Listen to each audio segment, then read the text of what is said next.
Once by chance, Qin Yu found himself in a new world, inhabited by a group of individuals who referred to themselves as wizards, capable of wielding extraordinary magic. Upon his arrival, he was bestowed with a formidable yet perilous power. However, before he could learn to harness this power, he was required to reside with a young girl named Hermione, and subsequently accompany a venerable old man named Dumbledore to a school of magic for his studies. Thus commenced his journey into the enchanting realm of magic. Chapter 1. Hermione Granger. Qin Yu had always considered himself an ordinary person, never imagining that one day he would engage in monumental deeds. That was until he witnessed an out-of-control truck hurtling towards the roadside, where a terrified child stood. Without a moment's hesitation, he exerted all his strength to push the child aside, only to be struck by the truck, which collided with him like a cannonball. In an instant, he felt himself soaring through the air, before consciousness faded into an abyss of darkness. When Qin Yu awoke once more, he found himself lying in a sunlit room adorned with expansive glass windows. Observing the furnishings, he noted a distinctly European or British aesthetic, imbued with a charmingly vintage allure. Clearly, he was not in a hospital.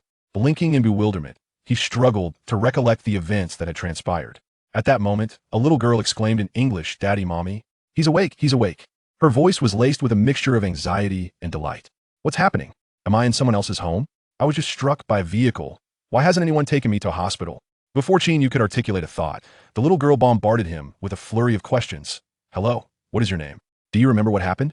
Where is your home?" Due to his severe myopia, Qin Yu instinctively reached for his glasses, but after a fruitless search, he rubbed his eyes and glanced at the girl beside him, realizing he could see her distinctly. Her delicate skin, long eyelashes, and bright eyes were vividly clear to him. Could it be that this world is so remarkably lucid? This experience is utterly exhilarating. He mused. Perhaps being struck by the truck miraculously cured his nearsightedness. I've heard that laser eye surgeries can cost a fortune. What a fortunate turn of events. Returning to the present, he scrutinized the little girl before him, suddenly struck by a sense of familiarity, as though he had encountered her in a film. Shaking his head to clear the confusion, he hesitantly inquired, "Aren't you?" His mind, still muddled from awakening, struggled to retrieve the name that lingered just beyond his grasp. The girl furrowed her brow and regarded him curiously. "Do you know me?" Before him stood a somewhat endearing little girl, adorned with chestnut hair, enchanting eyes, and a faint, elusive smile at the corners of her lips. Qin Yu's thoughts began to swirl. He finally recalled that she resembled the brilliant young girl from the Harry Potter series. He had accompanied a female friend to watch those films numerous times, and initially, he found it perplexing that wasn't Harry Potter merely a fairy tale cloaked in magic, with the narrative centering around a group of protagonists embarking on adventures, conquering challenges, and battling beasts. However, as he delved deeper into the story, he recognized it as a profoundly heartwarming tale of growth, filled with warmth amidst harsh realities. Hermione Granger. Qin Yu finally remembered the name of the girl with the curly hair. Upon hearing him utter Hermione's name, her neck recoiled slightly, her eyes widening in astonishment. To Qin Yu, her reaction was undeniably charming. Realizing his remark might have been inappropriate, Qin Yu swiftly redirected the conversation, inquiring, "Why am I here?" After voicing this question, he paused, suddenly aware that he had been speaking in English since the beginning, albeit in a daze that prevented him from recognizing it. Could it be that this car accident yielded such unforeseen benefits? It appeared he possessed an innate translation capability. If that were the case, communication between them should be devoid of linguistic barriers. At that moment, Hermione appeared to be around 10 years old, yet Qin Yu was more familiar with her appearance as an adult, which explained his initial failure to recognize her. Upon hearing Qin Yu's question, Hermione blinked her large eyes, pondered her words thoughtfully, and earnestly replied, "Well, a few days ago, you suddenly appeared on the main street and were accidentally struck by my father's car." When she emphasized the word accidentally, Hermione placed particular stress on it. "Dad has already taken you to the hospital for examination. Fortunately, there are no injuries to your head or body. However, you have remained asleep without waking, and we have not been able to locate your family. Dad felt a sense of responsibility, so he brought you home. Thankfully, you have finally awakened." With this explanation, the little girl exhaled a sigh of relief. Listening to her, Qin Yu furrowed his brow, feeling that the reality of the situation exceeded his understanding, for he could not fathom how he could emerge unscathed after being struck by such a swiftly moving truck. Yet the truth was that he felt no injuries whatsoever. "Are you all right? Is there something bothering you?" Hermione asked, noticing his prolonged silence and expressing her concern. As she spoke, she reached out to touch Qin Yu's forehead, checking for fever.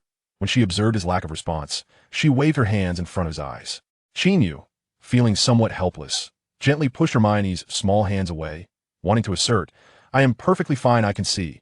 However, upon doing so, he was taken aback. Why did his hand appear so diminutive?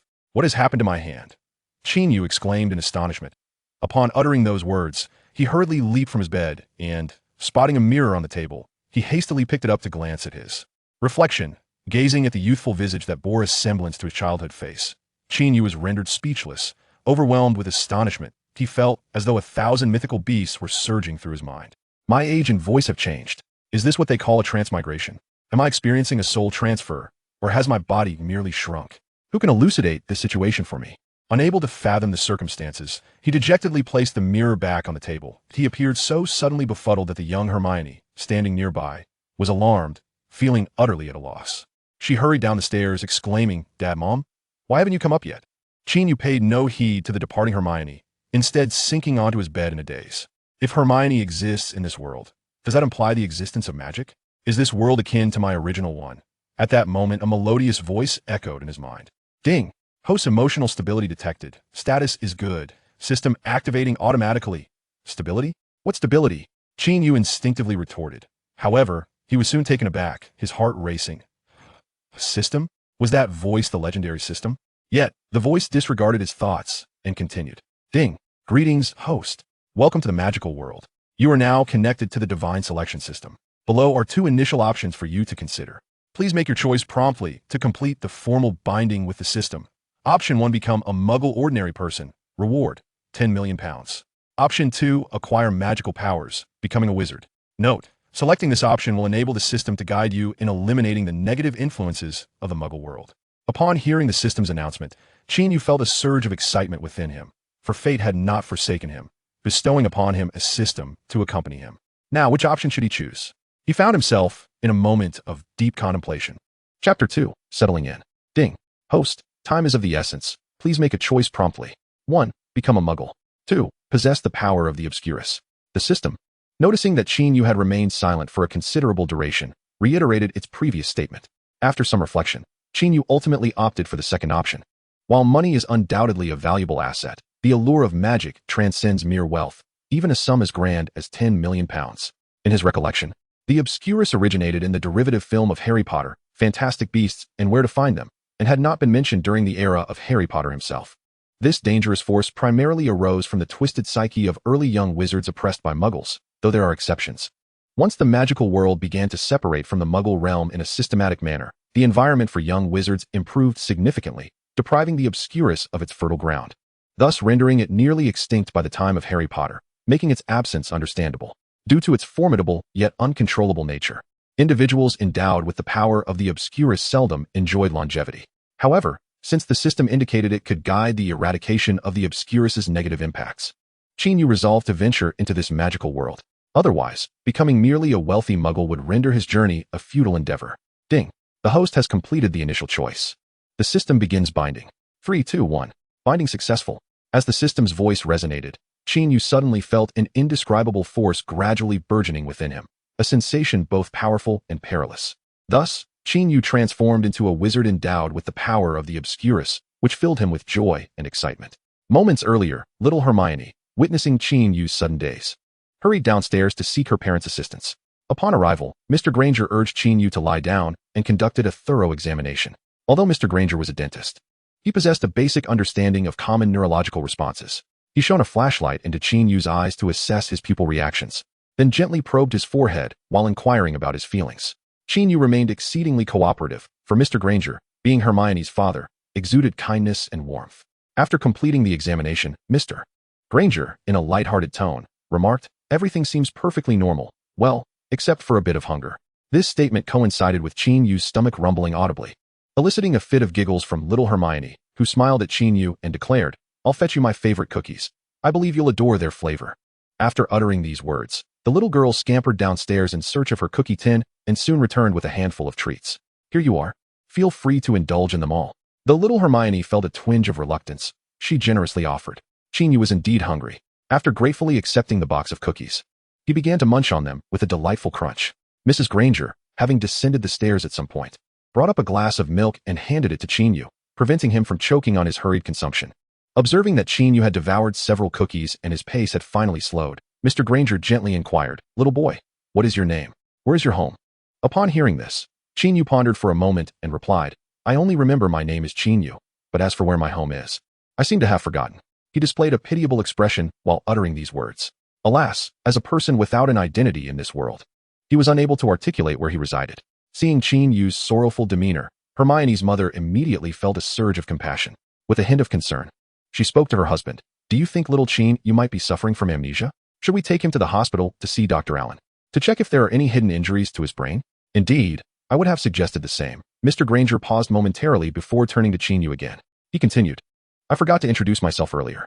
I am David Granger, and this is my wife, Ginny Granger. Standing beside us is my daughter, Hermione. I sincerely apologize for accidentally bumping into you the other day on the street. I will arrange for a specialist in neurology to conduct a thorough examination for you, and I assure you that I will take responsibility for any issues that may arise." Qin Yu quickly waved his hand and said, "It's all right. I should have suddenly dashed onto the road that day, which led to the collision. I feel fine now. Perhaps after a few days of rest, I will be able to recall my past." Internally, Qin Yu lamented his misfortune. Having been struck yet again, life felt rather dismal. However, he quickly reminded himself that he now possessed magic and wondered who would dare collide with him in the future. "Since you cannot remember where your home is at the moment, you may stay with us for now, and we will help you search for your family," Mrs. Granger said kindly. She found herself quite fond of this little boy with Eastern features and had long desired another son. Qin Yu's arrival felt to her like divine providence, or as one might say in Eastern philosophy, a matter of fate. After conversing with Qin Yu and ensuring he was in good spirits, the Granger couple felt a sense of relief and descended the stairs together. Hermione, however, lingered behind, her curiosity about this boy brimming. Once her parents had left, young Hermione fixed her gaze on Qin Yu and asked, "How old are you? You seem to be around my age. How did you know my name just now? Are you also studying at our school? I don't believe I have seen you before. There are not many schools in this vicinity, and I have never come across you. But then again, I usually do not have time to engage with others." Having spoken so much, her voice gradually diminished, and her expression turned somewhat gloomy, clearly indicating that her school life was not particularly satisfactory. "Age is merely a number, and as for school, I can no longer recall where I acquired this knowledge. However, despite the loss of some memories, the wisdom I have garnered remains intact. I would wager that my understanding is certainly no less than yours." Qin Yu, with a glimmer in his eyes, regarded the adorable girl before him, deliberately sidestepping the questions posed by Hermione, for he believed that further explanations would only muddle the matter. Hermione, gazing into Qin Yu's eyes, proudly declared, "Is that so? Perhaps we shall have an opportunity to compete in the future." Qin Yu mused to himself, recognizing that this spirited girl had an innate competitive streak from a young age. Nevertheless, he skillfully redirected the conversation. Thus, Qin Yu took up residence at the Granger household. The following day, Mr. Granger accompanied Qin Yu to consult with Dr. Allen for a checkup, the results of which were exceedingly favorable. As for the restoration of his memories, that was left to fate. During his stay, the Granger couple did not express any desire for Qin Yu to leave, nor did they probe into his past. They observed that with Qin Yu around, Hermione's words and smiles had increased significantly, a development that brought them joy and comfort. In truth, during the initial days, Hermione harbored a degree of wariness towards Qin Yu, as she sensed that this boy was no ordinary child. He possessed not only vast knowledge but also had a knack for bringing joy to her parents. However, a particular incident today shifted her perception of him. As she exited the school, her classmates affixed a note to her back, taunting her to shut up. Qin Yu, feeling idle at home, decided to take a stroll and happened upon Hermione weeping as she left the school, the note still affixed to her back. "Who did this?" he inquired, tearing the note away with a frown. Hermione, amidst her tears, glanced back at the group of girls at the school entrance, who were now sticking out their tongues and making faces at her. Though he currently inhabited the body of a child, Qin Yu's mindset remained that of an adult. Thus, he felt it beneath him to stoop to the level of those immature girls. Yet, upon witnessing the tears upon Hermione's cheeks and the derision of her peers, a sudden surge of unbridled anger ignited within him. He posed a question to Hermione. "If you could do anything to them right now, what would it be?" Hermione, without much thought, replied, "I would have them hung from the tree nearby, unable to come down." Qin Yu nodded, recognizing that such a wish was not overly excessive. An inexplicable impulse washed over him, and with a mere glance, he beheld the girls levitating off the ground, their clothing ensnared in the branches of the neighboring tree. The sudden turn of events left the girls shrieking in panic. Chapter 3, My Dearest Discipline Committee Member. Observing the girls suspended from the tree, Qin Yu felt a twinge of astonishment. It seemed as though an inner voice had guided him on how to act, and he had merely entertained the thought. To his disbelief, his thoughts had manifested into reality. Could this be the effect of willpower channeling magical energy? Qin Yu pondered to himself. Little Hermione gazed in astonishment at the unfolding scene, murmuring, "When did my wishes become so potent?" However, upon turning her attention to Qin Yu, she noticed a contemplative expression upon his face. Could it be his doing? As if struck by a realization, Hermione exclaimed, "Run," and promptly seized Qin Yu's hand, propelling them towards home. After covering a considerable distance, and with the school gate fading from sight, Hermione finally slowed her pace. Her curiosity piqued as she inquired, "Did you make them fly?" Qin Yu deemed it unnecessary to conceal his identity as a wizard from Hermione, for she would inevitably discover the truth. Thus, he candidly nodded and replied, "Yes, it was I who lifted them." Hermione immediately covered her mouth in surprise, then glancing around to ensure their privacy, she whispered, "Do you not know? The Ministry of Magic has regulations against using magic on muggles indiscriminately." At that moment, Hermione had gained some understanding of the magical world, having perused relevant materials, as there had been ministry officials who interacted with young witches and wizards like them. In this respect, the world diverged somewhat from the Harry Potter universe that Qin Yu was familiar with. Of course, Qin Yu had long since noticed Hermione secretly reading books on magic. Upon hearing her words, he chuckled and reassured her, "Do not worry, no one is aware, and besides, no one has informed me of this regulation." "But I just told you." Little Hermione insisted stubbornly. "Ah, you truly are a good child," Qin Yu remarked, unable to resist ruffling the curls of the little girl. "Are you not a child as well? Why speak in such an adult manner?" Hermione retorted, displeased as she straightened her tousled hair. "What do you think? Is it satisfying to see them hanging from the tree? Are you happy?" Qin Yu gently coaxed. "Seeing them punished certainly brings me satisfaction," little Hermione replied, pausing before continuing. "However, as a wizard, one should not bully muggles. That is improper." "Why is it improper?" Qin Yu raised an eyebrow. Because it is a rule." Little Hermione struggled to articulate a more profound reasoning. Observing her earnest demeanor, Qin Yu ceased to tease her, affectionately tousling her hair once more as he said, "Let us go home for dinner." Throughout their journey, little Hermione could hardly contain her chatter, resembling a veritable chatterbox. "If you possess magic, how could you still be struck by my father's car?" The girl suddenly pondered. Qin Yu shrugged and replied, "I suppose I lacked such abilities at that time. My powers were an unexpected boon following the accident, perhaps a compensation from fate." Hermione found this notion utterly astonishing. Yet, since Qin Yu could not elucidate further, she chose not to dwell on it. Excitedly, she confided, "I will let you in on a secret. I am also a witch. And I hope to attend Hogwarts School of Witchcraft and Wizardry in the future, but I must wait until next year, as my birthday is on September 19th. You know, I have long sought someone akin to myself, yet I never anticipated that the first peer I would encounter with the ability to wield magic would be you." After Hermione spoke, she observed Qin Yu's serene expression and inquired with curiosity, "Why are you not the least bit surprised?" "Should I be surprised? In truth, the moment you mentioned the regulations of the Ministry of Magic, I deduced that you are a young wizard," Qin Yu replied, a subtle smile gracing his lips. "Oh, it seems I inadvertently let that slip. I was merely anxious. You truly must refrain from using magic in front of muggles. Do you understand?" The young girl earnestly reiterated. "Very well, my dear prefect. Now may we return home? I can already scent the aroma of Aunt Jenny's beef stew," Qin Yu said, raising his hands in a gesture of surrender. Gurgle, little Hermione could not help but swallow hard, then stated with utmost seriousness, "It is good that you comprehend the gravity of the situation. Now let us head home." As she spoke, the girl inhaled the fragrant air filled with the scent of stewed meat and eagerly grasped Qin Yu's hand as they entered the house. "Hermione, what brings you such joy?" Mrs. Granger inquired curiously during dinner. "Ah, it's a secret. I cannot divulge it," little Hermione replied, casting a smile towards Qin Yu. "Alas, it appears our little Hermione has grown up, starting to harbor her own secrets," Mr. Granger teased. "Father, did you not once assert that everyone has a right to privacy?" "I am merely exercising my rightful privileges," Hermione declared with earnestness. "Indeed, you are correct. We assure you, we shall not infringe upon your rights to privacy." Mr. Granger chuckled. Observing Hermione's joyful demeanor and the harmonious atmosphere within the Granger household, Qin Yu could not help but feel a twinge of nostalgia, pondering whether he would ever see his family from another world again. However, such musings seemed futile. He must first focus on living well in this realm. Hermione glanced at the boy beside her, sensing a sudden shift in his mood, as if he had become somewhat melancholic. Curiosity piqued. She wondered what thoughts occupied Qin Yu's mind. "Oh dear, the last piece of beef. If you do not eat it, Hermione, I shall," Qin Yu exclaimed. Upon hearing this, Hermione noticed that the aura of melancholy around him had vanished, replaced by a faint smile. "No way, I want to eat. I hardly had any just now." Little Hermione protested, her protectiveness over the food eliciting laughter from the Granger couple and Qin Yu. Later that night, as Qin Yu lay in the attic bed, he found it difficult to drift into slumber. The power coursing through him today left him with an inexplicable sense of unease. He had long sensed that during sleep, This force would meander within him, sometimes making him feel as though a dragon resided inside, seeking to invigorate every part of his being. Each morning, he awoke brimming with vitality. Yet, this power, having been stored for too long, would inevitably seek release. He had a foreboding feeling about it. Meanwhile, the system seemed to have forgotten its purpose, remaining silent and offering no guidance on how to mitigate this impending peril. The following day was the weekend.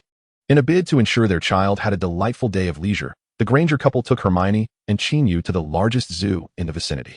Hermione relished visiting the zoo, for she always believed that animals were more agreeable companions than humans. At least they would not bestow upon her any unflattering nicknames. This made Qin Yu feel a pang of sympathy for the young girl. Being an outlier in the Muggle world was undoubtedly a rather disheartening experience. As for the zoo visit, Qin Yu felt a tinge of reluctance. In his past life, he had been allergic to animal fur and would typically avoid cats and dogs. However, contemplating that he had now transmigrated into this body, he mused that perhaps he would not suffer from allergies anymore. Thus, at Hermione's entreaty, he acquiesced.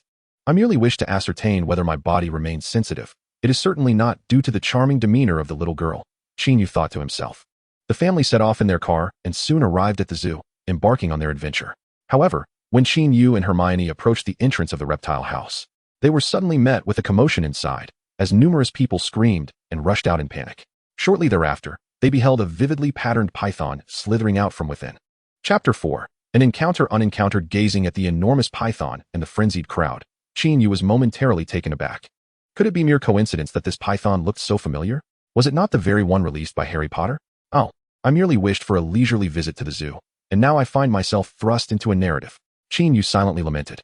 Moreover, was it not the responsibility of that young lad Harry to resolve this chaotic situation? Beside him, Hermione's face had turned pale, her eyes wide with terror.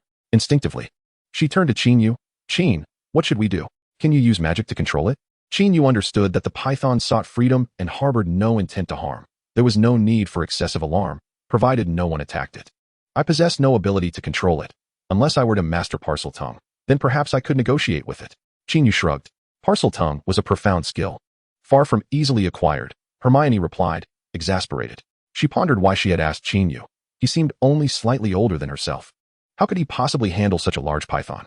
Just as Qin Yu was contemplating how to drive the python away, a long-forgotten system notification echoed in his mind. Ding. Dear host, a significant disturbance has occurred in your vicinity. Please make the following choice. 1. Depart swiftly. Reward. 1 L. 2. Drive away the python. Reward. Proficiency in Parseltongue. Qin Yu thought to himself that the system was indeed useful in critical moments. Without hesitation, he selected the second option. Ding. The host has chosen to drive away the python. Your bravery is commendable. The reward has been granted in advance. May you utilize your abilities to assist those in need. At that moment, individuals began to brandish sticks and mops, surrounding the python in an attempt to fend it off. As the serpent's ferocity surged, it raised its head.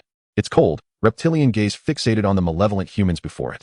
Indeed, I seem to possess the ominous gift of foresight, Qin Yu mused to himself. He stretched his neck, then turned to Hermione, saying, You should hide for now. I shall handle this formidable creature. With that declaration, he strode confidently towards the python. The newly acquired ability to communicate in the language of snakes felt instinctual to him, and as he opened his mouth, words flowed forth in serpentine tongue. Hey there. Long one, could you move along? Your presence is quite alarming to others. Ah, another human capable of communication? The python replied, its head swiveling in surprise. Clearly, your vibrant patterns evoke a primal fear nestled within their genes, which is why they exhibit such extreme behavior. I shall put an end to it, Qin Yu spoke calmly, gesturing for the armed adults to lower their weapons. Seeing the python pacified by this young Eastern boy, the crowd instinctively retreated, temporarily relinquishing their hold on their weapons. Such exquisite markings, and yet they fear you? Truly perplexing. The python expressed its discontent. Now is not the time for discussions on species differences. You should distance yourself from the crowd. The countryside surrounding this city is replete with vast fields and forests. Therein lies your realm of freedom. Qin Yu paused before adding, If you do not leave, I cannot guarantee they won't capture you, chop you up, and turn you into snake soup. Moreover, I wouldn't hesitate to suggest a few mystical Eastern recipes for snake soup to them. Upon hearing this, the python retracted its neck, feigning composure as it replied, I have no desire to linger here. The onlookers had already retreated to a safe distance, and since the language of snakes was beyond human comprehension, they remained oblivious to the specifics of what this boy had achieved. All they knew was that after a tense standoff, the audacious boy had caused the python to flee, vanishing into the depths of the zoo's hillside. Bravo, child, you are remarkable. Are you a snake charmer? Have you been hired as a tamer by the zoo? They exclaimed. applauding Qin Yu and engaging in animated conversation. Feeling overwhelmed by the attention, Qin Yu quickly grabbed Hermione's hand and led her away in search of the Grangers, who had strayed from their group. After walking for a while, Hermione, her curiosity piqued, inquired, "Qin, what did you say to it? I thought you couldn't speak the language of snakes?" Qin Yu chuckled, "I just learned it. It's not that simple." Hermione was skeptical. "Perhaps it is a hereditary gift. You know, some wizards inherit unique abilities through their bloodlines." He fabricated a plausible explanation. "Oh, that is indeed a possibility. I once encountered the influence of bloodlines in a book titled An Introduction to the Origins of Wizards, yet the theory of bloodlines is not one that garners much favor." Hermione stated with utmost seriousness.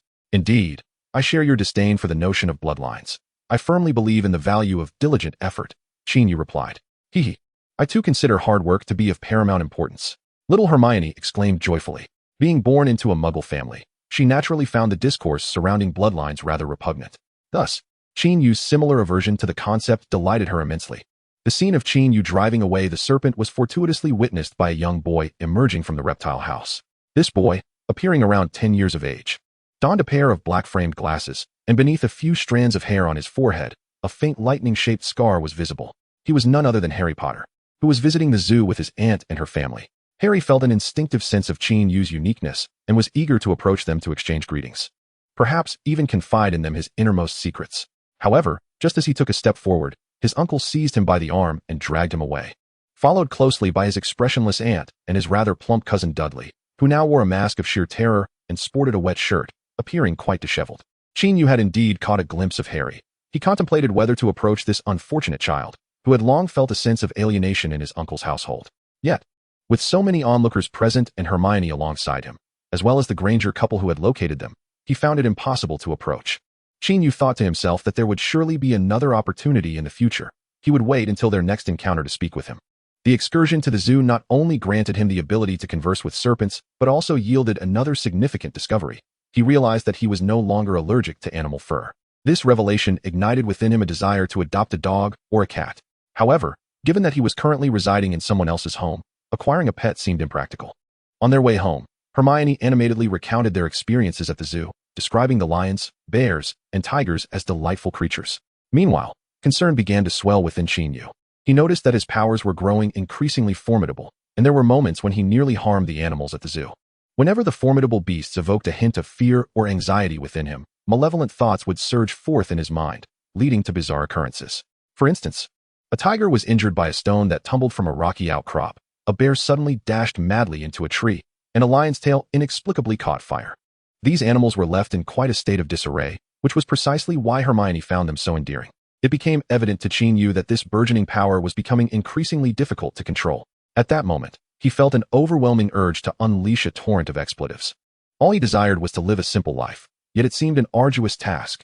"System, you wretched creature, can't you provide something truly useful?" he muttered inwardly. The fluctuations of emotion emanated from his eyes, which were fixed upon a large tree not far ahead. Suddenly, as if an invisible hand had seized the tree with great force, it was uprooted and fell with a resounding crash onto the road. The sharp, piercing sound of brakes followed. Mr. Granger managed to halt the vehicle just before it collided with the tree. Hermione. The Grangers exchanged uncertain glances at their daughter. "It wasn't me," protested the wronged little Hermione, waving her hands in denial. "Qin?" Mr. Granger inquired, his gaze probing Qin Yu, his brow furrowing. He then noticed the helpless expression on Qin Yu's face. "So, this is the little secret you and Hermione share?" Mr. Granger asked.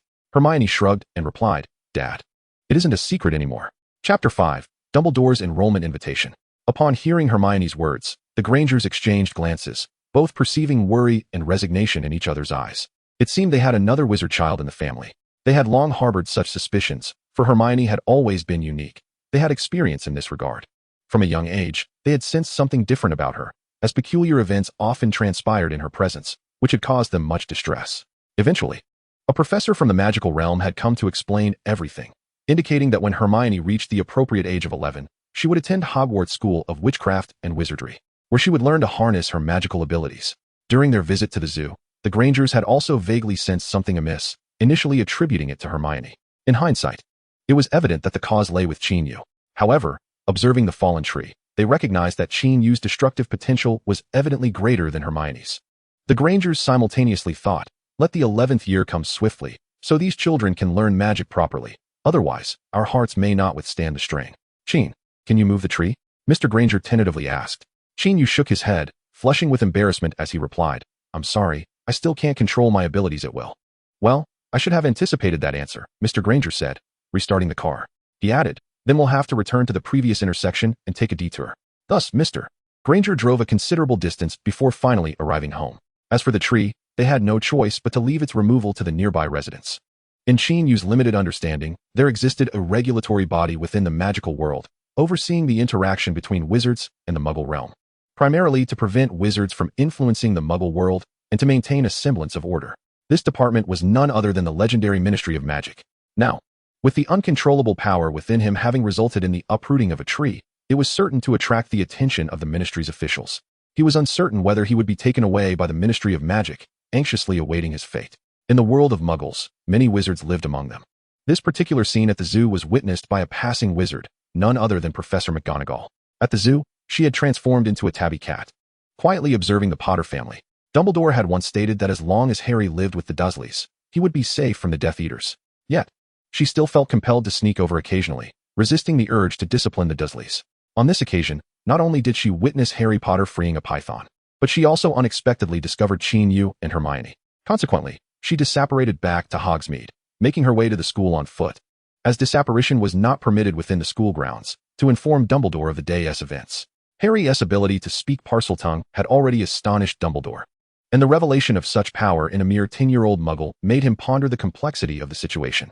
Dumbledore resolved to observe the boy personally. I solved this problem before you, Qin, Hermione declared with a hint of pride. Ever since Qin Yu had come to stay with the Grangers, Hermione's status as the academic star had been challenged. In every subject, math, English, science, history, Qin had outperformed her, leaving her confidence resting solely in her artistic abilities, which were only bolstered by Qin's rather poor drawing skills. Splendid, Qin Yu remarked absent-mindedly, his thoughts elsewhere. He felt a sense of unease, as if something significant were about to occur, leaving him little time to consider the musings of a 10-year-old girl. At that moment, his eyes widened in surprise as he spotted an elderly man with a white beard floating outside the window, smiling kindly and nodding at him. Dumbledore, Qin Yu exclaimed with a hint of excitement. Hermione tilted her head in confusion, asking, Dumbledore? What about Dumbledore? What is wrong with you, Qin?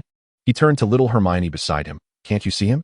The young girl looked around in bewilderment. See who? Recognizing Dumbledore as the headmaster of Hogwarts, Qin Yu felt a wave of reassurance wash over him. At last, someone was here to address the situation, alleviating his anxiety. Dumbledore entered through the window, gently waving his hand, causing Hermione to suddenly yawn and then fall asleep on the table. Do not worry, Hermione is fine. I merely put her to sleep for a while, so we can talk more conveniently, Dumbledore reassured him. I know you are a kind man and would never harm Hermione, Qin Yu said, offering a small compliment. Oh, you know me? Dumbledore replied, somewhat surprised. Yes, Hermione has mentioned the Wizarding World, and you are quite a renowned figure within it. The girl has already succumbed to slumber. As the scapegoat, she remains blissfully unaware. It seems I can forego some self-introduction, Dumbledore remarked with a smile. Before Qin Yu could utter a word, Dumbledore directly inquired, My child, you are not an ordinary person. Are you aware of this? I do know a bit. However, I only comprehend that there exists a force within me that is difficult to control, often resulting in inexplicable supernatural occurrences. You have come regarding the matter of that great tree, Haven to you? I apologize, it was not intentional, Qin Yu replied, an expression of pitiable innocence adorning his face. The matter of the tree? Ah, it appears this is yet another troublesome affair, Dumbledore responded, his expression revealing surprise. Oh, you were unaware? Qin Yu said, a hint of embarrassment creeping into his tone. Fear not, my child. My purpose here is to assist you in resolving the challenges you face, Dumbledore assured, his eyes deepening with understanding. He scrutinized the young boy before him, probing the mysterious force residing within. So it is. It has indeed been quite some time since I encountered such a phenomenon, Dumbledore remarked after a prolonged silence, his tone imbued with complexity. Noticing his demeanor, Qin Yu felt a twinge of fear rise within him. Professor Dumbledore, what exactly is this power within me? It is a formidable yet perilous force known as the Silent One. This power has not manifested in decades. However, rest assured, with proper guidance, you will be safe, Dumbledore gently reassured him. Contemplating whether to reveal his story, Qin Yu sensed Dumbledore's perceptive nature as the elder gradually approached him. Child, what has transpired in the past is behind us. We must focus on addressing the present and the future. Since you have chosen to embrace this power, you must confront it with authenticity and courage. Dumbledore harbored a vague intuition that the young boy before him would serve as a key, a beacon of light. ushering forth boundless possibilities and hope for the future. As Qin Yu gazed into Dumbledore's eyes, he noted the myriad of wrinkles that adorned the elder's face. Yet, the man's vitality was palpable, and his words exuded an unparalleled sense of security, more convincing than any cinematic portrayal. Dumbledore felt compelled to take tangible actions to instill greater reassurance in the boy. In a few days, someone will come to escort you to Hogwarts, where professors will teach you how to harness your magical abilities. Are you willing to accept this opportunity? As anticipated, a choice materialized before him. Ding. Dear host, you stand at a crossroads in life. Will you choose to be a solitary adventurer, or will you opt to rely on friends and companions? This is a matter that requires careful consideration. Please make your choice. 1. Decline Dumbledore's invitation to enroll, receiving 100,000 galleons and the complete collection of magic, from novice to master. 2. Accept Dumbledore's invitation to enroll, receiving 1,000 galleons. Gazing at the reward of 100,000 galleons, Qin Yu felt a stir of excitement. After all, with such wealth and the complete collection of a comprehensive guide to mastering magic, he could potentially forge a successful path, especially with the system's assistance. Perhaps gradually leveling up and battling his way to the pinnacle of life. However, Qin Yu believed that one of his purposes in this world was to experience the life of the magical realm, particularly the school experience, which was an opportunity too precious to overlook. After a moment of contemplation, Qin Yu smiled and respectfully inclined his body to Professor Dumbledore, saying, "Thank you, Professor Dumbledore. I am honored to attend Hogwarts School." Ding. The host has chosen to accept Dumbledore's invitation to enroll, granting a reward of 1,000 galleons. A new adventure awaits you. May this reward suffice for your necessary supplies. Finally, I wish you a joyful learning experience and academic success. The system certainly had a way with words. Qin Yu mused to himself. Welcome to Hogwarts, Dumbledore said, producing a letter from his wizarding robe. He handed the letter to Qin Yu, smiling as he remarked, I had a premonition of an additional student, so I brought the acceptance letter with me to save an owl's journey, as every year. Some owls do get lost and deliver letters to the wrong places. Upon receiving the letter and tearing it open, Qin Yu beheld the acceptance letter inscribed with his name. A surge of excitement coursed through him. This was something many fans had longed for in his previous life, and he never imagined that as a mere bystander, he would fulfill their dreams. Looking at the amiable Dumbledore, Qin Yu sniffed and opened his arms, embracing him. Thank you, Professor Dumbledore. Your presence brings me immense comfort. Dumbledore gently patted his head in response. Child, the future is indeed worth anticipating. With those words, he vanished with a disillusionment charm, leaving the room as quiet as if no one had ever been there. Meanwhile, little Hermione wore a sweet smile, as if lost in a delightful dream. Chapter 6. The Arrival of Hagrid. When Hermione learned of Qin Yu's early departure for Hogwarts, she could hardly contain her envy, repeatedly lamenting, Qin, why can you go now while I still have to wait? Qin Yu shrugged and replied, as you can see, if I do not release my magic soon, I might cause a catastrophe, which could lead me to Azkaban. At the mention of Azkaban, Hermione's expression turned fearful, having read extensively about the magical world. She had heard tales of this terrifying place.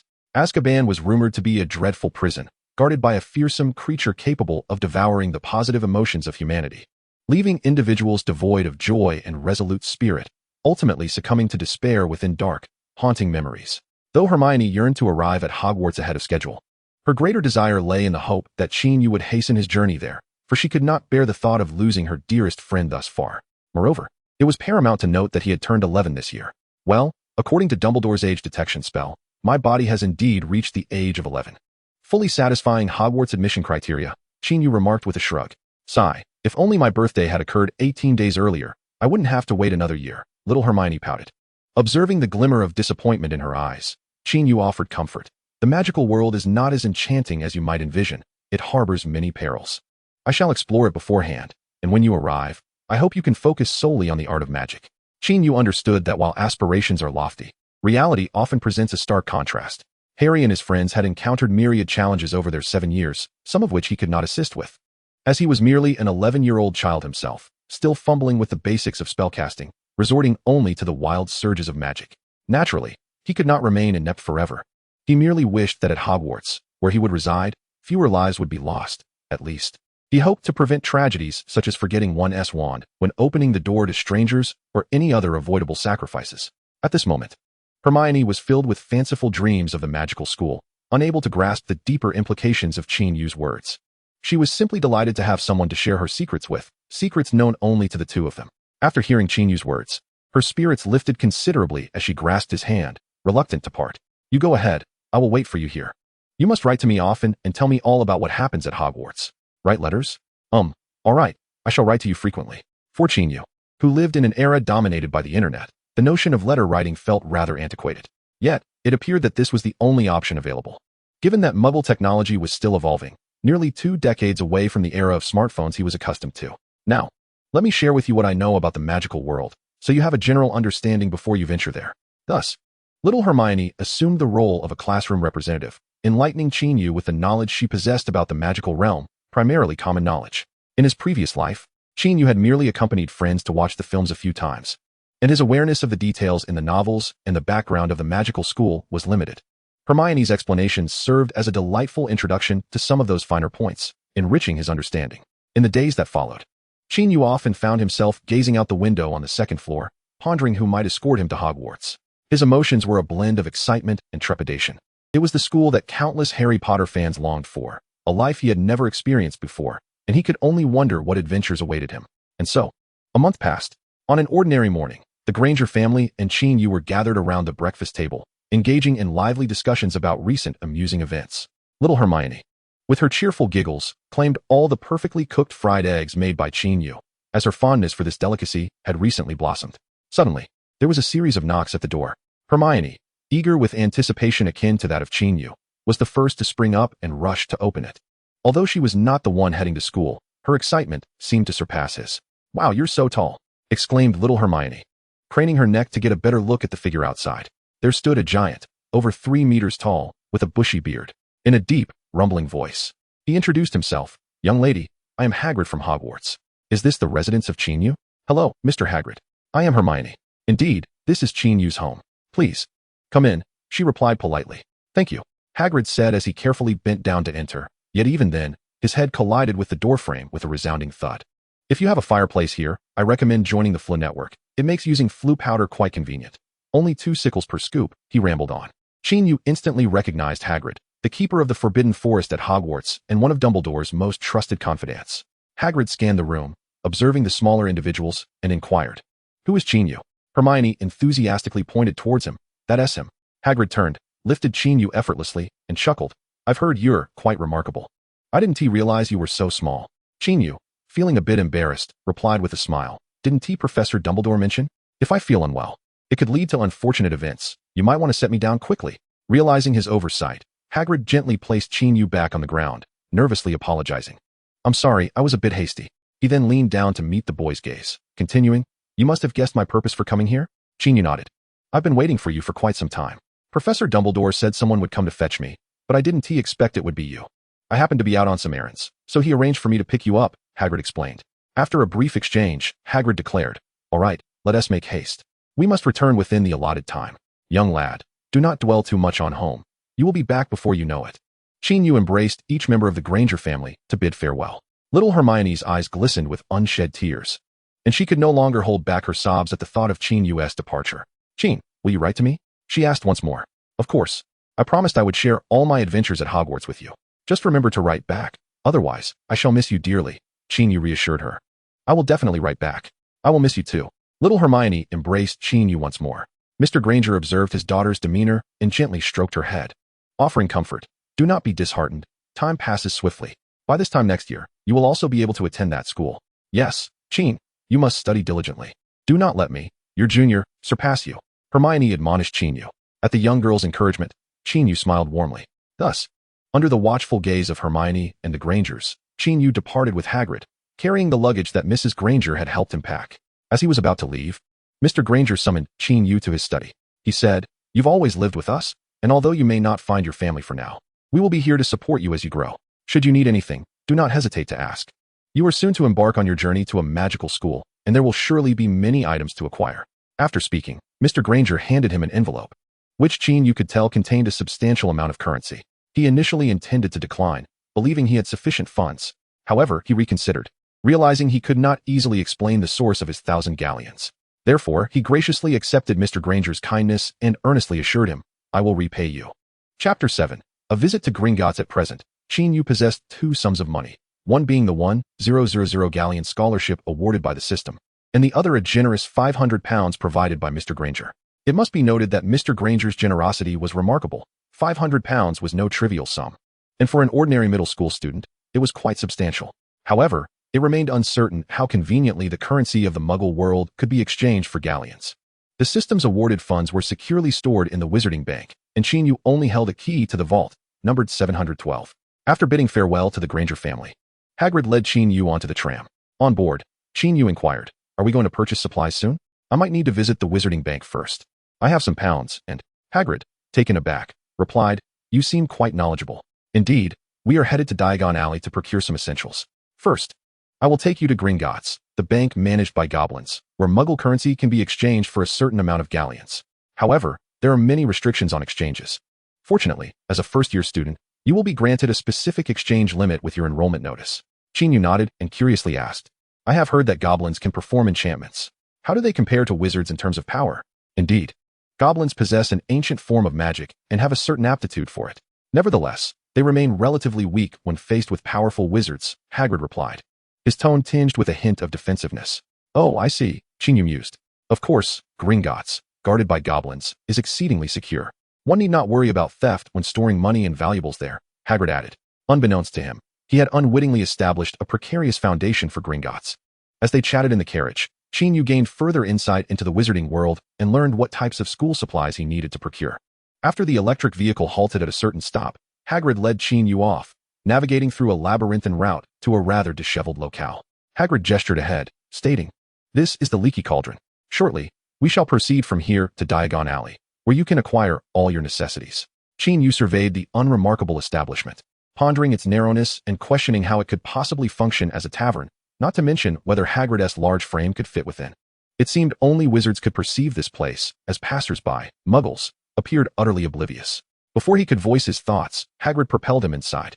Upon entering, Qin Yu was immediately struck by a cacophony of sound. The atmosphere was overwhelmingly noisy. Patrons engaged in animated discussions, some lamenting the current state of the wizarding community, remarking on the absurdity of Cornelius Fudge serving as Minister of Magic, while another conspiratorially suggested that it was merely Dumbledore's disinterest in power that led him to prefer teaching potion-making at Hogwarts. Eager to learn more, Qin Yu yearned to linger. But Hagrid showed no signs of pausing, striding purposefully ahead.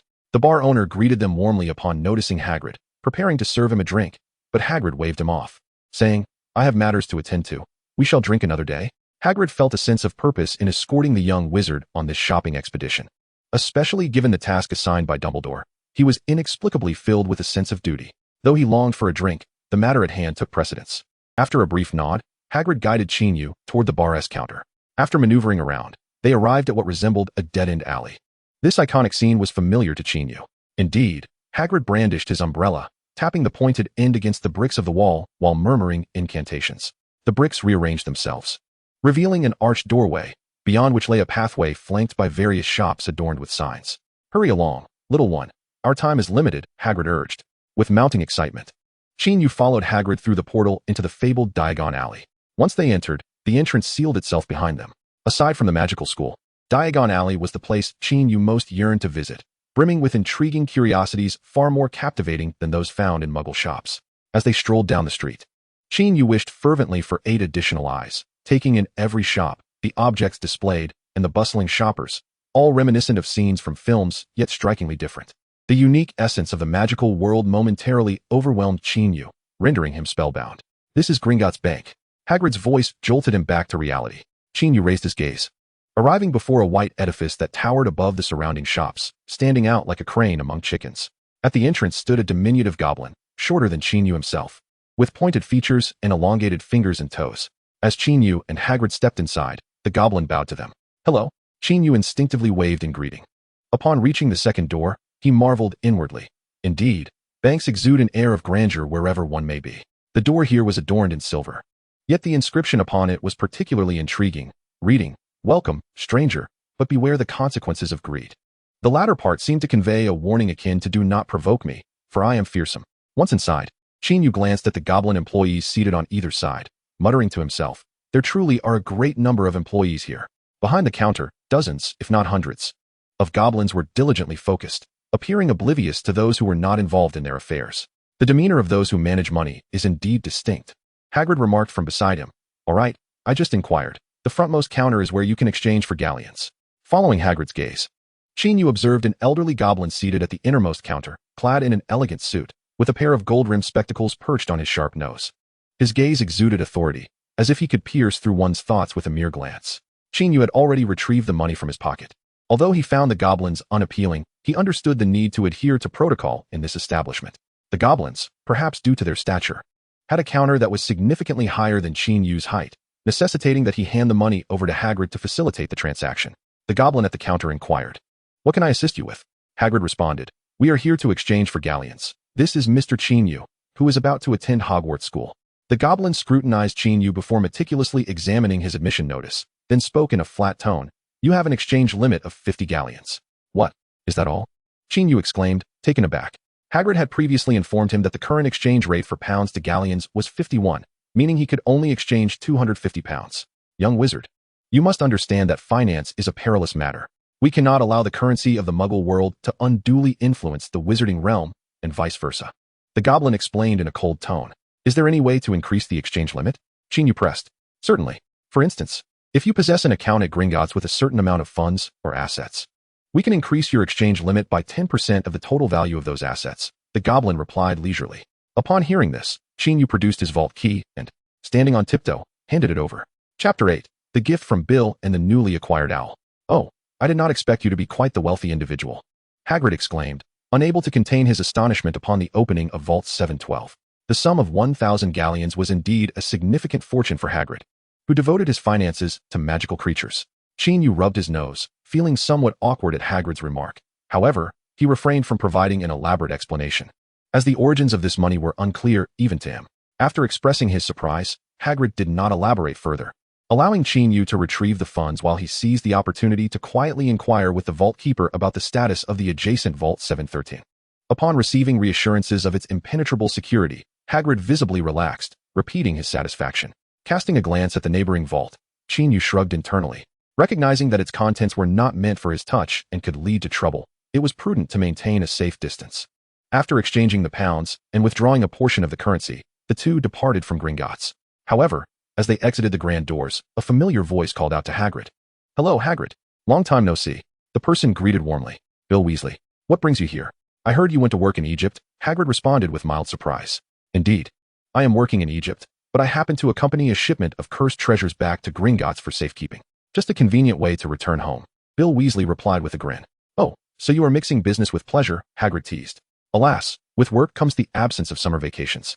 So I must seize this opportunity," Bill said with a resigned shrug.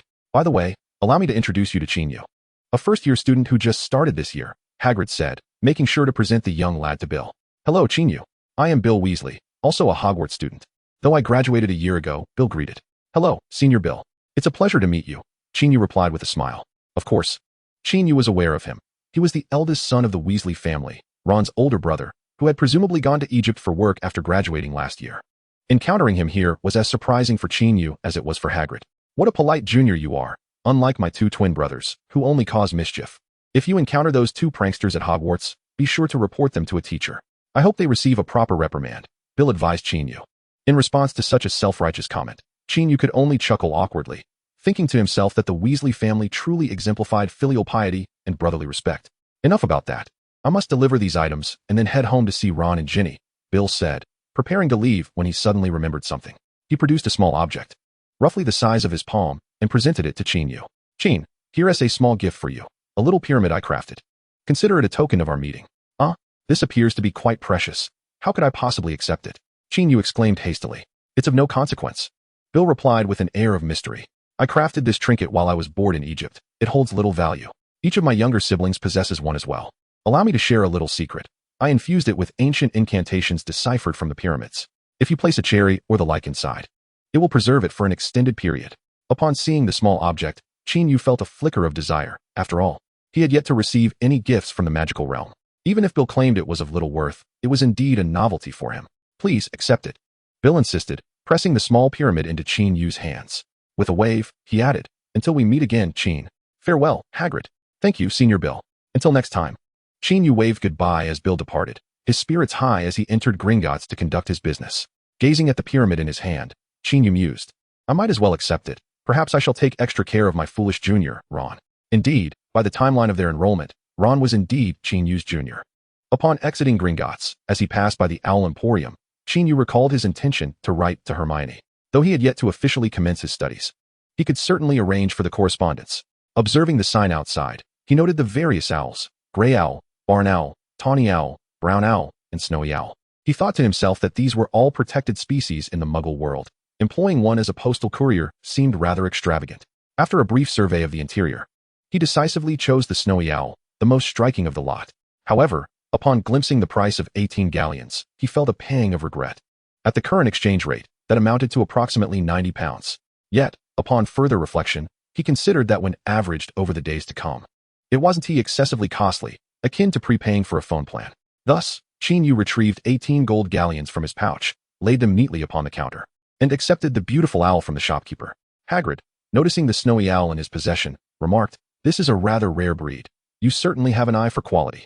Qin Yu nodded in agreement, as the owl perched upon his arm, its round eyes meeting his gaze. Looking at the adorable creature, he declared, "From now on, you shall be named Trig." "Ah, a splendid name," Hagrid mused, his grasp of English rather casual, yet he felt that the name sounded delightful. Holding the cage containing the owl, Qin Yu followed Hagrid to Flourish and Blots to procure his textbooks. Compared to the exorbitant prices of owls, the cost of these textbooks is considerably more reasonable. The first-grade materials are primarily priced at 1 galleon each, and Qin Yu managed to acquire the entire list of books for just over 10 galleons. Among them are titles such as Beginner's Guide to Transfiguration, Dark Forces, A Guide to Self-Defense, 1,000 Wonderful Herbs and Fungi, and Elementary Standard Spells, encompassing all subjects he is to study in the first grade. The items were somewhat heavy, and Hagrid, ever enthusiastic, kindly assisted Qin Yu in carrying them, his strength far surpassing that of the small boy. As they continued on, Qin Yu wished to linger before each shop, eager to see what treasures lay within. Hagrid, with a hint of exasperation, gently patted his shoulder and said, "Qin, we must make haste to Ollivander's wand shop. You need to procure a suitable wand, and there are countless wonders to behold in Diagon Alley. I shall bring you back when time allows." "Very well, I shall certainly return when the opportunity arises. I feel this place brims with potential," Qin Yu expressed, filled with wonder.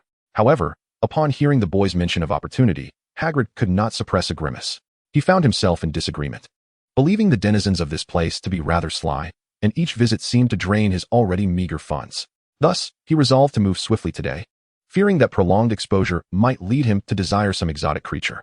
Suddenly, as they walked, Hagrid was taken aback by the echoing growls of a canine. His eyes brightened, and he halted, captivated by the sound. His instincts suggested it was a rare magical creature making such noise. Driven by curiosity, he found himself drawn towards the source, completely forgetting his earlier resolve. "Hagrid, what do you think about opening a shop here? Is a business license required? By the way, since you have so many pets, couldn't you make use of them? Hey, where did you go?" Qin Yu chatted as he walked, but turned to find Hagrid had vanished. Wasn't the plan to hurry? Where has he gone? Qin Yu thought, feeling a sense of frustration. Chapter 9, The Art of Bargaining. Hagrid is lost. This realization left Qin Yu feeling quite helpless. He reluctantly abandoned his quest for the wand shop and began searching for his companion. After a considerable time, he finally spotted a gathering of people in front of a pub, and from afar, he could see Hagrid towering above the crowd. Rushing over, Qin Yu pushed through the throng and reached Hagrid's side. 500 galleons is far too much. I do not have that kind of money at present. Could you wait for me to gather the funds before returning to make the purchase? Hagrid pleaded with a thin man standing opposite him. Beside this man was a massive three-headed dog, chained and crouching. Cerberus. Upon seeing the creature, Qin Yu immediately understood the situation. It was clear that Hagrid's penchant for exotic animals had once again taken hold of him. However, gazing at the three-headed dog, Qin Yu could not help but concede that even he would feel an impulse to purchase it. Just imagine taking it out. What an imposing sight it would be. Who would dare to provoke me then? Nevertheless, it was evident that closing this deal would not be an uncomplicated task. "I'm sorry, big fellow, but I cannot guarantee that I can wait for your return. After all, this creature is in high demand," the lean man stated languidly. "What should I do? I truly desire it, but I do not have that much money on me right now," Hagrid expressed with a distressed look, his eyes fixated on the three-headed dog. Witnessing this scene, Qin Yu could not help but press his forehead in exasperation, internally berating. "Hagrid, even if you want it so badly, you shouldn't display it so overtly. Are you not just inviting this man to take advantage of you?" Seeing that Hagrid had fallen silent, the man continued. "How about this? Do you have anything valuable on you? Show me, and if it's worth 500 galleons, I shall sell you this three-headed dog." Hagrid's spirits lifted at the mention of a deal, and he was about to pull something out when a small hand tapped his. Qin? Hagrid looked at Qin Yu in surprise. "So you've only just noticed me now?" Qin Yu could not help but roll his eyes. "Hagrid, wait a moment," Qin Yu whispered to him. "Oh, all right." Hagrid instinctively nodded, believing that this little fellow appeared rather astute and that there must be a significant reason for him to ask for a moment. Qin Yu then turned to the lean man and inquired, "Sir, what breed is this three-headed dog?" "Of course, it is a purebred Greek three-headed dog, procured at a great price from a Greek man," the lean man replied, lifting his chin with pride. "Hagrid, is that so?" Qin Yu turned to Hagrid. "There is indeed a distinct lineage of Greek three-headed dog, but one of its heads exhibits traits of a Nordic dog. To claim it as purebred would be a matter of contention." Hagrid spoke with expertise as he delved into the subject of magical creatures. "You are talking nonsense. I might just refuse to sell it to you now. Get lost, don't obstruct my business," the lean man retorted angrily. Hagrid grew anxious. Even if it were not a purebred Greek three-headed dog, he still yearned for it. In desperation, he cast a worried glance at Qin Yu. Qin Yu smiled, unperturbed, and said, "Sir, if you claim that we are spouting nonsense, then you underestimate the gentleman beside me." As he spoke, he raised his hand to introduce Hagrid. "This gentleman is a teacher at Hogwarts School of Witchcraft and Wizardry, with profound knowledge in the study of magical creatures." "Do you think his words could be mere folly?" Qin Yu spoke nothing but the truth. The keeper of the hunting grounds, the guardian of the forbidden forest, could indeed be considered a teacher of Hogwarts, and his expertise in magical creatures was certainly unquestionable. The lean man paused, appearing somewhat embarrassed under the scrutiny of those around him, but he quickly retorted, "Just because you say he is a teacher at Hogwarts does not make it so. If you wish to verify, you may correspond with the headmaster of Hogwarts, Dumbledore." Qin Yu spoke, revealing a seemingly harmless smile. The slender man, observing his unwavering confidence, began to believe his words. "I care not whether I am a purebred Greek Cerberus. I shall sell for 500 galleons today," the slender man boldly declared, fully aware of Hagrid's desire to purchase the dog, clearly intending to inflate the price. Qin Yu restrained Hagrid, who was about to speak, and said to the man with a smile, "Sir, you must see that we genuinely wish to acquire your three-headed dog." "Humph," the man scoffed, a haughty expression gracing his face. "But aside from us, look around. Who else is willing to buy this behemoth?" Qin Yu replied calmly, "Indeed, owning a three-headed dog necessitates a significant requirement, ample space at home. This is precisely why many who wish to buy cannot." Upon hearing this, the onlookers chuckled. They were merely there for amusement, with no intention of purchasing. "And so what? I will certainly wait for the next willing buyer." The slender man's bravado waned noticeably. "The next buyer? Who knows when that will be? I wonder if the money you possess can sustain you until then," Qin Yu remarked, his smile fading. "Humph, I have plenty of money," the slender man insisted, forcing a facade of calm. "Oh, is that so? If you possess wealth, why is this three-headed dog being fed nothing but potatoes? Just look at how gaunt they have become," Qin Yu pointed out. "3 heads, 3 mouths. The consumption of food is astonishing. If you cannot even afford meat, continuing to care for them will only lead to your financial ruin." Qin Yu considered adding that even the man appeared emaciated, looking as though he hadn't bathed in half a year, hardly a portrait of affluence. However, it seemed unnecessary to further expose his shortcomings at this juncture. The man clearly perceived the subtext in Qin Yu's words, his face flushing with indignation. "I need not your concern. I am selling for 500 galleons. The slender man reiterated his price. Yet this time, it was evident to all that he lacked conviction. Save for Hagrid, who was solely focused on the three-headed dog. "Very well, it seems there is no room for negotiation. Hagrid, let us depart. Any further delay may provoke Professor Dumbledore's ire." Qin Yu called to Hagrid as he began to leave. Hagrid opened his mouth, intending to voice something. But upon receiving a sharp glance from Qin Yu, he promptly swallowed his words and trailed behind, head bowed toward the edge of the crowd. However, after taking but 2 steps, the anxious voice of the slender man called out, "Do not leave." Qin Yu halted, turning to face the man. "Sir, do you have something to say? Speak. What price do you intend to offer?" Defeated, the slender man replied, 50 galleons. Qin Yu extended a hand, gesturing. "Are you suggesting I rob someone? Is this how bargaining is conducted?" The slender man's eyes widened in disbelief. "It was you who prompted me to place a bid. Besides, my owl is merely worth 18 galleons. Offering 50 galleons for your dog seems quite reasonable," Qin Yu stated earnestly. "400 galleons. If you wish to buy, then proceed. If not, then be gone." The gaunt man retorted with disdain. 150. "I've already tripled my offer. My intentions are sincere." Qin Yu replied with gravity. 380. "I'm merely making enough for shipping." The gaunt man lamented, a pained expression on his face. 180. "I believe the profit must exceed this amount," Qin Yu said nonchalantly. 350. "If you continue to haggle, I shall truly withdraw from the sale." 200. "Persist in this manner, and we shall withdraw our offer." The two exchanged barbs, the gaunt man growing increasingly distressed while Qin Yu remained unfazed. Ultimately, the gaunt man conceded, agreeing to sell the three-headed dog for 245 galleons. The reason it wasn't a round figure like 250 was that, according to the boy, the number 250 is considered unlucky in their Eastern culture. This price delighted Hagrid immensely, his grin wide enough to fit Qin Yu's head within it. "Pay up, Hagrid," Qin Yu instructed the bumbling giant. Hagrid's expression turned troubled upon hearing this. Qin Yu was taken aback. "You don't mean to say you lack even 245 galleons? Why did you haggle with me for so long?" The gaunt man lamented, on the verge of tears. I truly do not possess that much money," Hagrid confessed awkwardly. "Never mind. Let me be the good Samaritan." Qin Yu sighed as he reached into his coin pouch. Chapter 10. The first one. Qin, you are truly remarkable. You sliced the price in half. Hagrid, having successfully acquired the three-headed dog, expressed profound admiration for Qin Yu's negotiating prowess. "Actually, if you had not appeared so eager, you could have negotiated a better price," Qin Yu remarked. "Certainly not as low as your offer. Did you not observe the onerous expression?" He looked utterly pained. "Tell me, do you think he suffered a significant loss on this deal?" Hagrid concluded, a hint of guilt creeping into his tone. "You actually sympathize with that unscrupulous merchant?" Qin Yu was left speechless by Hagrid's naivety. He sighed and continued, "I can assure you, this individual still stands to gain at least 100 galleons. Is that so?" Hagrid expressed disbelief.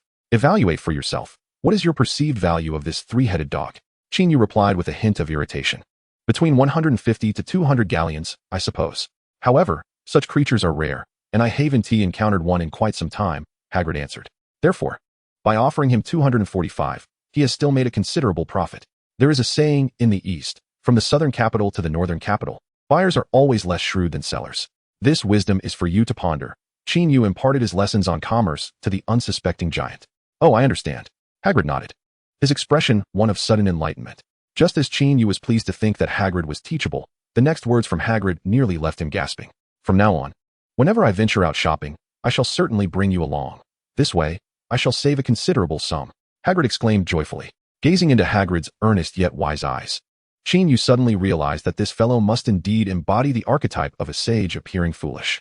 Qin Yu lent Hagrid 235 galleons, graciously allowing him to repay in 12 installments, for the simple reason that Hagrid was genuinely penniless and could only make gradual payments. Thus, Qin Yu became Hagrid's significant creditor, granting him a newfound sense of confidence in the presence of this towering giant. However, Hagrid exhibited no awareness of his debtor status. He instructed Qin Yu to select a wand at the wand shop alone, while he eagerly attended to the arrangements for the transportation of Fluffy, the three-headed dog he had just named. Once separated, Qin Yu proceeded towards the wand shop, continuing his leisurely half-day exploration of Diagon Alley. Along the way, he passed a shop where a group of young boys stood, their eyes gleaming with excitement as they gazed at the flying brooms displayed in the window. Qin Yu mused that this must be the Nimbus 2000, the very broomstick that Harry would eventually use. In the world of flying brooms, there are various categories. The Clean Sweep series could be likened to bicycles, while the Nimbus 2000 resembles a compact car, and the Firebolt is akin to a supercar. It is rumored that the Firebolt commands a price of around 1 to 2,000 galleons, if not more. Alas, Qin Yu lacked the financial means to procure such luxury, and he certainly did not have a wealthy benefactor like Sirius Black. First-year students are prohibited from bringing flying brooms, so he need not agonize over which model to choose. Continuing on his way, he casually admired the shops of Diagon Alley, purchasing robes, cloaks, cauldrons, and scales as listed on his school supply list. Naturally, he felt an impulse to acquire many of the intriguing items he encountered, even the rather unappealing bat intestines and eel eyeballs. Regrettably, after lending money to Hagrid, his own funds were rather meager. Nevertheless, he selected a hairpin adorned with a charming kitten design, intending to gift it to Hermione. "Dear boy," the elderly shopkeeper chuckled. "This hairpin is quite the trend. Not only is it attractive, but it also glows in the dark, much to the delight of young girls." Imagining Hermione wearing this delightful hairpin, particularly under the enchanting glow of night, Qin Yu found the thought rather amusing. "I hope she will like it," he replied with a smile, paying 10 sickles for the hairpin and carefully stowing it away. It was only after walking some distance that he realized he had forgotten to haggle. At last, he had located Ollivander's, the ancient wand shop, a venerable establishment with nearly 2,400 years of history. Despite having seen it in the films, Qin Yu was still taken aback by the shop's dilapidated appearance. Perhaps the magical world truly values the charm of antiquity, he pondered to himself. His hand pressed against the aged door, as if he could sense the ancient breath of time, and with an excited heart, he pushed the door open. "Ah, young sir, greetings. Are you here to purchase a wand?" The slender, disheveled Ollivander greeted Qin Yu. "Yes, Mr. Ollivander, I wish to select my first wand," Qin Yu replied. "Your first? It seems you are a first-year student enrolling this year. However, it is already September 1st, and your arrival is rather late," Ollivander teased. It is primarily due to my enrollment guide picking me up rather late," Qin Yu awkwardly admitted. "Well, it's no matter, although time is a bit tight." I am confident you will find the wand of your dreams here. Your first wand, Ollivander exclaimed with a smile. He then began searching for an appropriate wand based on Qin Yu's measurements. Try this one, a mahogany wand with a dragon heartstring core. Ollivander retrieved a wand from a wooden box and handed it to Qin Yu, holding it in his hand. Qin Yu thought of scenes from the movies and waved his hand. To his surprise, before his hand could descend, Ollivander hurriedly snatched the wand back. This one is clearly unsuitable. A dragon heartstring will amplify your destructive potential and danger. I cannot afford the chaos here. Ollivander muttered as he returned the mahogany wand to its place. He then rummaged through the boxes, mumbling to himself. Beechwood? No. A troll's whisker, too outrageous. Thunderbird tail feather, like the dragon heartstring, far too perilous. Oh, Hollywood with a phoenix feather, definitely not suitable. Silver willow, unicorn hair. Ah, this is it. After an extensive search, Ollivander finally joyfully extracted a wooden box from the shelf and opened it, revealing a silver-gray wand. Give it a try, my child. Ollivander offered the wand. Qin Yu carefully accepted it and waved it again, this time without interruption from Ollivander. As he brought the wand down, the room was suddenly illuminated with a gentle glow. Silver willow is resilient, and unicorn hair is gentle and steady. This combination will allow you to better harness your power.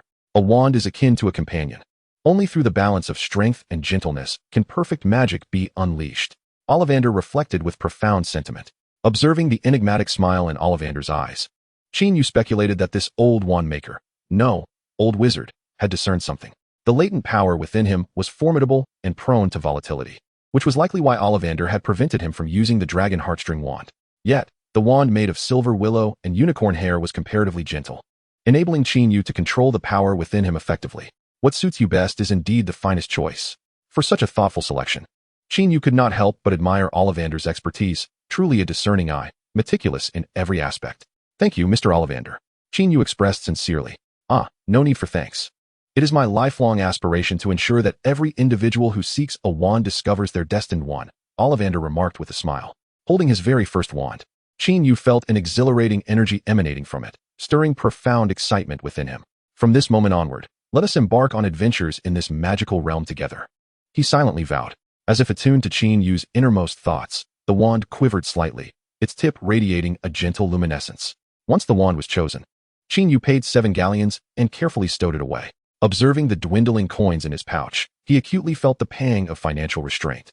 Oh, though 1,000 galleons may seem substantial, one cannot simply live off past fortunes, he mused with a sigh. Farewell, Mr. Ollivander. Qin Yu said politely as he contemplated ways to manage his finances. Goodbye, young lad, and I look forward to your next visit. Ollivander replied, then, as if struck by a sudden thought, added, by the way, should you encounter any issues with your wand, I offer a complimentary core replacement service. Just as Qin Yu was about to step outside, Ollivander's words sparked his interest, prompting him to halt. Mr. Ollivander, do you accept materials for wand cores? For instance, unicorn hair, phoenix feathers, and the like? These items had recently been mentioned by Ollivander. Ollivander paused, instinctively nodding. Indeed, we do. These are invaluable materials, essential for wand crafting.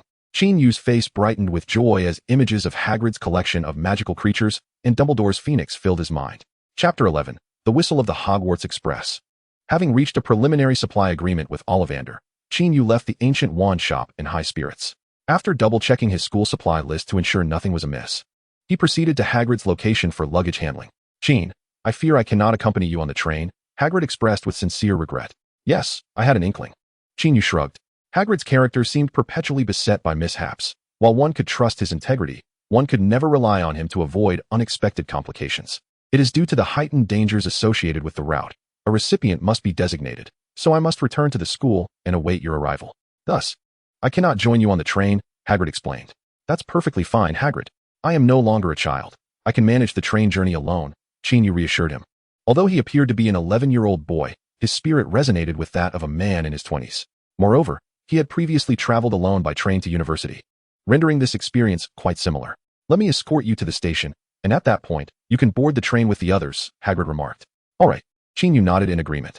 This time, they opted not to utilize the mundane modes of transportation, but instead sought out a fireplace connected to the Floo network. Hagrid first sprinkled a handful of Floo powder into the hearth, then called out the name of the train station. With a plume of emerald smoke, the hefty figure vanished into the fireplace. Mimicking him, Qin Yu completed his own journey through the Floo network amidst the swirling green smoke. In the blink of an eye, they found themselves emerging from a fireplace near the train station. How was your first experience with Floo powder? Hagrid inquired with a smile. To be honest, It was rather swift. I hardly had time to absorb the sensation before arriving here, Qin Yu replied. Well, you were fortunate. The fireplace is in Diagon Alley, and here are quite clean. When I first used it, I ended up inhaling a considerable amount of soot. Hagrid chuckled heartily, reminiscing about his youthful experiences. It seems I shall need to wear a mask next time I use Floo powder, Qin Yu contemplated aloud. That's a splendid idea. But you must put it on immediately after calling out the destination. It requires nimble hands, Hagrid added. By now, it was 10:40 a.m., and they had only 20 minutes until departure. The two ceased their idle chatter, and Hagrid hurriedly led Qin Yu to purchase their tickets. Once the tickets were secured, Qin Yu bid Hagrid farewell and pushed his luggage cart into the station. With a sense of anticipation, he made his way to the space between platforms 9 and 10. There lay the legendary Platform 9, the portal to the enchanting Hogwarts School of Witchcraft and Wizardry. However, despite his excitement, Qin Yu hesitated to run into the wall. What if it malfunctioned, leaving him with a head injury? Such occurrences were not unheard of. As Qin Yu pondered, he overheard an exasperated voice from a nearby woman, George. Fred, you are taking far too long. If it weren't for wanting Ron and Ginny to have a glimpse of the train station, I wouldn't bother bringing you here. A boy's voice responded. Well, Bill suddenly returned. We must catch up with him. Another voice, nearly identical, chimed in. Indeed. It's not every day Bill comes home. We must show him our hospitality. Your hospitality? You mean hoping Bill brings you more gifts next time? The middle-aged woman retorted. Upon hearing their conversation, Qin Yu turned to look. Indeed, he spotted an animated middle-aged woman accompanied by 7 children. Goodness, the Weasley clan was quite the lively gathering. The middle-aged woman was undoubtedly Molly Weasley, and the children beside her were her eldest son Bill, her second son Charlie, in 7th grade, her third son Percy, in 4th grade, her twin sons George and Fred, in 2nd grade, as well as her younger son Ron and daughter Ginny, who had yet to start school. Ah, Qin, it's wonderful to see you again, Bill exclaimed joyfully upon spotting Qin Yu. Qin, you must be the little boy Bill mentioned meeting at the entrance of Gringotts, right? I am Bill's mother, and it is a pleasure to meet you. Mrs. Weasley spoke in a warm tone. Indeed, I am Qin Yu. It is a pleasure to meet you as well, Mrs. Weasley, Qin Yu replied politely, feeling quite fond of this elder. What a lovely and sensible child you are. By the way, this is Charlie and Percy. They are both upperclassmen. If you need assistance, you may approach them. And here are my younger son Ron and daughter Ginny. They will soon be of school age, and you will quickly become schoolmates. Mrs. Weasley enthusiastically introduced her children. George, Fred, Qin Yu greeted each of the twins, while Ron and Ginny regarded him with palpable curiosity. As one of the trio known for earning points for Gryffindor, Qin Yu certainly held Ron in high esteem. However, with time pressing, he had little opportunity for further conversation with the Weasley family. Children, the train will depart in 2 minutes. You must hurry to the platform, Mrs. Weasley called out. Qin, safe travels. Charlie, Percy, do take good care of Qin. After issuing this directive, she turned to the twins and admonished, George, Fred, stow away your nonsense.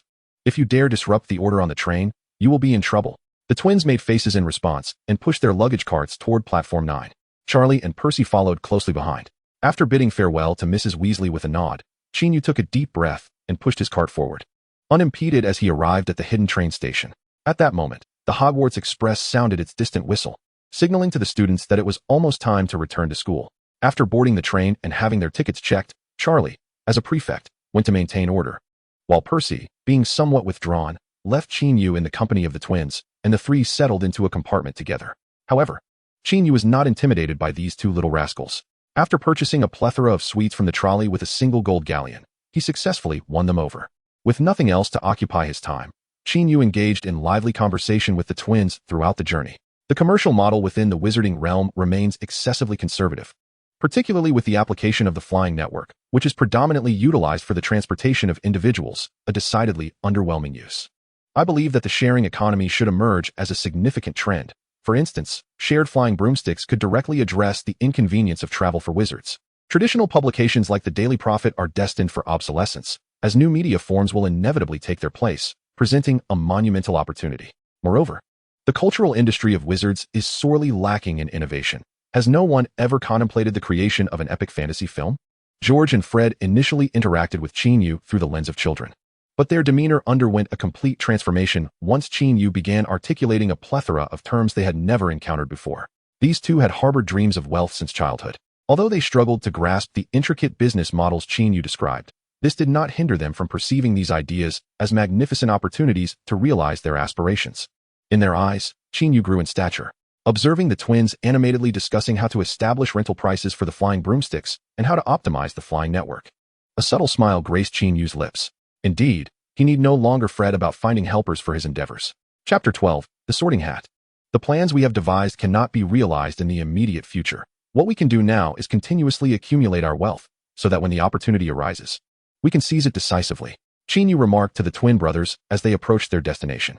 Qin, your vision truly extends further than ours, George reflected. Indeed, our dreams are still confined to running a general store, Fred added in agreement.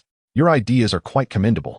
Many of your imaginative concepts could undoubtedly bring about change in the world, Qin Yu encouraged them. Upon hearing this, both brothers beamed with joy. Despite being a year younger than them, Qin Yu had thoroughly impressed the twins with his extensive knowledge during their conversation, and receiving recognition for their own proud notions filled them with a sense of pride.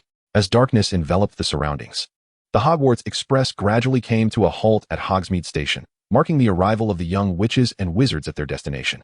The older students disembarked first, and George and Fred bid farewell to Qin Yu, earnestly suggesting that he choose Gryffindor later. Of course, that decision ultimately lies with the Sorting Hat, George acknowledged with a hint of resignation. However, we genuinely hope you will join Gryffindor, as this would allow us to conveniently collaborate on our grand plans for wealth, Fred added.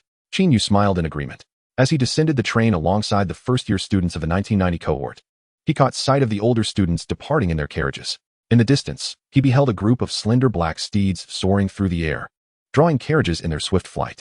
These were the nightmares, mystical creatures visible only to those who have encountered death. Qin Yu was hardly surprised that he could see them. After all, he had not merely witnessed death, he had once been a part of it. He murmured to himself, "Children, follow me to the dock and board the boat. Remember, no more than 4 may occupy a single vessel, and do not misbehave aboard the ship. The lake harbors fierce monsters that could frighten you if you were to fall in." Hagrid's voice resonated. The towering giant, over 3 meters tall, elicited gasps of astonishment from the newcomers.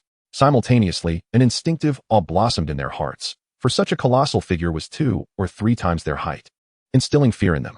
Of course, Qin Yu was an exception, as they were already somewhat acquainted. "Qin, it's good to see you again." Hagrid greeted him with a wide smile. Qin Yu returned the salutation. Although they had only known each other for less than a day, Qin Yu felt a peculiar familiarity with him.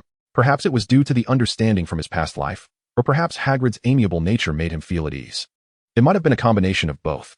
Regardless, their rapport felt as though they had known each other for ages. Hagrid then invited Qin Yu to share a boat with him. "We have arrived safely," Hagrid whispered once aboard, his eyes crinkling with delight. His affection for the large dog was palpable. "That is reassuring," Qin Yu replied, a tinge of nervousness in his voice. His anxiety stemmed from Hagrid's considerable weight. Even with only the 2 of them aboard, he worried that the small boat might capsize at any moment. This significantly marred his initial experience of gazing upon Hogwarts Castle. In contrast, the other children in their boats were rendered speechless by the sight before them. The towering ancient castle loomed like a wise sentinel, welcoming a new cohort of students. Would they, too, be remembered by this legendary school of magic and become part of its new legacy? As the small boats approached, the newcomers could hardly contain their excitement, their imaginations racing. When the boat docked, Qin Yu hastily leaped onto the shore. One by one, the other students disembarked from their vessels. Under Hagrid's guidance, they entered the castle through the oak doors and ascended 3 flights of steps to a grand hall. After gathering in the foyer, the stern Professor McGonagall explained the forthcoming events, including the sorting into houses. As the time drew near, the great doors of the Hogwarts Hall gradually swung open, revealing a resplendent chamber that gleamed like daylight. To be candid, even though he had long anticipated this moment, the overwhelming beauty of the hall still left Qin Yu profoundly awestruck, whether it be the countless candles floating in the air or the expanse of stars above. Qin Yu was enveloped in an extraordinarily enchanting and grand visual experience. As the new students entered the hall, Professor Dumbledore, seated at the center of the podium, rose to deliver a welcoming address, outlining several school regulations, such as refraining from wandering at night and avoiding the Forbidden Forest. It was also the first time Qin Yu laid eyes on Severus Snape, who, as if sensing Qin Yu's gaze, glanced in his direction a few times, though his expression remained unchanged and perpetually icy. Subsequently, under Professor McGonagall's guidance, the allocation of houses commenced. While Qin Yu was aware of these procedures, being a participant this time filled him with a sense of wonder.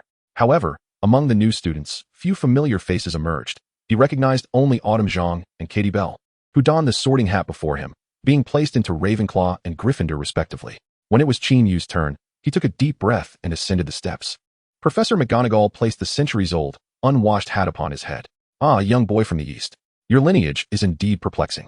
The immense power and great fortune within you render you well-suited for Slytherin, where you would undoubtedly shine. Yet, your steadiness and courage make you a fitting candidate for Gryffindor. What a conundrum. The Sorting Hat murmured incessantly atop his head. Qin Yu felt a peculiar itch from the talking, moving hat. I wish to be in Gryffindor. Unable to endure its ramblings, he made the choice for the hat. His motivation for selecting Gryffindor was not driven by any schemes of the Weasley twins, but rather a desire to be closer to little Hermione, as he had promised to help her acclimate to the surroundings. One must honor their word. Deciding to assert his own will, he resolved to bypass the hat's indecision. Very well, your choice is undoubtedly the most astute. Gryffindor, the hat proclaimed loudly, announcing his house assignment. Thunderous applause erupted from the Gryffindor table, with George and Fred clapping the most vigorously. Amidst this applause, Qin Yu made his way to the Gryffindor table and found an available seat. After a sumptuous dinner, the head students of each year led everyone back to their dormitories. The current head of Gryffindor was the soon-to-graduate Charlie Weasley, whom Qin Yu had encountered previously. Charlie guided the group to the 8th floor, where, at the end of a corridor, he spoke the password to a portrait of a fat lady, wit beyond measure. The portrait swung open, and Charlie led them into the Gryffindor dormitory area. After a brief pause in the common room, Charlie instructed, boys to the left, girls to the right. Do not mix up. Upon finishing his words, the children dispersed to seek out their respective rooms. Qin Yu ascended the staircase to the left and located the dormitory bearing his name. The first night at Hogwarts was destined to be one fraught with excitement, rendering sleep elusive. Lying on his bed, Qin Yu pondered the myriad intricacies of his past and present, eventually surrendering to slumber after an extended period of contemplation. Chapter 13. The vivid defense against the dark arts lesson. The daily schedule at Hogwarts bore a striking resemblance to that of Qin Yu's previous university life, with students rising around 7 or 8 in the morning, gathering in the Great Hall for breakfast, and embarking on classes by 9 o'clock.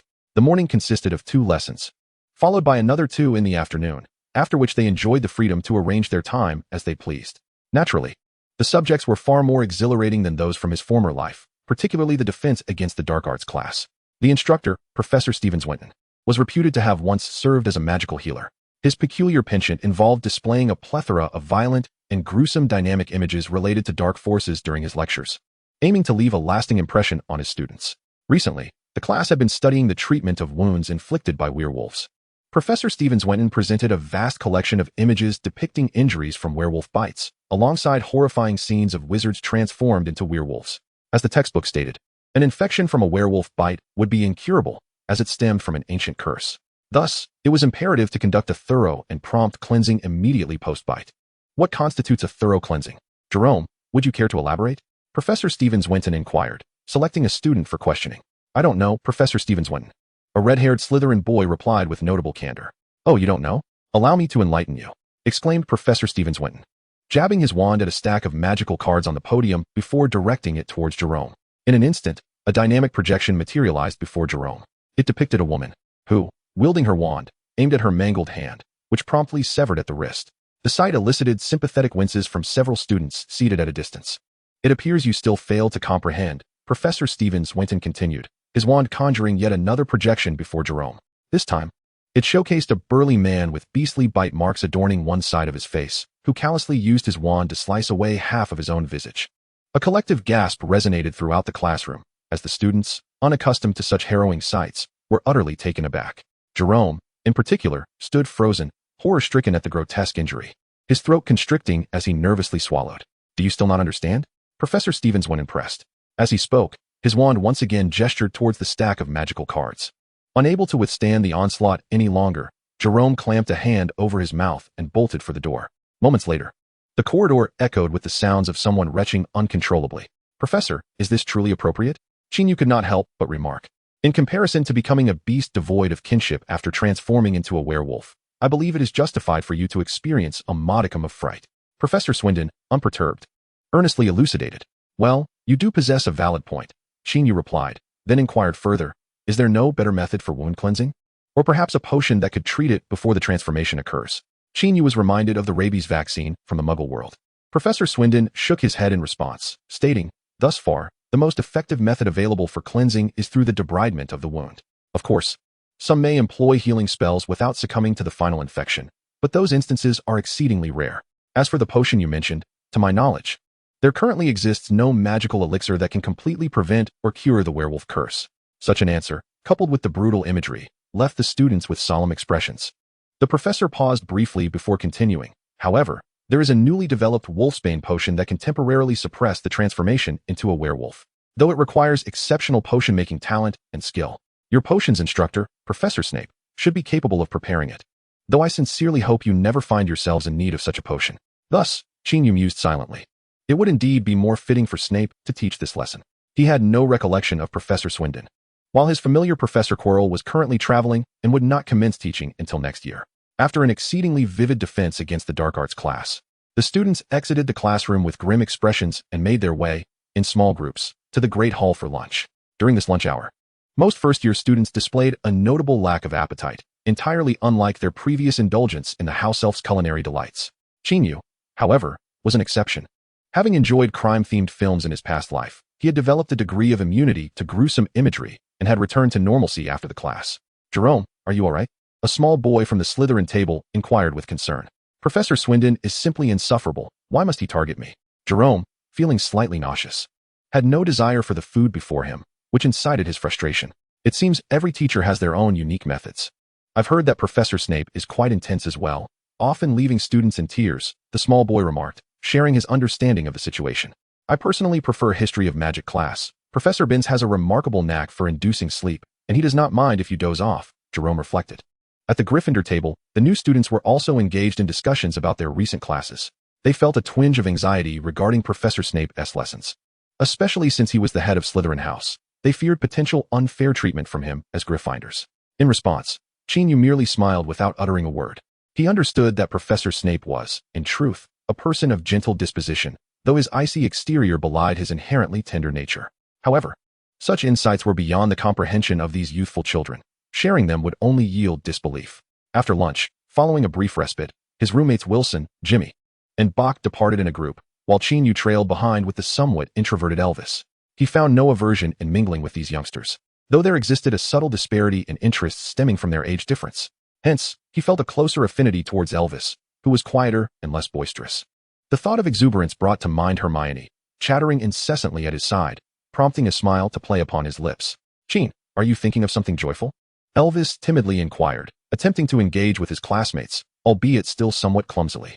Qin Yu contemplated silently. Indeed, I was reminded of a friend to whom I promised to write before the school term commenced. I must pen that letter post-haste, lest she become irate. Quite the unmanageable sort, Qin Yu replied with a smile. How wonderful. You have a friend to whom you can write letters, Elvis remarked, tinged with envy. In the future, you could write to me as well, though that would be after we leave school, perhaps during the winter or summer holidays, or even after graduation. Qin Yu gently patted his shoulder. Really? I shall certainly write to you. Elvis exclaimed joyfully. I will respond to you as well, Qin Yu replied with a grin. Then urged, Elvis, we must quicken our pace. Otherwise, we may be late for potions class. Upon hearing Qin Yu's words, Elvis jogged alongside him to catch up with Wilson, Jimmy, and Bach. Once Qin Yu and Elvis surpassed them, Jimmy shouted and began to sprint, eager to compete in a race, with Wilson and Bach quickly following suit. Laughter rang out in the corridor as the boys chased one another. The simplicity of childhood joy struck Qin Yu profoundly. He then entered the underground classroom, where the unmistakably cold Professor Snape awaited. Chapter 14, Gryffindor loses a point. If you believe the potions classroom is a place for play and mischief, you are one step closer to peril, Snape intoned in his signature silky tone, taking his time. Wilson, Jimmy, and the others, still breathless from their sprint, fell silent, intimidated by Snape's frigid words. Qin Yu, however, felt no fear. Instead, he sincerely stated, Thank you for your caution, Professor Snape. We shall certainly exercise greater care henceforth. He then addressed the children. The potions class contains many hazardous instruments and concoctions. The professor's warning is intended to keep us safe from danger. Upon his explanation, the children instantly comprehended Severus Snape's good intentions, casting grateful glances in his direction and echoing words of thanks akin to those of Qin Yu. This momentarily astonished Snape. Indeed, he possessed a sharp tongue and a rather peculiar disposition, rendering many of his benevolent remarks akin to curses. However, he had never anticipated that others would reciprocate his kindness, and he had grown accustomed to such a reality. Now, being on the receiving end of gratitude from several children left him feeling somewhat out of sorts. If Qin Yu had the soul-reading ability of the Patronus charm, he would undoubtedly scold, Old Snape, are you being a bit masochistic? Knowing the danger, I certainly do not wish for you to leave potions class maimed. Snape continued to showcase his acerbic wit. As the class bell rang, the children hurriedly found their seats. Many believe that potions does not qualify as magic because it does not involve wielding a wand. I must inform you that this notion is profoundly misguided. Others think that concocting potions merely involves heating cauldrons, which is a foolish and rigid way of thinking. Different ingredients necessitate distinct preparation methods. Some require pressing, others soaking. Some need to be roasted, and others demand your imagination to discover the most suitable approach. Snape methodically imparted the knowledge of potions. Listening attentively, Qin Yu realized that potions indeed held significant intricacies. He, too, had once considered that potions were merely heated in cauldrons. As he absorbed Snape's enlightening lecture, he gradually discerned a deeper understanding, leading to a renewed perspective on the magical world. Qin, could you tell us what part of the water thistle is used in potions? Professor Snape called upon Qin Yu. Why me? Qin Yu mentally lamented. I have been paying attention. The truth was, he had no idea what the water thistle was. And since acquiring the textbook, he had rushed to school by train, leaving him no time to study it thoroughly. Even if he had been asked about cow dung, he would at least know it was an antidote. Leaves? He ventured hesitantly. Indeed, plants are primarily utilized for their leaves, roots, and stems.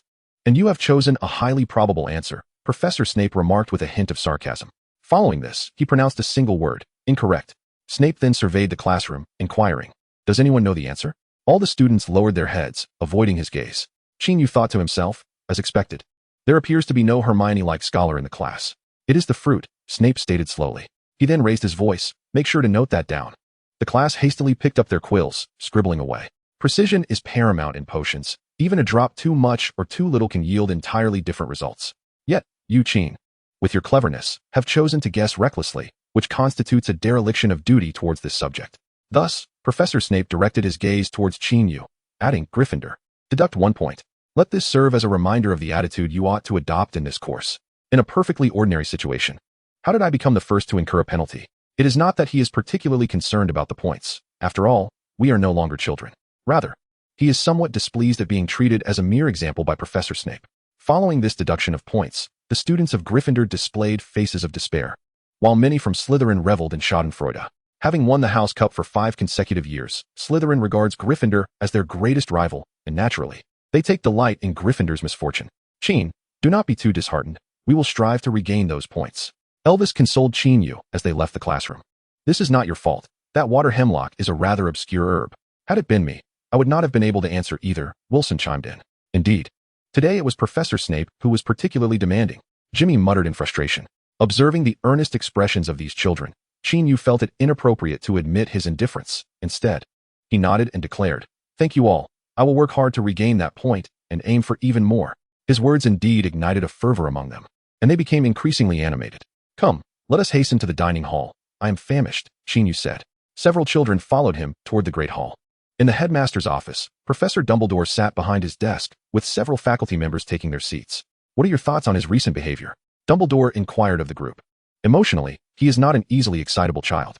I displayed numerous gruesome images in class, and he merely showed a slight look of disgust. His reaction was not unusual, and he remained more composed than most, Professor Swinton remarked. Of course, it is also possible that my stimuli were insufficient. I admit I am somewhat apprehensive of him losing control. Dumbledore nodded at this, then turned his gaze to Severus Snape. I have attempted mockery, sarcasm, and even deducted a point from Gryffindor, yet he remained tranquil, Snape replied succinctly. Upon hearing this, the others were largely unresponsive, until Professor McGonagall could no longer restrain herself. Professor Snape, I hope your deduction of points was not based on a frivolous pretext. Certainly not. My reasoning is quite sound. Snape replied coolly. Dumbledore interjected at an opportune moment. And what of you, Professor McGonagall? From my observations, the boy seems quite normal, even caring towards his classmates. For instance, Elvis, he has been able to coax this reserved child into becoming more open, which indicates a sensitive nature. McGonagall shared her perspective. Indeed, he is quite observant and attentive, assisting me greatly during class, Professor Sprout, the herbology teacher, added. However, I find his thoughts on flying lessons rather excessive. He persistently questions why one must ride a broomstick instead of flying on a sword. His peculiar inquiries truly vex me. Mrs. Huichi, with her silver hair, lamented. Wow, flying on a sword?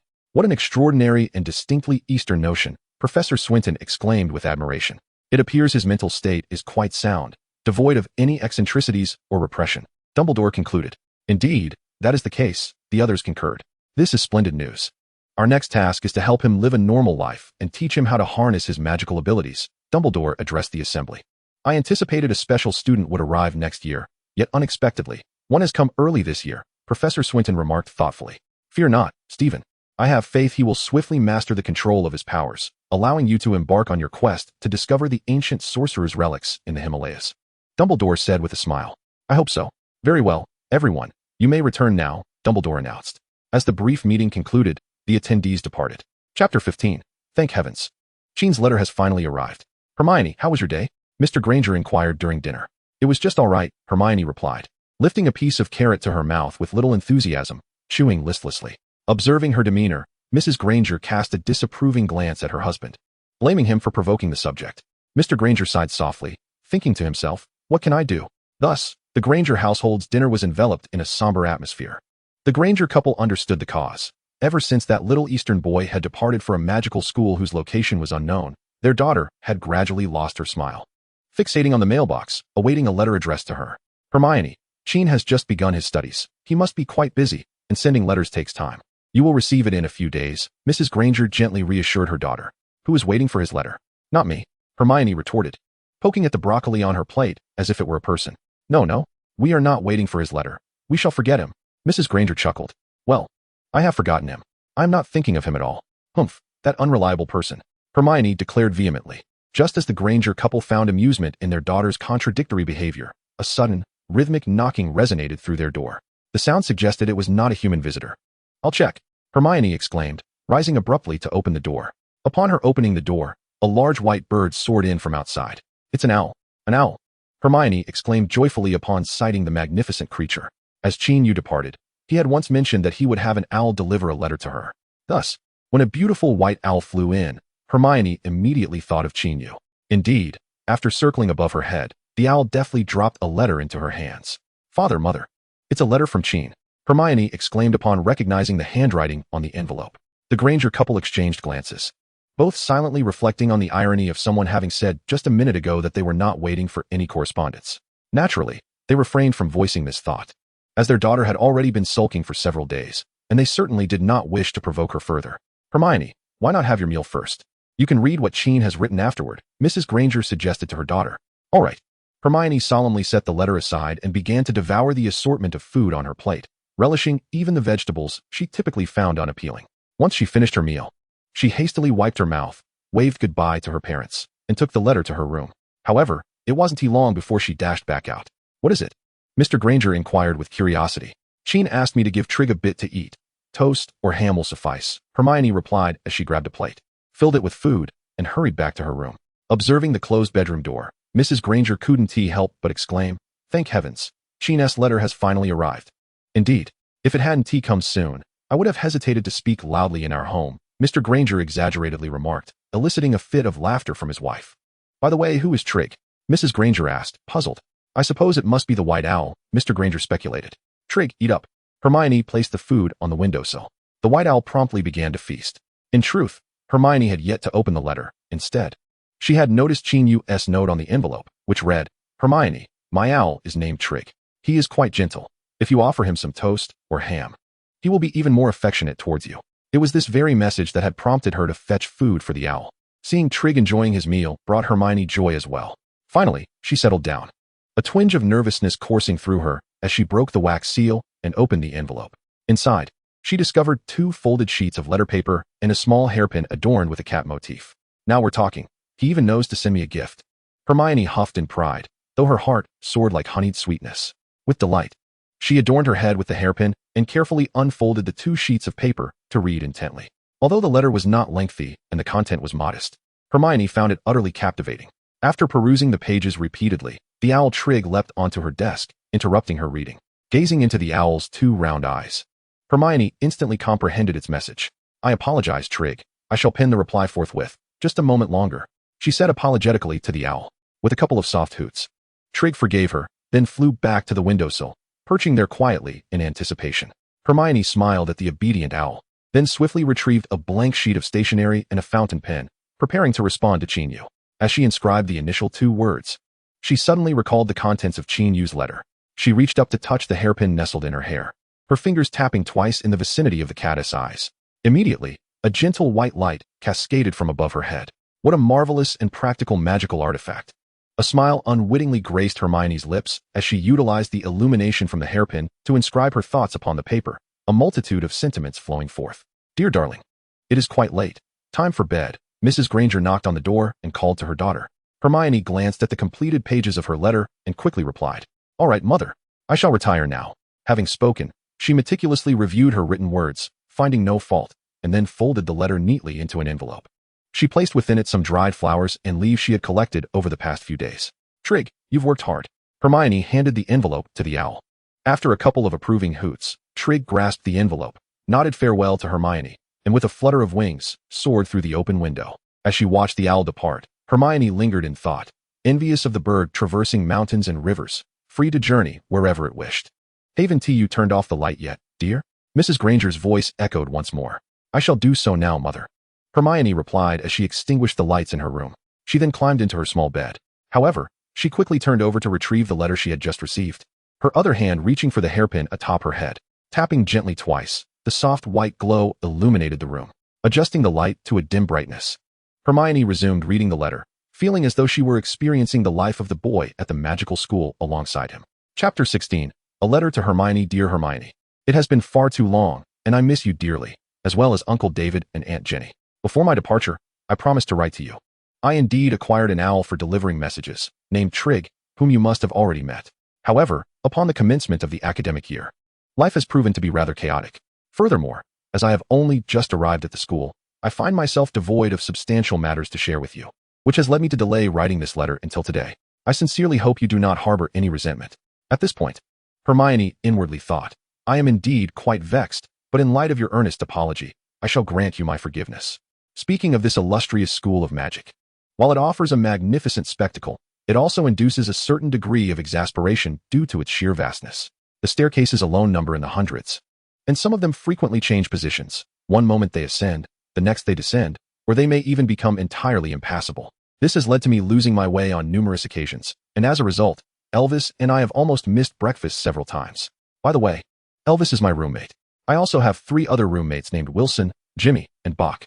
As for their surnames, I have heard they are steeped in history, connected to the sacred 28 families. However, in this modern era, the emphasis on bloodlines is evidently an antiquated notion. We regard it merely as an amusing topic of conversation, akin to my telling them that Qin was the first great unifying dynasty of China, which serves merely to create an interesting connection to my surname, rather than implying that I am a direct descendant of that dynasty. All 4 of them are wonderful individuals, kind and vivacious. When you come to study here next year, I shall undoubtedly introduce you to them, and I am certain you will be eager to befriend them. Hermione, I wonder how you will introduce me? Perhaps as a fellow roommate? I should mention that I am currently in Gryffindor House, one of the 4 houses of Hogwarts School. The emblem of our house is a lion, symbolizing steadiness and courage. I have a premonition that should you arrive, you will likely be sorted into this house as well, which would make me your direct senior. The other 3 houses are Slytherin, Ravenclaw, and Hufflepuff. Given the competitive dynamics between the houses, Slytherin students occasionally provoke us. However, they dare not engage in any outrageous behavior, merely exchanging foolish remarks or adopting silly expressions. In this regard, the students of the magical school are not vastly different from those in the Muggle world. Concerning the dormitory areas, as I am a male, I cannot adequately describe what the girls' dormitory is like, but I have heard it is significantly better, equipped with spacious wardrobes and vanities. Of course, the male students do not have much need for such amenities. Jimmy and the others claim they do not envy it at all. I can only tell you that the Gryffindor common room is quite delightful, with a warm decor and a large fireplace. When you arrive, we can chat and enjoy tea by the fire. At this point, Hermione paused momentarily, envisioning a scene of conversing by the fireplace with someone, a slight smile playing at the corners of her mouth. At Hogwarts, our foremost priority is undoubtedly to attend various magical classes, the names of which you should already be familiar with: herbology, potions, transfiguration, charms, flying, history of magic, and defense against the dark arts. Given the multitude of subjects, I intend to experience each one before providing you with a detailed introduction, which is also one of the reasons for my prolonged silence in writing to you. Hermione, there was no need to wait. You could have written more often. Herbology is quite fascinating. Our instructor is Professor Sprout, who also serves as the head of Hufflepuff House. She is exceptionally kind, and most importantly, her collection of magical plants is extensive, including several rare and valuable specimens. I plan to engage in meaningful discussions with her to see if I might procure some exquisite items to sell in Diagon Alley. Of course, I have yet to broach this idea with her. I have recently come to understand the adage that a galleon can thwart even the mightiest of heroes. Indeed, wealth is essential in the wizarding world. Otherwise, I cannot even afford a stylish broomstick, let alone one for you. I earnestly hope to save enough by the time you attend school. The currency of the Muggle world is scarcely accepted in the magical realm, with only a limited amount allowed for exchange. The flying class is what I eagerly anticipate the most. Our instructor, Madame Hooch, possesses an air of coolness. However, When I inquired about the possibility of exchanging a broomstick for a sword, she regarded me as if I were a simpleton. This led me to conclude that her mindset is somewhat rigid, lacking the necessary spirit of innovation. I do not harbor any aversion to flying on a broomstick. Rather, I merely wish for a broader array of options. The history of magic class is rather unremarkable, taught by the ghostly Professor Binns. Many students find themselves drowsy during this lecture. Perhaps only you could endure it. Transfiguration is taught by our head of house, Professor McGonagall. Currently, we are learning the basics of transfiguration, aiming to transform small animals into minor objects, which proves to be quite challenging. On my first attempt, I transformed a snail into an eraser, yet the eraser was so hard that it was incapable of erasing pencil marks. In Charms class, Professor Flitwick instructs us that success hinges on accurately articulating the incantation while deftly maneuvering our wands. This sounds as if anyone with a mouth and hands could master it. However, the reality is fraught with mishaps, and there have been several magical explosions in class. The tricky incantations are notoriously difficult to pronounce accurately. I suspect that they might be a form of communication with the divine. When uttered with intent, one may be conversing with a higher power or some form of energy.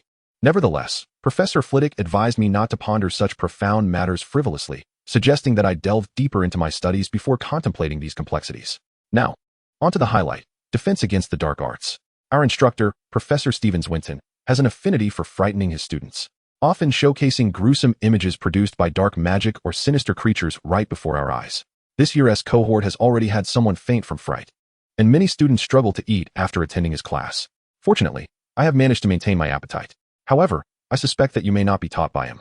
As I have heard, he is a restless soul, fond of wandering the world. Once this academic year concludes, he intends to resign and seek the ancient relics of wizards in the Himalayas. This is indeed a splendid hobby. If I were wealthy, I too would embark on a journey around the globe, in search of enchanting creatures or to visit ancient ruins. Should you wish to join me at that time, I would gladly take you along. Hermione, traveling the world sounds like a delightful notion, considering your sincere invitation. I shall contemplate it. The subject I most wish to discuss with you is potions, taught by Professor Severus Snape. He is the sort of person whose mere glance suggests he is difficult to approach, yet beneath that exterior lies a kind heart. Of course, I do not mean to imply that attending his classes is effortless. Potions require knowledge in two areas: understanding the ingredients and possessing a thorough comprehension of the recipes and preparation methods. Professor Snape often poses unexpected questions about certain potions. On one occasion, I was called upon and, having provided a haphazard answer, lost a point. This left me rather embarrassed, though I could not contest it. I am confident that, were it you, you would swiftly master that knowledge. However, I must caution you not to be overly eager to raise your hand in his class, as he has a rather peculiar disposition. If you appear too enthusiastic, he may refrain from allowing you to answer and might even utter some cutting remarks. I believe his intention is to prevent you from becoming arrogant due to your knowledge, but his words can indeed be harsh. I hope you will not take them to heart. Overall, these courses are quite intriguing, and I trust you will adapt quickly. Having conveyed all this, I find the 2 pages nearly filled, so I shall pause here. This is the essence of campus life. Should anything exciting arise in the future, I shall write to inform you. By the way, while in Diagon Alley, I came across a delightful hairpin, the very one enclosed in this letter. I immediately thought you would look exceptionally lovely wearing it, so I purchased it for you. I hope you will cherish it. A little fun fact: if you tap the eyes of the design twice with your finger, it will emit a glow, and you can rotate it there to adjust the brightness. Lastly, I wish the charming Hermione endless joy, and may Uncle David and Aunt Jenny be in good health. With love, Qin. Chapter 17, The Lively Lily. During breakfast, an owl swooped into the great hall, delivering packages and letters to their respective recipients. Jimmy received a bag of sweets, sent by his mother for him to make friends, which he shared with acquaintances at the table. Meanwhile, Qin Yu received a pink envelope adorned with floral patterns. As he held the envelope, his roommates and several close friends cast curious glances his way. It must have been written by a girl, Wilson remarked with a meaningful raise of his eyebrow. Wow, what kind of girl? Jimmy's eyes sparkled with curiosity as he chimed in. Qin Yu silently muttered to himself, pondering the intense gossiping tendencies of these youngsters. Indeed, it was a girl, and she was quite charming, possessing a pair of strikingly beautiful eyes. As for her exact appearance, you shall see when she arrives at Hogwarts next year. Qin Yu briefly explained to his inquisitive companions. She is coming here to study. What is your relationship with her? How did you meet? The group became even more intrigued, bombarding him with a flurry of questions. Qin Yu disregarded them all, hastily stuffing his mouth with ham sandwiches and gulping down a glass of juice before seizing the letter and departing. This left several of them at the dining table, engaged in animated discussion. After leaving the hall, Qin Yu took a series of winding turns until he finally arrived at a tranquil flower bed, where he settled onto a bench. Upon opening the envelope, a delightful floral fragrance wafted towards him, just as he pondered whether it might be the sweet scent of young Hermione. He noticed the flowers and leaves within. This made Qin Yu chuckle at his own fanciful musings. Primarily, having been away from the Granger household for so long, he found himself missing the faint aroma of Hermione's shampoo and body wash whenever she was near. Shaking off these thoughts, Qin Yu extracted the few pages of letter paper from within, unfolded them, and began to read intently. The content of Hermione's letter bore a resemblance to the structure of his own. In the opening, Hermione cautiously conveyed that she did not miss him terribly, merely thinking of him from time to time. She then recounted events since the beginning of the school year, mentioning that she had already completed much of the material in advance, rendering her classes rather tedious, and that the teacher's questions were quite simple. She was the only one to achieve a perfect score in the recent quiz, typical of a high-achieving student. She also noted the unfriendly demeanor of a few female classmates. Although, after the incident where someone was hung from a tree, they dared not act excessively. Following this, Hermione expressed her longing for the courses Qin Yu had described, eagerly wishing for September to arrive, so she too could attend those magical classes. Regarding her home life, she shared anecdotes about outings with her parents, mentioning how much they missed him, often reflexively saying things like how nice it would be if Qin were there. The letter continued with various trivial details, such as the bugs that had infested Qin Yu's room, Mrs. Granger preparing his favorite dish of braised beef and potatoes, her desire for a kitten which her parents had denied, and her growth spurt of 2 centimeters, quickly approaching Qin Yu's height, among other musings. At the conclusion of her letter, Hermione wrote, "When I go out with my parents or pass by certain places, I gather some flowers or pluck a leaf, and I tuck them all into the envelope. In this way, you have effectively accompanied me to these places." In her final remarks, Hermione earnestly implored Qin Yu not to delay in writing back, for she had developed a fondness for Trig. "Indeed, Trig and I have become good friends, so you must frequently invite him over. I will prepare plenty of delicious food for him," Hermione emphasized, gazing at her closing words, "Love you." Qin Yu could not resist bringing the few pages of the letter to his nose, hoping to find a hint of familiar fragrance among the scent of flowers and foliage. However, the ink's aroma was too potent, imbued with the emotions that transcended mountains and seas. The familiar essence he sought was concealed within, ethereal and indistinct. In days of old, when travel was slow and letters were distant, he was reminded of this phrase as he looked at the thin sheets of stationery. He then carefully tucked away the letter along with the flowers and leaves, making his way to the classroom. Today's lesson was rather straightforward, and thus, most of you successfully concocted this frostbite potion. However, remember, this does not imply you possess any innate talent for potion making. Rather, it simply means you are not entirely inept. Professor Snape remarked, his biting words delivered after the lesson had concluded. Qin Yu had grown accustomed to the professor's acerbic wit, and he boldly responded, "Thank you for the compliment, Professor Snape." A few other students joined in with laughter. Snape could not help but roll his eyes at Qin Yu, finding the boy rather troublesome. "Professor, there are still 10 minutes until class ends. Why not teach us something extracurricular?" Qin Yu exclaimed, showing no signs of being deterred. "Oh, what would you like to learn?" Professor Snape replied coolly. "Is there a spell that can fix leaves to create cards or bookmarks?" Qin Yu described his request. Upon hearing this, Professor Snape fell into a momentary stupor. Well, it was not unusual. He often appeared this way when silent. "Is there not? Or perhaps you are not familiar with such charms," Qin Yu said, a hint of disappointment in his voice.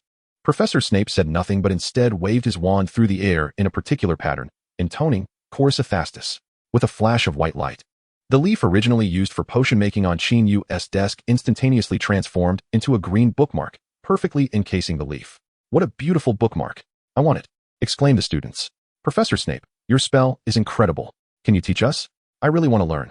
As they gazed at the leaf bookmark in Qin Yu's hand, the classroom erupted with expressions of envy and desire from the students. This is far more fascinating than concocting potions, particularly for the girls, who seem utterly defenseless against these delightful trinkets. "Silence," Severus Snape declared, raising his voice. The cacophony in the classroom ceased abruptly. In a calm tone, Snape remarked, "These are mere trifles. Since we have time today, I shall impart this knowledge to you, but I will teach it only once. Should you fail to grasp it, you may choose to abandon it, indicating that this spell may not be suited for you." Without further ado, he commenced instructing the students on a spell known as the Livingstone Charm. True to his authoritative nature, he repeated the lesson once, elucidating the wand movement and pronunciation of the incantation before allowing the students to practice freely. When Qin Yu attempted the Livingstone Charm for the first time, he inadvertently blasted a hole through the desk. Snape happened to pass by and casually cast a repairing spell to mend the damage. After several attempts, Qin Yu finally found his rhythm and mastered the control of his power. Chorus Athastus. With a flourish of his wand, a radiant white light emerged, and a leaf-shaped bookmark was born. Filled with a sense of accomplishment, Qin Yu raised the bookmark, instinctively searching for Professor Snape to receive his praise, as he was, after all, the first to master the spell. To his surprise, he noticed that Snape had, unbeknownst to him, also acquired a bookmark, gazing at it with a distant expression. Following Snape's gaze, Qin Yu observed that the bookmark was adorned with a blooming lily, the lily signifying Lily. Witnessing this, Qin Yu could not suppress a gentle sigh, inwardly reflecting. This old fellow is daydreaming about someone else's wife. Rather, a cherished confidant. Resolving not to disturb Snape further, Qin Yu decided to let him dwell on his thoughts. It was Friday, and with no classes in the afternoon, after lunch, Qin Yu made his way to the Gryffindor common room. There, he retrieved the assortment of herbs and leaves sent by Hermione and began to apply the living stone charm to each one. Once he had crafted a series of bookmarks and tucked them into various textbooks, he nodded in satisfaction. Upon returning to his dormitory, an owl flew in through the window, delivering a letter to him. It was from Hagrid, inviting Qin Yu to tea at 3 o'clock that afternoon. After reading the note, Qin Yu mused. What does the big fellow want with me? Is he already asking for repayment? Chapter 18, Full Authority. Hagrid, you said you sold a bag of unicorn hair for how much? Qin Yu managed to squeeze these words through clenched teeth, feeling a surge of frustration rising within him. Indeed, Hagrid's invitation for tea was indeed motivated by the intention of repayment, not to request further loans. Yet the manner in which this money had come about left Qin Yu feeling quite despondent. 2 galleons for a bag. What is wrong with that? Hagrid inquired, somewhat bewildered. He instinctively sensed that the little boy before him might be somewhat discontented. However, today he was repaying a debt, albeit only a portion of it. And the child ought to feel joy, shouldn't he? Thus, Hagrid found himself perplexed. What is the matter? How can you even ask that? Qin Yu felt a surge of exasperation. He took a sip of the tea on the table to soothe his parched throat and spoke in as calm a tone as possible. Do you realize that a small bag of unicorn hair in Diagon Alley is priced at 10 galleons? It seems that way. Hagrid scratched his head and replied. So, you sold it to the unscrupulous merchants of Hogsmeade for merely 2 galleons. Qin Yu exclaimed in frustration. I thought it would be convenient to sell to them. They also accepted some other items. Otherwise, I wouldn't have been able to gather the 50 galleons to repay you, Hagrid justified. I am not in a rush for you to repay me. Compared to your delayed repayment, I would much rather not witness you undervaluing the hard-earned possessions you have accumulated. Qin Yu lamented. As a quintessential Taurus, he indeed placed great importance on wealth, but he valued even more the well-being of himself and his friends, ensuring they did not suffer significant losses. Suffering losses is the bane of a Taurus. Well, I often sold to them before. It wasn't too bad, Hagrid muttered softly. Not too bad. Qin Yu widened his eyes and furrowed his brow in response. Bad. It is very bad. Hagrid quickly corrected himself. For reasons unknown. Hagrid felt it best to appease the child at that moment. Otherwise, he might genuinely explode with frustration. Observing Hagrid's demeanor, Qin Yu recognized that he had overreacted. So he apologized. I'm sorry, Hagrid. I was a bit too emotional just now, but I truly worry for you. How can you so casually sell such precious items? Well, they are just some beast hairs. They aren't that precious. Very precious. They are all very precious. However, as you know, I'm not skilled in conducting business. Hagrid sighed helplessly towards the end. Hagrid was right about that. Although he occasionally collected the fur, eggshells, and molted skins of magical creatures, he never approached it as a business endeavor. He simply accumulated them and sold them casually in Hogsmeade, exchanging them for a bit of money to enjoy a butterbeer at the Three Broomsticks or to purchase chocolates and milk candies at Honeyduke's. This undoubtedly related to his personality, as he had never been particularly adept at interacting with people, which was one of the reasons he preferred animals. This is precisely what I wanted to discuss with you. I would like to be the exclusive agent for the products derived from the magical creatures you nurture. What do you think? Qin Yu looked at Hagrid with sincere enthusiasm. Exclusive agent?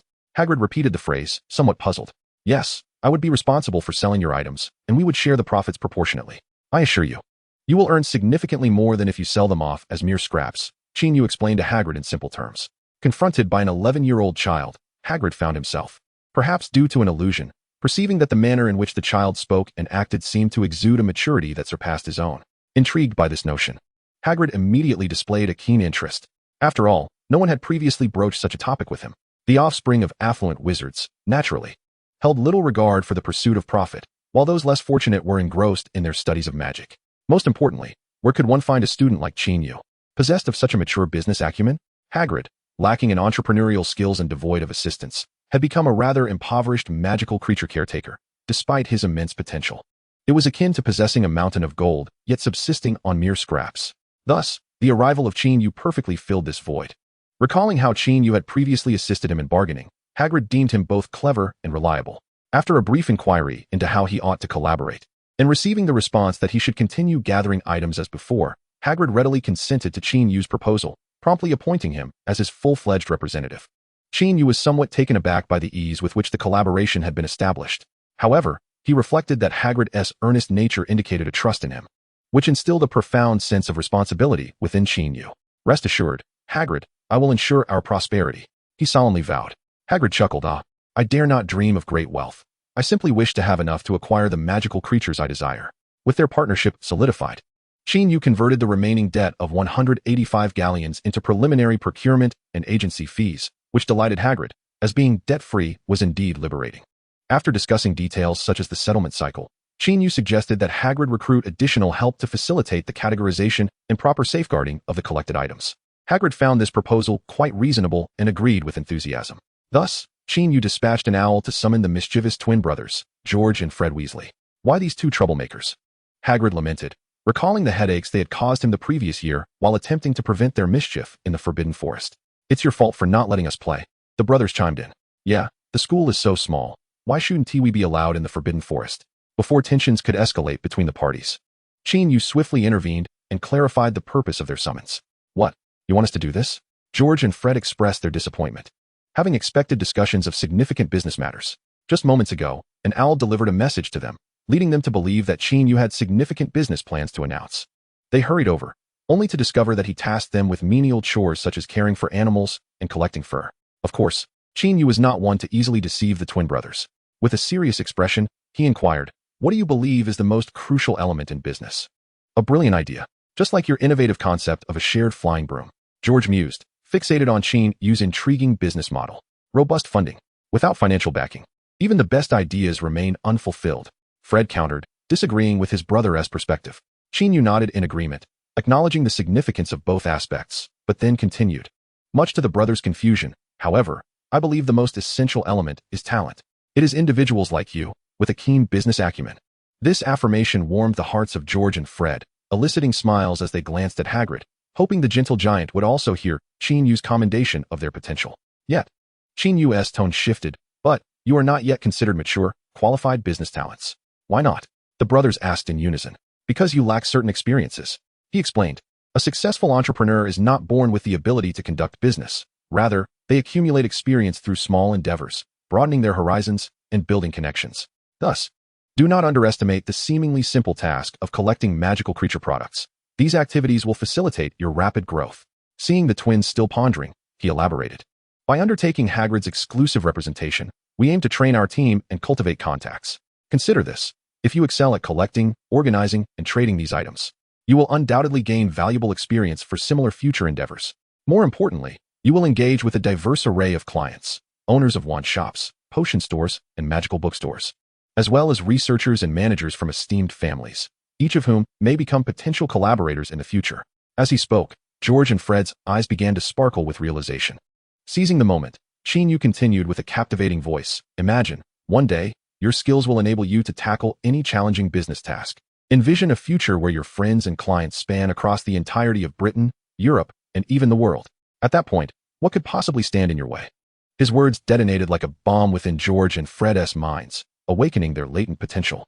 They were not fools. Rather, they were astute individuals with a sharp instinct for business and a bold spirit of innovation. After Qin Yu's enlightening discourse, they felt as if a veil had been lifted, expanding their vision and opening their horizons. Indeed, they must continuously hone their skills. Indeed, they need to expand their network. Once these two elements are in place, they will be capable of accomplishing a multitude of endeavors. At that point, what is beyond their reach? At that time, all things shall be possible. George and Fred exchanged glances, each perceiving the fervent spirit mirrored in the other's eyes, and together they directed their fiery gaze towards Qin Yu. Qin, are these two children on the verge of madness? Their demeanor resembles that of the creatures in the Forbidden Forest, Hagrid whispered to Qin Yu. A hint of concern in his voice after George and Fred merrily set off to work. No, Hagrid, they are ignited by their dreams. Qin Yu corrected him. Oh, Hagrid nodded, somewhat understanding. Youth is truly wonderful.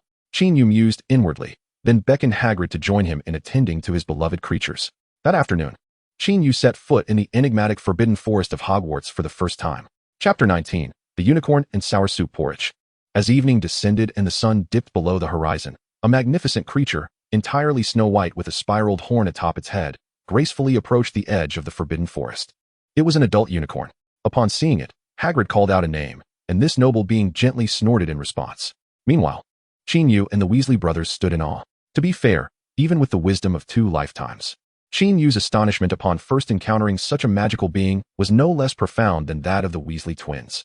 Just for this unicorn, Qin Yu felt that his journey into the magical realm was well worth it. Hagrid, how should we interact with her?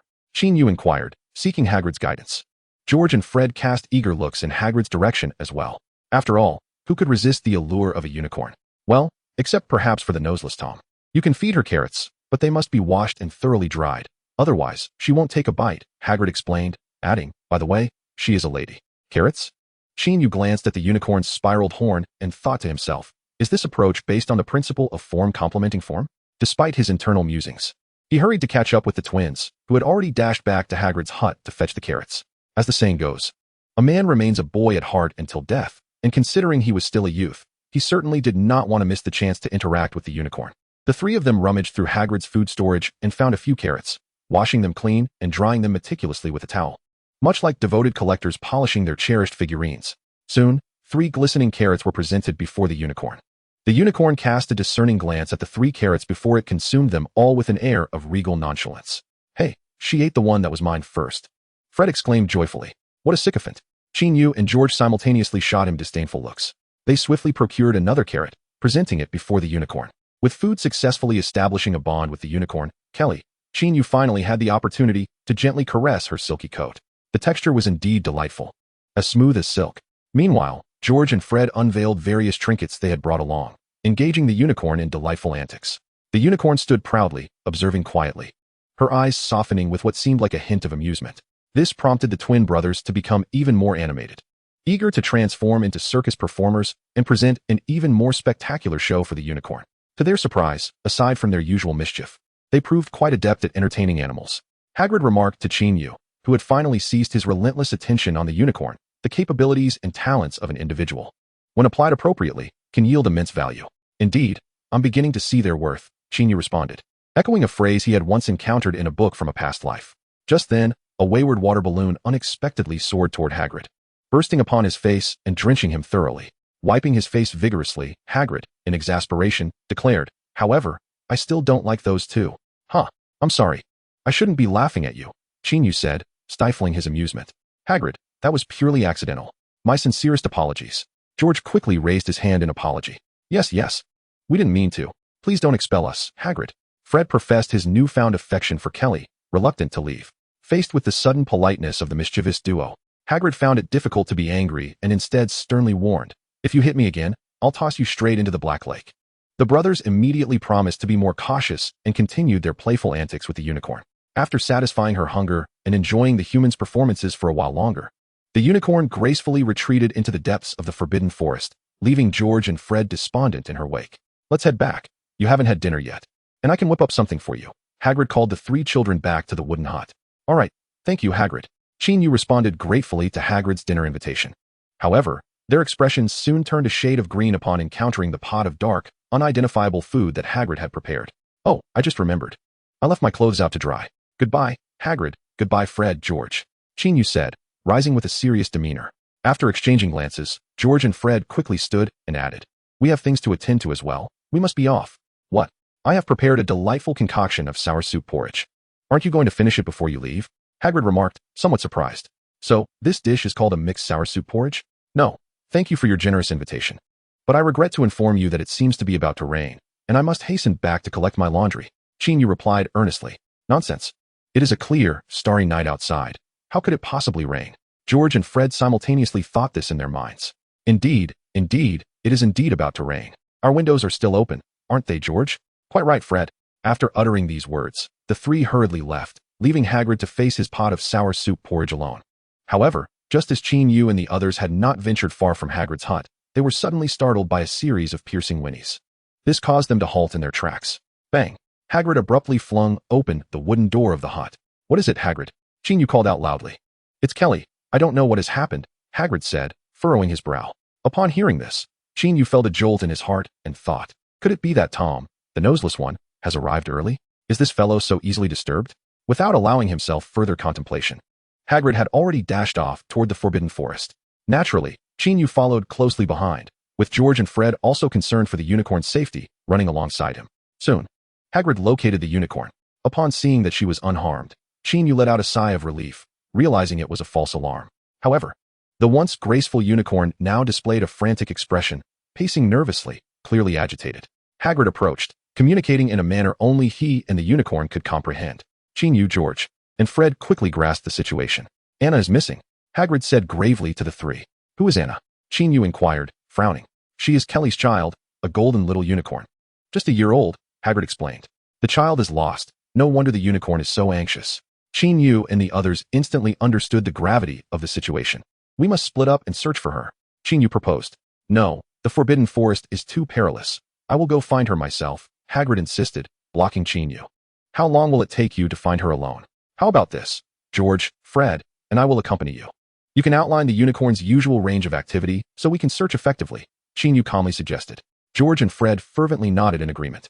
Seeing their determination and recognizing the increased safety in groups, Hagrid consented to Qin Yu's proposal and informed them of the areas the unicorn frequently visited.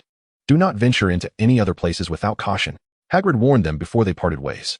Very well, we understand. Qin Yu gave him a reassuring look. Subsequently, the four split into two groups and proceeded in different directions to search.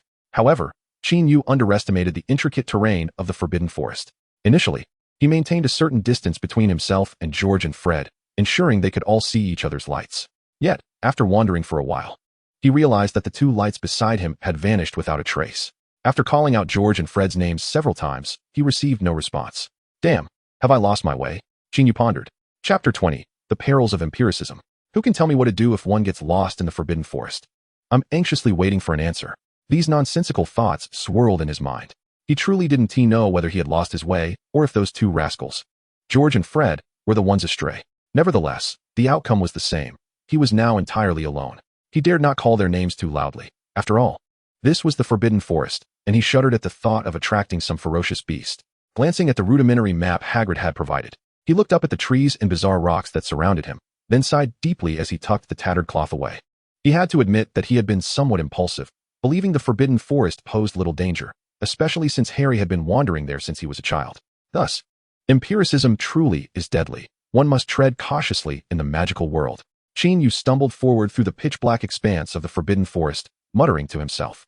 At this point, he was utterly disoriented, relying solely on his memory and sense of direction, which proved unreliable as the environment grew increasingly unfamiliar. Gradually, he began to feel a sense of urgency in the dark, especially as strange sounds echoed around him or shadows of creatures flitted by. Just as a shiver ran down his spine, the dormant power within him stirred restlessly. Finally, in a moment of instinctual clarity, that force surged to his forehead. Instantly, Qin Yu perceived the world around him with startling clarity and heard distant sounds. This experience imbued him with a sense of newfound strength. Empowered by this force, his vision expanded and his hearing sharpened. He could discern outlines hundreds or even thousands of meters away, as well as sounds from the same distance. Almost effortlessly, he spotted the frantic figures of George and Fred. Elated, he prepared to head in their direction when he suddenly heard a faint whimper.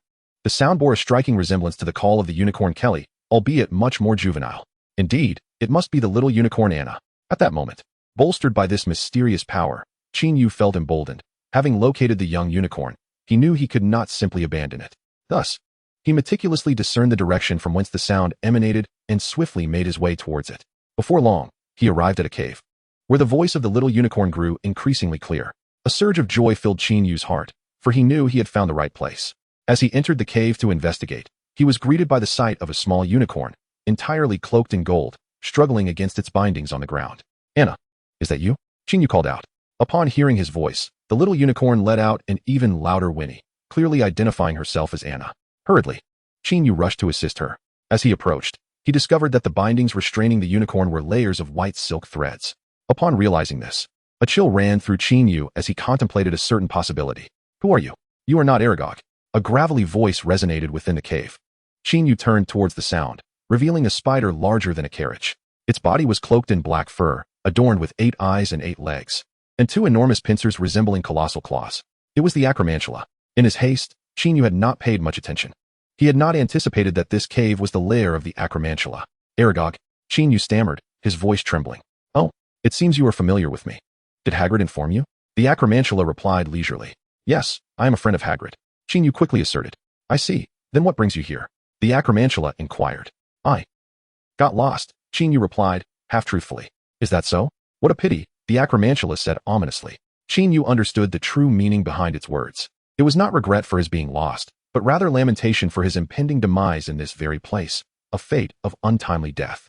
Indeed, a swarm of shadowy figures swiftly advanced towards Qin Yu from all corners of the cave, accompanied by a chilling rustling sound. Could you perhaps spare me and your descendants? Qin Yu implored Aragog, clinging to a glimmer of hope. I'm afraid, while I promised Hagrid I would not harm anyone, I cannot restrain my offspring or their progeny. So, do you have any last words for Hagrid? The acromantula intoned sinisterly. Damn it, to hell with you. Qin Yu could not help but curse vehemently. He spoke in Mandarin, which the acromantula did not comprehend, yet it showed no inclination to understand. The rustling grew louder, and Qin Yu could see the multitude of black spider eyes and the terrifying pincers drawing closer. The little unicorn sensed the encroaching danger, becoming increasingly restless as she lay on the ground, kicking her hooves. The swarm of spiders closed in, encircling the two prey. They displayed no tactical approach. Several of the foremost spiders lunged directly at Qin Yu. Wingardium Leviosa. In a critical moment, Qin Yu swiftly waved his wand and uttered the incantation for the levitation charm. The spiders that attacked him immediately floated in midair. However, more spiders rushed in from behind. In a flurry of panic, Qin Yu waved his wand, casting a petrification spell, and the second wave of spiders was instantly immobilized. Noticing the effectiveness of this incantation, Qin Yu repeated the petrification several times. Nevertheless, it was futile. A single individual could not contend against an overwhelming multitude, especially when his adversaries possessed 8 legs each, and there were countless more swarming around. Soon, he found himself unable to hold them off. Suddenly, an unseen silk thread shot forth and ensnared Qin Yu's wand. Caught off guard, he was unable to prevent his wand from being dragged away. Without his wand, the spells he relied upon became useless, plunging him deeper into peril. Damn it! Is this how my life ends today? Qin Yu cursed inwardly. What kind of fate is this? He felt tears of despair welling up. Ding! Dear host, life is filled with unexpected twists. You find yourself at a critical juncture of life and death. How will you escape this dangerous situation? Please make the following choices. 1. Use your wisdom and courage to strive for an escape from the 8-eyed spider swarm. Reward, 100,000 galleons. 2. Utilize the power of Momo Ran to crush the 8-eyed spider swarm with absolute strength. Reward, the summoning privilege of the wish-granting chamber. A familiar voice echoed in Qin Yu's mind as the system made its timely appearance. At such a moment, relying on some so-called wisdom and courage to escape is absurd. If I could have escaped, I would have done so long ago, without your prompting. Qin Yu raged silently. Yet, time was of the essence. Choose 2.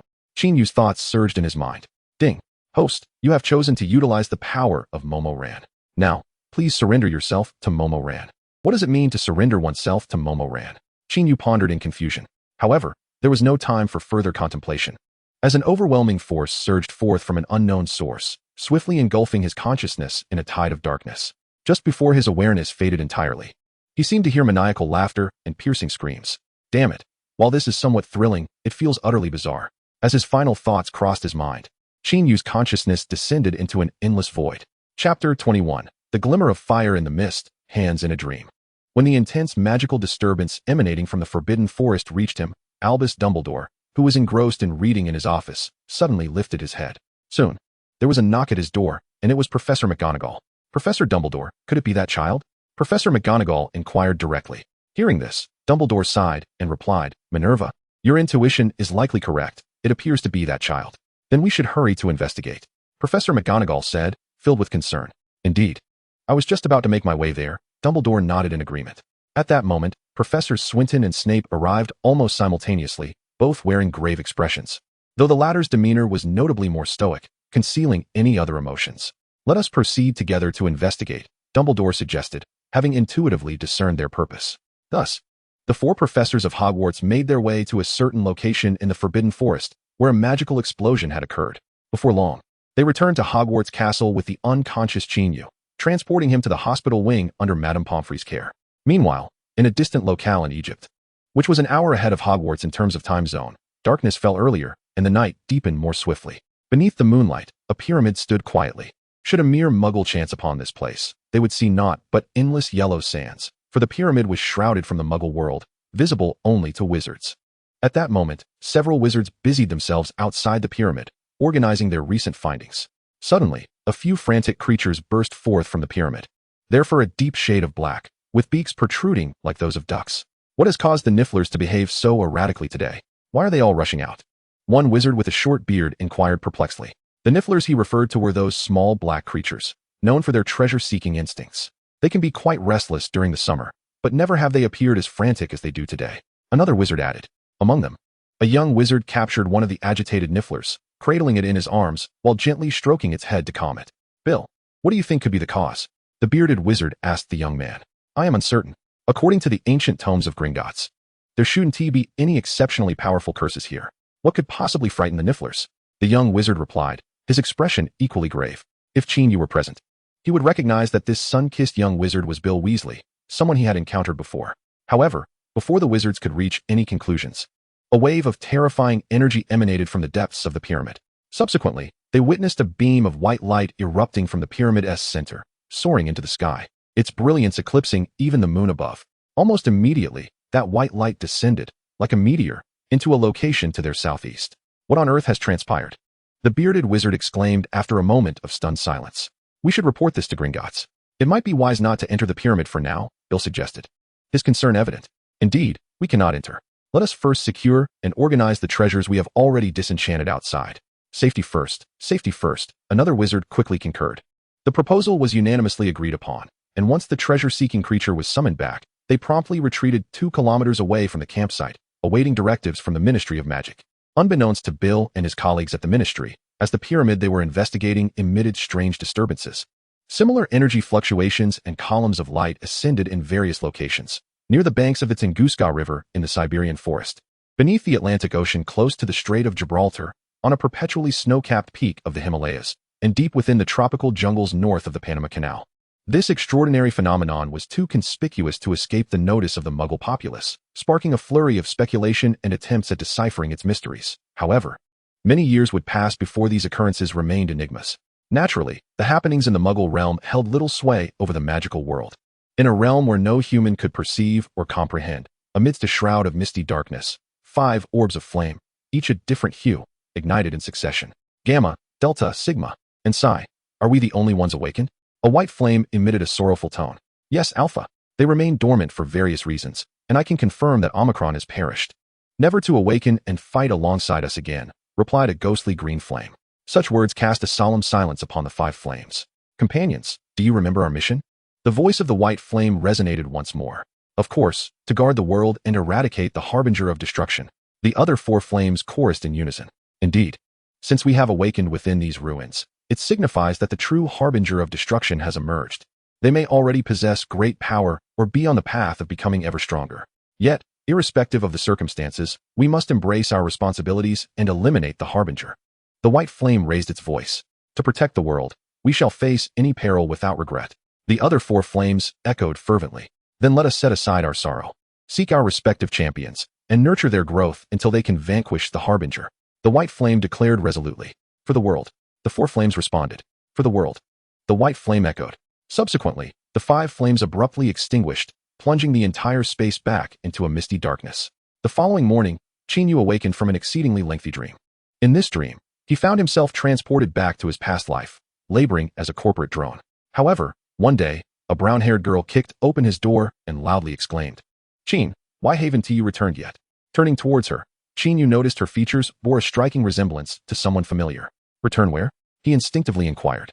Back to the magical world, of course. The girl replied, her eyes wide with excitement. It was then that Qin Yu recognized her. She was Hermione, the girl who had sent him a letter adorned with flowers and leaves. Very well, I shall return now, Qin Yu asserted with a vigorous nod. Upon uttering these words, he grasped the delicate, outstretched hand. However, just then, he awoke from this dream. As he opened his eyes, he found himself staring blankly at the ceiling of the ancient castle, momentarily disoriented regarding his whereabouts. Yet, his gaze fell upon a familiar wand resting beside his bed, a wand crafted from silver willow. Reaching out, he took hold of the silvery wand and cast a levitation charm upon a teacup on the table. Observing the teacup floating gracefully in the air, a serene smile graced Qin Yu's lips. Qin, now is not the time to be using magic, a gentle voice of a middle-aged woman resonated. Turning to look, he recognized Madame Pomfrey, the school nurse. Chapter 22, Retrieving Lost Items. Qin Yu was uncertain of Madame Pomfrey's age. However, It was evident that she had already been the school nurse during the time of Snape, James, and Lily, marking her as a venerable figure at Hogwarts. "How long have I been asleep?" Qin Yu inquired. "Perhaps a dozen hours," Madame Pomfrey replied. "So, I merely slept through the night." Qin Yu confirmed his understanding of the current time. "What exactly transpired yesterday?" he asked, a hint of confusion in his voice. "How much do you remember?" Madame Pomfrey countered, not immediately responding to his question. Furrowing his brow, Qin Yu endeavored to recollect the events of the previous day. After a moment of contemplation, he began to recount. "I only recall seeking out Anna, the little unicorn, who had strayed away. Initially, I was with George and Fred, but we soon became separated. Then, I heard the unicorn's call and entered a cave, where, indeed, I found Anna. However, that cave turned out to be the lair of a giant acromantula, and we were besieged by numerous of these creatures. After that, I cannot recall anything further." Qin Yu candidly conveyed his experiences, though he refrained from mentioning any details regarding the system. In response, Madame Pomfrey nodded and remarked, "Professor Dumbledore discovered you in that cave, where you had succumbed to unconsciousness. Upon bringing you here, I conducted a thorough examination and found you merely asleep, with no significant injuries. As for the specifics of what occurred, you will need to consult Professor Dumbledore." Contemplating this, Qin Yu realized that after entrusting his body to the Silent Guardian, he had sustained no harm, at least none that Madame Pomfrey could detect. Following another thorough examination by Madame Pomfrey, confirming his well-being, Qin Yu departed from the infirmary, making his way directly to Dumbledore's office. Upon knocking on the door to the headmaster's office, Qin Yu beheld the venerable Dumbledore seated behind his desk, accompanied by Fawkes the Phoenix perched nearby. At that moment, Fawkes appeared somewhat aged, his feathers lacking the luster they once possessed. Qin Yu could not help but glance at Fawkes a few more times, prompting a wary return glance from the Phoenix. "Qin, I have a fair understanding of your intentions. Are you inquiring about yesterday's events?" Dumbledore began. "Indeed, Professor Dumbledore, I seem to have lost some memories from yesterday." Qin Yu was drawn back to the conversation by Dumbledore's words, ceasing his distractions. He then recounted, in general terms, what he had just discussed with Madame Pomfrey. "Qin, I regret to say that my knowledge is rather limited. All I know is that a tremendous surge of energy occurred deep within the Forbidden Forest last night. Professor McGonagall, Professor Snape, and I hurried there and discovered a small unicorn guarding your unconscious form, alongside a heap of corpses belonging to acromantulas. I then brought you back." Dumbledore recounted what he knew. "It seemed I lost consciousness after being controlled by the entity and ended up slaying the attacking acromantulas. Although I escaped with my life, the sensation of losing awareness is truly unsettling," Qin Yu mused internally. "If I am not mistaken, the surge of energy you experienced resulted from the entity's loss of control. In a moment of extreme peril, it instinctively seized control of your body. I encountered a similar situation in someone else long ago," Dumbledore analyzed. "How can I control this power? I must admit, I am somewhat apprehensive. This is my first encounter with such a circumstance. Previously, I have only faced uncontrolled energy without losing consciousness." Qin Yu expressed his deep concerns. "Your current fear of it indicates that you have not yet lost yourself, which is a positive sign. Rest assured, I have already discussed this with the other professors. We will find a way to help you manage it, ensuring it does not spiral out of control, leading to catastrophic consequences," Dumbledore reassured him. Hearing this, Qin Yu felt a warmth in his heart and replied, "Thank you, Professor Dumbledore. It is our duty as educators to ensure the safety of every child in this school. Now, Qin, you should return and rest well. In the next few days, a professor will meet with you individually," Dumbledore advised. "Very well, Professor Dumbledore. With your presence, I feel reassured." As Qin Yu prepared to take his leave, he suddenly recalled something and turned back to Dumbledore. "By the way, Professor, you mentioned that all the acromantulas are dead, correct?" "Indeed, all the adult acromantulas have perished," Dumbledore confirmed. "What about Aragog?" Qin Yu inquired further. Dumbledore, of course, was aware of Aragog's name. He too has vanished without a trace. Upon hearing Dumbledore's words, Qin Yu's eyes brightened.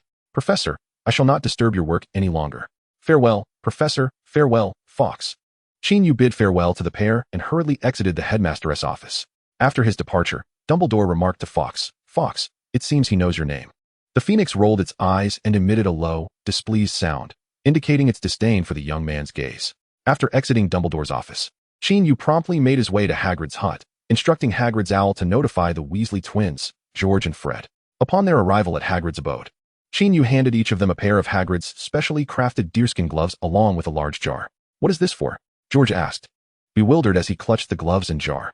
Fred mirrored his confusion. "Why, to collect the fallen items, of course," Qin Yu replied, exasperated by their lack of perception. Before they could inquire about what the fallen items were, Hagrid interjected, "Qin is planning to gather the venom of the acromantula." Upon hearing this, the Weasley brothers' eyes lit up with excitement. They had also ventured into that cave the previous day and encountered the unconscious Qin Yu, but at the time, their primary concern had been his safety, leaving little attention for the acromantula corpses. Now, with Qin Yu and Hagrid's prompting, they finally recognized the treasure those acromantula bodies represented. Is it true that a pint of acromantula venom can fetch 100 galleons, and it's in high demand? Fred eagerly inquired. That price is outdated. It's at least 120 galleons per pint now. Qin Yu smiled, having gleaned some knowledge of item values during his time in Diagon Alley. He had taken note of the familiar items like acromantula venom, phoenix feathers, and unicorn hair, aware of Hogwarts' bounty of such resources. With Qin Yu's words fueling their enthusiasm, the three children each seized a large jar and excitedly dashed towards the forbidden forest, with George and Fred unable to suppress their cheers. Hagrid followed closely behind, carrying a bag filled with tools, moving at a leisurely pace. Chapter 23, a joyful yet disgusting task. Gazing at the chaotic spider lair, Qin Yu pondered for a moment before asking, "Did I do all of this?" Presumably so. When we arrived, Professor Dumbledore and the others had already been here. We initially thought they had come to rescue you, but Dumbledore mentioned this mess was the result of your uncontrolled magic, Fred explained to Qin Yu. Such magical mishaps are, in fact, quite common among young wizards, particularly those from Muggle families who lack guidance from adult wizards, making them prone to magical surges. However, your display was indeed remarkable, George added, his tone tinged with admiration. Initially, George and Fred had only perceived Qin Yu as possessing a keen business acumen, unaware that he also wielded such formidable magical power, albeit in an uncontrolled manner. Upon witnessing their reaction, Qin Yu instinctively glanced at Hagrid, who, with his mouth closed, shrugged his shoulders, implying that Dumbledore had not revealed the truth to them. After contemplating for a moment, Qin Yu grasped Dumbledore's intent. It was perhaps prudent to keep the matter of the Silent Ones within a limited circle, as divulging it to too many could be more detrimental than beneficial. Enough of idle chatter. Let us commence our endeavor. My friends, do you not see the heaps of galleons beckoning us? Qin Yu gestured towards the cavern filled with the remains of the acromantula. Hooray! Huzzah! George and Fred exclaimed with uncontainable enthusiasm. Even Hagrid seemed to be swept up in the exuberance of the youthful boys, sporting a broad smile. Thus, the four began to scavenge in the lair of the acromantula, or rather, to collect the scattered items that had fallen. As for Aragog, even Hagrid, the caretaker of magical creatures, was unaware of its whereabouts. It was likely frightened and had retreated to an unknown hiding place, he conveyed to Qin Yu and the twins. This uncertainty was one reason they dared to boldly venture in to gather supplies. Regarding the occasional small spiders that wandered in, they had nothing to fear. The acromantula possessed a small orifice on its chelicerae, from which it expelled venom. When it ensnared its target with its pincers, it would swiftly release the venom to incapacitate its prey. Exercise caution, and make sure to wear gloves. Otherwise, the venom may corrode your skin, leading to fever and unconsciousness. Hagrid instructed while rummaging through the carcass of an acromantula. Listening to his expert exposition, George and Fred exchanged looks of admiration. Their perception of Hagrid had shifted significantly, as the knowledge of these magical creatures was something they might not even glean from textbooks. Yet Hagrid recounted it with remarkable familiarity and eloquence. All right, Qin, place a jar below. I shall teach you how to extract the venom, Hagrid commanded. Qin Yu promptly set his jar on the ground, while Hagrid used a knife to slice open a specific area of the acromantula's head. He then plunged his hand, clad in deerskin gloves, into the innards, producing a squelching sound. Ugh, that is a bit nauseating, Qin Yu could not help but remark. Meanwhile, George and Fred wore expressions of impending nausea, as the sound evoked memories of their mother handling ground meat. They vowed never to show interest in her steamed meatballs or fried patties again. Ah, found it, Hagrid exclaimed, his face lighting up after a brief search through the acromantula's flesh. He instructed Qin Yu to position the jar at the venom orifice. And as Hagrid applied gentle pressure with his hand inside the creature's head, a stream of pale green liquid shot forth from the orifice, accurately filling the jar. Wow, it's emerged. Such a beautiful color. The twin brothers marveled in delight. This is not a beautiful color, but rather a perilous one, Qin Yu thought anxiously to himself. At that moment, he was bracing himself against the rim of the jar, genuinely fearful of being splattered by the venom of the eight-eyed giant spider. Fortunately, Hagrid's hands were steady. Not a single drop escaped until the venom was thoroughly extracted.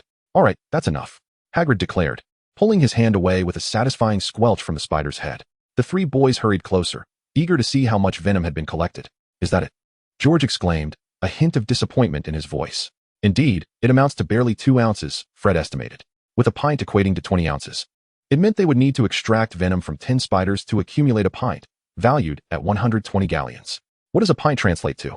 In metric terms, it is approximately 568 milliliters. For context, a bottle of Nongfu Spring is 550 milliliters, making a pint just slightly more. Thus, Our new motto will be, we do not produce venom, we merely serve as nature's carriers. Qin Yu chuckled to himself at these musings. Gentlemen, although a single giant spider yields so little, we have an entire cave full of them. Qin Yu gestured towards the remaining 8-eyed spiders.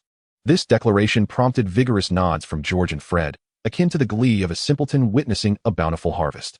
Subsequently, the trio began the unpleasant task of extracting venom. Qin Yu took the initiative, emboldened by his exposure to films and recent defense against the dark arts lessons. Mimicking Hagrid, he used a sharp knife to slice open the spider's mandibles, revealing the fleshy insides. He then, wearing deerskin gloves, reached inside.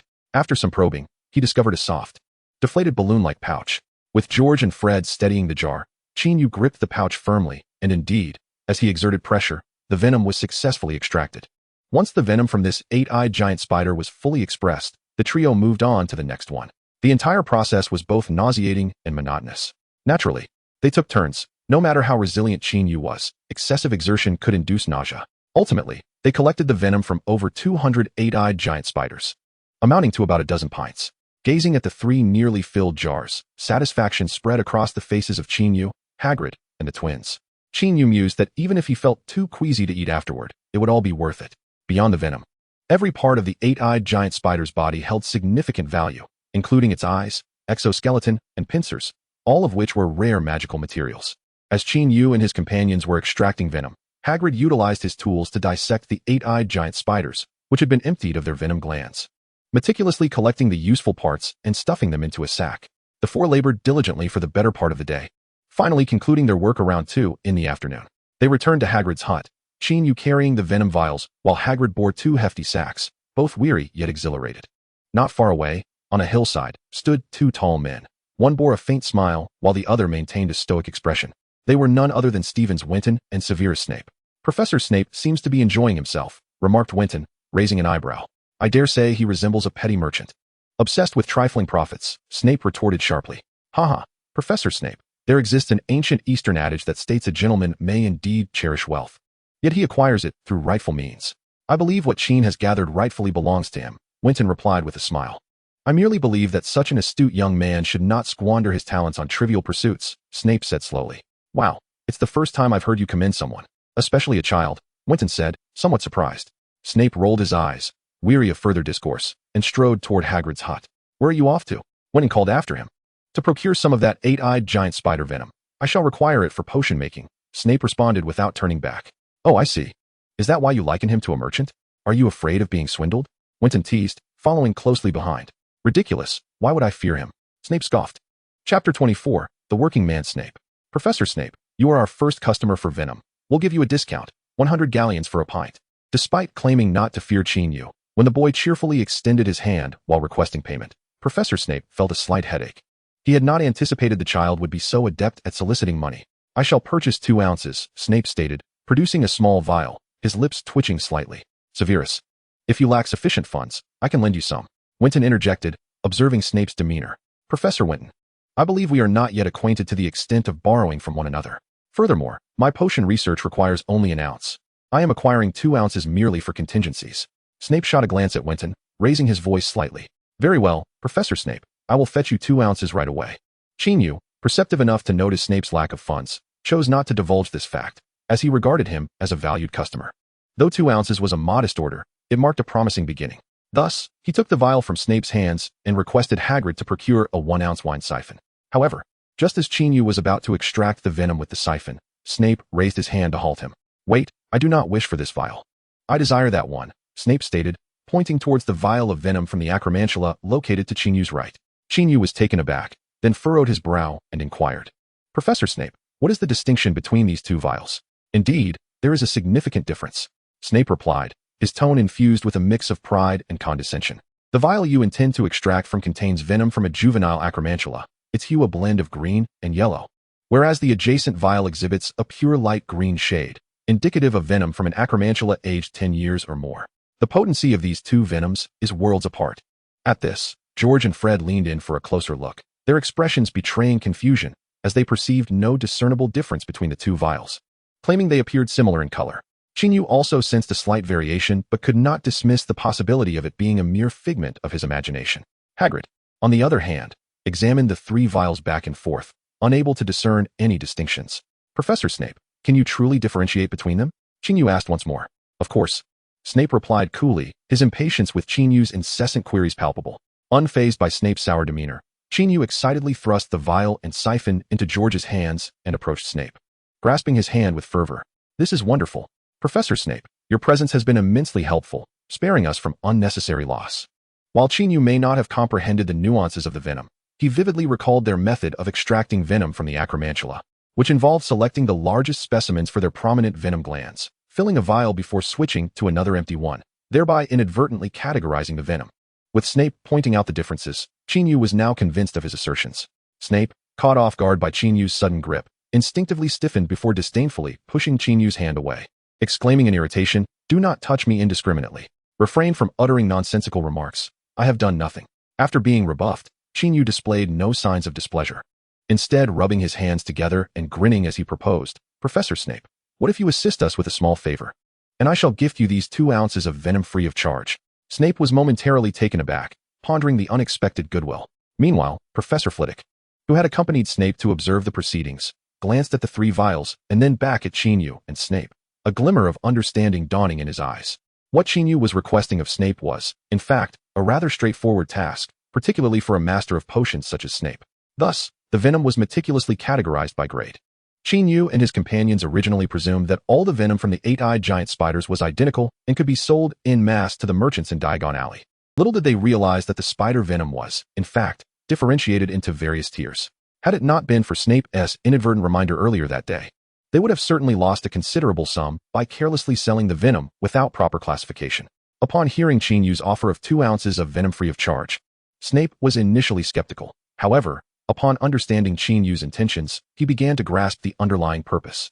To augment the value of his labor, Snape decided to assist Qin Yu by dividing the 3 vials of venom into 4 distinct portions based on quality. Dividing 3 by 4 may seem inherently impossible, yet this posed no challenge for the esteemed potions master, Professor Snape.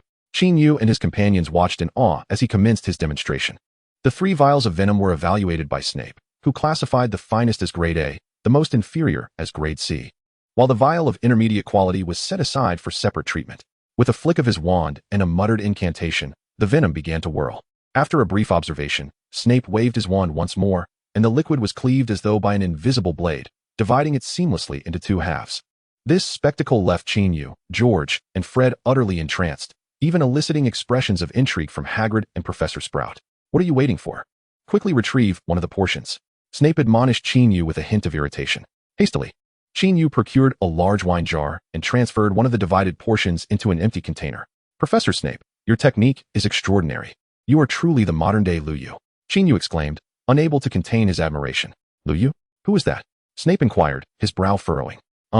Lu Yu was an ancient Chinese apothecary renowned for his mastery in brewing potions with tea, Qin Yu fabricated. "Ah, tea. Indeed an excellent potion ingredient, one I frequently employ," Snape acknowledged with a nod. Thus, Snape effortlessly divided the 3 vials of venom into 4 distinct grades. Subsequently, in exchange for his 2 ounces of labor fee, he assisted Qin Yu and his companions in transferring the venom into transparent glass vials. Following the completion of the task, Qin Yu not only honored his promise by providing Snape with 2 ounces of grade A venom, but also gifted him 1 ounce each of the other 2 grades. As Snape emerged from Hagrid's hut, his expression remained stoically cold, yet a glimmer of mirth was evident in his eyes, prompting Professor Sprout to chuckle. "What are you laughing at?" Snape asked, his frown deepening in discontent. "Oh, nothing.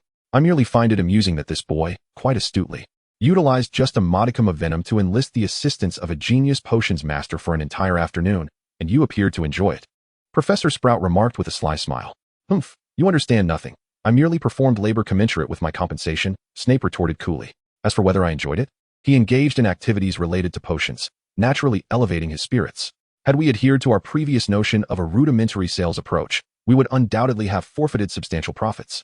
However, thanks to Professor Snape's categorization, we can now price our venom according to its grade, thus commanding higher prices. At the very least, our high-grade venom will not be sold at a mere pittance." Qin Yu elucidated his reasoning to the other 3 partners, who quickly grasped his intent. Subsequently, he had them fill around 10 small vials, each containing only a few drops of venom, which were then dispatched as samples to potential clients in Diagon Alley. Once this task was completed, dinner time approached. Qin Yu and the Weasley brothers simultaneously declined Hagrid's dinner invitation, making a hasty exit from his hut. However, Qin Yu retraced his steps to retrieve a book on magical creatures that Hagrid had promised him, before once again making his escape. Note: the mention of Lu Yu in the text refers to a legend about Lu Yu's water appraisal. The Tang Dynasty's Zhang Yoxin recorded a story in Record of Boiling Tea Water, which tells of Lu Yu encountering the renowned scholar Li Jiqing while he served as a governor in Huzhou during the reign of Emperor Daizong of Tang. They shared tea, and Li instructed his subordinates to fetch water from the Yangtze River's southern Ling water, as requested by Lu. Upon receiving the water, Lu Yu immediately discerned its inauthenticity, asserting that although it was from the Yangtze, it was certainly not the southern Ling water.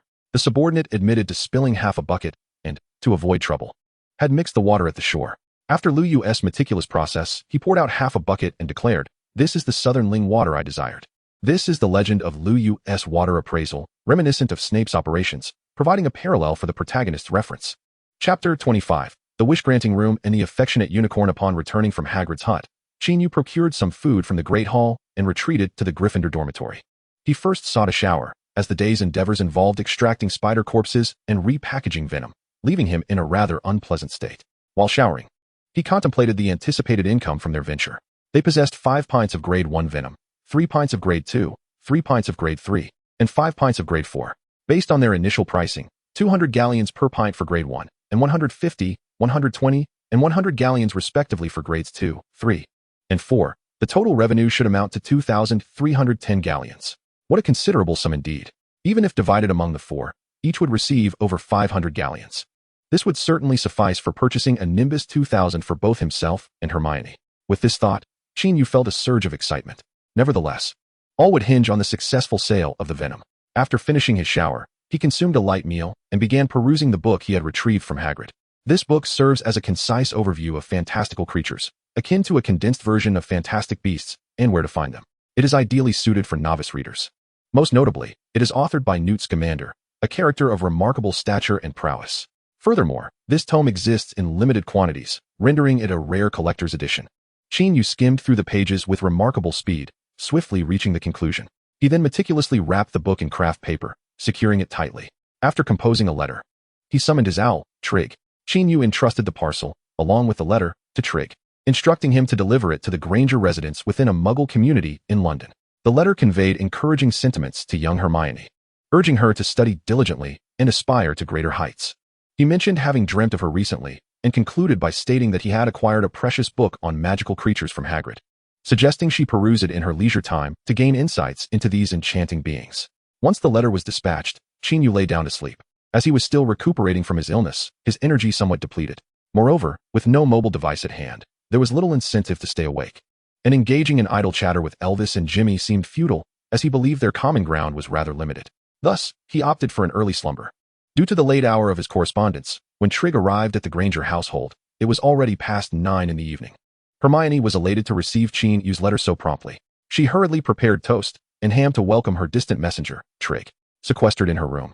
She unwrapped the letter and parcel sent by Qin Yu. The letter was brief, comprising merely a single sheet of paper, not entirely filled. Having recently received a lengthy missive, Hermione graciously overlooked his brevity, especially upon reading that he had dreamt of her. Any lingering resentment dissipated. She was tempted to soar atop Trig to Hogwarts immediately, albeit Trig's small stature rendered such an endeavor impractical. The letter indicated that a prompt reply was unnecessary, allowing Trig to stay the night. Thus, Hermione decided not to rush her response and instead delved into the book Qin Yu had sent. However, given the late hour, she could only manage a cursory glance. Not long after, her mother urged her to retire for the night. Hermione settled Trig on her windowsill, laying a thin blanket atop it for his comfort.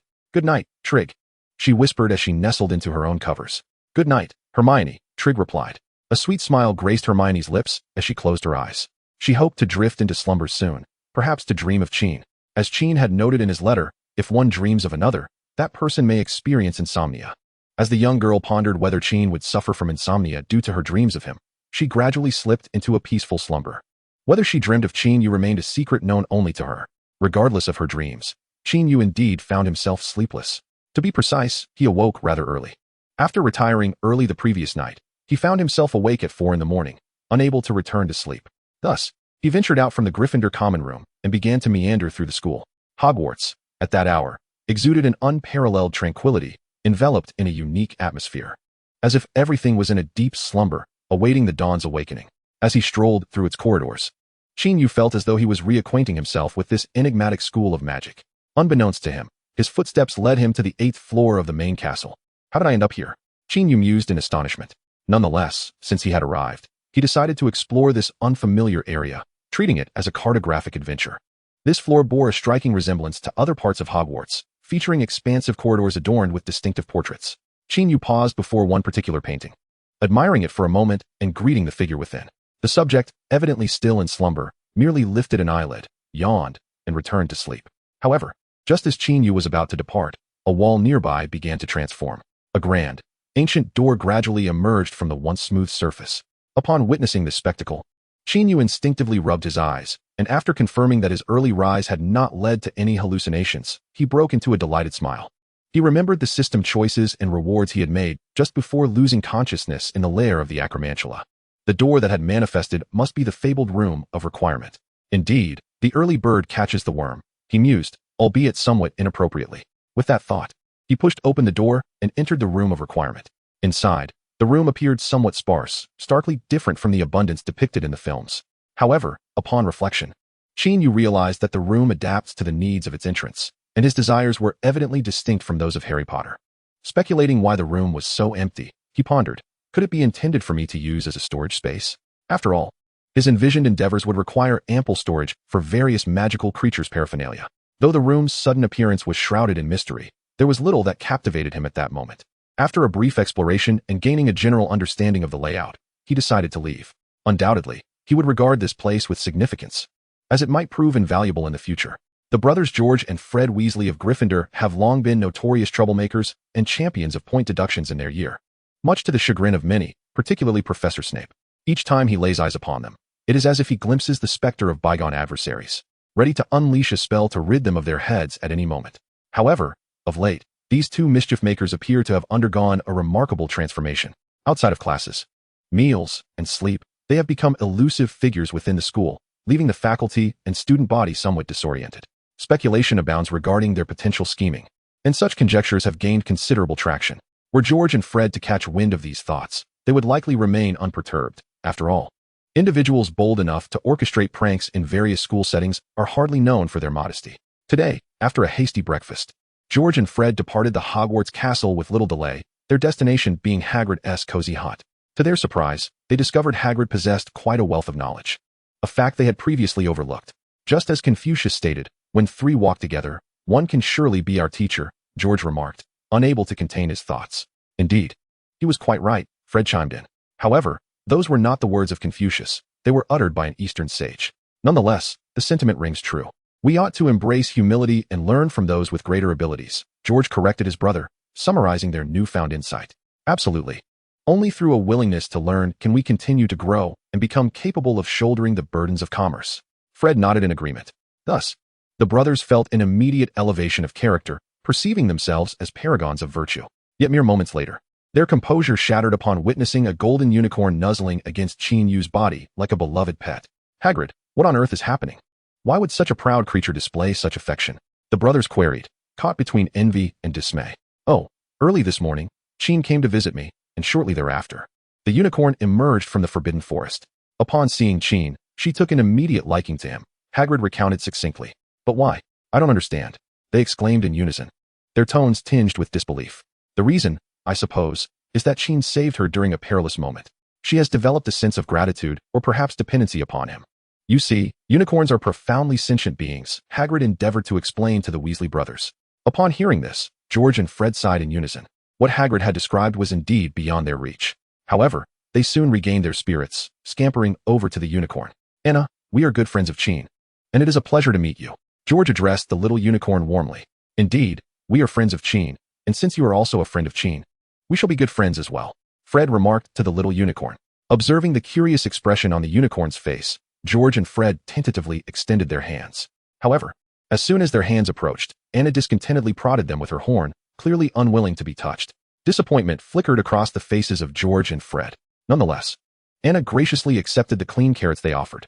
Ah, it seems that Anna truly takes after her mother, Kelly the unicorn. All right, Anna, it is time for you to return. Otherwise, your mother will worry about you, Qin Yu said, gently patting the little unicorn's head. Upon hearing this, the unicorn emitted a soft whinny. nuzzled Qin Yu's hand once more, and reluctantly departed from the small square near Hagrid's hut, venturing into the forbidden forest. She is truly beautiful. I eagerly await the moment she sheds her golden hue and transforms into a pristine white adult unicorn. George and Fred exclaimed in admiration. Qin Yu, uninterested in their infatuation, turned to Hagrid and inquired, Hagrid, have there been any replies from the owls? Having explored the room of requirement earlier that morning, Qin Yu had breakfast before arriving at Hagrid's hut. However, upon his arrival, he was immediately engaged in play by the exuberant little unicorn. After all, who could resist the charm of a golden unicorn the size of a pony? Qin Yu barely managed to refrain from bringing the little unicorn back to Gryffindor's dormitory for care, though reason dictated that the Forbidden Forest was indeed Anna's domain. Once he had sent Anna on her way, he recalled the true purpose of his visit to Hagrid, which was to understand customer feedback. Yes, those who received the venom samples have mostly written back. I had a quick glance, and they seem quite pleased with the quality of the venom. Though they have expressed that our pricing is somewhat steep, Hagrid relayed. At this moment, George and Fred were attentively listening to Hagrid's words. Since they are satisfied with the product, let us reduce the price by 10%. Qin Yu suggested after some contemplation. Is it wise to lower it by such a significant amount? George frowned. That would mean we would sell for over 200 galleons less. Fred quickly calculated the figures. Over 200? Hagrid responded, somewhat taken aback by the figure. Upon hearing their discussion, Qin Yu couldn't help but chuckle. Who said we must reduce the price across the board? What do you intend to do instead? Fred inquired with curiosity, while both George and Hagrid cast him questioning glances. Hunger marketing. Qin Yu introduced a term, and before the trio could pose further questions, he continued, our discounted venom will be available in limited supply, with a maximum purchase limit of 10 ounces for all grades of venom per customer. Any excess will not be sold. Why not sell it? We have no use for it, and apart from Severus, no one else in this school would buy this stuff, Hagrid said, a hint of anxiety in his voice. I merely stated that we are not selling it now. That does not imply we will not sell it in the future. Remember, as a competent merchant, one must learn to control the market rather than be controlled by it. As for how to exert such control, you two may ponder that. Qin Yu directed these words towards George and Fred, while he chose not to press Uncle Haig on the matter. Upon hearing this, the twin brothers simultaneously exhibited expressions of contemplation. Leaving them to deliberate on this issue, Qin Yu asked Haig to procure paper and pens. He then proceeded to compose letters of price reduction to those interested clients, requesting them to indicate their purchasing quantities for delivery arrangements. It's rather troublesome, Haig remarked. In business, one must always engage in some bargaining. Only then can both parties arrive at a satisfactory conclusion, Qin Yu replied with a smile. Haig nodded thoughtfully, though it was uncertain whether he fully grasped the essence of Qin Yu's words. Once these tasks were completed, the four of them remained industrious. Following Qin Yu's suggestion, they undertook the cleaning, organizing, and categorizing of the various parts of the eight-eyed giant spiders that Haig had dismembered the previous day. These items, too, represented potential profit. It was impractical to let them languish in the warehouse. Qin Yu planned to have Haig deliver them alongside the orders, selling as much as possible. Chapter 26. The Troublemaker on Monday afternoon, in Wiltshire, England, within an ancient estate boasting a history spanning 10 centuries, sat a well-dressed middle-aged man with flowing golden hair. He was Lucius Malfoy, the proprietor of this grand estate. It was his customary tea time, during which he perused various intelligence reports compiled by his subordinates. Among the materials presented today, one particular briefing from the Ministry of Magic's Aurors captured his attention. As an individual affiliated with the ministry and possessing a degree of voting power, acquiring such internal briefs was exceedingly effortless for him. The reason this briefing piqued his interest was its mention of a certain place, Hogwarts School of Witchcraft and Wizardry. Upon encountering the name Hogwarts, the image of Dumbledore, with his graying beard, immediately surfaced in Lucius Malfoy's mind.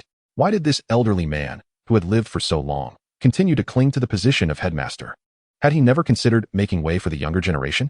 Lucius had expressed similar sentiments on numerous occasions, both in private and semi-public settings.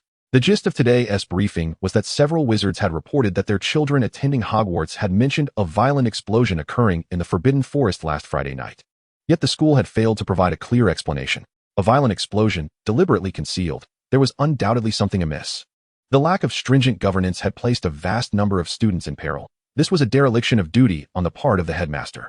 Lucius Malfoy, who had long been dedicated to unseating Dumbledore from his position, keenly recognized the value of this information, and a knowing smile crept across his lips. Subsequently, he summoned his steward and inquired, "Have there been any recent tidings concerning Hogwarts?" The steward replied that there was nothing of particular note, but after a brief pause, he continued, "There is a minor matter. I have heard whispers that Hagrid has been seen peddling wares in Diagon Alley, including a rare venom and some materials from dark creatures." Venom? Dark creatures? coupled with the explosion in the Forbidden Forest. One cannot help but wonder what our dear Professor Dumbledore is up to. Although Lucius could not quite fathom the implications, it did not deter him from sensing something amiss. In any case, causing a bit of trouble for Dumbledore was a task he relished. With this thought, Lucius rose and instructed the steward, "Please contact the other board members. I believe it is imperative that we dispatch someone to investigate what is truly transpiring within the school, all for the safety of those young wizards." Time passed swiftly, and soon it was Tuesday. Recently, Qin Yu was in high spirits. Hagrid's venture to Diagon Alley had proven exceedingly fruitful. Not only had he successfully completed the initial phase of the Venom transaction, but he had also sold the limbs and eyes of those acromantulas at a commendable price, one that Qin Yu found satisfactory. This substantial income marked a small yet significant step forward for Qin Yu and his twin brothers on their path to becoming capitalists in the magical realm. A good beginning is the first step toward success, and Qin Yu was filled with anticipation for the future. At that moment, they were attending flying class, where Madame Hooch had instructed them to practice hovering on their broomsticks. Qin Yu, straddling his broom, leisurely soared through the sky. In a moment of joy, he could not resist attempting a challenging figure-8 maneuver, relishing the thrill of aerial racing. "What are you doing? Move aside." At that instant, Elvis's voice rang out nearby. Qin Yu glanced back to see a group of Slytherin boys encircling him, while Elvis, in a state of agitation, wobbled precariously on his broomstick. "Elvis, the sky is not your domain. We shall fly wherever we please. Who are you to dictate?" Jerome scoffed derisively. "Indeed, we shall soar as we wish. Your opinion is irrelevant," echoed a lackey in agreement. A cacophony of mockery ensued, causing Elvis to falter further, his broom appearing on the verge of losing control. And it seemed he would soon plummet. Just then, a resounding crack. Jerome suddenly felt a sharp impact, clutching his posterior in anguish. "Who struck me?" he fumed. Scanning the vicinity, his gaze soon fell upon Qin Yu, who stood not far off, grinning while brandishing a wooden sword. Though Qin Yu had yet to discover a method to fly while standing on his sword, he still carried it during flying class, embodying the stubbornness of a youthful dreamer. At this moment, the wooden sword proved to be quite useful. Just moments ago, Qin Yu had picked up a few stones from the ground and soared into the air once more. After tossing a stone, he struck it with the wooden sword, sending it accurately towards Jerome's posterior. Observing Qin Yu wielding the wooden sword and retrieving another stone from his pocket, how could Jerome remain oblivious to the identity of the assailant targeting him? "Was it you who just hit me?" Jerome exclaimed, fuming with indignation. "My apologies. It was unintentional. My hand slipped," Qin Yu replied with a smile. "Humph. Is a mere apology sufficient?" Jerome retorted menacingly. "What do you wish to do? I've already stated it was not deliberate. Do you intend to strike me?" "I must clarify that I harbor no intention of provoking you," Qin Yu said, feigning innocence. Jerome found himself further enraged by Qin Yu's demeanor. As a member of Slytherin, he had long harbored disdain for Qin Yu, especially since the latter seemed to have an amicable rapport with the teachers, which only exacerbated Jerome's feelings of discontent. Now, having been inexplicably assaulted by Qin Yu, who wore a rather smug expression, Jerome was overwhelmed with a surge of both old grievances and new animosities. "You are seeking your own demise," Jerome declared, gripping the handle of his broomstick tightly, lowering his body, and accelerating towards Qin Yu. The lackeys surrounding him had also long regarded the Gryffindor boy with disfavor, and upon witnessing Jerome charge at him, they hastened to follow suit. "Qin, be careful," Elvis shouted loudly. Though Qin had just saved him at a crucial moment, he now found himself in peril, filling Elvis with a mixture of gratitude and anxiety, almost to the point of tears. "Fear not. I merely wish to stretch my limbs and play with them for a bit," Qin Yu responded, lowering his body as he charged towards Jerome. Both were racing towards one another at high speed, seemingly destined for a collision. In the nick of time, Qin Yu suddenly veered to the side, gliding past Jerome. In that fleeting moment, he swung his sword, delivering a resounding slap to Jerome's backside. Slap. "Ah!" Jerome emitted a cry filled with humiliation. "Qin, I will kill you," Jerome shrieked hysterically after the blow. However, in the ensuing 5 minutes, not only did Jerome fail to exact his revenge, but he also found himself being relentlessly pursued and struck by Qin Yu in the sky. Qin Yu alternated between drawing near to deliver blows with the wooden sword and retreating to launch stones for long-range assaults. After this tumultuous encounter, Jerome's lackeys had long since fled, leaving him alone in the air, disheveled and wailing in pain. "Qin, this is not over between us. Are you threatening me? I shall end you." His constant cries for violence were truly frightening. "Ah, my father will not let this go unpunished." "Oh, and who might your father be? The Minister of Magic? Wah, could you please refrain from striking my backside? Give me a reason. I was wrong. I shall no longer torment Elvis. I implore you. Do not strike me." As time progressed, Jerome's tone transformed from initial bravado to a feigned strength, ultimately devolving into a heartfelt plea. "Qin, what are you doing?" Mrs. Quichi's voice echoed. She had briefly stepped away to arrange matters concerning the Quidditch tryouts. only to return and witness Qin Yu chasing Jerome through the air. Upon hearing her, Qin Yu sheathed his wooden sword back into the satchel on his back and gracefully descended on his broomstick. "Teacher, we are merely playing a game," Qin Yu declared with utmost seriousness. "No, he is lying. Yes, we are playing a game." Jerome, initially intent on reporting Qin Yu, found himself swiftly altering his words under Qin Yu's icy gaze. The root of the matter lay in their collective bullying of Elvis. If they were to delve into it, none would emerge with honor. Mrs. Huichi scrutinized the pair, fully aware of the mischievous nature of these unruly children. After a brief pause, she coldly pronounced, "Disruption of classroom order results in a deduction of 10 points each for Gryffindor and Slytherin." Qin Yu sighed in resignation, while Jerome's expression soured into one of despair. In that moment, Qin Yu caught sight of a middle-aged man with golden hair, accompanied by Dumbledore, passing by nearby. Upon recognizing the man's features, particularly the serpent-headed staff he wielded, Qin Yu identified him as Lucius Malfoy, the father of the arrogant Draco. "What brings this scoundrel to Hogwarts?" Qin Yu furrowed his brow in concern. Chapter 27. Professor McGonagall, I have just discovered a remarkable talent. Professor Dumbledore, is there not a cause for concern regarding the school's discipline? It is quite alarming to witness such blatant brawling in the classroom, Lucius remarked languidly. Mr. Malfoy always relished the opportunity to needle Dumbledore. Youthful exuberance is but the nature of the young, Dumbledore replied with a smile. Lucius, I recall your own mischievous exploits during your school days, which caused Professor McGonagall no small amount of distress in deducting points from your house. That was in the past. I have since come to realize that as a student, one ought to adhere to the rules. Lucius feigned seriousness, knowing he was under the scrutiny of a man who had lived for over a century and held many secrets of Lucius's past. Clearly, this topic held no merit for further discussion, and Lucius continued. This first-year Gryffindor student appears to possess great talent in flying. What is his name? He inquired casually, feigning concern to divert attention. His name is Qin Yu.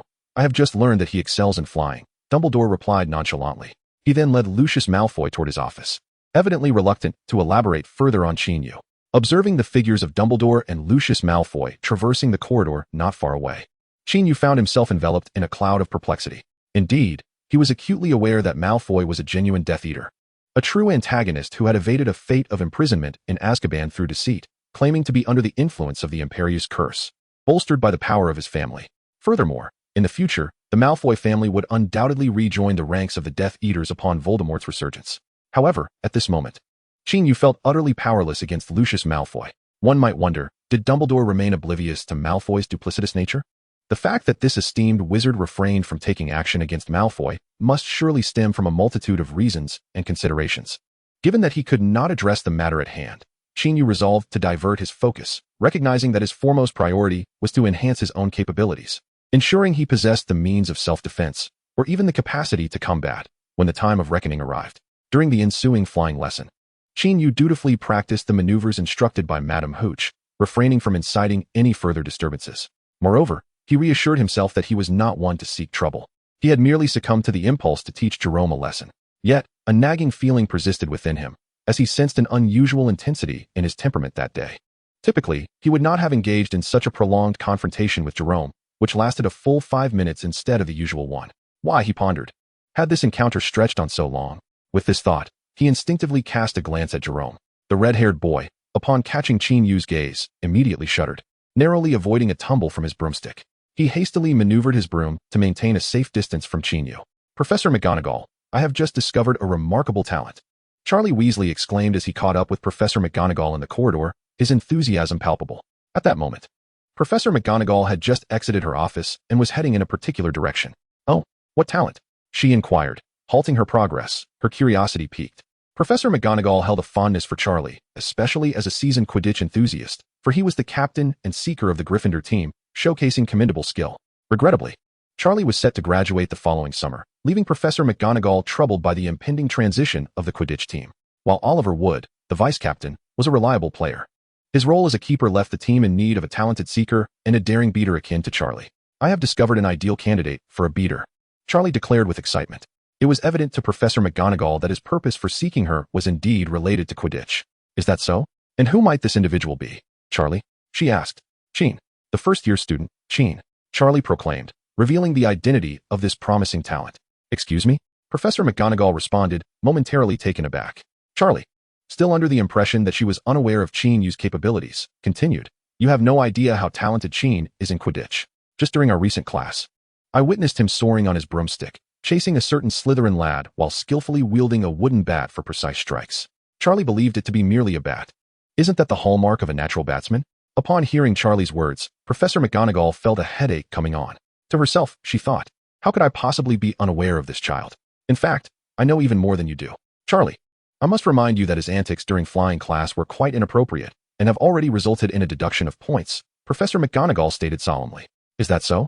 You witnessed Qin's performance? Charlie exclaimed joyfully. Is that the crux of the matter? Professor McGonagall replied, beads of sweat forming on her forehead. Ahem, indeed. It is wrong to disregard classroom discipline, Charlie quickly asserted with a serious demeanor. Then, he brightened, filled with anticipation, and turned to Professor McGonagall, saying so. Do you agree to let him join the Gryffindor Quidditch team? Charlie, I must inform you that while Qin possesses certain talents, he may not necessarily be the best choice. Professor McGonagall replied, her tone laden with meaning. Why not? You previously mentioned that a batsman requires 3 parts talent and 7 parts courage, and I see both qualities in Qin. Charlie responded earnestly. To be honest, I initially intended for George and Fred to try out for the batsman position. You know they have a bit of zeal. However, after witnessing Qin's performance, I realized those two can only serve as substitutes. He spoke candidly about his 2 younger brothers. There are some matters I cannot elaborate on, but should you insist, I will contemplate allowing Qin to join the Quidditch team, Professor McGonagall mused after a moment's reflection. Her hesitation stemmed from concerns about Qin Yu's quiet strength, yet she did not wish to hinder the child's normal life, which made the decision rather tortuous. Splendid, Charlie declared, joyously striking his fist against his palm. I merely said I would consider it. No final decision has been made. This matter is not as straightforward as you imagine. Professor McGonagall tempered his enthusiasm. Now, I must attend to other matters. Your headmaster Dumbledore is dealing with a rather troublesome individual, and I need to see if I can be of assistance. Please, go ahead. Farewell, Professor McGonagall. Charlie waved her goodbye. Goodbye, Charlie. After exchanging those words, Professor McGonagall hurriedly made her way to the headmaster's office. Chapter 28. A kind and brave heart Elvis. Please pass me that sandwich. Thank you. At the lunch table, Qin Yu addressed his roommate, Elvis. After Elvis complied and handed him a sandwich, Qin Yu took a few more items, placed them on a plate, and stood up, preparing to leave. Qin, where are you headed? Elvis inquired with curiosity. I am going to find a friend, or rather, someone who will become a friend, Qin Yu remarked with a smile. Before Elvis could pose another question, he hurriedly departed with a plate of food in hand. Watching Qin Yu's retreating figure, Elvis tilted his head in contemplation, pondering whom he might be meeting, uncertain if he was acquainted with them. Observing Qin Yu's adeptness at making friends at school, Elvis could not help but feel a pang of envy, viewing him as a role model. In truth, Qin Yu was not heading to meet a person, but rather a house elf. Indeed, Lucius Malfoy had come to Hogwarts accompanied by his house elf, Dobby. While the prospect of encountering Lucius was noteworthy, it was the opportunity to meet the freedom-seeking little elf, Dobby, that brought Qin Yu greater joy. In this magical realm, several deaths had left even a casual admirer like Qin Yu feeling profoundly unsettled, such as those of Snape, Dumbledore, and the house elf Dobby. The elf's yearning for freedom, loyalty to friends, and courage in the face of danger had deeply moved Qin Yu. Thus, as soon as class concluded, he made his way to the Great Hall to procure some food, then headed straight for the headmaster's office. Sure enough, he spotted the little elf leaning against a pillar in the corridor outside the office. However, in addition to Dobby, he also noticed Professor McGonagall, who was just entering the office. Once she closed the door behind her, Qin Yu sauntered over to get a closer look at Dobby. The elf had large eyes, pointed ears, and wore the signature makeshift garment of a pillowcase, appearing rather frail. Hello, sir, my name is Qin Yu. What is yours? Qin Yu approached directly, stating his intentions. Dobby, sir. My name is Dobby. The little elf replied hurriedly. However, Dobby soon looked at Qin Yu in astonishment, incredulously asking, Did you just call Dobby what? Sir? You called Dobby sir. Qin Yu smiled gently. Are you not a sir, but rather a lady? No. Dobby is not a lady. That is not what Dobby means. Dobby just wishes to say that it is truly surprising for you to address Dobby as a sir. No one has ever called Dobby that before, the elf rambled on. Well, from now on, someone will address you as such, Qin Yu replied, a hint of emotion welling in his throat. Yes, what this little elf sought throughout his life was merely the respect of others. But Dobby is just a lowly house elf. Dobby murmured, lowering his head. I believe that a person's nobility stems from possessing a kind and courageous heart, rather than their lineage. Do you not agree, Dobby? Qin Yu spoke softly. A kind, courageous heart? Does Dobby possess such a heart? Dobby pondered aloud. Indeed, I believe you do. Qin Yu smiled sincerely into Dobby's large, expressive eyes. Dobby possesses a heart that is both kind and courageous. Thank you for your kind words. Truly, Dobby has never felt such joy as he does today. His master often claims that house elves are of lowly status, but no, Dobby must not speak ill of his master. Naughty Dobby. Naughty Dobby. Observing this self-reproaching house elf as he berated himself while colliding with the wall, Qin Yu could not help but sigh, pondering the arduous path toward liberation for house elves. Despite his desire to intervene, Qin Yu found himself unable to stop Dobby. Once the little elf ceased his self-torment, Qin Yu offered him some food, saying, "Dobby, it is lunchtime. Would you care for a bite? These are the specialty dishes of our school and exceptionally delicious." Dobby tiptoed to glimpse the food on the plate, unable to suppress a swallow, yet ultimately shook his head, replying, "Thank you, but Dobby cannot eat." "Why not?" Qin Yu inquired, puzzled. "Without my master's permission, Dobby cannot eat." The elf explained. "Really? There is such a rule?" Qin Yu was taken aback. He knew that house elves could not wear clothing gifted by others, as it signified the dissolution of their master-servant bond, yet he had not anticipated that they could not partake of food either. However, upon reflection, he understood. If house elves were free to eat at will, they would not be as emaciated as Dobby appeared. This realization deepened Qin Yu's sympathy for the plight of house elves. "Sir, is this food intended for Dobby?" The elf inquired tentatively. "Not entirely. I actually hope to share it with you, as I have yet to have my lunch." Qin Yu replied candidly. "Then Dobby may accompany you while you eat. He can watch and smell the food, if you do not mind," the elf suggested cautiously. "I certainly do not mind," Qin Yu responded with a smile.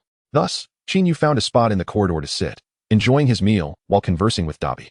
While it was somewhat cruel that Dobby could only observe and not partake, he felt a sense of happiness, for a portion of the food was indeed meant for him. He simply could not indulge. "Dobby, what brings you to school today?" Qin Yu inquired, his curiosity piqued. "My master did not instruct me to remain silent. So since you wish to know, I shall tell you. My master said there was an explosion at Hogwarts, likely due to some secret of Professor Dumbledore. My master has come to confront Dumbledore, to make him less secure in his position as headmaster. My master holds a strong dislike for Professor Dumbledore. Dobby has spoken ill of his master again. He must not do that." Dobby rambled on about what he knew. "Oh, I see," Qin Yu remarked, nodding thoughtfully. It seemed that Lucius Malfoy had learned of the explosion in the Forbidden Forest. However, he was evidently unaware of the truth behind the matter, nor did he know that it was connected to Qin Yu. Otherwise, he would not have assumed it was a secret belonging to Dumbledore. With this thought, Qin Yu felt somewhat reassured. "Qin, you should eat Dobby's portion of food as well." The little sprite gazed at Qin Yu with eager anticipation. "Well, all right." Although Qin Yu felt somewhat full, he could not resist the warm hospitality. The sprite's delight in watching the food being consumed exceeded even his own satisfaction from eating. "Professor Dumbledore, I have heard that after the explosion in the Forbidden Forest, some students were injured. Is there any truth to this?" Lucius, after engaging in idle chatter in the office, turned the conversation towards Dumbledore. This made the latter's heart skip a beat. Dumbledore had initially presumed that Lucius was only aware of the explosion in the Forbidden Forest, and thus, he could easily deflect the matter by claiming it was merely an accident during a magical trial. However, it was surprising that Lucius was also aware of the students' injuries, necessitating a change of explanation. Nevertheless, Lucius appeared to be oblivious to Qin Yu's situation. Otherwise, he would not have been so composed upon encountering him. With this thought, Dumbledore exchanged a subtle glance with Professor McGonagall. Having collaborated for many years, she could certainly grasp the essence of the headmaster's intent. "Indeed, Lucius, some students did inadvertently wander into the Forbidden Forest, but fortunately, they did not sustain any serious injuries," Dumbledore stated calmly. "Oh, then what exactly caused this explosion?" "The school board has sent me here seeking an explanation." Lucius unfurled the banner of the school board. "No problem. We can go to the Forbidden Forest together shortly, and I will elucidate the matter." Professor Dumbledore nodded in agreement. Chapter 29. Life is a play, entirely dependent on performance. After chatting with Dobby for a while, Qin Yu rose to his feet, seizing the opportunity to leave the corridor before the headmaster and Lucius emerged. Analyzing the information gleaned from Dobby, Qin Yu understood that it was prudent to avoid drawing too much attention from Lucius, especially since the explosion in the Acromantula's lair was closely tied to his own latent powers. Should Lucius uncover the secret, it would only lead to a multitude of troubles. As he bid farewell to Dobby, the house elf spoke with a tone filled with both hope and trepidation. "Qin, will Dobby ever see you again? Can Dobby dine with you once more?" No, Dobby does not wish to impose. Dobby is merely just daydreaming. Dobby, we shall certainly meet again. Moreover, I believe that one day you will attain your freedom." Qin Yu replied with a resolute smile. Even if Harry Potter failed to liberate Dobby from the Malfoy household, he vowed to find a way to help him gain his freedom. "Thank you, Qin. Dobby is very happy to have met you today," Dobby said, his eyes glistening. "I too am delighted to have met Dobby," Qin Yu responded. At that moment, sensing footsteps approaching from the office, he waved goodbye to Dobby, picked up the empty tray, and hurriedly made his exit. Not long after Qin Yu left, the door to the headmaster's office swung open, and Dumbledore, Professor McGonagall, and Lucius stepped out. After Professor Dumbledore exited the room, he discreetly stepped aside, obstructing Lucius's line of sight, for he had caught a glimpse of Qin Yu hastily departing in the distance. Based on Dumbledore's understanding of the boy, he realized that Qin Yu had likely been near the headmaster's office moments ago. The sight of the house elf gazing intently in the direction of Qin Yu's departure only solidified Dumbledore's suspicions. "Let us proceed, Lucius," Dumbledore remarked, turning towards another corridor. Lucius hesitated slightly, for he recalled that this route to the Forbidden Forest seemed rather circuitous. However, having not returned to the school in some time, he was less familiar with the surroundings of the Forbidden Forest and chose not to voice his doubts. "Very well, Professor Dumbledore," Lucius acquiesced, forcefully nudging the dazed house elf, Dobby, with a kick to hasten his pace. "Lucius, are you truly not considering having lunch before venturing into the Forbidden Forest?" Dumbledore inquired once more. "Matters of business take precedence." "I am not here at Hogwarts for a meal, Professor Dumbledore," Lucius replied with an air of arrogance. Indeed. "You are here on the board's commission to investigate certain matters," Dumbledore teased lightly. Although Qin Yu endeavored to avoid an encounter with Lucius Malfoy, fate proved contrary to his intentions. Shortly after returning to the Gryffindor dormitory, Prefect Charlie Weasley approached him with a summons to the Forbidden Forest. "Charlie, do you know the reason for my visit to the Forbidden Forest?" Qin Yu inquired, feigning ignorance as he followed Charlie. "It seems a prominent figure has arrived to investigate something, and Professor McGonagall asked me to inform you to cooperate and clarify the situation," Charlie explained. He then recalled something and added, "Oh, and Professor McGonagall specifically instructed me to remind you not to be afraid. She said that while wandering into the Forbidden Forest is a transgression, your safety is of utmost importance, and you should be more cautious in the future to avoid similar mistakes." Upon hearing Charlie's message, Qin Yu instantly grasped Professor McGonagall's intent to frame his previous foray into the Forbidden Forest as an inadvertent mistake. This was a directive for him to maintain a consistent narrative to avoid any discrepancies. "By the way, when did you accidentally wander into the Forbidden Forest?" On the very first day of the term, Professor Dumbledore explicitly declared that entry into the Forbidden Forest is forbidden, Charlie inquired, a hint of confusion evident in his tone. "Well, my pet went missing, and in my search for it, I inadvertently entered the Forbidden Forest," Qin Yu fabricated an explanation. "Oh, that was rather careless of you. Do be more careful next time," Charlie advised. "Certainly, I will, Charlie. Thank you for the reminder." Qin Yu expressed his gratitude. "Not at all. Haha. My mother has urged me to assist you as much as possible, so feel free to reach out to me for anything in the future," Charlie replied with a smile.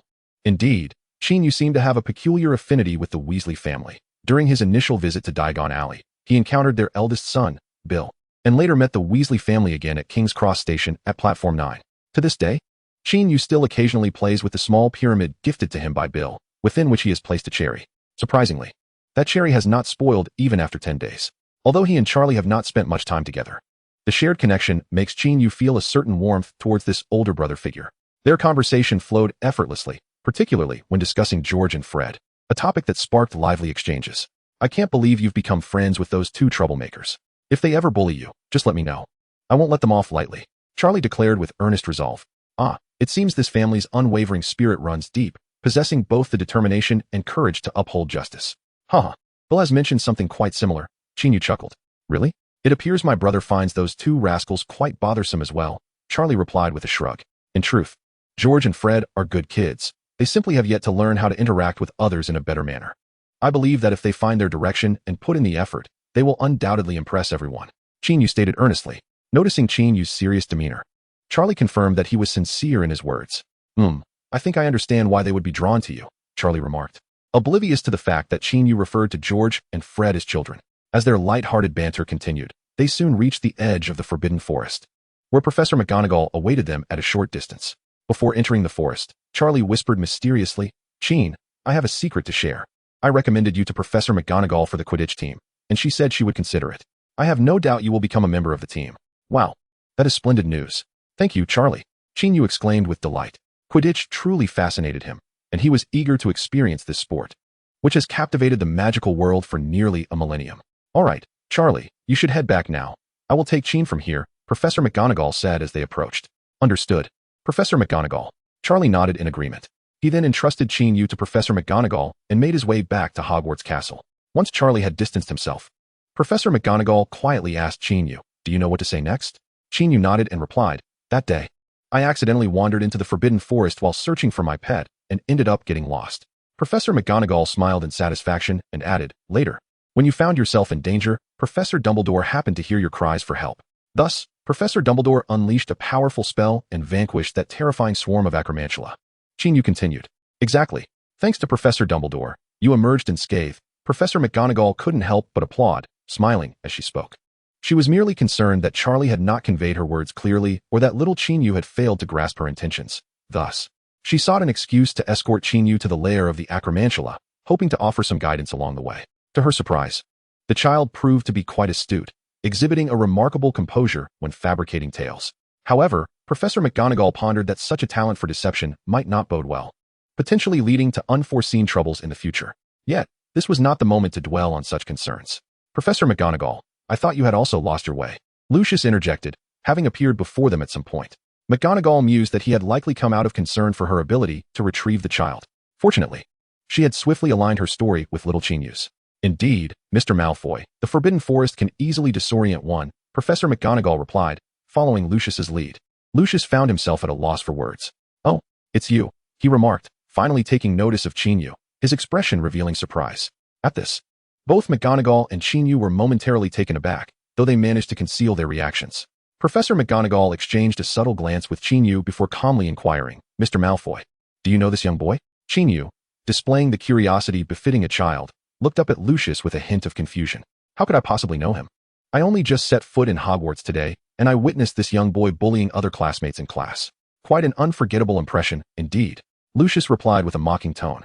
Despite the sarcasm, both McGonagall and Qin Yu breathed a sigh of relief. It seemed this man had only just become acquainted with Qin Yu, unable even to recall the child's name. Naturally, as the noble head of the Malfoy family, he would hardly expend energy on the affairs of a young wizard.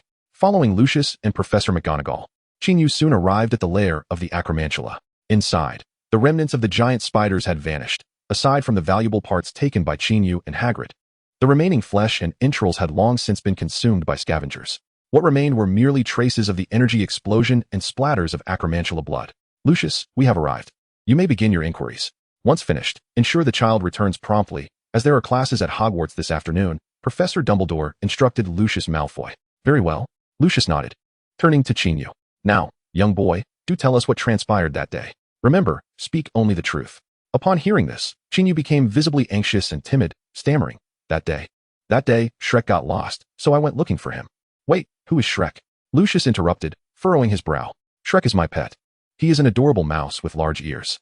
He is usually quite well-behaved and enjoys running on his wheel. All right, continue, get to the point. Lucius impatiently interrupted the boy's rambling. Okay, I will proceed. That day, I discovered he was missing, so I set out to find him, and I became lost. Winding my way here, where I encountered numerous enormous spiders. It was terrifying.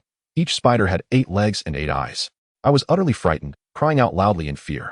Fortunately, Professor Dumbledore appeared and came to my rescue, vanquishing those dreadful spiders. As Qin Yu recounted this, his face reflected lingering fear and helplessness. After finishing, he bowed gratefully to Dumbledore and said, Thank you so much, Professor Dumbledore.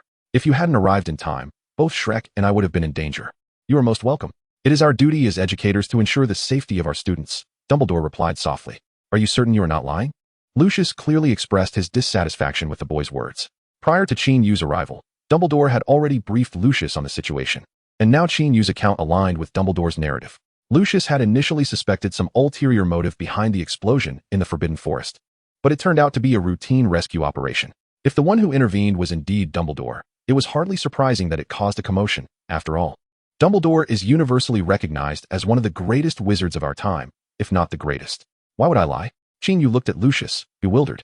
Lucius, uninterested in the boy's retort, glanced around restlessly, seeking any unusual clues, but ultimately found none. Just then, Professor Snape sauntered in. Severus, do you happen to have any Veritaserum on hand? Lucius inquired immediately. Veritaserum? What do you need that for? However, if you require it, I can fetch some, Snape replied, his expression impassive. Upon hearing this, Lucius glanced at the smiling Dumbledore, the stern Professor McGonagall, and the bewildered boy whose name he could not recall. After a considerable pause, he finally sighed. If you don't have it, so be it.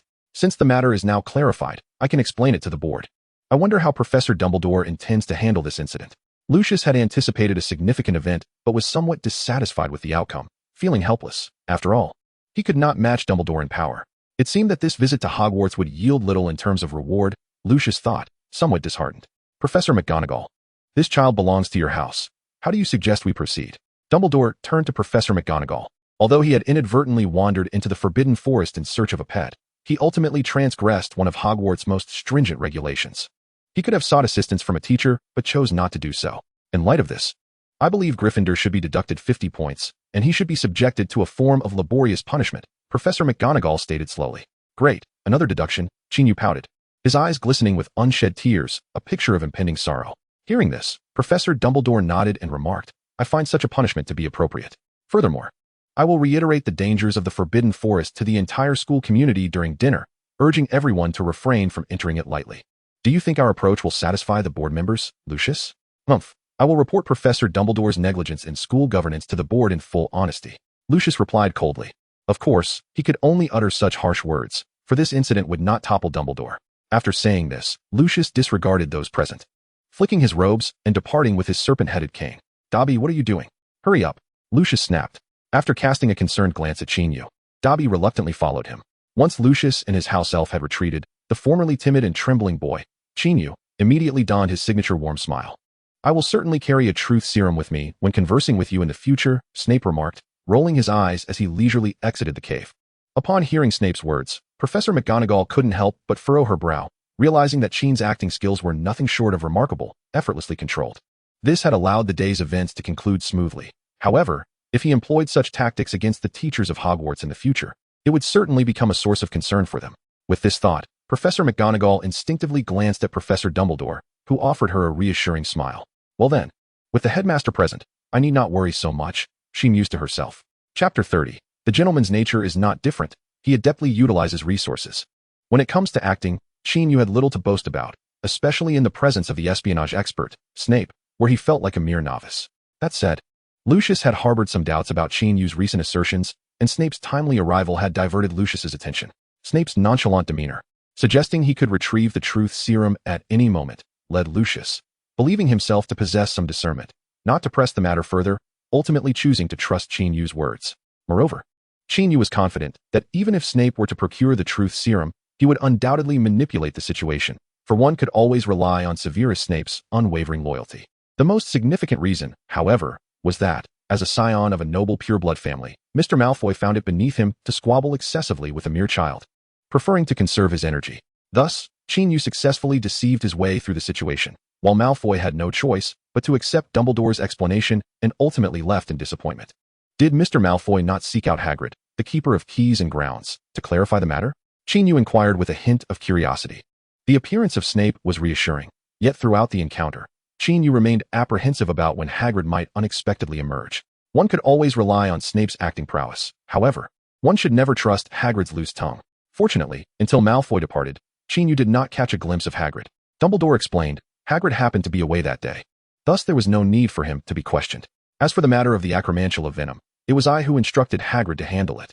And I have already clarified this with Mr. Malfoy. After uttering these words, Dumbledore gazed into Qin Yu's eyes and continued, therefore, young Qin Yu, you and your friends ought to consider contributing a portion of the profits earned from the sale of the venom to the school. Dumbledore anticipated that the child would be disheartened by the prospect of having to surrender some profits, but to his surprise, Qin Yu promptly nodded and replied, no problem. I can assure you that we will contribute 10% of our profits to the school. His response took both Dumbledore and Professor McGonagall aback. A 10% profit was not an insignificant sum, especially for a child. It was quite substantial. However, they soon witnessed Qin Yu break into a radiant smile as he slowly articulated, so, Professor Dumbledore, we can advertise these items as specialties from Hogwarts, correct? Of course. You may assert that. Dumbledore instinctively nodded, though he quickly donned a knowing expression and playfully chided, you clever little boy. Dumbledore, wise beyond his years, was not one to be easily outsmarted. He understood the implications behind Qin Yu's words.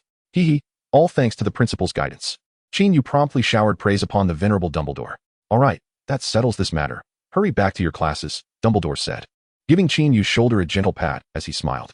Yes, I will first greet Hagrid, and then promptly return to the Hogwarts castle for class, Qin Yu declared, bidding farewell to Dumbledore and Professor McGonagall before dashing towards Hagrid's hut.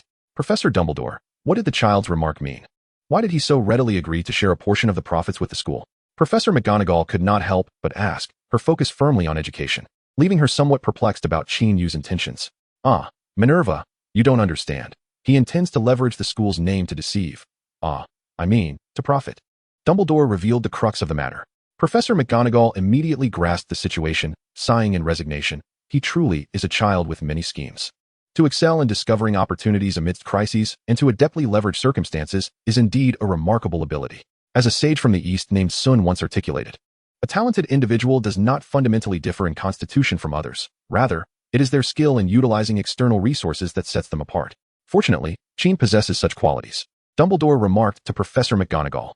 There is truth in that, Professor McGonagall responded, yet she expressed her curiosity. Professor Dumbledore, it seems you have recently taken a liking to quoting Eastern sages?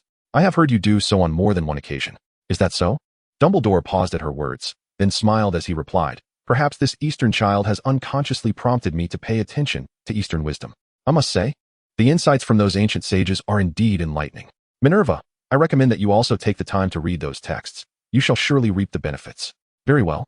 I shall do so, Professor McGonagall nodded, acquiescing gracefully. The two old friends engaged in conversation, strolling leisurely back to Hogwarts. Meanwhile, Qin was visiting Hagrid, primarily to reassure the gentle giant of his well-being, alleviating any concerns, and secondly to discuss the sales of the eight-eyed giant spider venom and various other items.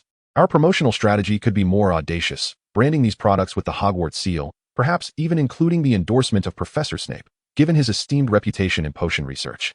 Qin articulated his plan. This aligned closely with Dumbledore's speculations, though the old wizard had not anticipated that Qin would involve Snape as well. Is that feasible? Won't it contravene school regulations? Hagrid inquired with a hint of concern. Rest assured, I have already reached an agreement with Professor Dumbledore. As long as we contribute 10% of the profits to the school, we can boldly utilize the Hogwarts trademark. Qin flashed a sunlit smile at Hagrid. Oh, in that case, splendid. Hagrid's face brightened with joy. From a humble vendor to a school-run enterprise, this transformation gave Hagrid an added sense of confidence. Of course, this arrangement was primarily Qin's initiative, and it would not be permitted indefinitely.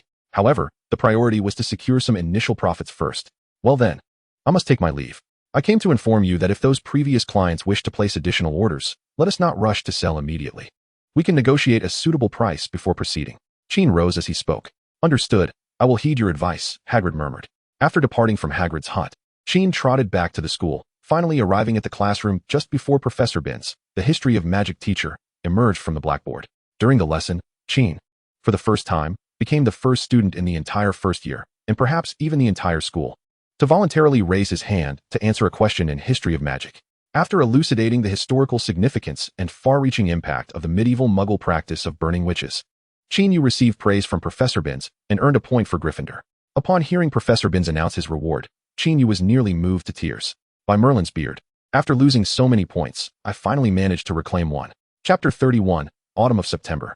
After departing a considerable distance from Hogwarts, Lucius summoned the house elf Dobby to apparate him back to Malfoy Manor. Father, where have you been? Why did it take you so long to return? His younger son, Draco Malfoy, eagerly approached him.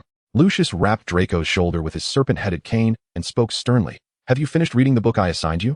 The book? I've read part of it. Young Malfoy immediately lowered his head, guilt evident in his demeanor. Then return to your room and continue reading. Lucius commanded. All right, father. I understand. I shall do so at once. Draco promptly obeyed, retreating to his room. Watching his son depart so obediently, Lucius's expression softened somewhat. Lucius, Draco is still just a child. Must you be so harsh with him? A blonde woman approached, her tone tinged with exasperation. Narcissa, he is our only son and the future master of the Malfoy lineage. How could I afford to be lenient? If he cannot surpass those lowly half-bloods and mud-bloods in the future, how can he uphold the honor of our esteemed 28 families? Lucius declared with pride. My dear, I understand your concern for our family's honor. However, he is still young. Once he is at school, I believe he will emerge as the finest student in Slytherin. He will make the Malfoy family proud. Narcissa Malfoy, Lucius's wife, responded gently. Indeed, he shall become the finest student in Slytherin. Yet, it is no easy feat enough, Narcissa. Let us not dwell on this topic any longer. I am weary today and desire some peace. With that, Lucius strode toward his study. Feeling disappointed after returning from a seemingly promising day, Lucius longed to bond with his son, yet he alone understood the weight of familial honor. It represented unimaginable power and a burden that could crush one's shoulders. Thus, he never relented in his expectations of Draco. At that moment, seated in his study, Lucius closed his eyes to collect his thoughts, attempting to calm the turmoil within him. Reflecting on the day's events, he felt an inkling that he had overlooked something significant. What could it be? That old fool Dumbledore must be harboring some secret, Lucius mused. His gaze wandered around the room until it inadvertently fell upon a broomstick resting within the study. Suddenly, as if a lightning bolt had struck his mind, Lucius finally identified the matter he had previously overlooked. Indeed, it was the young boy riding a flying broom and assaulting a Slytherin student. This first-year Gryffindor student, despite his tender age, exhibited remarkable flying prowess, undoubtedly marking him as an exceptional pupil who would surely attract the admiration or attention of the faculty. However, during their investigation of the Acromantula's lair in the Forbidden Forest, neither Dumbledore nor Professor McGonagall, nor even the later arriving Snape, displayed any particular concern for this boy. Of course, Snape was indifferent to everyone, Lucius mentally appended. In retrospect, his own attitude towards Draco was indeed influenced by this Gryffindor child. Subconsciously, he harbored a fear that Draco might also fall prey to such an assault, prompting him to urge his son to study diligently and read more. Even Lucius himself had formed a notable impression of the boy's striking performance. So why did Dumbledore and the others remain so apathetic? Their indifference had inadvertently led him to overlook the child at that moment. They hardly even mentioned the boy's name. Lucius rifled through his memories and discerned this troubling inconsistency. It was utterly suspicious. Dobby, do you recall the name of that boy with the Eastern features? Lucius inquired of the house elf who had been closely following him, hoping to receive an answer. Upon hearing this, Dobby's face contorted in distress as he trembled, murmuring, Dobby, Dobby, Dobby. Lucius frowned at this, picked up a hefty tome from the table, and struck it against Dobby's head, exasperatedly saying, Silence. What use are you? Surprisingly, Dobby, upon being struck, broke into a joyful smile, promptly closing his mouth and refraining from further chatter. Very well, perhaps I shall arrange for someone to investigate later. There cannot be many students with Eastern features at Hogwarts. It shouldn't be too difficult to track down. Lucius sighed, although Dobby did not divulge Qin Yu's name. Upon hearing his master's words, a sense of unease began to creep into his heart. Instinctively, he sensed that his master harbored unfriendly sentiments toward Qin. Once again, they were enveloped in that misty darkness imperceptible and incomprehensible to humans. 5 flames of varying hues flickered back to life. However, this time, the flames appeared less vibrant, imbued with a sense of frailty. The white flame spoke first. Companions, our time is limited. Have you chosen your vessels? We have decided Alpha. The remaining 4 flames replied. Then, henceforth, our meetings in this manner will become cumbersome. You must each safeguard yourselves and your vessels. I hope that before your vessels grow strong enough to vanquish the world ender, you all remain safe. The white flame intoned languidly. We shall, Alpha. Well then, let us wish ourselves good fortune. As the last echoes of the words faded, 5 flames abruptly extinguished. Shortly thereafter, in a room within a small town in Egypt, a young boy who had been in a coma for 5 days suddenly manifested a burn on the back of his right hand, resembling the searing touch of fire.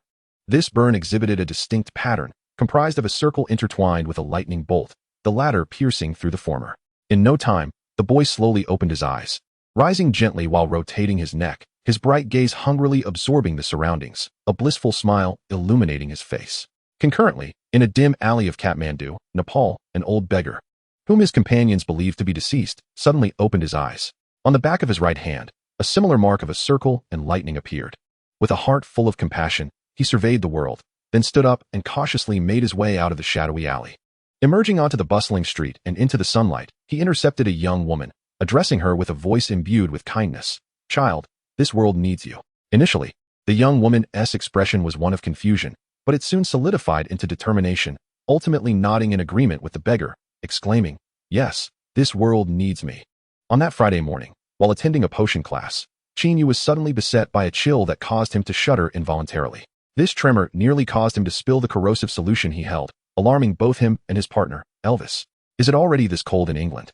And it's only mid-September? Qin Yu murmured to himself, then steeled his resolve and resumed his potion preparation.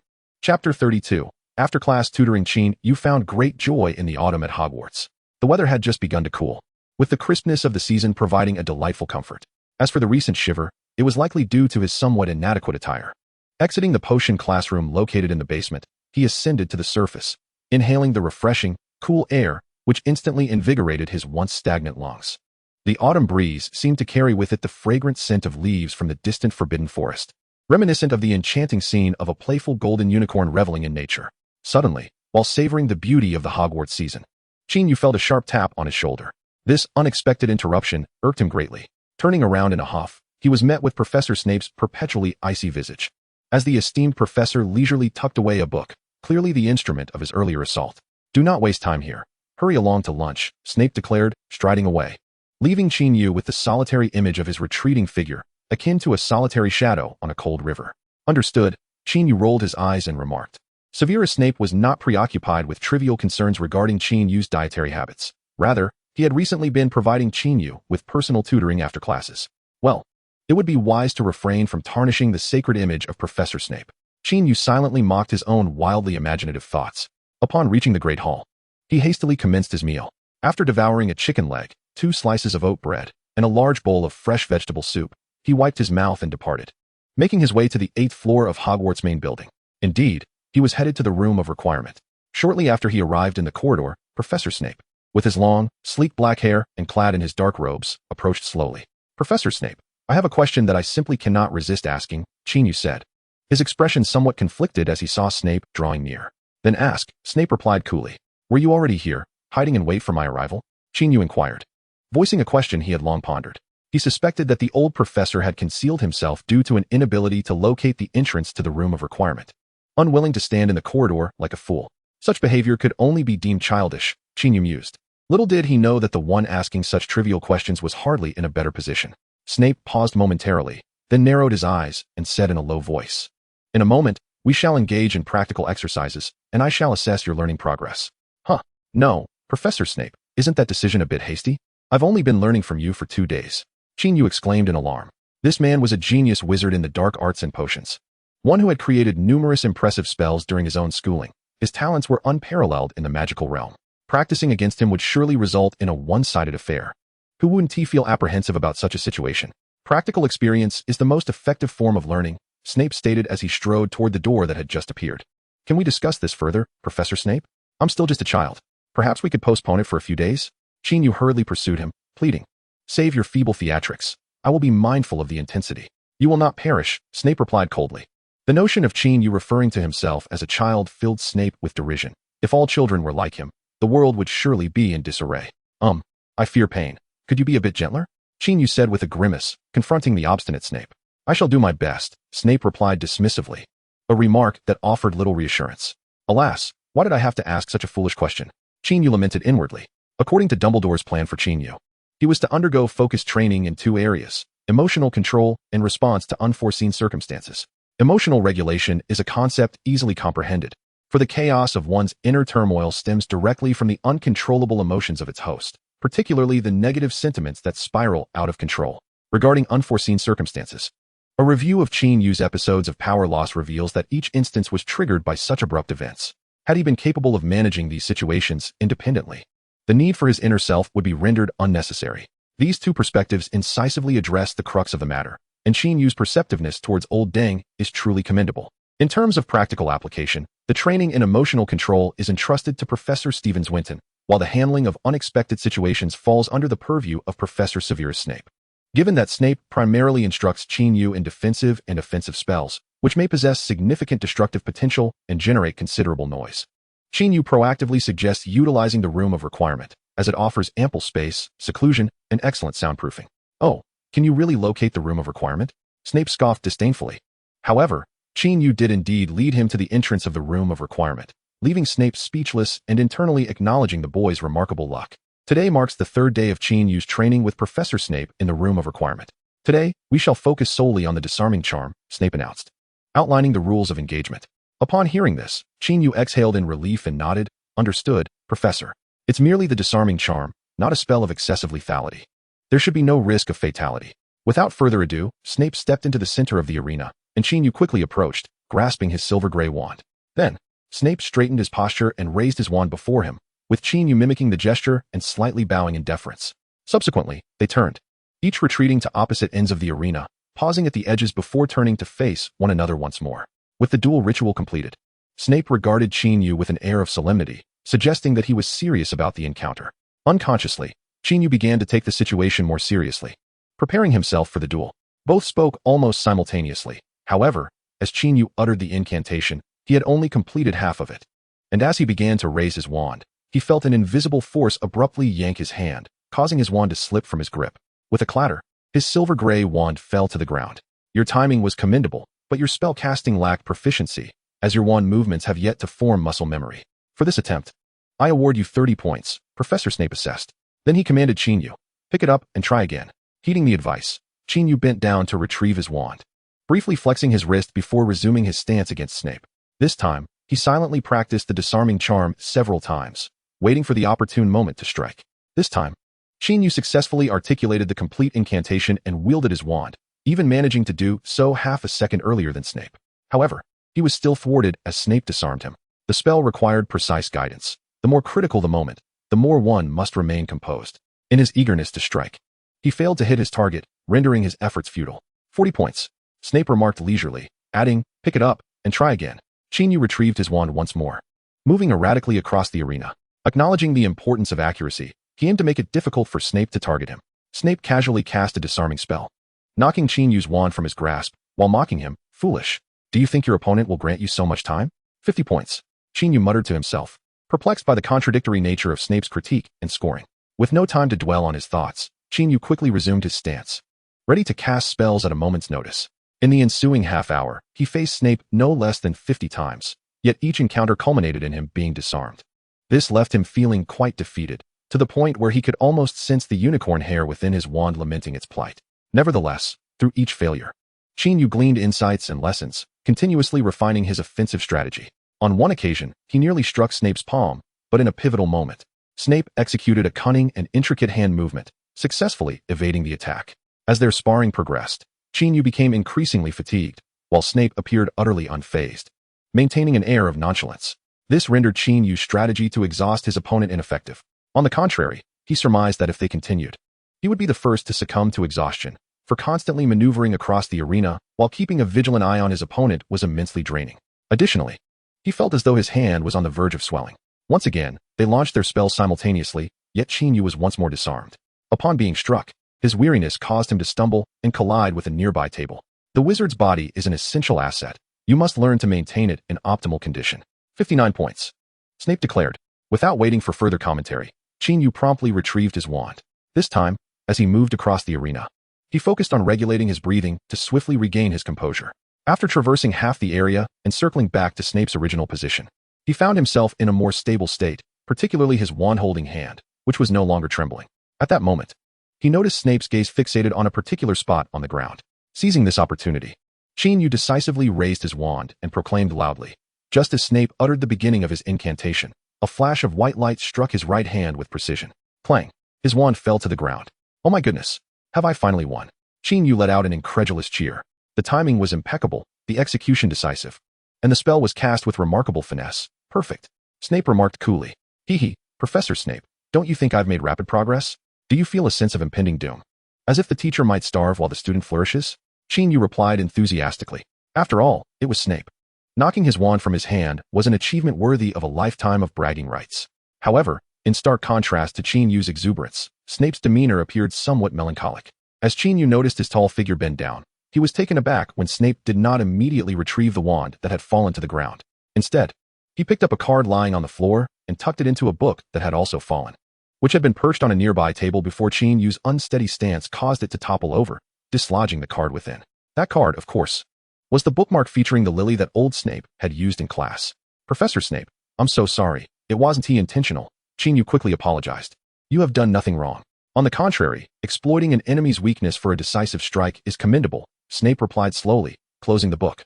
Qin Yu actually wished to express his regret for knocking over the lily, but that sentiment felt too intimate for the moment. If he voiced it, he might provoke the despondent Snape into a fit of wrath, so he wisely opted for silence. "I heard you knocked Severus's wand away. TSK, the youth is formidable," Professor Swinton remarked with a hint of schadenfreude during the evening tutoring session. "Haha, it was merely luck. Professor Snape was distracted by certain matters, which allowed me to disarm him," Qin Yu modestly replied, not daring to overestimate his prowess. "Haha, you truly are a humble child. Well done," Professor Swinton said with a smile. Qin Yu had no intention of divulging Snape's secret to Professor Swinton, opting instead to remain vague. After their light banter, Professor Swinton began to instruct Qin Yu on emotional control, teaching him the art of meditation. "As I previously taught you, sit cross-legged, relax your mind, and do not force yourself to listen, to see, or to think. Likewise, do not deliberately refrain from these actions. Allow your spirit to enter a state between movement and stillness. Do not strive to move, nor to remain still," Professor Swinton explained, his words somewhat convoluted. Yet his voice possessed an enchanting quality that gently guided Qin Yu into a deeper state of consciousness, transcending the boundaries of movement and stillness. This sensation was extraordinary, akin to being asleep yet awake. In this state, Qin Yu gradually began to grasp the profound mysteries of the spiritual realm. Upon awakening from this state of contemplation, he discovered that his spirit had remarkably strengthened, erasing the fatigue brought on by his earlier confrontation with Snape. This compelled Qin Yu to regard Professor Swinton with newfound respect, while internally acknowledging that Hogwarts is indeed a place where extraordinary talents lie hidden. Chapter 33. The Photograph in the Letter. Mastery over one's emotions entails the ability to remain composed in the face of unexpected challenges. Since the incident with the eight-eyed giant spider, have you found it difficult to maintain your composure in stressful situations? After the meditation concluded, Professor Swinton engaged Qin Yu in conversation within the confines of the Defense Against the Dark Arts classroom, a form of therapeutic dialogue. After a moment of reflection, Qin Yu replied, "Indeed, during the last flying lesson when I confronted Jerome, I may have been overly aggressive. Additionally, I have felt irritated by excessive noise in my surroundings, leading me to levitate all the objects in the hands of those causing the disturbance. On another occasion, I nearly poured corrosive liquid onto Professor Snape's robes, but fortunately, I regained my senses just in time. In retrospect, it is quite frightening. You should certainly be grateful for your timely recovery," Professor Swinton remarked with deep understanding. "Since I began practicing meditation under your guidance, I have noticed a significant improvement in my temper. When faced with unpleasant situations, I am now able to suppress my anger. For instance, today, a few Slytherin boys were bullying a Ravenclaw girl, and I merely shouted at them in irritation, refraining from resorting to physical confrontation," Qin Yu continued. "Is it possible they were intimidated by you and conceded quickly, which is why you did not act?" Professor Swinton almost voiced this thought. However, reason urged him to provide positive guidance instead of highlighting the boy's shortcomings. Thus, he nodded and affirmed, "Indeed, this is a commendable development." As the night deepened, after a brief exchange, Professor Swinton advised Qin Yu to return and rest. "What time is our training tomorrow?" Qin Yu inquired before departing. "Let me think. Around 10 in the morning. I wish to sleep a bit longer. Come find me here at that time. I will prepare an engaging training exercise for you." Ensuring it won't be as monotonous, Professor Swinton replied, leaving a hint of anticipation. "Very well, Professor Swinton, good night." Qin Yu waved farewell as he departed. Professor Swinton remained seated in his office, gazing out into the night sky, lost in thought. Indeed, it was a moment of daydreaming, not meditation. As Qin Yu exited the main building of Hogwarts and made his way toward Gryffindor Tower, he swiftly arrived on the 8th floor. After uttering the entrance password to the fat lady, the door swung open, allowing him to enter the Gryffindor common room. He proceeded with his usual routine of washing up, changed into his pajamas, and climbed into his bed. However, after lying in bed, Qin Yu did not succumb to sleep immediately. Instead, he continued to review the meditation techniques taught by Professor Swinton. The professor had once informed him that one could practice whenever time permitted, as it greatly benefited one's mental control, a crucial aspect of a wizard's strength.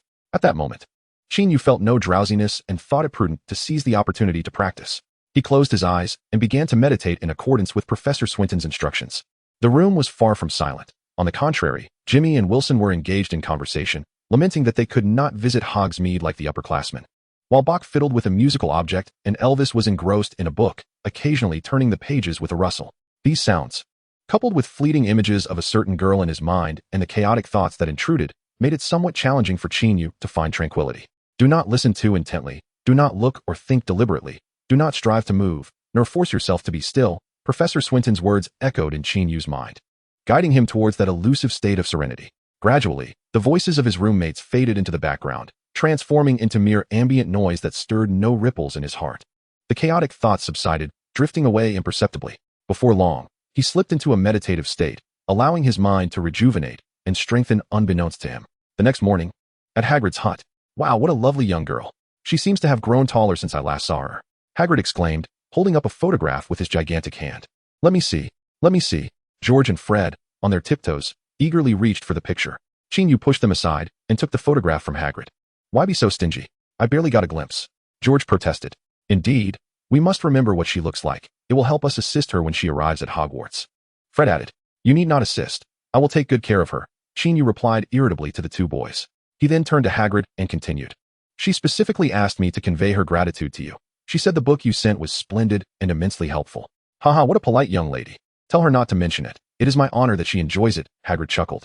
Indeed, the photograph depicted none other than Hermione. In the image, Hermione stood tall and smiling in front of the Granger household, cradling two bewildered owls, Treacle and Tigger. This was the photograph enclosed in the letter Qin Yu had received that morning. As he stated, Hermione deliberately expressed her gratitude in the letter for the book gifted by Hagrid.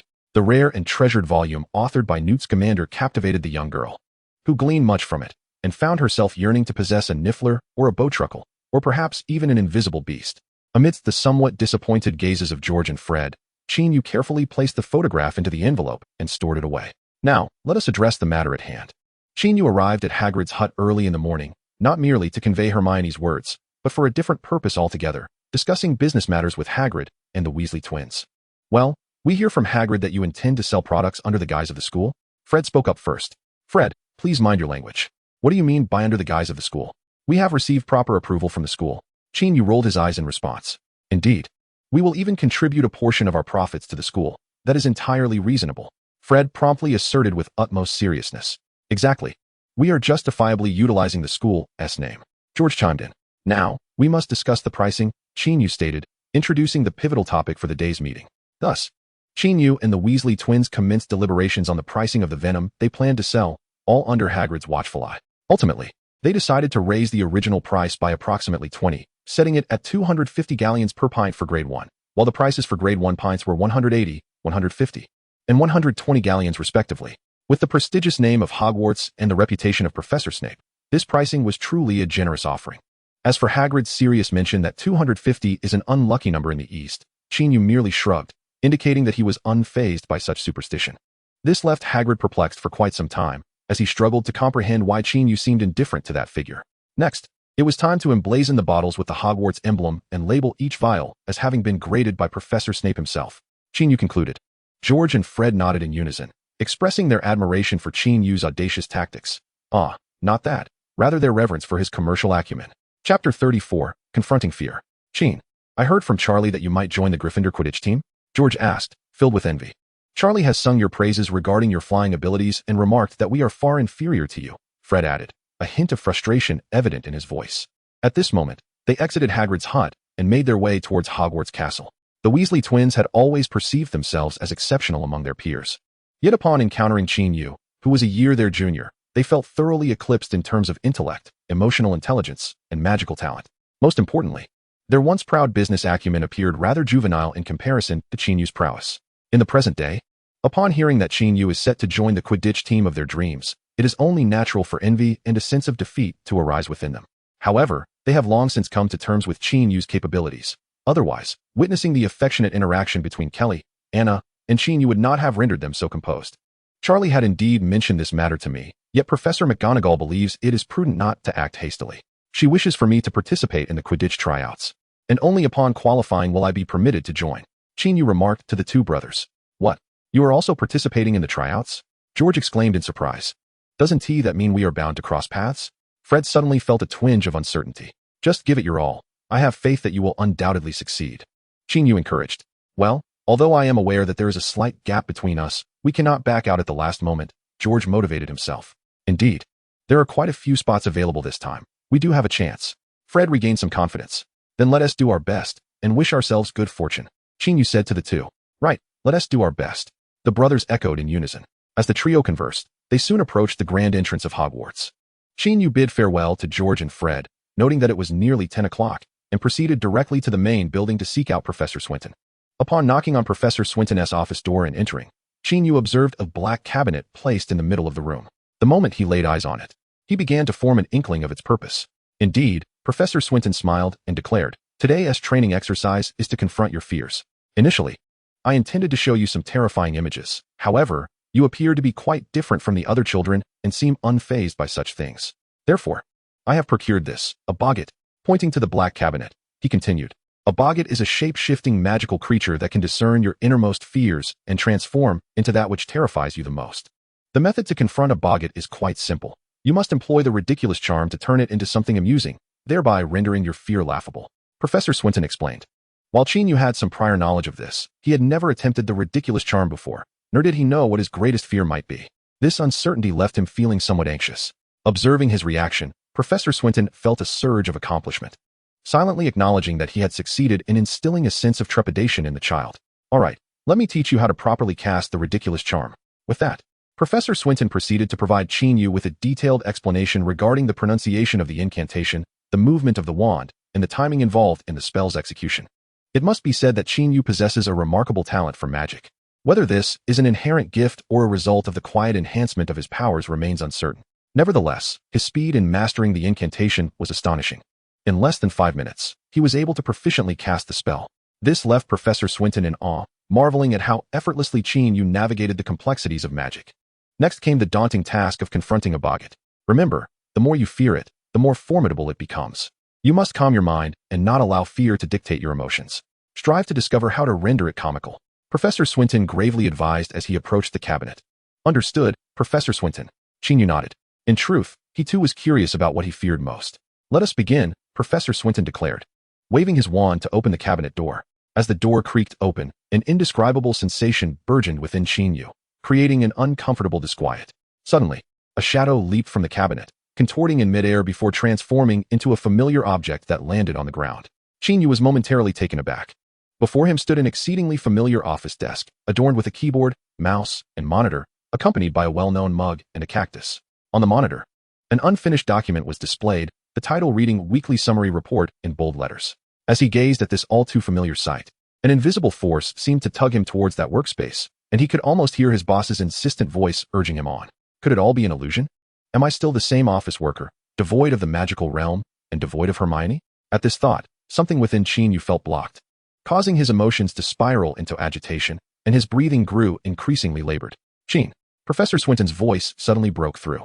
Startled, Qin Yu instinctively employed his meditation techniques, allowing his mind to regain its composure. He then waved his wand, reciting the incantation, ridiculous.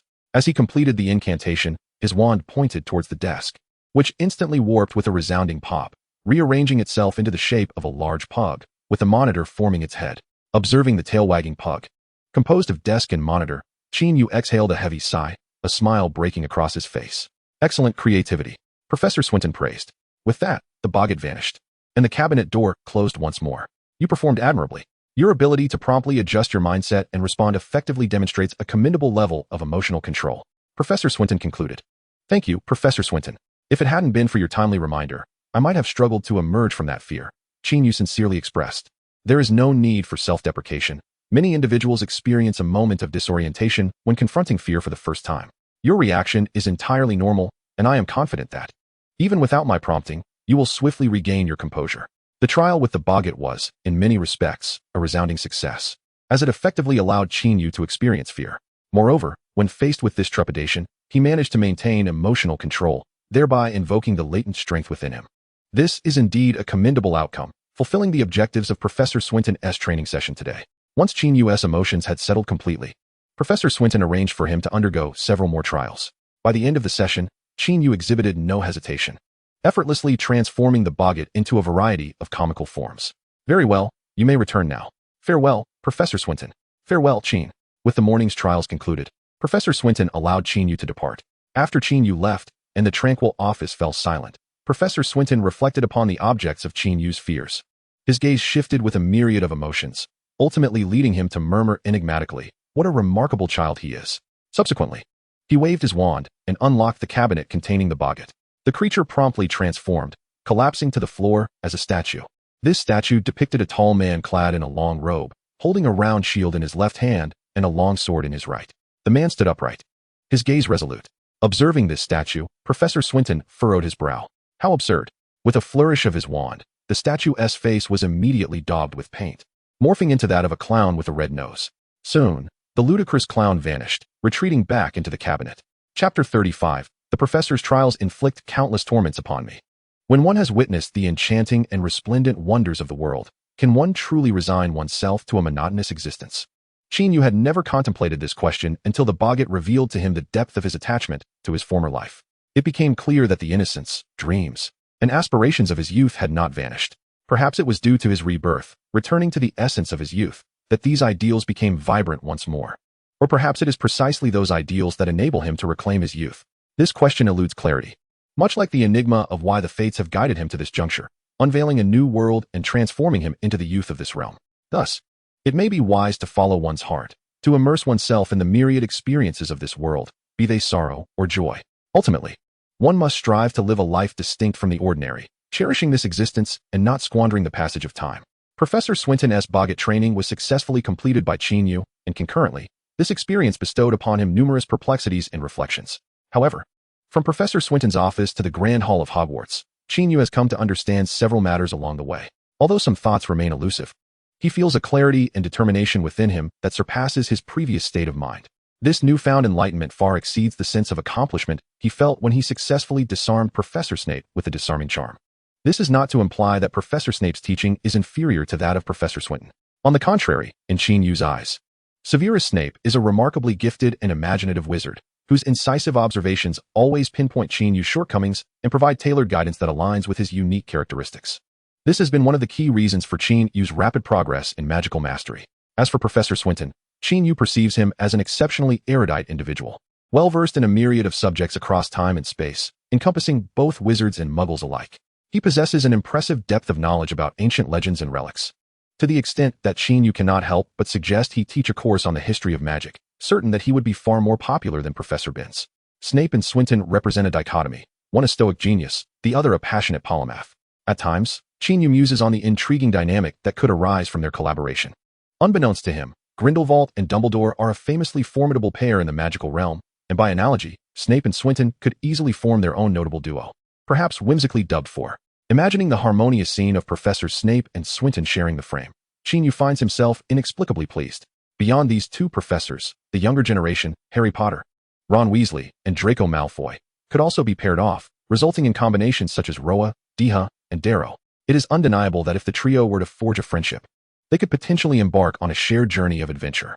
Qin Yu had previously envisioned the future of cultural industries in the magical world alongside George and Fred, and he believes their collaboration holds significant promise. Lost in these musings, a smile crept onto Qin Yu's lips, for the image of Harry, Ron, and Draco standing together is undeniably striking. At this moment, he found himself seated at the dining table in the hall, where Jimmy and others noticed the expression on his face and cast curious glances in his direction. "Qin, are you experiencing some joy?" Elvis inquired, the first to speak up. Elvis has always considered Qin his closest friend at school, hence his genuine concern for Qin's affairs. I know. It must be the letter from this morning. I arrived early and saw that Qin received a pink letter." Jimmy exclaimed with excitement as the thought struck him. Qin received another letter? Wilson remarked enviously, mirroring the expressions of Elvis and Bach, who were equally intrigued. Qin Yu found it challenging to engage with these youngsters, for the matters he secretly cherished were beyond their comprehension. Explaining would be futile. As for the letters, had they not become desensitized after witnessing him receive so many? Enough about my affairs. What plans do you have for the next couple of days? Qin Yu deftly shifted the conversation. Jimmy and the others, no longer fixated on the previous topic, eagerly engaged him, animatedly discussing their plans to attend the Quidditch tryouts the following day. When they learned that Qin Yu had signed up for the selection, their excitement escalated. Jimmy proposed that they form a cheerleading squad to support Qin Yu, while Elvis eagerly volunteered to create banners. Listening to their lively chatter and feeling the infectious enthusiasm of these young friends, Qin Yu felt an inexplicable warmth in his heart. After lunch, Jimmy and the others busied themselves with preparations to cheer Qin Yu on. Meanwhile, Qin Yu continued to receive meticulous instruction from Professor Snape. It soon became evident that his prior success in disarming Snape was merely a consequence of the professor's leniency. As the afternoon training commenced, although they were still restricted to using only the disarming charm, Qin Yu could distinctly sense that Snape had shifted to a more serious approach. The amplification of magical power aside, Snape delivered a blow that left Qin Yu's hand numb, a scenario he had anticipated given Snape's formidable prowess. However, what confounded him was the unexpected ability to cast 2 spells in rapid succession. This was something he had never been informed could be done. Just as Qin Yu began to acclimate to Snape's consecutive strikes, the professor escalated the challenge to 3 consecutive attacks. Moreover, Qin Yu harbored suspicions that Snape, while executing the disarming charm, was whimsically infusing additional effects such as shockwaves, dizziness, forceful blasts, dazzling flashes, paralysis, burning sensations, and freezing. Qin Yu found himself in a state of utter disarray, overwhelmed and exasperated. Technically, Professor Snape had indeed only utilized the disarming charm, albeit one of his own modification. By the conclusion of the training, Qin Yu felt as though his body was on the verge of collapse. Is this not a deliberate act of retribution for yesterday? He couldn't help but think as he regarded Snape's unperturbed expression. Fortunately, the professor concluded the session with a few healing spells, alleviating much of Qin Yu's fatigue and pain. Given the significance of the Quidditch tryouts, Qin Yu was granted a day off to participate. The following day, he arrived at the Quidditch pitch, surrounded by his enthusiastic friends. There, he encountered several familiar faces also vying for a position, including George, Fred, and a Gryffindor girl named Angelina Johnson. Additionally, a strikingly handsome Hufflepuff named Cedric Diggory was present, and from a distance, Qin Yu couldn't help but acknowledge that this young man was indeed his equal in terms of looks. Chapter 36, The Quidditch Tryouts. The Quidditch match. Originating in the 11th century, boasts nearly a millennium of history and stands as the most influential sport in the magical realm, without exception. At Hogwarts, many faculty and students are fervent enthusiasts of this sport, with Professor McGonagall being a particularly seasoned fan. She once ignored Professor Snape for 3 consecutive weeks after Gryffindor's team lost to Slytherin, only to bask in joy for several days following a victory. Moreover, she possesses a remarkable talent for discovering Quidditch prospects, dedicating considerable effort to the success of Gryffindor's team. Under her guidance, Gryffindor's Quidditch team has emerged as one of the most formidable in the school. Naturally, Professor McGonagall would not miss such an important selection event. Upon arriving at the pitch, Qin Yu spotted her seated in the faculty's exclusive stands, her expression serious as she observed the field. The tension was palpable. With so many eyes upon him, he wondered if a fall would be utterly embarrassing. George and Fred, perched beside him, voiced their own anxieties. Glancing nervously at the few Gryffindor girls waiting to be selected nearby, Qin Yu surmised that the brothers were likely admiring the notably attractive Angelina Johnson, who was there to try out for the position of chaser. Upon noticing Qin Yu and the Weasley twins, Angelina acknowledged them with a nod. "Wow, is she greeting me?" Fred exclaimed with delight. "Or perhaps me," George chimed in. "You're both mistaken. She is clearly acknowledging me." Qin Yu teased the two, puffed as if. "She doesn't even know you." Fred scoffed. "Yeah, the girl next to her is the one waving at you," George added. Qin Yu turned to see a familiar young girl beside Angelina, who appeared to be Katie Bell, a fellow Gryffindor student from his year. He waved back at her, acknowledging her presence. The three engaged in light conversation, easing the previously tense atmosphere. Moreover, George and Fred's inherently exuberant personalities meant they were hardly the type to shy away from challenges. If they were timid, they would hardly have earned their reputation as the notorious duo at Hogwarts. Quidditch players are categorized into 4 positions: keeper, chaser, beater, and seeker, with tryouts conducted accordingly. Although the selection methods vary each year, the skills tested remain relatively consistent. For instance, keepers are assessed on their aerial goalkeeping abilities, while chasers are evaluated on their capacity to pursue the quaffle, score goals, and evade bludgers. As for Qin Yu, aspiring to be a beater, he must successfully execute a series of challenging batting maneuvers in midair, striking designated targets to be deemed competent. The selection of the seeker heavily emphasizes the speed of flight, for the golden snitch is exceedingly swift. If the player's speed cannot keep pace, it is utterly futile to attempt to capture it. Cedric Diggory, the dashing representative of Hufflepuff, is undoubtedly the one to be chosen as the seeker. Indeed, Cedric embodies the quintessential image of a perfect wizard, radiant, handsome, and astute. When he appears in the air atop his broomstick, the Hufflepuff girls erupt in enthusiastic cheers, with some even declaring their love for Cedric. Even students from other houses rally to support him, affirming his undeniable popularity. The selection process is overseen by a senior Quidditch player from Hufflepuff, who retrieves the golden snitch from its box. After a brief explanation to the candidates, he releases it into the air, and the snitch immediately unfurls its wings, flapping rapidly before vanishing in an instant as everyone momentarily gazes in astonishment. "Goodness, that's remarkably fast. I suppose I lack the innate talent for being a seeker." George and Fred lamented upon witnessing this. In that moment, as they spoke, Cedric and the others gripped their broomsticks, leaned forward, and surged ahead with astonishing speed. The crowd erupted in applause as Cedric took the lead. "He truly is impressive," Qin Yu remarked sincerely. "It is undeniable that Cedric excels in speed, far surpassing his fellow candidates." As anticipated, mere minutes later, Cedric successfully caught the specially crafted golden snitch designed for the selection. Elated, he waved the golden ball triumphantly around him, inciting even greater excitement among the girls in the stands, whose cheers and applause resonated loudly. "It's just that he is a bit handsome and fast," Fred scoffed. "It's merely a selection. When the actual competition arrives, he might not outpace Charlie." George defended his older brother, believing him to be the best. "Unfortunately, Charlie is set to graduate next year. Indeed, our team is still in need of a seeker, and I doubt anyone suitable has emerged this year." Fred voiced his concern. "What shall we do? I should have concocted a plan to ensure Cedric failed the selection." George lamented. "Yes, I possess several spells that could interfere with his capture of the golden snitch, but alas, it is too late. He has already succeeded." Fred echoed his frustration. "Come now, you two. Can't you think of more reasonable approaches?" Qin Yu rolled his eyes and responded irritably. Then, with a meaningful tone, he added, "Besides, who knows, perhaps among next year's first years, a candidate capable of succeeding Charlie will emerge." "First years? Don't be absurd.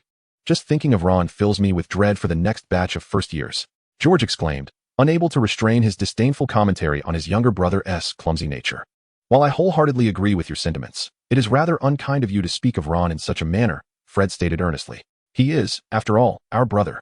Qin Yu couldn't help but feel a twinge of sympathy for young Ron in his heart. The selection process for the chasers concluded swiftly, as few candidates proved to be competent.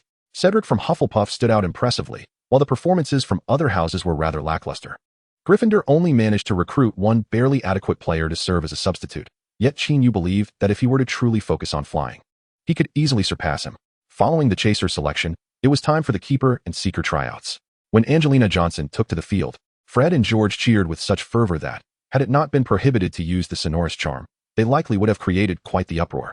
It must be said that Angelina, in addition to her striking appearance, possessed remarkable flying skills. She executed numerous difficult maneuvers atop her broom and successfully caught the golden snitch, scoring a goal. Subsequently, it was no surprise that she was selected. Once the seeker tryouts concluded, it was time for the beaters. Qin Yu gripped his broom tightly, feeling a hint of nervousness. Chapter 37, Classic Tactical Maneuvers. Wow, it's Qin, the one from Gryffindor. He is here for the tryouts. An excited, petite girl with light golden hair exclaimed to her companion from the Ravenclaw stands. At that moment, several Gryffindor candidates were slowly ascending on their brooms towards the field. It really is him. It's rare for a first year to participate in the tryouts. He must be quite remarkable. Her companion replied with shining eyes. I have always thought he was special in class, not only excelling academically, but also engaging effortlessly in conversation with the teachers. Plus, he has such a cheerful disposition. The golden-haired girl murmured. Indeed, his smile is truly captivating. With those charming dimples, her companion agreed wholeheartedly. Should we cheer for him? But he's not from our house. Wouldn't that be a bit inappropriate? Just as they whispered among themselves, a voice nearby called out, Qin, go for it. The two girls turned to see a fellow classmate from their own house. With raised eyebrows, they exchanged glances and, without further hesitation, turned their bodies and cupped their hands around their mouths, shouting in unison, Qin, go for it. You're the best. Their voices immediately soared above that of the girl who had spoken before them. As Qin Yu soared into the air, he was taken aback by the resounding cheers emanating from the stands.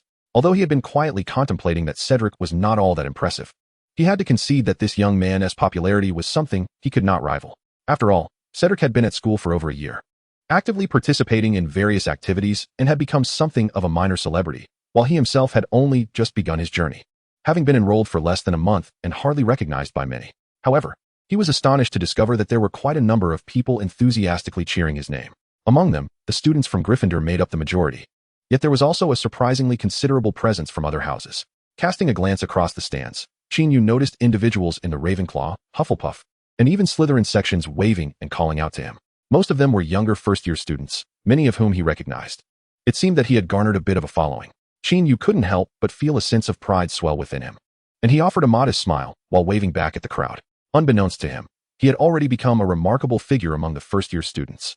His mature approach to various situations, exceptional academic prowess, and a demeanor that made his peers feel at ease, with the exception of Jerome, coupled with his undeniable leadership qualities, as evidenced by Jimmy and Elvis's constant admiration, and the affection he received from professors, with whom he could engage in casual banter, all contributed to his status as an object of envy, admiration, and even jealousy among his classmates.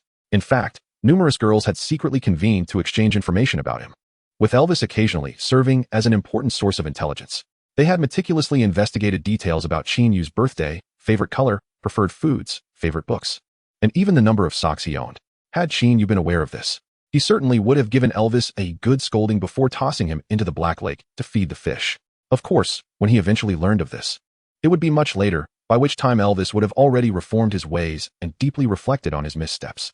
Returning to the selection of the batters.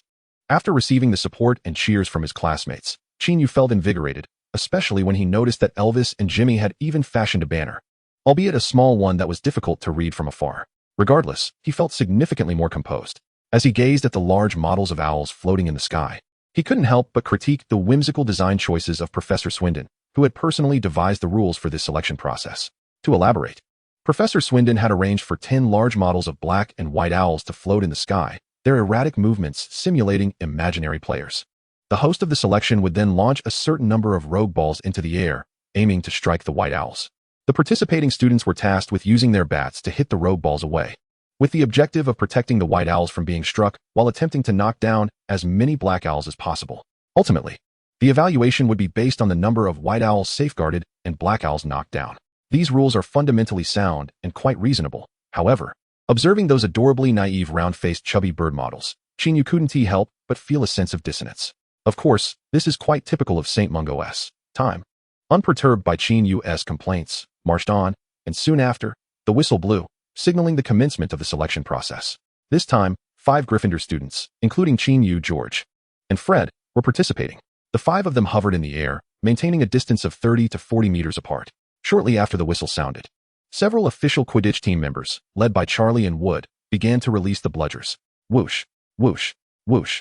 The sharp sounds of air being pierced filled the arena as 5 bludgers shot forth like cannonballs aimed at the floating white owls. Observing the oncoming bludgers, a senior Gryffindor contestant boldly soared towards the nearest one, wielding his bat. As he approached the bludger, he shouted and swung his bat to strike. However, whether due to an overly vigorous swing or a lack of control over his broomstick, he lost his balance and fell forward, his bat veering off course, resulting in a direct collision with the bludger against his arm. Ow! He cried out in agony, plummeting to the ground along with his unruly broomstick. Fortunately, as he descended, a teacher cast a cushioning charm, preventing any further injury upon landing. Nevertheless, the impact from the bludger evidently caused significant harm to his arm, and he lay on the ground, writhing in pain. At that moment, several senior students, acting as first responders, calmly rushed over. Upon arrival, they skillfully cast a pain-relieving spell on his arm before collaboratively lifting him onto a stretcher and swiftly carrying him away to avoid disrupting the ongoing selection for the others. The entire process flowed seamlessly, indicating that they had performed similar rescue operations multiple times before. Indeed, in Quidditch, breaking an arm or leg is considered quite normal, let alone a mere dislocation. This injured fellow was promptly eliminated, serving as a stark reminder to the remaining 4 participants. Dealing with bludgers is no simple task. George and Fred exchanged glances and decided to abandon a direct confrontation, opting instead to allow the bludgers to fly around for a while before seizing an opportunity. Meanwhile, the contestant whom Qin Yu did not recognize immediately flew to the side of the white owl he was guarding, adopting a stance of waiting for the right moment. As for Qin Yu, upon seeing the bludger approaching him, a smile crept onto his face. He stretched his neck and shoulders, then leaned forward to grasp the wooden handle of his broomstick. With a sudden surge of energy, he propelled himself forward with a swift burst. Wait, what is Qin doing? Why is he flying in the opposite direction? There's no bludger over there. A little girl with light blonde hair exclaimed in confusion. Indeed, he wouldn't be afraid of being hit by the bludger, would he? One companion murmured. Impossible. Qin is not that kind of person. How could he possibly be frightened? Exclaimed the girl with golden hair, her dissatisfaction evident. I didn't say he was scared. Perhaps he simply wanted to evade it momentarily, the companion quickly clarified. Maybe. I honestly don't know. The two continued to gaze upward, laden with curiosity. They were not alone in their perplexity. Many shared their bewilderment. For Qin Yu had indeed veered to the side. However, not all were in the dark. Seasoned Quidditch aficionados like Professor McGonagall, upon witnessing Qin Yu's maneuver, found a glimmer of excitement in her typically composed eyes. Meanwhile, Professor Swinton, seated in the teacher's box, displayed an expression of surprise and delight. What a showman! Professor Snape couldn't help but mutter, though a flicker of admiration crossed his gaze. Those who understood the game grasped the situation, while others were not left in confusion for long, as Qin Yu's rapid flight soon revealed his intentions. He did not fly in a straight line. Instead, he manipulated the broomstick's handle to execute a swift, arcing flight path. It was akin to navigating a roundabout in the Muggle world. After completing a swift semicircle and returning, he was perfectly positioned to intercept the very bludger he was defending against. Thus, he accelerated in pursuit, aligning his motion with that of the bludger and quickly closing the gap. At that moment, the bludger was less than 10 meters from the white owl he was tasked to protect, dangerously close to colliding with the adorably plump bird model drifting lazily in the air. In a critical instant, Qin Yu steadied the broomstick with one hand to control his direction and speed, while raising his bat with the other, striking forcefully at the oncoming bludger. A resounding thud echoed in the air as his bat made contact, sending the bludger hurtling away. The charming white owl narrowly escaped disaster, continuing to float and sway in the air, seemingly relieved to have evaded peril. A wave of applause erupted from the stands. That was an arcing strike while flying in tandem. This boy is incredible, executing such a complex maneuver, exclaimed an astute onlooker, recognizing the classic move. Indeed, it was an arcing strike while flying in tandem. I had my doubts he would attempt it, but instinctively, I thought it impossible, as only professional players can accomplish such a feat. How could he possibly do it? Another chimed in. Is it really that difficult? Someone queried, puzzled. Difficult? Remove that from your question. The primary requirement for this move is control in flight. If your speed and control skills are lacking, you wouldn't even be able to keep up with the bludger, the first speaker passionately explained to the uninformed individual. At such a tender age, he has already mastered this remarkable feat. The future indeed holds great promise for him. Absolutely. I shall certainly keep an eye on his progress. By the way, what is the name of this young boy? I have not heard of him before. Which grade is he in? It seems he is a first-grade newcomer, as I heard the first-grade children nearby calling him, though the noise was quite overwhelming, and I couldn't catch his name clearly. No matter. I am already a fan of his. Bravo. Those who truly understand the brilliance of Qin Yu's move are filled with excitement, passionately explaining to those around them just how impressive and challenging this maneuver is. Meanwhile, the first-grade students who were already cheering for Qin Yu were even more fervent in their support. As for Qin Yu himself, he was utterly unaware of the concept of a curved, synchronized strike. He merely grasped the notion that speed is relative. This realization is partly thanks to the unfortunate fellow who was struck by the bludger. Had Qin Yu not witnessed his dismal fate, he likely would have approached the ball head-on. However, upon seeing the man's plight, Qin Yu swiftly adjusted his strategy. Since he could not alter the actual speed of the bludger, he could fly in the same direction as it, thereby diminishing their relative speed to nearly a standstill, making it easier for him to strike the ball. It was this insight that led Qin Yu to execute a series of maneuvers, including a curved approach and a return flight, ultimately striking the bludger. His strategy proved successful, as he managed to hit the swiftly flying bludger, instilling within him a modicum of confidence and a sense of accomplishment. Little did he know, he had inadvertently performed a highly difficult Quidditch maneuver before the eyes of many, astonishing the onlookers. During the subsequent selection period, Qin Yu continued to utilize his exceptional flying control and speed, striking the bludger from various angles. In addition to his curved approach, he also experimented with different techniques, inadvertently showcasing several classic tactical moves. This transformed the selection event for the beaters into his personal showcase. Of course, having never undergone professional training, some of his maneuvers were executed on a whim, done imperfectly, or even abandoned midway. However, this did not deter many from viewing him as a rising star in the world of Quidditch. Figures such as Professor McGonagall and Charlie Weasley were, of course, overjoyed. Meanwhile, Professor Snape silently grumbled, sensing that the future Gryffindor Quidditch team might prove to be quite a challenge. And he restrained himself from using any jinx to bring that attention-seeking boy down from the sky. With all eyes on Qin Yu, the competitor whose name remained unknown was struck by the bludger and fell to the ground without garnering much attention, save for the diligent and highly skilled medical team. As for the Weasley twins, George and Fred, they had somehow joined forces to tackle the troublesome bludgers, ultimately scoring a significant number of points each. Certainly, the actions of the two brothers were not against the rules, as there had been no prior stipulation against collaboration. Once the selection concluded, Qin Yu seamlessly emerged as the chaser for the Quidditch team, while George and Fred took on the roles of substitute chasers. Although they were substitutes, the brothers remained exuberantly joyful, for they held great admiration for Qin. Subsequently, they made their way down, jovially seeking out Angelina Johnson, who had also been selected for the Quidditch team, to express their intent to look after one another as teammates. As for the Slytherin candidates who followed Qin Yu onto the field, their performance was rather lackluster. One lad even attempted to imitate Qin Yu's arcing maneuver, only to find himself unceremoniously flung off his broom, inadvertently increasing the workload of the medical team. Qin Yu then handed the borrowed broomstick to Charlie and proceeded to the stands to reunite with his roommates.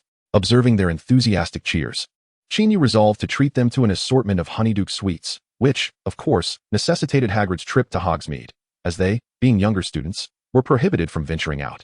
Upon reaching the Gryffindor section, Qin Yu was met with a fervent chorus of cheers. "Qin, you're incredible. Qin, that move was simply astounding. Qin, can you teach me how to use the broom? I'm still a bit unsteady."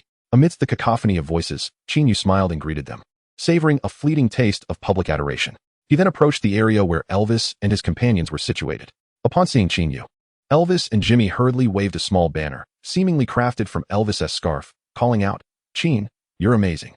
At last, Qin Yu discerned the words emblazoned on the banner.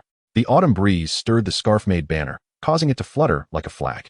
At that moment, neither the youth holding the banner nor those reading the words comprehended how such a phrase would echo through the annals of the magical world in the future. For now, they simply reveled in the uncomplicated joy of the moment. Joy, after all, ought to be inherently simple. Chapter 38. Bertie Bott's Every Flavor Beans. Whoever vomits, loses. The Quidditch selection process spanned nearly the entire day, marking a notably lively event for the entire school. The youth, in their exuberance, shouted and cheered from the sidelines, exuberantly releasing the boundless vitality characteristic of their age, seemingly unaware of fatigue. By 4 o'clock in the afternoon, the selection was drawing to a close, with students gradually departing, leaving a few upperclassmen and teachers to tidy the arena. As Qin Yu gazed from afar, he observed Professor Swindon approaching the lower grounds of the arena, gently waving his wand towards the sky. Subsequently, the black and white owl models, which had been suspended in midair, began to sway and gracefully descend. As they neared the ground, they suddenly contracted and swiftly flew into a fabric bag held by Professor Swindon. With a swift tug on the bag's drawstring, he secured it and sauntered away. Qin Yu could not help but express a tinge of envy at the sight of that bag, which was roughly the size of a potion textbook. It was evident that the bag had been enchanted with a spatial charm, allowing it to contain such a multitude of large owl models. What a splendid item. How delightful it would be if it were mine, he mused, smacking his lips in quiet contemplation, seemingly sensing the presence of some ill-intentioned gazes. Professor Swindon tucked the bag into his open robe, concealing it from view, and in the blink of an eye, he vanished from sight. This departure left Qin Yu with a slight sense of disappointment. Shortly after, he noticed Fred and George, whose expressions mirrored his own disappointment, approaching him. How did it go? Feeling let down? Qin Yu raised an eyebrow, relishing in their misfortune. It was said that one should refrain from exposing another's weaknesses, and Qin Yu adeptly sidestepped this virtue. Must you be so blunt? Angelina politely informed us that she had prior commitments with friends, which is why she declined our invitation. Fred retorted with dissatisfaction. Indeed. We were simply too late, George echoed, his disappointment palpable. Earlier, Qin Yu and the others had been deliberating a small gathering at Hagrid's hut to celebrate the successful selection process, while Fred and George were adamant about inviting Angelina to join, as they were all selected together and could foster camaraderie. Then, the opportunity slipped away. Perhaps next time. As we will have ample chances to train together in the future, Qin Yu consoled the two with a benevolent spirit. Instantly, their spirits lifted as they, along with Elvis, Jimmy, Wilson, and Bach, made their way toward Hagrid's hut. Watching the Weasley brothers animatedly recount tales of the magical creatures Hagrid tended, Qin Yu felt his words of consolation were somewhat superfluous. The two were undoubtedly born optimists. After all, it was no simple feat to thrive as an anomaly within the Weasley household. Reflecting on these disjointed thoughts, Qin Yu followed the group to Hagrid's abode. Upon their arrival, Hagrid, the host, had just finished arranging his modest living room. Spotting the boys, he rubbed his hands together and exclaimed, "Boys, welcome to my home." "Thank you, Hagrid." Several of the children promptly replied, their gazes fixated on the pile of sweets adorning the table, unable to tear their eyes away. Before Qin Yu's arrival, he had already instructed the owl to inform Hagrid to assist in procuring an assortment of candies. Hagrid, ever considerate, had purchased a delightful variety, creating a veritable mountain upon the table. Although the food at school was quite satisfactory, how could the children possibly resist the allure of sweets? Gulp. It was uncertain who first swallowed, but soon, the chorus of gulps echoed around the room. Without further ado, let the feasting commence. Qin Yu seized a Bertie Bott's every flavor bean and popped it into his mouth. Upon chewing, a wave of spicy flavor enveloped him. Hiss! Qin Yu inhaled sharply, furrowing his brow as he struggled to swallow. The rule for Bertie Bott's was clear. Once consumed, one could not spit it out. To do so would signify defeat. Everyone, apart from Qin Yu, sampled this candy with its unpredictable flavors, their expressions ranging from delight to dismay, bitter, spicy, sour, and sweet, all evident on their faces. The luckiest was Wilson, who savored a strawberry-flavored bean, while others faced misfortune. George was nearly brought to tears. After indulging in the beans, everyone eagerly selected their favorite candies and dug in. Naturally, after a certain amount, satisfaction set in, and their fervor waned. They did not consume sweets indefinitely. At that moment, Hagrid's personally brewed tea was met with enthusiasm. Remarkably, despite Hagrid's culinary skills being rather disastrous, his tea was commendable. Each child held a cup, sipping tea while inquiring about the curiosities within Hagrid's abode, particularly the fascinating furs and horns of magical creatures, which sparked their curiosity. Qin Yu, however, was an exception. He sat on the steps of Hagrid's hut, savoring his tea while gazing at the sun as it dipped below the horizon. At some point, a golden unicorn, gracefully trotting, approached. Upon nearing the hut, it let out a joyful whinny directed at Qin Yu. It was the unicorn, Anna. Her presence sent the little ones into a frenzy. They stood at a distance, captivated by the elegant creature, wary of disturbing her. At that moment, George and Fred, with a sense of pride, each held a pristine carrot, having washed and dried it thoroughly, striding towards her. However, Anna paid them no heed, making her way directly to Qin Yu.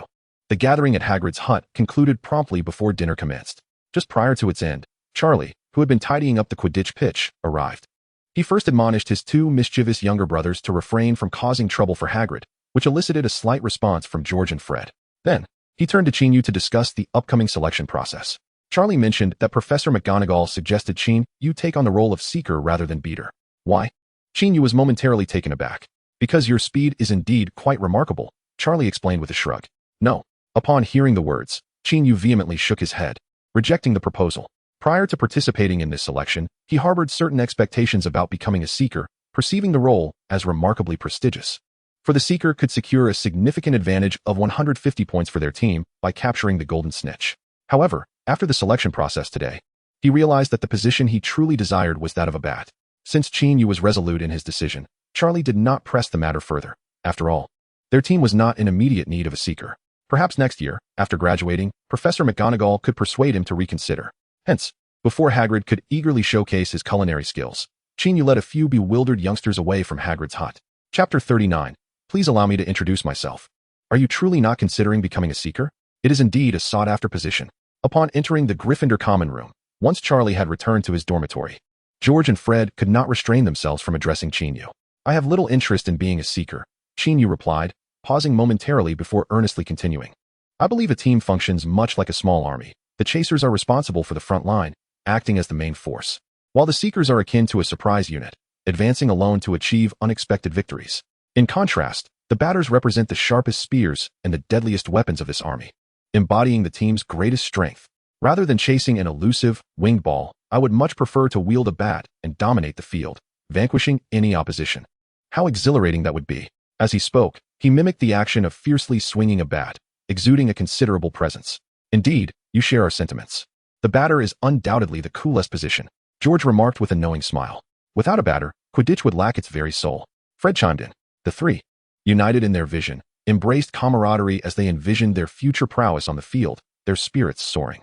After parting ways, Qin Yu reflected that continuing to associate with these two brothers might lead him to become increasingly eccentric. The topic of the Quidditch selection remained lively for several days following its conclusion.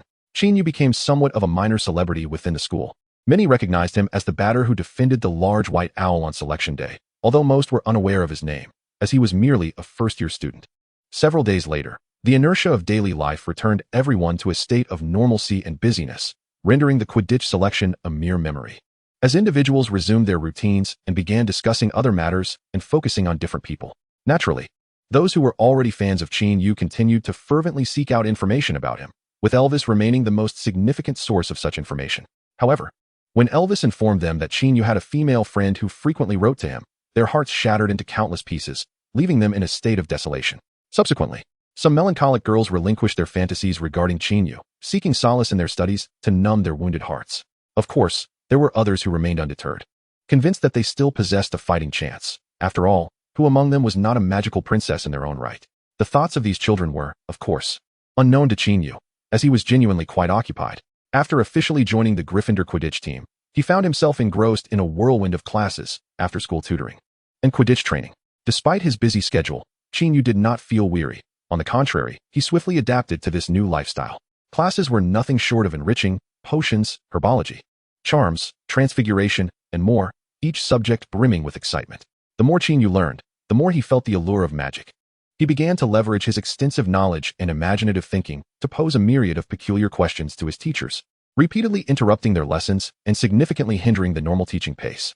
Professor Sprout, on numerous occasions, voiced her grievances to other instructors, lamenting that she might not complete the semester's curriculum before the Christmas holidays, as Qin Yu had borrowed several herbs intended for teaching, citing the need to investigate their cultivation feasibility. For some particularly valuable herbs, he even requisitioned large quantities under the guise of conducting experiments. In terms of Quidditch training, under Charlie's meticulous and professional guidance, Qin Yu systematically learned the commonly employed tactical maneuvers, progressing at an astonishing rate. Within a mere fortnight, he was already capable of coordinating with the regular team members and performed admirably in a friendly match against Ravenclaw, eliciting a sense of caution among the defeated players of the Eagle House. Following this friendly match, Professor McGonagall personally presented him with a Nimbus 2000 broomstick, which deeply moved Qin Yu. However, he later discovered that the funds used to purchase the broom came from the portion of venom profits they had contributed. He even learned that old Dumbledore had referenced the Eastern proverb "wool comes from the sheep" when approving the budget for the broom, leaving Qin Yu momentarily speechless, unsure of how to express his feelings. As for after-school tutoring, Professor Snape had concluded his rather creative torment with the disarming charm and transitioned to teaching Qin Yu more advanced spells, namely the fire-making spell and the stunning spell. Among these, Qin Yu favored the fire-making spell, relishing its exhilarating power. After all, playing with fire and water were two of a boy's most cherished pastimes. The spell's formidable strength was yet another reason for his admiration. This incantation serves both offensive and defensive purposes, Professor Snape conveyed to Qin Yu in his characteristic archaic English. It is said that these words were left by the creator of the fire curse, indicating that unleashing the flames can strike at foes, while gathering the fire before oneself serves as a protective barrier, commonly known as the fire shield. However, wielding fire is far easier than controlling it.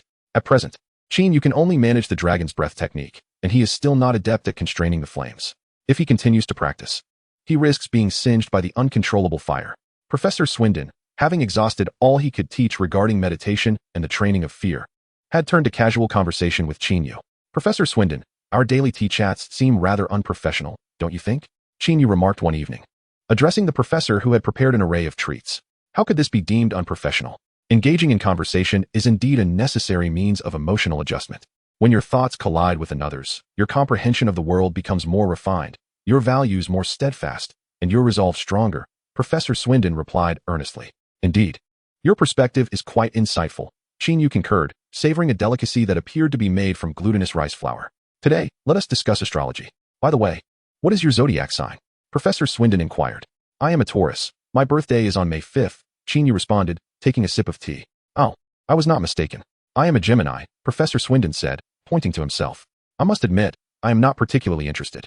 Professor, I have heard that astrology is merely a superstition in the Muggle world. Is it truly necessary for us to discuss this? Qin Yu could no longer contain himself. Your understanding is somewhat one-sided. While astrology does possess a superstitious aspect, it is also a domain that can be explained through psychology. Systematic and ritualistic phenomena engender an instinctual sense of trust, and astrology operates on this principle. Once individuals place their faith in astrological theory, it subtly influences their behavior, fostering a tendency to seek benefits and avoid harm, guiding them from malevolence to benevolence. To regard it solely as superstition lacks depth and comprehensiveness. Professor Swindon articulated his theory with clarity. As Qin Yu listened while sipping his tea, he occasionally nodded in agreement. How does this differ from the idle chatter in my previous life? Time slipped away unnoticed, leaving Qin Yu with a sensation of having grasped something profound, yet simultaneously feeling utterly perplexed. Well, that concludes our discussion for today. You may take your leave, Professor Swindon said, having thoroughly enjoyed his tea. And he gestured for Qin Yu to depart. The following evening, Qin Yu arrived punctually. Today, let us delve into the hidden depths of drama. Professor Swindon cleared his throat, adopting a serious tone. One moment, Professor Swindon. Before we discuss that, could you assist me with something? I have been researching this for quite some time and have yet to comprehend its principles. Qin Yu interrupted, producing a small object. Oh, what is this? Professor Swindon, intrigued, inquired, what is this? It is a handcrafted item given to me by a friend. I once placed a grape inside and later a cherry. Both remained fresh for an extended period, Qin Yu explained as he handed over the small object. Indeed, it was the small pyramid gifted to Qin Yu by Bill. He found daily mundane conversations a waste of time and Hogwarts educational resources. Thus, he sought to learn something from Professor Swindon. Recently, Qin Yu had been experimenting with this small pyramid, hoping to understand its mechanics to create a larger version, enabling him to store more fruits. His intentions were simple yet practical. Is that so? Professor Swindon mused, taking the pyramid into his hands for a closer inspection. The more he scrutinized it, the brighter his eyes became, and he murmured, "Ah, this is a product from the Egyptian Alchemical Research Center. It has been quite some time since I encountered their latest inventions. However, the alchemical materials belong to them, and the enchantment within is evidently not of Cairo's tradition. Quite intriguing indeed. The flow of magic exudes a classical charm of ancient sorcery. Professor, could you elucidate the operational principles of this object?" Qin Yu interjected at an opportune moment, pulling Professor Swindon back from his reverie. "Oh, you wish to comprehend its workings? What is your purpose?" Professor Swindon countered with a question. "Well, I simply wish to create one for myself. If possible, I desire to make it larger, approximately this height," Qin Yu said, gesturing to indicate a height of over a meter. That is no small feat," Professor Swindon chuckled, not denying his understanding of the pyramid's operational principles. "Would you be willing to teach me?" Qin Yu asked eagerly. Professor Swindon hesitated momentarily, then waved his wand, causing the tea and snacks to vanish instantaneously. He adjusted his robe, straightened his posture, and, with gravity, addressed Qin Yu. "Before I instruct you, allow me to introduce myself. I am Stephen Isaac Swindon, the 109th official student of the illustrious alchemist, His Excellency Nicholas Flamel. I revere the grand art of alchemy and am committed to experiencing the sanctity of creation with the utmost devotion." All right, the formalities are complete, Professor Swindon said, instantly returning to his usual demeanor. Noticing Qin Yu's bewildered expression, he chuckled and clarified, "What I am about to teach you pertains to alchemy, a discipline steeped in ritual. Only a devout alchemist can glimpse the power of the Creator and forge the legendary Philosopher's Stone, which is said to transmute base metals into gold and grant immortality." The Philosopher's Stone. Qin Yu gasped internally. "I merely wanted a preservation refrigerator. How did we end up discussing the Philosopher's Stone?" "Certainly. I am not here to instruct you in the art of crafting Philosopher's Stones, for I myself am quite incapable of mastering such a feat. The only individual in this world capable of producing a Philosopher's Stone is my esteemed mentor, Nicodemus. However, what I can impart to you is the method of fabricating the materials utilized in this pyramid. This constitutes a more elementary form of alchemy. Moreover, I shall endeavor to teach you the incantations contained within it. Professor Swindon, observing Qin Yu's expression, shrugged and remarked, "Ah, so it is. I appreciate your willingness to learn." After expressing his gratitude, Qin Yu hesitated momentarily before asking, should I also perform a segment like you just did? Haha, no need for that. It is merely a ritual mandated by my teacher for us formal students. In truth, all you require is a sincere heart when approaching alchemy. Professor Swindon replied with a smile and a wave of his hand. Rest assured, I shall take it seriously, Qin Yu promptly assured him. Professor Swindon then picked up the small pyramid, observing it with a cheerful demeanor, saying, finally, there is something to occupy my time. Hearing this, Qin Yu could not help but think to himself, so, you were indeed bored and had nothing to do, which is why you were rambling on with me all day? Of course, such thoughts remained unspoken. Yes, one must possess a devout and earnest heart. Casting aside his previous musings, Qin Yu attentively listened to Professor Swindon's ensuing explanations. Thus, the leisurely moments spent sipping tea and conversing in Professor Swindon's office were transformed into something far more enriching. It must be said that alchemy was not as effortlessly grasped as he had envisioned. A plethora of theoretical knowledge awaited his study. This engagement in learning consumed his time to the extent that he found himself poring over books even upon returning to his dormitory, which included foundational alchemical texts, as well as a compilation of Professor Swindon's notes on alchemy. Such a bustling routine diminished the frequency with which Qin Yu wrote to Hermione. Nevertheless, the young lady earnestly conveyed that her studies were of utmost importance, and thus, correspondence could be somewhat lessened. However, the letters brought by Trig from Hermione did not cease. This owl had, unbeknownst to them, developed a habit of periodically flying between their two locations. Even in the absence of a delivery task, it would venture to the Granger household, indulge in some toast and ham, and then return with little Hermione's letters. As time slipped by like grains of sand, the leaves of the maple trees outside the castle fell, heralding the chill of autumn's arrival at Hogwarts. Chapter 40. The Center-Parted Stile, the Eight-Eyed Giant Spider, and Tomato Soup. Aragog has returned. Hagrid spoke to Qin Yu in a tone of relief, yet tinged with apology. The giant had just returned from the Forbidden Forest, his thick outer coat seemingly still imbued with the chill of the wilderness. Qin Yu, engaged in grooming the mane of the unicorn Kelly, momentarily failed to grasp Hagrid's words. That runaway old eight-eyed giant spider, Hagrid clarified, extending his hands to mimic the 8 legs of the arachnid. Qin Yu carefully removed the unicorn hair from the comb and handed it to Fred, who proceeded to collect it meticulously. He then nodded in realization, so it was it. I thought this old fellow had run away from home.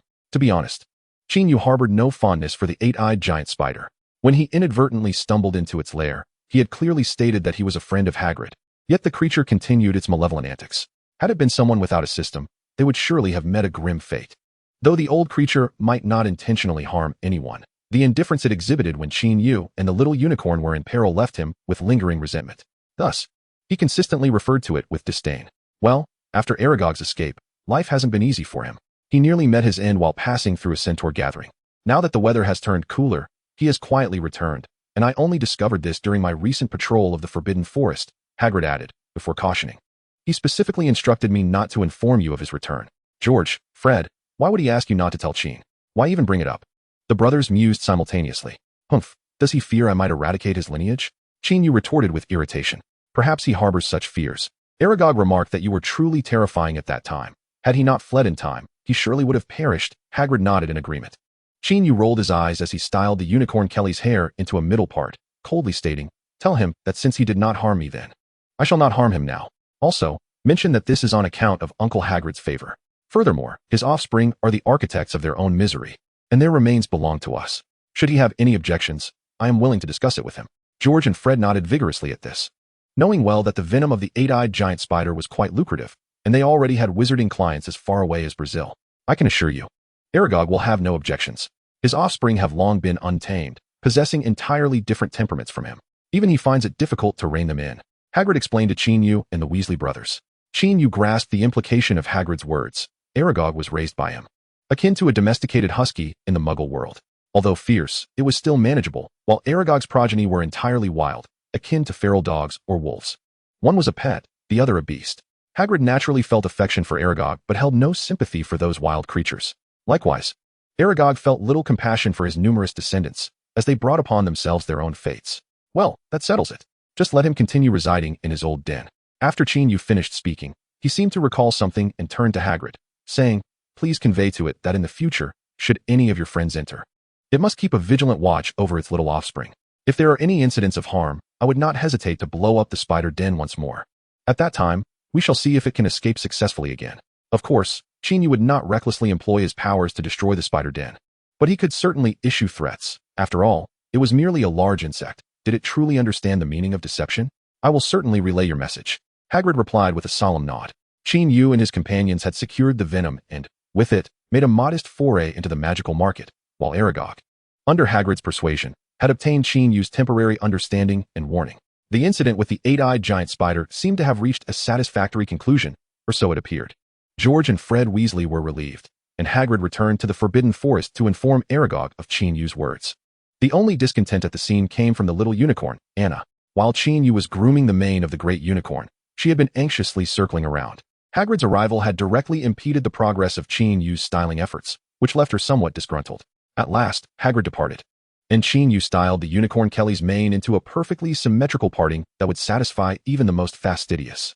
The little unicorn hurried over, eager for Qin Yu's assistance with her own grooming. Seeing her excitement, Qin Yu couldn't help but smile. He took the last few strands of white unicorn hair from the comb and handed them to the Weasley brothers for safekeeping, then began to groom little Anna's coat. The Weasley brothers were not accepted by the unicorns for this task. As for the golden strands of unicorn hair, there was no need to collect them, after all. Ollivander would not accept them either. However, while Qin Yu was grooming her, the little unicorn eagerly nudged him with her gaze, reminding him to collect her golden hairs as well, to spare Anna from feeling that her hair was less valuable than her mother's. Qin Yu had George and Fred switch to a different bag for these golden strands. Thus, a Friday afternoon passed in tranquility. Qin Yu spent time with the unicorns, helping them with their manes and enjoying a fleeting respite, while George and Fred were quite pleased with their collection of unicorn hair. When Hagrid returned from the Forbidden Forest with Aragog's assurance, Qin Yu and the Weasley brothers departed from Hagrid's hut, making their way back to Hogwarts Castle. On the journey home, George and Fred led the way, while Qin Yu ambled behind, lost in thought about recent events. He unexpectedly found his mind drifting back to that old eight-eyed giant spider, Aragog, and naturally, this led him to ponder the system that had saved his life. Ever since the incident with the giant spider, it seemed that the system had fallen silent. He wondered where it had gone. Could it be that it had run out of funds? As he pondered, Qin Yu could not help but pause, silently murmuring to himself, "System, are you still there? If so, please give a sign." After 5 seconds of waiting without a response, just as he was about to take a step away, a voice suddenly echoed in his mind, "Yes." Qin Yu was momentarily at a loss for words, and after a considerable pause, he resignedly thought, "Your efficiency has been rather lacking of late. It has been ages since you last issued a selection task. I have no additional income. I'm solely relying on hard work to earn a living, and it's truly exhausting." Ding. Detected that the host possesses a strong desire for adventure. "Would you like to activate the Advanced Difficulty World mode?" The system's voice chimed in. Advanced Difficulty World mode? What on earth? The system's words took Qin Yu by surprise. In this mode, the world will descend into the utmost chaos, placing the host in constant peril, allowing me to frequently issue selection tasks, the system explained in a cold, mechanical tone. "So, you mean to say that as long as I wish for danger, you will present me with selection tasks?" Qin Yu paused for a moment, pondering. Before asking, the system replied, "Your understanding is quite accurate. Would you like to initiate the Advanced Difficulty World mode? You have 5 seconds to decide. If you do not respond within the allotted time, it will be activated by default. Countdown begins. 5, 4, 3. Darn it, no way. I refuse." Qin Yu exclaimed urgently. "I'm doing perfectly fine. Why would you throw an advanced difficulty at me? Is it a death wish you have for me?" Ding. The host's response has been received. The current difficulty world mode will be maintained for now, the system announced. Then it added, "Should the host wish to activate a higher difficulty level, please feel free to summon me." Upon hearing this, Qin Yu rolled his eyes. "I have no inclination for self-harm. Why would I activate a higher difficulty mode? Then do not summon me," the system replied. Wait a moment. That statement seemed to carry an emotional undertone. "Are you mocking me?" Qin Yu asked excitedly. "Do you possess emotions akin to those of humans?" He continued. However, the system remained silent, offering no response. Not even a peep. After several attempts, Qin Yu decisively gave up, fearing he might provoke the system. If it decided to activate the advanced difficulty mode, it would be quite overwhelming for him. At least he was content with his current life and did not wish to introduce any higher levels of difficulty. As the evening breeze swept across the hillside, Qin Yu instinctively shrank his neck against the chill. With George and Fred beckoning from afar, he quickened his pace to catch up with them. Seated at the dining table, after savoring a warm bowl of tomato soup, Qin Yu felt immensely comforted. His stomach pleasantly warmed. Following that, he indulged in 2 pastries and a potato before departing the hall to visit the office of the Professor of Dark Arts Defense located on the 3rd floor. In this space, after Professor Swinton decided to teach Qin Yu the art of alchemy, it became quite crowded, filled with a myriad of alchemical materials and instruments. Upon Qin Yu's entrance, Professor Swinton, with a sense of pride, proclaimed, "You've arrived just in time. I have deciphered the material formula from the Egyptian Alchemical Research Center, and we can commence our work." Chapter 41. Nobility arises from refinement and forging. Professor Swinton, your erudition and innate brilliance are indeed remarkable. To have unraveled such a complex formula in such a short span fills me with immense pride as your student, declared Qin Yu earnestly. You flatter me excessively. I still have a considerable distance to cover before I can compare to my esteemed mentor, Lord LeMay. This matter is trivial, truly trivial, replied Professor Swinton, dismissively waving his hand, though the upward curve of his lips betrayed his delight. Had it been Professor Snape who heard Qin Yu's words, he would have rolled his eyes and coldly remarked, "Instead of indulging in flattery, you would do better to review the spells I have taught you." However, Professor Swinton was more open to such expressions of admiration. Recently, Qin Yu had been primarily studying the theoretical aspects of alchemy under Professor Swinton, engaging in simple alchemical operations such as the common processes of blackening, yellowing, and whitening, as well as specifics like how to obtain pure vermilion. Meanwhile, Professor Swinton devoted nearly all of his remaining energy to the reverse engineering of the alchemical materials used in that small pyramid, to the extent that his focus in the defense against the dark arts class had waned, and his students had not been subjected to his unsettling visuals for quite some time, leading to a marked improvement in their appetites. Now, after days of diligent research, Professor Swinton had finally deciphered the composition of this material, which had indeed required considerable effort. "All right, Qin, stop dawdling. Let us begin, for I can hardly contain my excitement," Professor Swinton said, rubbing his hands together, his eyes gleaming with anticipation. Despite understanding Professor Swinton's fervor for alchemy, Qin Yu couldn't shake the feeling that the professor's words, paired with his expression, made one wish to turn and flee. Unaware of Qin Yu's inner thoughts, Professor Swinton handed him a set of alchemist robes without further ado, donning a similar attire himself with a flourish of his wand. The robe was adorned with ancient patterns. Once Qin Yu had donned the robe, he joined Professor Swinton before the array of alchemical materials and instruments. "Tell me, what is alchemy?" Professor Swinton inquired with solemnity before commencing. "Alchemy is the study and manipulation of the four elements: earth, wind, water, and fire. It is the harnessing of these elements to create substances of greater nobility. Even life itself." Qin Yu articulated the definition of alchemy. "Indeed, nobility is born from tempering and refinement. The four primordial elements of the universe, renewed through fierce flames and various tribulations, are the essence of creation," Professor Swinton expressed with a face full of reverence. After uttering these words, he directed Qin Yu to commence some preparatory tasks, meticulously pre-treating the necessary materials. Qin Yu had performed these preparatory operations countless times before, finding them devoid of difficulty. By the time Qin Yu completed the processing of the materials, Professor Swinton had already set up the alchemical cauldron, beneath which blazed a blue flame. Subsequently, he instructed Qin Yu to sequentially add the pre-treated materials into the cauldron while he himself wielded his wand, regulating the flame's intensity and the flow of substances within. As Qin Yu placed the final ingredient into the cauldron, the contents transformed into a liquid of mixed colors. At this juncture, Professor Swinton cast a spell that abruptly raised the temperature of the flame, then carefully retrieved a transparent glass vial containing white powder from his robes. He uncorked the vial and poured approximately 1/3 of its contents into the cauldron. "This is the alchemical catalyst gifted to me by His Excellency LeMay, which will save us from many cumbersome steps," Professor Swinton elucidated to the somewhat perplexed Qin Yu. Nodding in understanding, Qin Yu's gaze remained fixed on the reactions occurring within the cauldron. With the addition of the white powder, the once chaotic molten liquid reacted violently, as if animated, intertwining and merging, until its color gradually unified into a resplendent golden hue. Golden, the very color of gold. Yet, Qin Yu was acutely aware that what they were concocting was not mere gold, but a substance of far greater nobility. Observing the transformation within the cauldron, Professor Swinton, satisfied with the liquid's color, waved his wand to gently diminish the flame beneath the cauldron until it was extinguished. The entire process was executed with utmost caution, neither hastily nor sluggishly. Once the flames were entirely snuffed out, Professor Swinton cast a levitation charm upon the golden liquid, which then ascended from the cauldron, transforming into a round, golden sphere about the size of a baseball. As this orb rotated in the air, it gradually solidified, leaving delicate, cloud-like patterns upon its surface. "Qin, catch!" Professor Swinton called out, raising his voice. Reacting swiftly, Qin Yu extended his hands. The golden sphere descended gently under the control of Professor Swinton, ultimately resting in Qin Yu's palms. At the moment his hands made contact with the sphere, Qin Yu felt as though a breath of life emanated from it. Alchemy is indeed a wondrous discipline, he pondered inwardly. The successful creation of the alchemical material marked the first step in constructing the pyramid. They would utilize this newly forged substance to shape the 5 faces of the pyramid. Next, the ancient incantations from the small pyramid were to be replicated on the 5 faces of the larger pyramid. This is a very ancient spell, employing some primordial enchantments. Your friend possesses a remarkable talent for inscribing these verses within the pyramid, Professor Swinton remarked to Qin Yu. Indeed, Bill is quite impressive. I cannot even mimic those incantations. Qin Yu nodded in agreement.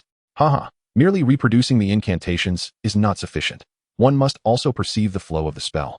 Otherwise, even if you replicate it perfectly, it will yield no effect. Professor Swinton chuckled.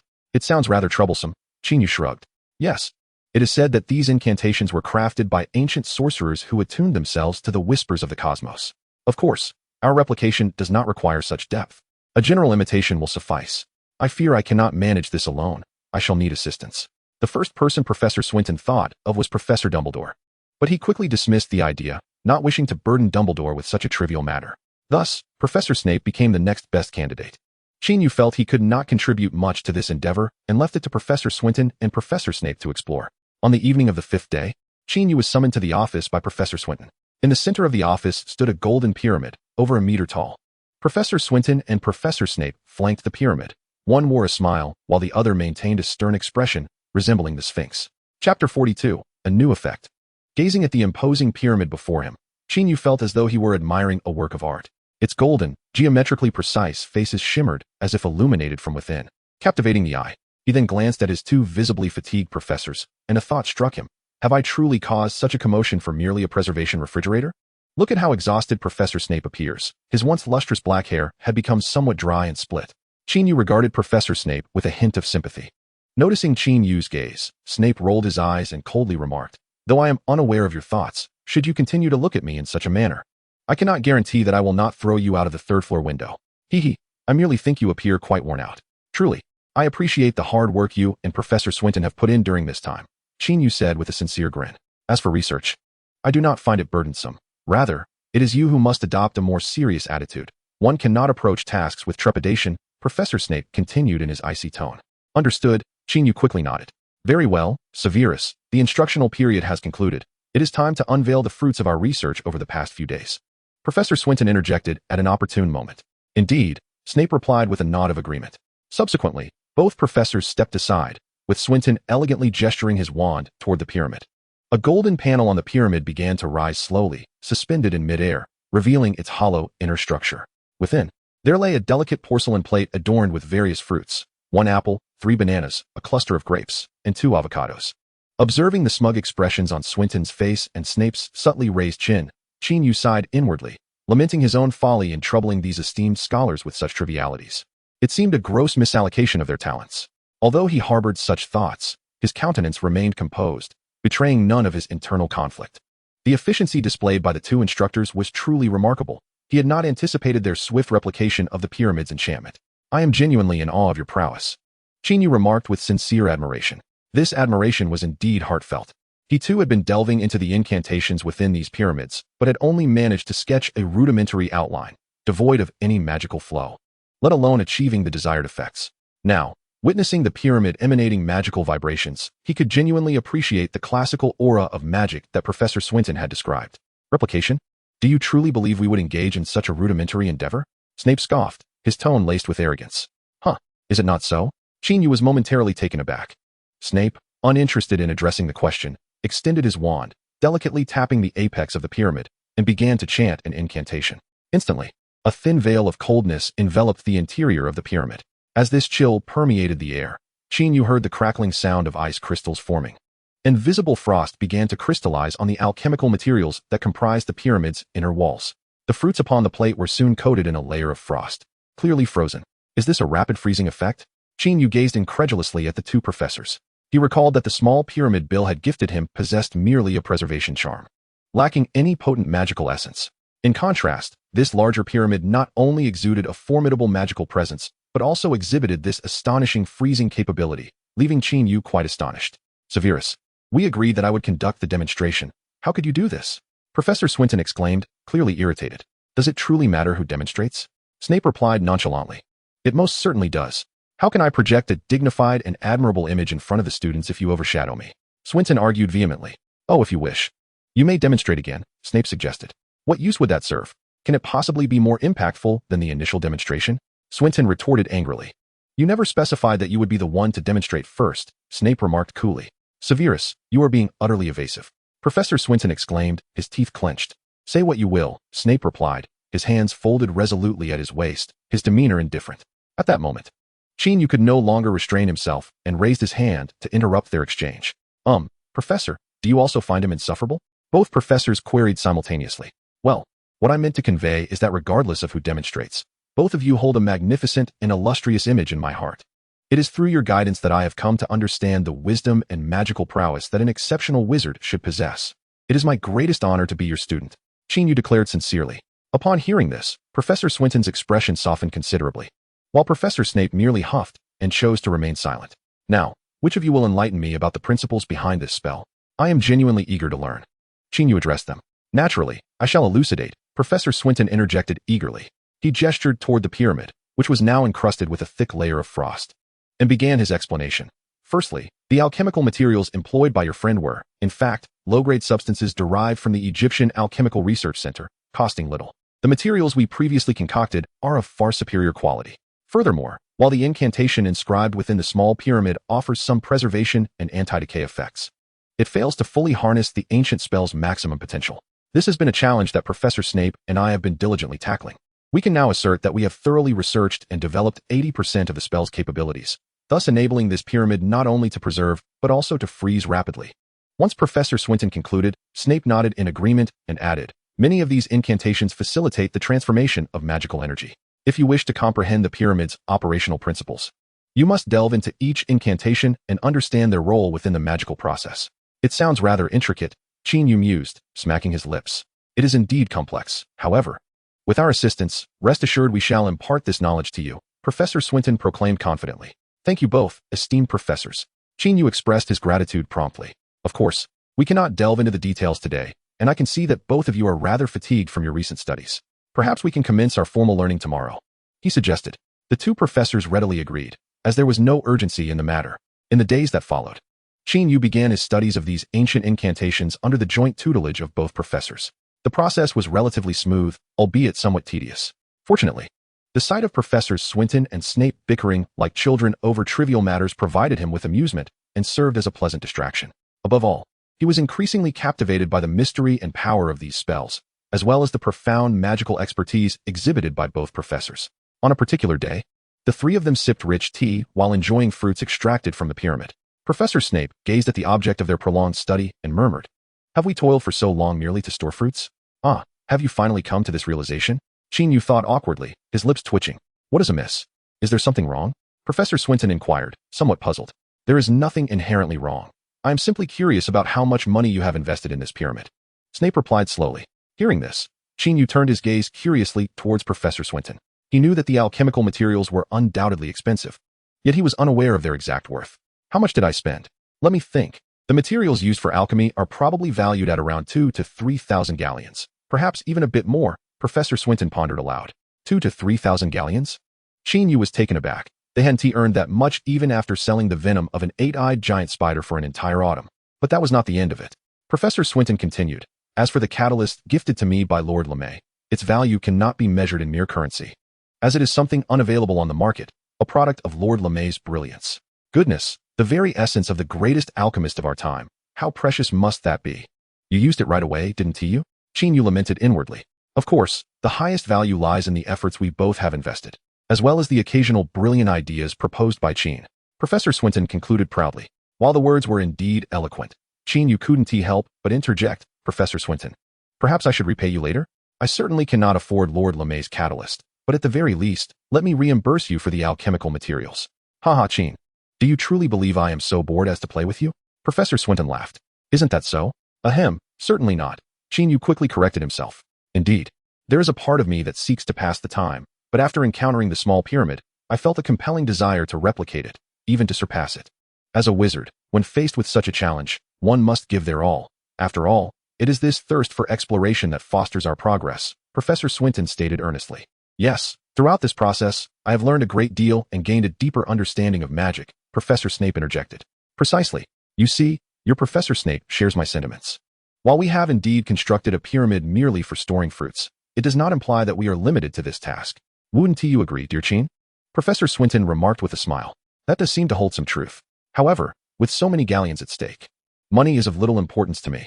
Professor Swinton added, pausing before continuing, for I truly possess a considerable fortune. Qin Yu was somewhat astonished. He had not anticipated that the usually unassuming Professor Swinton was, in fact, a man of considerable wealth. This revelation somewhat upended his previous perceptions. Swindon, the one from Swindon by the River Devon in Yorkshire? Severus Snape furrowed his brow, murmuring to himself. Ah, you've uncovered my secret, Professor Swindon remarked, displaying a whimsical expression that suggested he had been unmasked. However, for reasons unknown, Qin Yu felt an ineffable sense of melancholy concealed within Swindon's smile. Chapter 43, The Thoughts of a Young Girl, Ever Present in Her Mind. In a sunlit attic adorned with expansive glass windows, a little girl with chestnut hair and enchanting eyes was diligently tidying her room. In truth, the contents of the room were quite sparse, as its owner had not resided there for an extended period. She had left before the cool weather arrived, journeying to a place that eluded her on any map. Consequently, the wardrobe housed only a few spring and summer garments. Nevertheless, she meticulously folded the few sun-kissed clothes and placed them into the somewhat modest wardrobe. Subsequently, she arranged various items in the manner she deemed aesthetically pleasing, such as the optimal position for the coat rack, the most attractive placement for the vase, and how to arrange the books, stationery, and cups used by the room's owner upon the desk. Naturally, the floor required a good sweeping, for even in the absence of a resident, dust would inevitably settle. Upon completing these tasks, she clapped her hands together, surveyed her surroundings, and revealed a satisfied smile. Her gaze eventually fell upon a standing picture frame resting on the desk. Within the frame was a captivating, animated photograph of a boy clad in a robe with a crimson lining, soaring through the sky on a broomstick. At one moment, he turned his head and smiled in her direction. Observing the boy who looked back at her, the little girl pressed her lips together, a faint smile gracing her face. Are you well? She silently repeated the words she had penned countless times in letters before. Then, her gaze drifted from the photograph to the window, to the horizon beyond. Yes, she found herself missing him a bit. This longing was not as intense as it had been when he first departed. She no longer found herself secretly weeping in her room, pretending before her parents that his absence did not affect her in the slightest. This yearning was akin to the simplicity of eating, sleeping, or breathing, mundane yet irresistible, having become a habitual thought in her mind during moments of idleness. She imagined what he might be doing at that very moment, what thoughts might occupy his mind, whether he occasionally thought of the little girl who had once studied, dined, and played alongside him. More often than not, however, her thoughts merely wandered to the contours of his features, the warmth of his smile, and the melody of his voice. Strangely enough, there are individuals whom one has known for an extended period, yet remain as distant as strangers, even resembling adversaries. For instance, the girls who often mocked and tormented her now harbor a subtle fear of her. Conversely, there are those whom she has known for merely a fleeting moment. Yet they have boldly intruded upon her world, standing by her side and encouraging her to be a resilient and courageous individual, to embrace happiness. She misses him, not for his striking appearance or his intelligence, but because he has transformed her into a better version of herself. At the very least, she no longer wallows in self-pity due to the foolish taunts of some, nor does she engage in heated debates, flushed with embarrassment, due to their malicious attacks. He had imparted to her the wisdom that one does not exist within the confines of others' opinions, and that arguing with fools only serves to render oneself foolish. With your eloquence, you must leave many speechless at school, the little girl remarked, unable to resist poking the animated photograph. The tiny figure within promptly dodged aside on its broom, evading the risk of being poked from above. Giggling, she watched the figure and said, I'm sorry. I shouldn't tease you. Stay here peacefully, and I will often dust you off. The boy rolled his eyes and continued soaring through the sky of the photograph on his broom. Hermione, have you tidied up Qin's room? We must be on our way. Her mother's voice echoed from downstairs. Yes, Mom, I've finished, and I'm coming down. The little girl replied eagerly. This little girl, of course, is Hermione Jean Granger, the daughter of the Granger family. With Halloween approaching, the Granger household had become somewhat lively in anticipation of the festivities. During a thorough cleaning at home, Hermione once again took out the clothes worn by Qin Yu to air them out and tidied his room once more. The next activity involved accompanying her parents to the supermarket to purchase Halloween decorations and cooking ingredients for dinner, with pumpkins being of utmost importance. After descending from upstairs, Hermione changed her shoes and donned a thick coat, stepping outside with her parents, and they rode in Mr. Granger's car to the nearest large shopping mall in their community. This mall, renowned for its extensive selection, had always been the most popular commercial hub in the vicinity.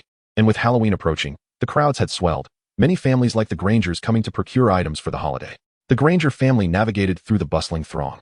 Observing the beaming faces of adults and children alike, filled with the spirit of celebration, Mrs. Granger couldn't help but sigh. Oh, if only Qin were here.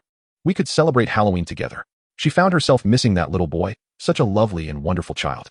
Upon hearing this, Mr. Granger immediately pressed his hand against his wife's, casting a reproachful glance to urge her to exercise caution in her words. Mrs. Granger promptly grasped her husband's intent and, feeling somewhat apprehensive, turned her gaze towards their daughter. However, contrary to their expectations, the daughter did not display any sorrowful expression. Instead, she smiled and said, "It's all right. Qin promised he would return for Christmas. And we can celebrate it together. Yes, we shall celebrate Christmas together." Upon hearing this, Mrs. Granger also broke into a smile. Then, she instinctively glanced at her husband, who happened to look at her at that moment. Their eyes met, and both discerned a shared surprise reflected in each other's gaze. Indeed, their daughter seemed to have matured. No longer the fragile and sensitive child she once was. She had transformed into a strong and confident individual. This thought arose simultaneously in both their minds. Subsequently, the family of three entered the supermarket within the mall, diligently placing items from their shopping list into the cart. The list included apples, toffee, lamb chops, beef, potatoes, carrots, and more. When they arrived at the shelf laden with pumpkins, Hermione meticulously selected 2 pumpkins of similar size, declaring her intention to carve a jack-o'-lantern, naming one Qin's lantern and the other, naturally, Hermione's lantern. This elicited a chuckle from the Granger couple. After browsing the supermarket and completing their purchases, the Granger family drove home. By this time, evening had descended, with streetlights illuminating the sidewalks and Halloween decorations adorning the storefronts. While pedestrians had begun to don eccentric costumes in anticipation of the holiday, the festive atmosphere grew increasingly palpable. Upon their return home, they were pleasantly surprised to find Tigger, the owl, perched on the street lamp at their doorstep. Hermione, upon spotting him, quickly opened the car door and dashed out. She eagerly beckoned Tigger to come home and received a letter from him. Following her usual practice, she retreated to her room to read the letter. Upon entering her room and settling into the chair by her desk, Hermione, unable to resist, brought the envelope to her nose and inhaled deeply before opening it. As the distinctive scent of the special parchment enveloped her, she felt an overwhelming surge of emotion within her. What she had initially perceived as a simple longing suddenly intensified, blossoming into a fervent and profound yearning. Chapter 44. The Approach of Winter, the Black Lake Frozen. On the eve of Halloween, Qin Yu awoke to the aroma of roasted pumpkin wafting through the hall. Shortly after sitting down, a flurry of owls swooped into the hall, delivering letters and parcels to their respective recipients, instantly transforming the space into a cacophony of excitement. Clearly, the postmen were exceptionally busy that day. Qin Yu, too, received a securely wrapped parcel, approximately the size of a backpack. As expected, he recognized Hermione's handwriting on the package. Upon unwrapping the package, he discovered a striking red sweater and a pair of brown knitted gloves. After perusing the letter attached by Hermione, he learned that the sweater was purchased by Mrs. Granger, while the gloves were lovingly crafted by Hermione herself. She had chosen these colors as red represents the Gryffindor house, and brown reflects her own hair.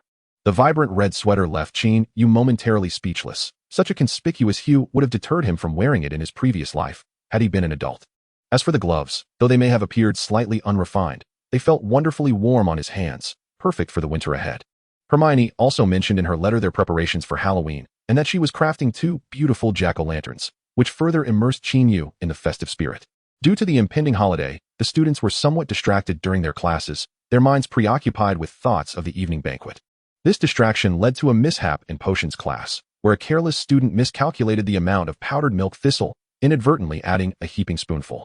The resulting peculiar odor permeated the dungeon, prompting Professor Snape to chastise the negligent student before skillfully casting a spell to dispel the unpleasant scent, allowing everyone to breathe in the refreshing air once more after a brief moment of discomfort.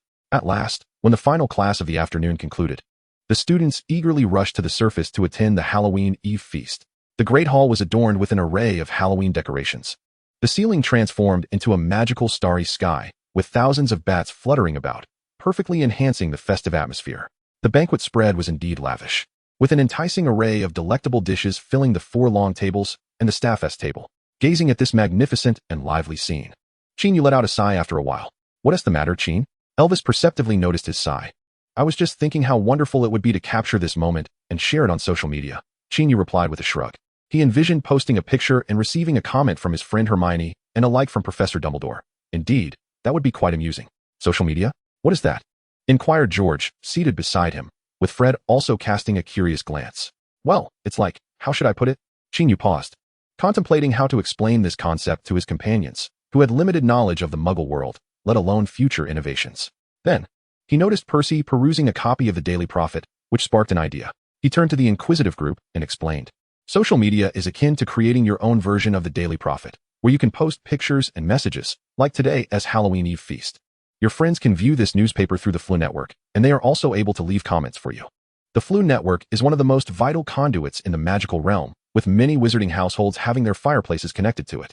To utilize it, one simply sprinkles a spoonful of Flu powder, valued at 2 sickles, and calls out their desired destination. A puff of green smoke will transport them there. Furthermore, the Flu Network can facilitate localized transportation, allowing one to send just a face to another fireplace for a conversation, though this method carries certain risks and may startle others, making it a rarity in practice. Qin Yu drew an analogy between the familiar entities of the Daily Prophet and the Flu Network, which, while still somewhat perplexing to George and Fred, provided them with a clearer understanding. They keenly sensed the potential within this concept and pressed Qin Yu for further elaboration. Unable to resist the twins' fervent curiosity, Qin Yu shared insights about social circles from his previous life, weaving them into the context of the magical world. The Weasley brothers listened, their eyes growing increasingly bright. Qin Yu had previously touched upon similar topics, albeit without much detail, but his current exposition seemed to open a new door for the brothers. The magical world will be transformed because of this, George exclaimed with excitement. And we shall be the ones to change the entire magical realm. Fred's voice trembled with enthusiasm. Ahem, I truly admire your zeal, Qin Yu remarked with a light cough. What else could he say but to encourage them? At his words, the twins felt invigorated and began to discuss their ideas animatedly. One consequence of this conversation was that Percy Weasley, their older brother who had aspired to join a powerful department within the Ministry of Magic, was persuaded by his younger siblings to consider a position in the Flu Network Management Bureau instead, though that would have to wait until Percy graduated, as he was currently just a 4th-year student, having yet to attain the position of prefect. After Halloween, the weather turned quite frigid, with the distant mountains surrounding Hogwarts blanketed in snow and the Black Lake frozen over with a hard, icy crust. Under the patient guidance of 2 professors, Qin Yu finally mastered the incantations within the pyramid, understanding that these spells functioned akin to a language, capable of producing various effects through different arrangements and combinations. To reward Qin Yu for his academic achievements, Professor Swindon presented him with a piece of alchemical material. This was left over from the creation of the large pyramid, amounting to approximately 1/3 of the original quantity, which was considerable, given that the materials used for the pyramid were compressed very thinly, thus allowing for substantial conservation. When Qin Yu received the alchemical material, he was genuinely overjoyed, for this item was of considerable value and not easily obtainable in the market. According to Professor Swinton, even he could only produce a small amount more of this quality alchemical material, as the catalyst gifted by Sir Nicolaim was limited. With the alchemical material and incantations in hand, Qin Yu naturally wished to concoct something remarkable, though it was certainly not a refrigerator. Hence, he set his sights on the flying sword he had long desired. However, this endeavor proved challenging. Apart from hammering the alchemical materials into a sword measuring 1 meter in length, he made little progress. The sword could neither fly nor wield significant power, even falling short of the effectiveness of a Quidditch beater's bat. Recently, he had little energy to devote to this project, as his first official Quidditch match was imminent. Chapter 45, The Quidditch Match, Part 1. On Saturday, November 9th, Professor Dumbledore received a letter from the Ministry of Magic, specifically from the Wizengamot, summoning him to London for an urgent meeting. Many wizards were unclear about the Wizengamot's standing within the Ministry of Magic. Officially, it was part of the Ministry's Department of Magical Law Enforcement, which included renowned institutions such as the Auror Office and the Office for the Protection of Magical Objects. Arthur Weasley, George and Fred's father, served as the head of the latter office. However, despite appearing to be on equal footing with other agencies, the Wizengamot held a unique status, as its members were of significant repute. The chief warlock was none other than Dumbledore, the most esteemed wizard, and other members included the Minister of Magic, the Deputy Minister, and senior officials from various departments, alongside several illustrious wizards from the magical community, forming an impressive assembly. Their role was to periodically adjudicate, deliberate, and vote on crucial matters. Most importantly, the Wizengamot was established long before the Ministry of Magic, serving as one of the earliest governing bodies in the magical realm. Hence, its presence within the ministry was both transcendent and exceptional. Receiving a letter from such an esteemed body indicated that something significant was afoot at the ministry, prompting Professor Dumbledore to act with urgency. He entrusted the opening remarks for the Quidditch match to Professor McGonagall, the deputy headmistress and head of Gryffindor House, while he made his way post-haste to the underground of Whitehall, the location of the British Ministry of Magic. Whether he entered through the restroom like ordinary ministry employees remains unknown to outsiders. Good morning, ladies and gentlemen. I hereby declare the commencement of Hogwarts' first Quidditch match of the academic year.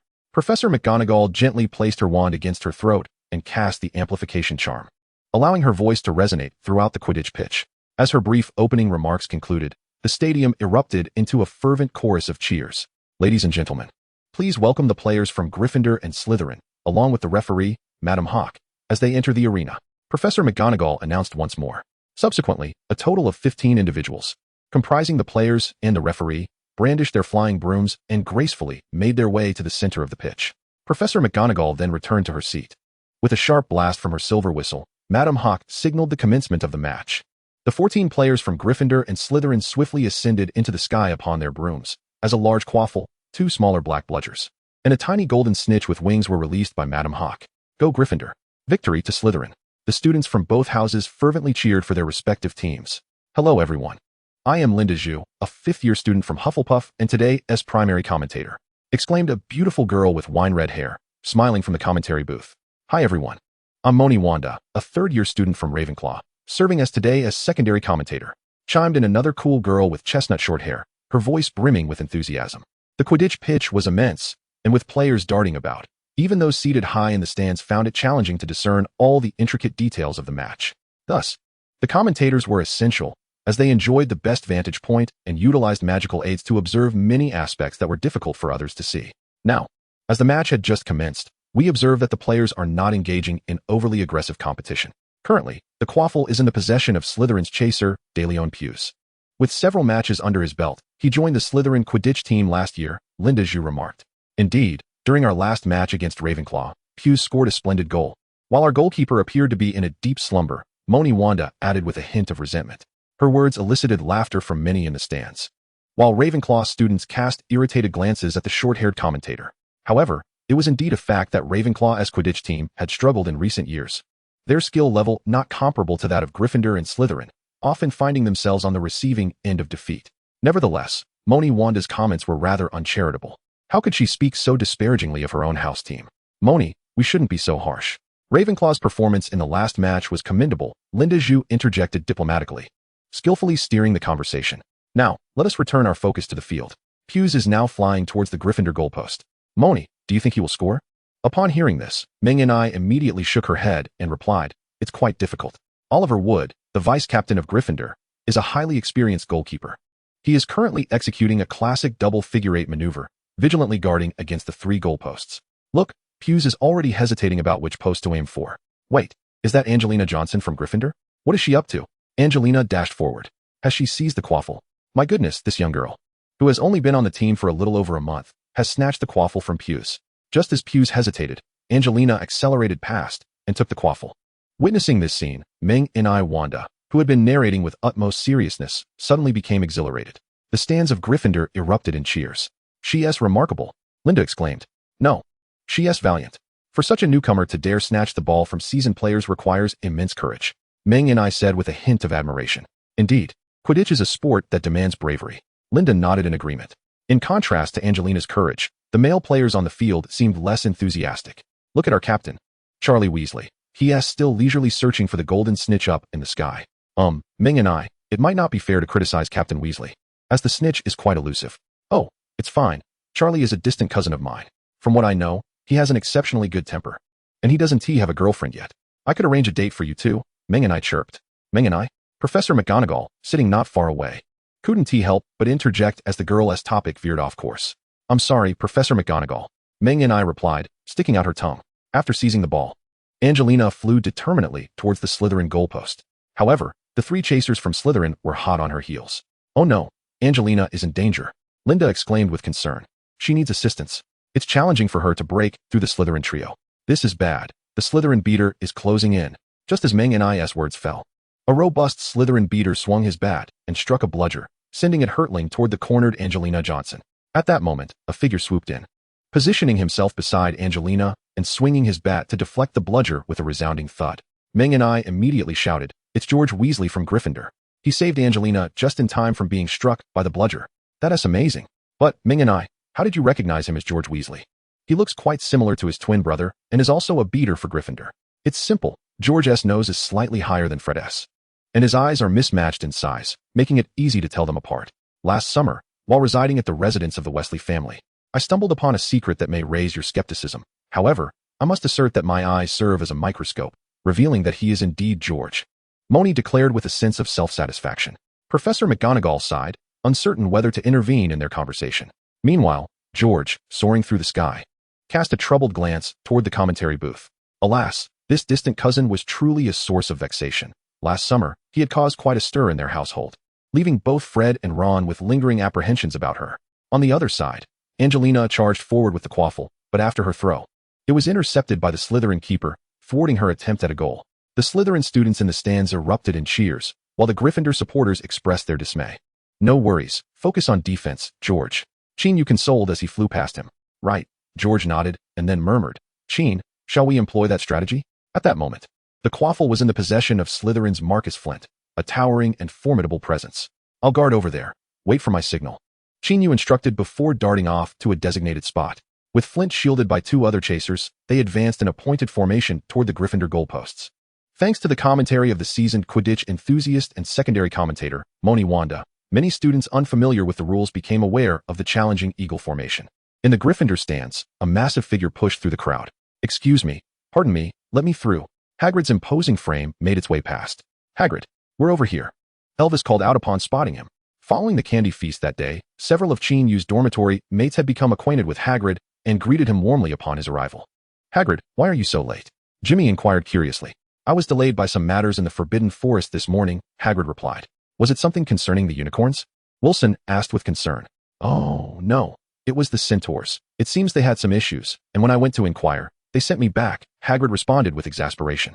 After expressing this, Hagrid muttered, to be honest, I prefer not to meddle in their affairs. Their tempers are notoriously foul. Then let us ignore them and enjoy the match. Hagrid, could you help us hold up a banner? Elvis suggested. Certainly. Hagrid agreed with enthusiasm, taking a banner from Elvis and raising it high above his head. Chapter 46. The Quidditch Match, Part 2. Qin Yu gripped the wooden handle of his broom tightly, guiding it toward his predetermined position.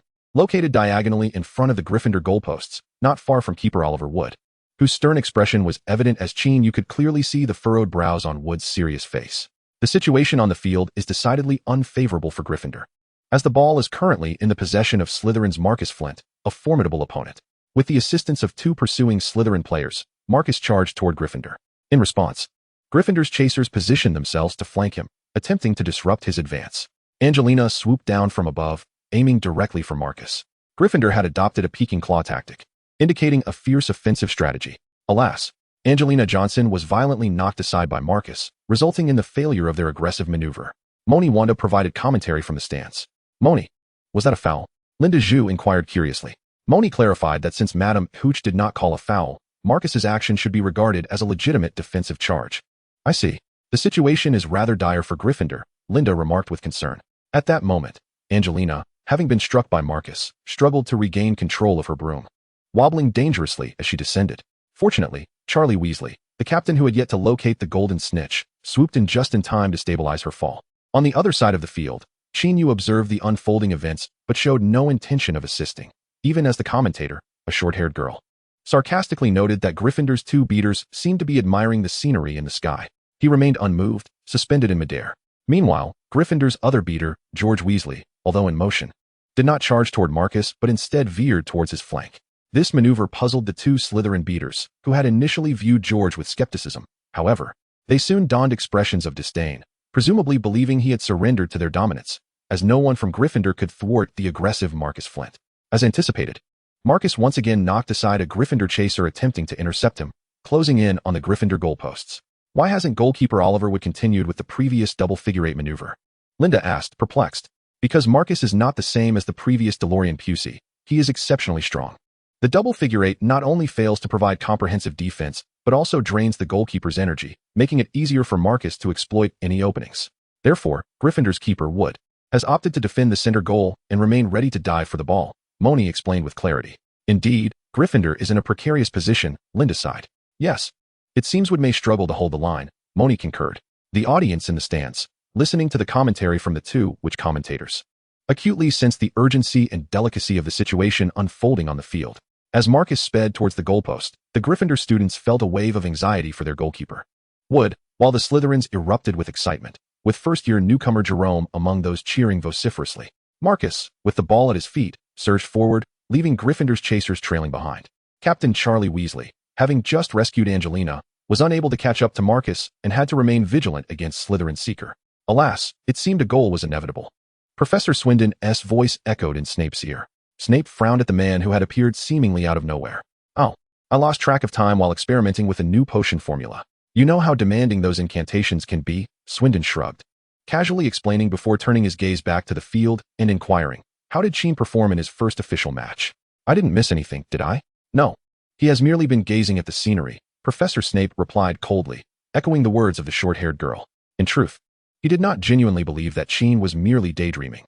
He felt a flicker of anticipation for the boy's forthcoming performance. After all, they had known each other for quite some time, and Snape was well aware of the boy's cunning nature. Gazing at the scenery, Swindon repeated with a hint of amusement.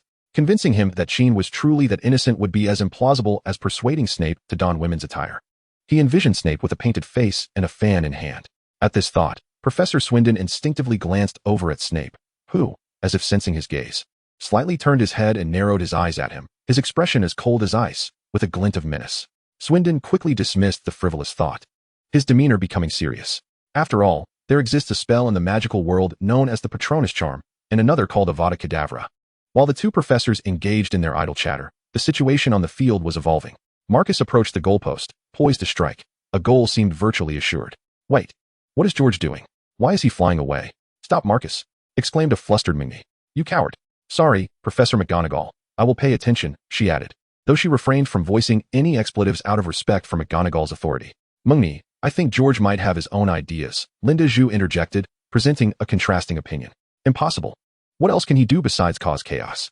Minnie replied, exuding a tone of familiarity with George's antics. As Marcus neared the goalpost, he slowed his pace, steadying himself. At this point, no one could obstruct him. He even took a moment to glance back at the feeble Gryffindors, a scornful and arrogant smile gracing his face. The goalkeeper bore a grave expression, as if facing a formidable foe. Meanwhile, Marcus began to weave back and forth in the air, creating a distraction that left Wood uncertain as to which of the three goalposts he would aim for.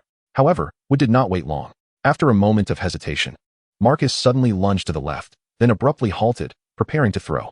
Wood quickly crouched and dashed toward the goalpost to defend, but his reaction was evidently rushed, leaving him unable to intercept the bludger that Marcus was about to launch. "George!"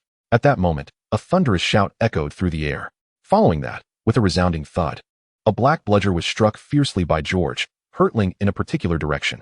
Remarkably, that direction was not towards Marcus, who was shielded by the Slytherin players, but rather towards Qin Yu, who was stationed just in front of the goalpost. "What is he doing?" Linda couldn't help but gasp in confusion.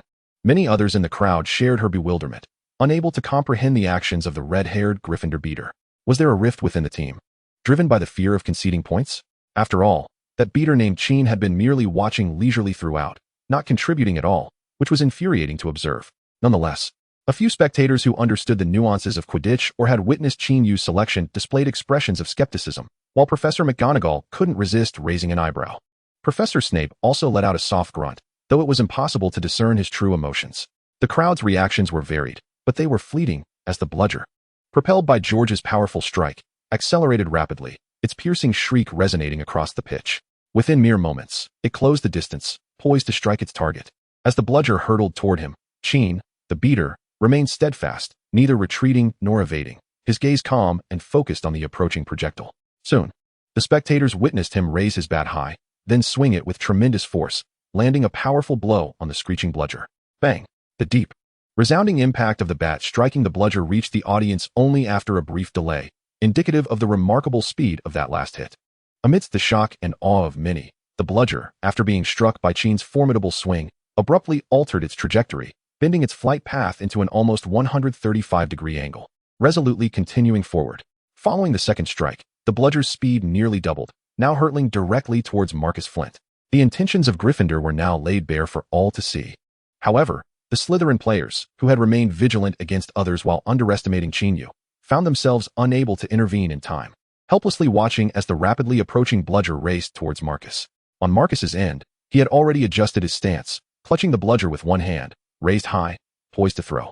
Unbeknownst to him, At that very moment, he heard the shrill whistle of the bludger slicing through the air. Suddenly, he felt as if a powerful cannonball had struck him squarely in the waist, as if his bones might shatter under the impact. "Ah!" Marcus cried out in pain, his body twisting sideways. The quaffle was released from the grasp of the player. Marcus, the seeker from Slytherin, was struck by a bludger, crashing against the goalpost. A cacophony erupted throughout the arena. By Merlin's beard. A double-team maneuver. What have I just witnessed? With George's cooperation, Qin executed a remarkable double-team. His prowess is truly astounding. To witness such exquisite strategy during a Quidditch match at Hogwarts fills me with exhilaration. It is utterly incredible.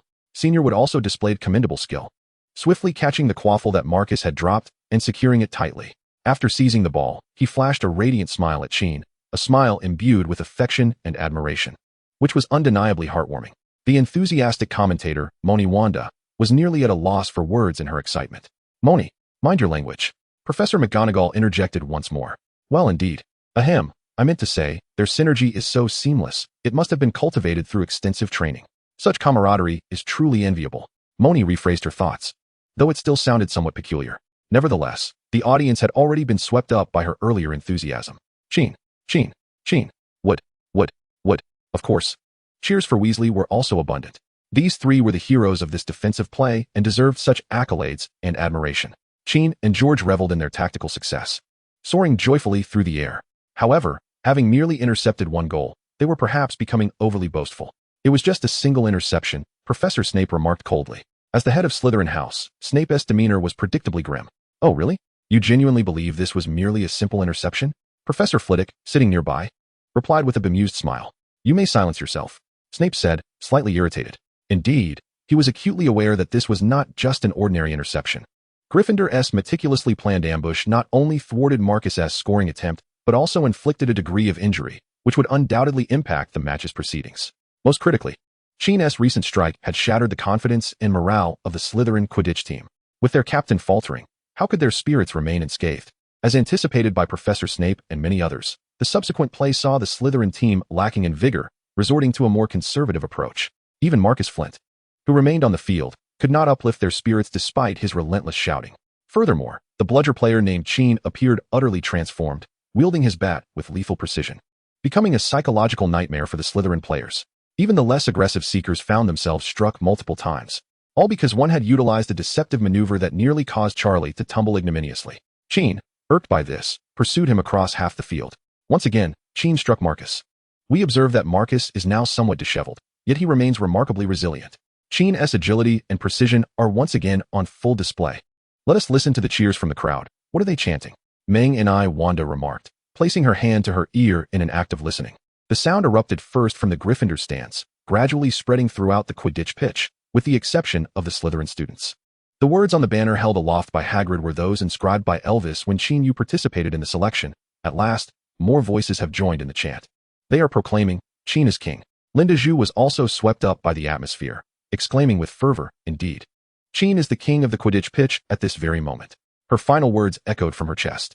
"Qin is our king." The stands resonated with this jubilant chant. Feeling the thunderous roar from below, Qin Yu felt a surge of excitement within him. He did not wish to falsely claim indifference. Rather, he believed that living life to the fullest was one of the purposes of his rebirth, and he relished the current tumult and revelry. "My king." George suddenly swooped over, his right hand pressed against his left chest, bowing theatrically. Qin Yu could not help but roll his eyes and replied somewhat irritably, "All right. Let us step up our game and widen the score gap a bit more, so Charlie 1T have to work so hard. If we extend the lead to over 150 points, do we still need to catch the golden snitch for those additional 150 points?" George remarked, thinking Qin's words rather cutting. "I believe he should be pleased," Qin Yu retorted before bending low and darting forward. George, cheering exuberantly, followed closely behind him. Chapter 47, Clamor and Silence, Cunning and Innocence. Deep within the Forbidden Forest, a mysterious yet simple settlement lies. The distant clamor of the Quidditch pitch reaches here. Though the sounds have dulled somewhat, yet the chants are still faintly discernible. However, the slogans evoke a sense of confusion, leaving one uncertain of their exact meaning. At the edge of this settlement, a being with a human torso above the waist and a horse's body below stands gazing towards the source of the uproar. He possesses long, golden white hair, sapphire-like eyes, and a strikingly handsome face, while his equine form boasts a silvery mane that flows gracefully. Both his human and horse parts are muscular, with contours that exude a rugged, wild beauty. He is a centaur, a remarkably handsome centaur. The soft sound of hooves approaches, rhythmic and steady. An older centaur, adorned with flowing red hair and a beard, approached languidly, his chestnut-colored equine form moving gracefully. Firenze, the exuberance of humanity does not belong to us. You have witnessed the peril that man posed today. Should we engage excessively with humans, we may invite our own ruin. He spoke in a deep, measured tone. Indeed, earlier this morning, just prior to the commencement of the Quidditch match at Hogwarts, a man cloaked in black had suddenly materialized deep within the Forbidden Forest at the heart of their centaur settlement. Upon his arrival, he inquired about a certain event from many years past. When one centaur refused to respond, the man, in a fit of rage, unleashed a curse that felled him to the ground. In retaliation, the centaurs raised their bows and collectively attacked, yet the man effortlessly countered their efforts, ultimately pressing the tip of his wand menacingly against Firenze's throat. Faced with the threat to their companion, they were compelled to divulge the details of the past that they knew, though only a fraction of the truth. Ronan, is it true what they say about my father? Why did he leave with those people? The young centaur, named Firenze, turned, furrowing his brow in inquiry. His sapphire-like eyes glimmered with confusion and bewilderment. As he turned, a bruise was revealed on his neck, a remnant of the earlier encounter with the man. Despite the centaur's adeptness in magical healing, the bruise proved difficult to erase in a short span. I cannot speak to why your father, Asta, departed. I was young and naive then. What I do know is that Asta was our tribe's most gifted seer, capable of discerning the threads of fate through the stars. Later, a group came for him, insisting he leave. He proclaimed that destiny had summoned him for a momentous purpose, one he must fulfill. Yet, as you are aware, he never returned, Ronan continued solemnly. So, did he alter fate, or merely become a part of it? Firenze pressed further. Such matters elude our understanding. We must remain apart from destiny, not entangled within it. Ronan declared with heartfelt intensity. Ronan, you cannot reason with this boy. Only through hardship will he come to grasp these truths. Clearly, the trials he endured today were insufficient. A voice filled with ire interjected. The sound of thundering hooves soon followed, and a centaur with a dark mane and coat appeared before the two. The black centaur, somewhat disheveled, bore visible injuries despite magical treatment. Bane, I shall uncover the truth of those past events, rather than cower here awaiting fate's arrival. Firenze retorted defiantly to the irritable centaur. It seems you only wish to flee. Perhaps you aspire to become a mere beast of burden for those humans. Bane shot back indignantly. You are the one who resembles a beast of burden. Firenze glared fiercely in response. Enough, Bane, Firenze, you are not foes. Ronan interjected, stepping between the two. The two opposing centaurs merely snorted in response and turned away. The dark-hued centaur stormed off in anger, while the youthful one continued to gaze at the raucous Quidditch pitch, lost in contemplation, perhaps envisioning the match or reflecting upon the realm of humanity.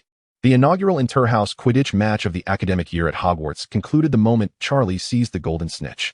Prior to this, Gryffindor had already amassed a lead of over 90 points against Slytherin, though it fell short of the 150 points anticipated by the batters, Qin Yu and George. It was more than sufficient to overshadow Slytherin. The victors were exuberant, while the vanquished wore expressions of dismay. Professor McGonagall stood once more before the crowd, her voice resonating as she declared the match a resounding success, lauding it as a contest imbued with competitive spirit. Subsequently, teachers and students began to depart in succession, engaged in lively discussions about the recently concluded match, debating which moment was the most unforgettable, Qin's deft double maneuver or his relentless pursuit of Slytherin's seeker, who, upon the appearance of the golden snitch, was too hesitant to make a desperate attempt to capture it. In any case, this match had undoubtedly etched Qin's name into the memories of everyone present, destined to linger in the recollections of many. Mengni, cousin, I truly appreciate your help today. Fred exclaimed as he awaited the recently emerged Mengni Wanda at an exit of the stands. Mengni smiled and replied, it was but a trivial matter. However, I am quite curious. Given that Qin and the Gryffindor Quidditch team are so formidable, was my collaboration truly necessary? As they walked aside to avoid the throng, Fred responded. It was indeed necessary. Qin often says that even a lion expends its utmost effort to capture a mere rabbit. Moreover, the Slytherin Quidditch team is far from being docile rabbits. Why would you want to hunt a rabbit? How cruel. Mengni frowned, feigning distress. Cousin, please refrain from pretending to be a delicate lady, Fred remarked, bemused. After all, this was the same individual who had dared to toss Ron's pet Scabbers into a fish tank. How could she possibly be a fragile girl? Of course, Fred understood that Mengni was not one to revel in the cruel mistreatment of animals.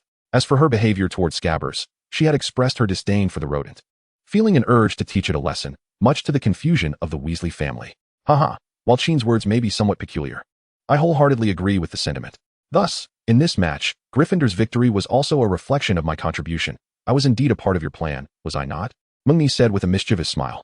Absolutely, you are the finest ally of the Gryffindor Quidditch team, Fred replied, returning her smile.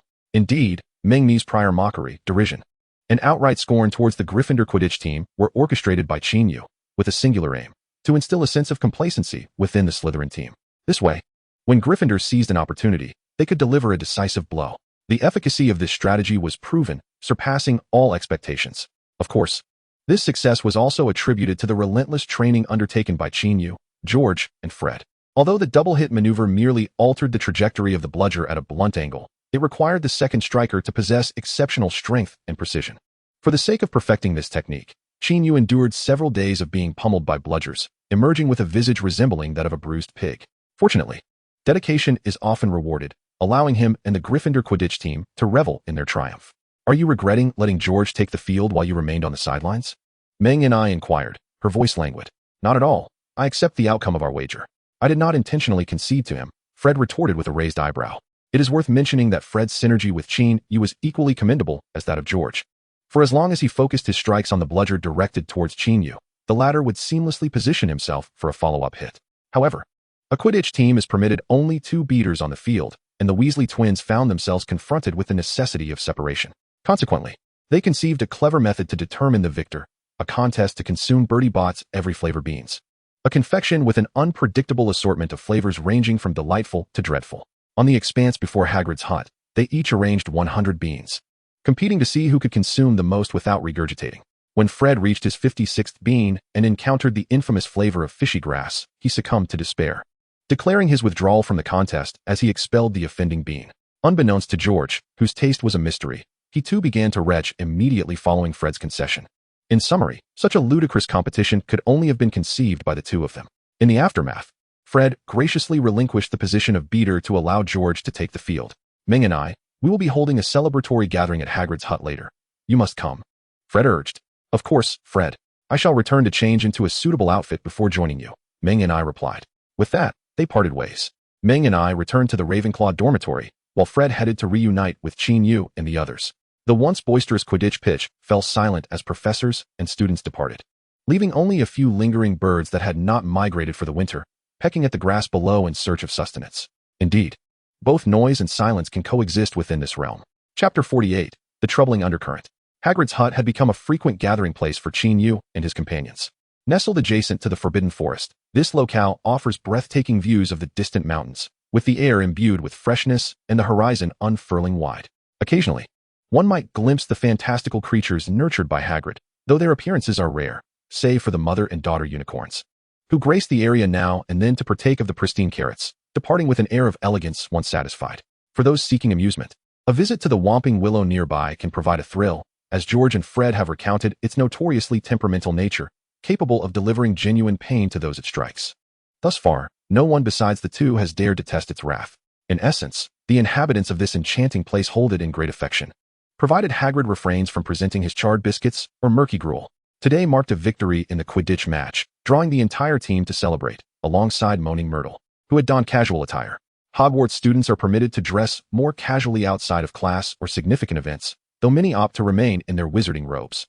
The provisions were procured by Hagrid from Hogsmeade, funded by the galleons provided by Qin Yu. Since the market for acromantula venom opened, they have enjoyed a modest profit, bolstering Qin Yu's confidence, allowing him to set aside sufficient funds for Hermione's books and school supplies, as well as a broomstick. The remainder could be spent at his discretion, though opportunities for expenditure have been scarce, with the most significant costs arising from food and drink in Hogsmeade. As Qin Yu and his companions indulged in merriment at Hagrid's hut, Albus Dumbledore, having spent the better part of the day away, returned to Hogwarts. Shortly thereafter, Professor McGonagall, clad in her emerald green robes, entered the circular office of the headmaster. Upon arrival, she succinctly relayed the results of the day's Quidditch match before succumbing to curiosity. Albus, what transpired that necessitated your immediate presence? After a moment of contemplation, Dumbledore replied, a messenger from Brazil has arrived, claiming that an Auror from the Brazilian Ministry of Magic has uncovered a group of individuals who have become a significant threat there, with a tendency to proliferate. Their doctrines bear a resemblance to those of an old acquaintance of mine. An old acquaintance of yours? Who might that be? McGonagall inquired, her brow furrowed. Dumbledore's circle of friends included many formidable figures, some of whom had previously caused considerable turmoil. Fortunately, with Dumbledore present, his friends invariably faced dire consequences.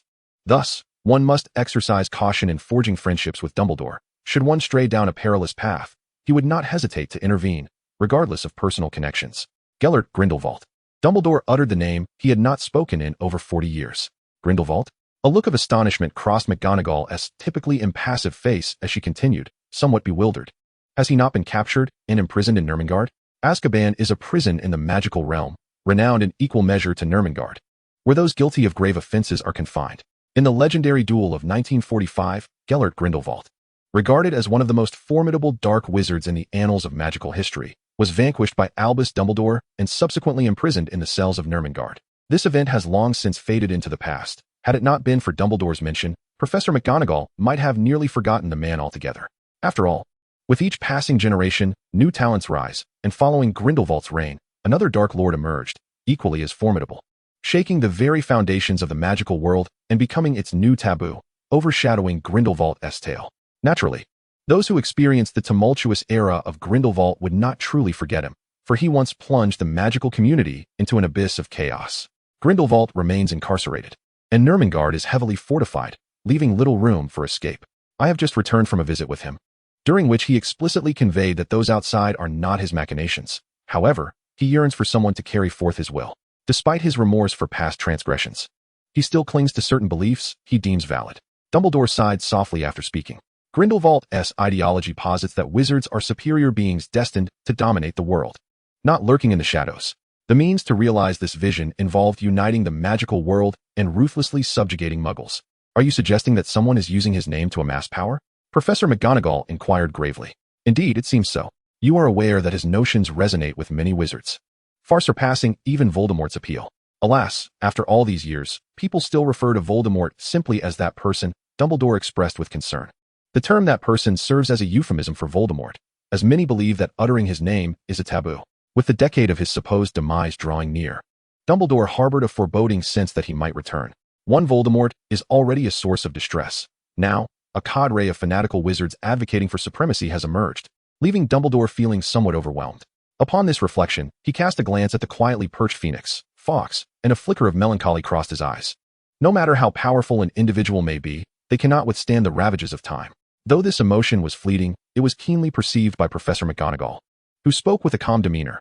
Albus, there is no need for excessive pessimism.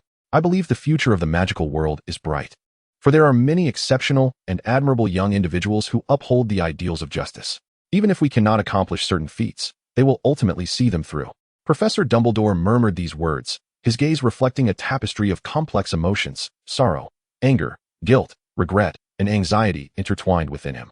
However, these sentiments were fleeting, quickly concealed beneath a facade of resolve, poise, and determination.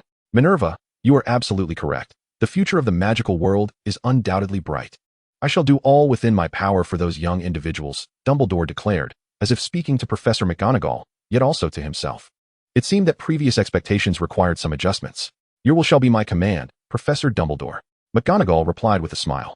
Thank you, Minerva, Dumbledore responded. Chapter 49, Missing You. Bit by bit. Qin, you must truly experience Christmas at Hogwarts. The banquet will feature 100 plump roasted turkeys, mountains of succulent meats and boiled potatoes, delectable sausages, rich gravies, and an array of fruits.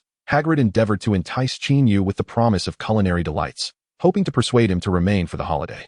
After all, having spent half a year together, Hagrid found it somewhat disconcerting that Qin Yu would be departing for more than 10 days. As Christmas approached, Hogwarts was preparing to close for the holidays while also organizing festive celebrations, with many children opting to stay and registering with Professor McGonagall. At that moment, Hagrid and Qin Yu were selecting a suitable fir tree for Christmas by the edge of the Forbidden Forest. This one, straight and tall, Qin Yu exclaimed, pointing to a magnificent fir, before turning back to respond to Hagrid. I am indeed looking forward to celebrating Christmas at Hogwarts. Yet I have promised Hermione I would return home to spend it with her. I do miss her, as well as Uncle David and Aunt Jenny. Well, I do not intend to deter you. I merely wish to share what Christmas at Hogwarts entails. You know how much the children adore it, Hagrid shrugged, feigning casualness in his explanation. I shall experience the school's Christmas next year or the year after. After all, I will be here for 7 years, and there will always be opportunities, Qin Yu said with a smile. Indeed, you have a point. There is plenty of time ahead, Hagrid replied, feeling much relieved by Qin Yu's reasoning. Then, wielding his enormous axe, Hagrid approached the chosen fir tree, assessing the appropriate angle before swinging the axe down with force. Skillfully, he made a circular cut around the trunk, and with the final strike, a creaking sound emanated from the base of the tree as it began to lean, ultimately crashing to the ground. Once the fir was felled, Hagrid hoisted one end of the trunk onto his shoulder, dragging it with all his might. Qin Yu followed closely behind, assisting by carrying the axe. This marked the 12th tree they had cut down that day, a sufficient number, thus they would not return. Nor would they need to leave their tools behind. Hagrid dragged the fir tree, leaving a winding trail in the snow, and Qin Yu followed this path back to Hogwarts Castle. Upon entering the Great Hall, they found George and Fred grimacing as they assisted the professors with various tasks. Carrying items. The reason for their plight was that the duo had cast a spell on a snowball, causing it to explode uncontrollably near Professor Snape, which led to their being summoned for help. The arrival of Qin Yu invigorated the two, who eagerly shouted to join in adorning the newly relocated tree with decorations. Soon, with the assistance of Professor McGonagall, Professor Flitwick, Hagrid, and several students, the Great Hall was festooned with a vibrant array of decorations, radiating a festive spirit. As Qin Yu gazed at the walls adorned with cascading ribbons, exquisite Christmas ornaments, and shimmering icicles, along with the towering Christmas tree embellished with hundreds of candles and golden baubles, he inexplicably thought of a little girl with brown hair and beautiful eyes. Perhaps the essence of the holiday lies in spending it with those we hold dear. The very first person he encountered upon entering this world was undeniably special. Returning to the Gryffindor dormitory, Qin Yu began to pack his belongings, including several winter garments, while the remainder of his suitcase was filled with gifts for Hermione's family. A significant portion being dedicated to her, accumulated over time through occasional purchases and various means. Observing his suitcase brimming with items, he suddenly recalled Professor Swindon's bag, which contained numerous owl models. If he possessed such a magical item, packing would be a trivial matter. Resolutely, he promised himself to persuade Professor Swindon to gift it to him next year. On the eve of Christmas, Hogwarts officially commenced its holiday break. Students remaining at the school were free to roam the premises, indulging in play or study across dormitories, common rooms, and the campus. Those departing were to board the Hogwarts Express at Hogsmeade Station en route to their destinations. On this day, Qin Yu laboriously hoisted his suitcase aboard the train. The number of students returning home for Christmas was noticeably fewer compared to those who had arrived at the beginning of the term, leaving many compartments on the train vacant. Selecting an empty compartment, he settled in. However, despite the lack of crowding, tranquility eluded him, as passing students occasionally recognized him as the invincible beater from Gryffindor in the last Quidditch match, prompting them to greet him with enthusiasm. Even Cedric Diggory approached, inquiring if he could sit for a while. Upon receiving Qin Yu's permission, he eagerly took a seat, expressing his admiration and seeking advice on becoming a competent Quidditch player. Qin Yu mused to himself, "Isn't it somewhat misplaced for a seeker to seek counsel from a beater?" However, in response to the enthusiastic inquiries from his fans, Qin Yu chose to patiently elucidate his thoughts. After all, he had previously experienced a twinge of envy towards Cedric's popularity, and to discover himself as an object of admiration for the latter was somewhat poignant. Consequently, Qin Yu shared his insights from the last match against the Slytherin Seeker with Cedric, who surprisingly demonstrated the ability to draw analogous conclusions, attempting to articulate strategies for evading formidable chasers on the pitch. This left Qin Yu in awe of the boy's innate talent for Quidditch. Thus, their conversation flourished, extending for 2 to 3 hours. "Qin, I truly enjoyed our discussion today. I hope I haven't been a bother," Cedric remarked, glancing at the setting sun with a hint of bashfulness. "Not at all. I too relished our chat. My friends have all gone home for Christmas, leaving me in a rather idle state. Moreover, your ideas have been quite enlightening for me. However, I must inform you that I intend to implement these strategies in future matches. Should we meet on the field, you ought to be cautious." Qin Yu replied with a smile. "Absolutely. I will apply what I learned today in the matches, and we shall let our skills determine the outcome." Cedric responded with spirited determination. What a commendable young man, Qin Yu mused internally. Yet, contemplating his fate, a sense of melancholy washed over him. Of course, this was Cedric's original destiny, which did not necessarily dictate the same for him this time.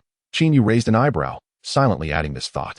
During the remainder of their journey, neither Qin Yu nor Cedric felt the need to part ways. Cedric found great joy in conversing with Qin Yu, a first-year student only a year his junior, who possessed wisdom and experiences far exceeding his age, yet also exhibited the vivacity and cheerfulness of his peers. In essence, Cedric felt that Qin Yu's words were melodious and sincere. He confided many of his innermost thoughts to Qin Yu, such as the pressure from his father's expectations, which sometimes left him breathless. He had even buried many of his dreams as a result, not out of resentment towards his father, but rather from a sense of confusion and helplessness, fearing he could not uphold the family's honor. Faced with the burdens of familial expectations, Qin Yu was uncertain how to guide him, offering only gentle encouragement to maintain a balanced mindset while striving for excellence without undue pressure. "Qin, after our conversation today, I feel considerably lighter. I truly regret not having reached out to you sooner, Cedric said, grasping Qin Yu's hand with a heartfelt expression as the train approached its destination, his eyes shimmering with emotion. Likewise, I feel as though our meeting came too late, Qin Yu replied earnestly.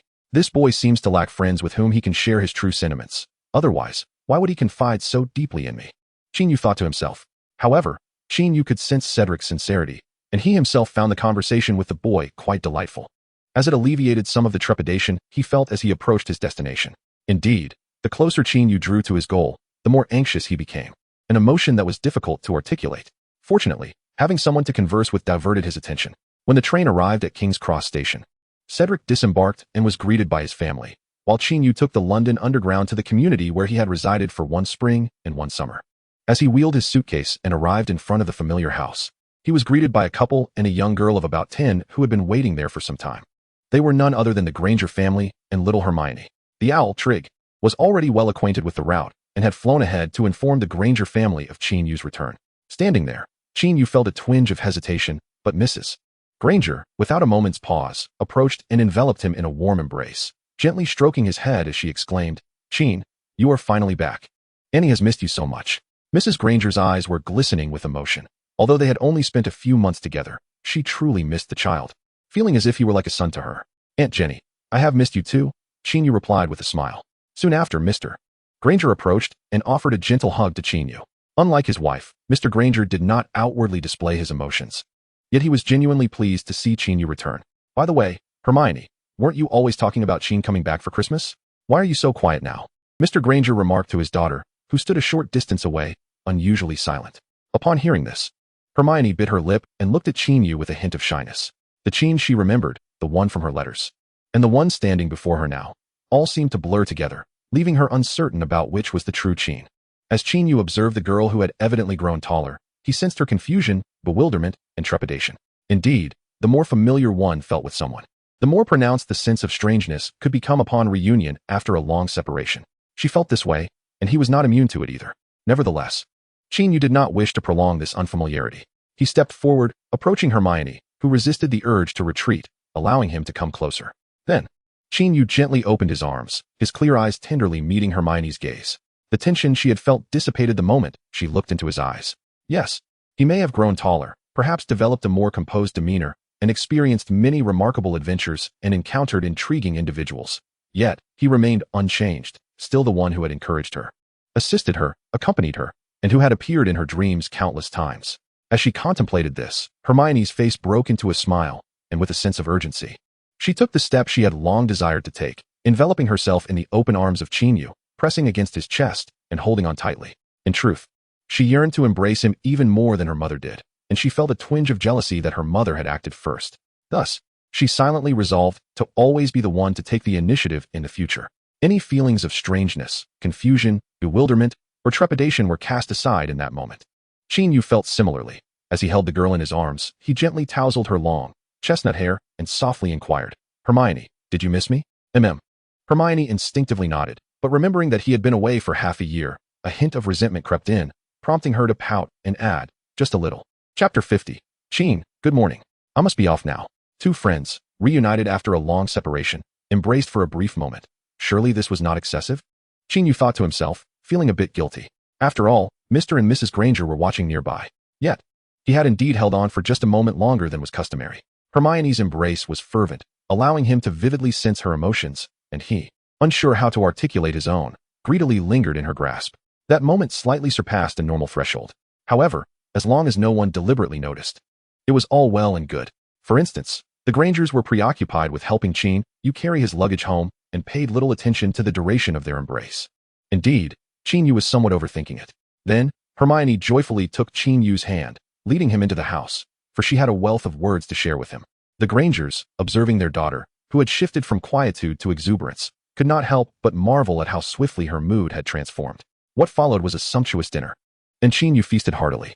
After the meal, Hermione and Qin Yu sat in the living room, engaged in conversation. However, as the clock approached 9, nearly 10, Mrs.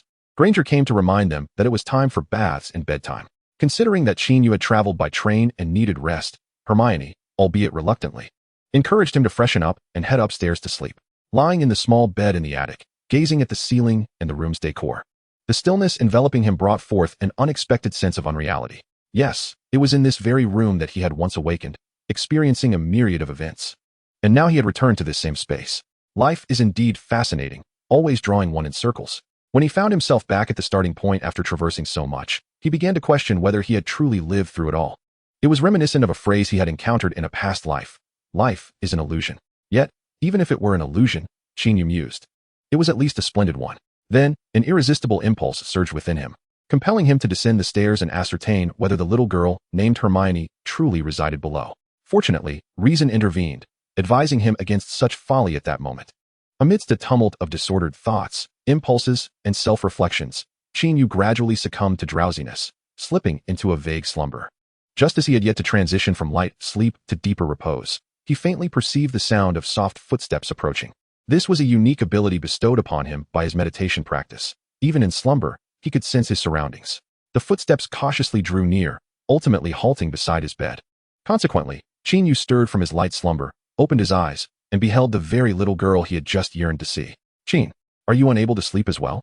the girl exclaimed with a hint of excitement, though she dared not raise her voice too much. Who else could this be but Hermione? After a brief moment of astonishment, Qin Yu smiled and nodded, replying, "Yes, I cannot sleep either." Hermione was perched at the edge of his bed, clad in a light blue nightgown, her hair neatly braided into two pigtails, her bright eyes fixed upon him. Qin Yu propped himself up and gently ruffled her hair, saying, "Come sit up here." Hee. The little girl beamed with joy as she climbed onto Qin Yu's bed. They sat side by side, just as they had on many previous occasions. Qin Yu then pulled the quilt over them both, ensuring they were snug and warm, for the winter night still held a chill within the room. Just as he prepared to turn on the light, Hermione abruptly grasped his arm, urging him to refrain. "Qin, don't turn on the light, my mother will discover it. If she knows I am still awake, she will surely scold me. And she instructed me not to disturb your rest." "Indeed, you have failed to adhere to both instructions," Qin Yu mused internally. Noticing her anxiety, he withdrew his hand. He then observed Hermione point to her head, a hint of pride in her demeanor as she declared, "I have this." As she pressed gently on a spot atop her head, a soft glow emanated, dispelling a measure of the room's darkness and instilling a sense of reassurance. The source of the light was the cat-shaped hair clip Qin Yu had gifted her, which he recalled purchasing for 10 silver sickles in Diagon Alley. "Pretty, isn't it?" Hermione tilted her head, inquiring. "Indeed, it is beautiful," Qin Yu replied, smiling into her eyes. This time, it was Hermione who fell momentarily speechless. She instantly understood that the beauty Qin referred to transcended the mere aesthetic of her hair clip. Thus, she gazed at him, momentarily at a loss for words. As her heartbeat began to quicken and her face flushed, Hermione turned her head in a flustered manner, clearing her throat softly. At that moment, she realized that the hand she had just used to stop Qin Yu was unexpectedly clasped by a much larger hand. "Your hand is quite cold. Allow me to warm it," Qin Yu remarked, sensing her urge to withdraw her smaller hand. Upon hearing this, Hermione blinked a few times, acknowledging the warmth of his hand, and chose not to pull away. "So, what shall we converse about?" Qin Yu initiated, breaking the slightly tense silence. I haven't quite thought of a topic," Hermione admitted, momentarily at a loss for words. "Well, let me see. I could share the tale of my journey from Professor Sprout's herbology greenhouse to Professor Snape's potions dungeon," Qin Yu suggested slowly. Yes. Hermione nodded vigorously, finding the idea intriguing. The transition from the herbology greenhouse to the potions dungeon sounded quite fascinating, she mused. Thus, Qin Yu began recounting his experiences at Hogwarts, starting from Professor Sprout's herb-growing greenhouse. Naturally, his narrative encompassed far more than just the greenhouse and the potions storeroom. His words were merely an amusing pretext. "Herbology is genuinely engaging. One only needs to understand the characteristics of the plants," he explained. "In flying lessons, the key lies in discovering a comfortable flying posture to truly relish the joy of soaring through the skies." Elvis once despised flying lessons, but he gradually grew to appreciate them. He continued, "In charms class, there are always those eager to experiment with peculiar spells, such as the juice transformation charm. Jimmy once attempted it, but what he conjured resembled sour vinegar rather than juice. Professor Snape is quite an enigmatic figure. I find him difficult to read. Despite our familiarity, he still manages to put me on the spot during class. Thankfully, I take my studies seriously, otherwise, Gryffindor would have lost far more points." He added with a hint of mischief, "I've had my fair share of misfortune, losing numerous points. Feel free to laugh." Professor Swindon in defense against the dark arts has nearly ceased to frighten everyone. Many have grown accustomed to the horrifying images he presents in class. He has been quite helpful to me, a truly commendable teacher. I wonder if you have had the chance to meet him." He proceeded to mention transfiguration classes. Some experiences he had already shared in letters, while others were new. Regardless of whether he had written about them, Hermione listened intently, captivated by the lively accounts directly from Qin Yu, far more vivid than the written words. Moreover, she could interject at any moment, probing for further details. At particularly thrilling moments, Hermione's eyes sparkled with excitement, wishing she could be present during those events. When the tales turned amusing, she couldn't help but burst into laughter, quickly stifling herself to avoid waking her parents. Time seemed to dissolve, and Hermione's hand grew warm, subsequently enveloped by Qin Yu's gentle grasp. As both hands basked in warmth, night had deepened. Observing Hermione's eyelids beginning to falter, Qin Yu gradually softened his voice. At last, Hermione rested her head upon his shoulder. Her eyelids no longer inclined to lift. Hence, Qin Yu ceased his conversation, and the room fell into a tranquil silence. This silence, however, did not evoke the previous sense of unreality, for the authentic Hermione was nestled beside him, sweetly slumbering against his shoulder. Eventually, unbeknownst to him, Qin Yu too succumbed to slumber. Upon the break of dawn, Qin Yu awoke to find himself reclined on the bed, with Hermione resting against his chest.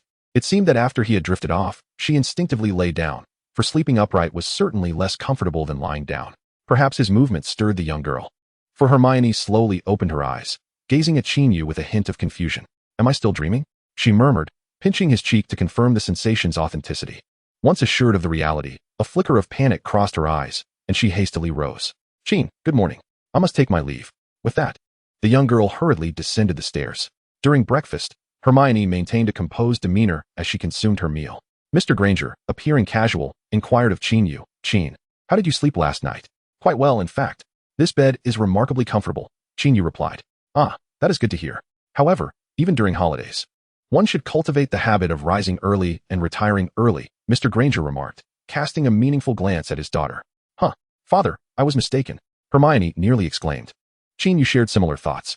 Upon reflection, their conversation the previous night was likely overheard downstairs, and it was not surprising that Mr. Granger might discover their late-night vigil, especially since Qin Yu had not employed any silencing charms. Nonetheless, it was evident that Mr. Granger had no intention of pursuing the matter further. After reminding them to rest, he shifted the conversation. This subtle diversion allowed both Hermione and Qin Yu to breathe a sigh of relief. After breakfast, the Granger couple took Hermione and Qin Yu out shopping, returning to the same large store where they had previously procured Halloween supplies. This shopping expedition promised to yield even more than their Halloween acquisitions. Upon their return, with the home adorned for the season, the spirit of Christmas immediately enveloped them. Chapter 51. The Young Employees of the Ministry of Magic. The Granger family's Christmas, though not as grand and ceremonious as that at Hogwarts, was nonetheless warm and cherished. On the eve of Christmas, Qin Yu and Hermione assisted the Grangers in adorning their home, even setting up a modest Christmas tree embellished with stars, snowflakes, and ribbons, creating a delightful ambience. After a brief slumber, they awoke on Christmas Day to discover a gift beside each of their beds. Qin Yu received a warm, red and yellow striped scarf, while Hermione was overjoyed to find an extensive set of colorful paints, eagerly insisting that Qin Yu pose as her model for a painting.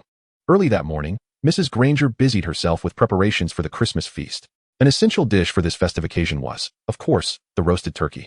Following the endorsement of King Henry VIII and the promotion by King Edward VII, this delicacy from the New World had become a staple of English Christmas dinners. Today, as centerpiece was a 10-pound turkey. With little else to occupy him, Qin Yu lent a helping hand to Mrs. Granger. It seemed every British household possessed a cherished turkey recipe passed down through generations, and Mrs. Granger was no exception. Her recipe purportedly spanned 4 generations, though Qin Yu suspected that might be somewhat exaggerated.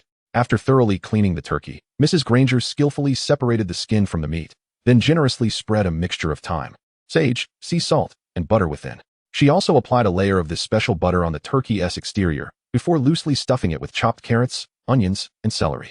Finally, she placed the prepared turkey into the oven, diligently basting it with its own juices every 30 minutes to prevent the skin from drying out and cracking.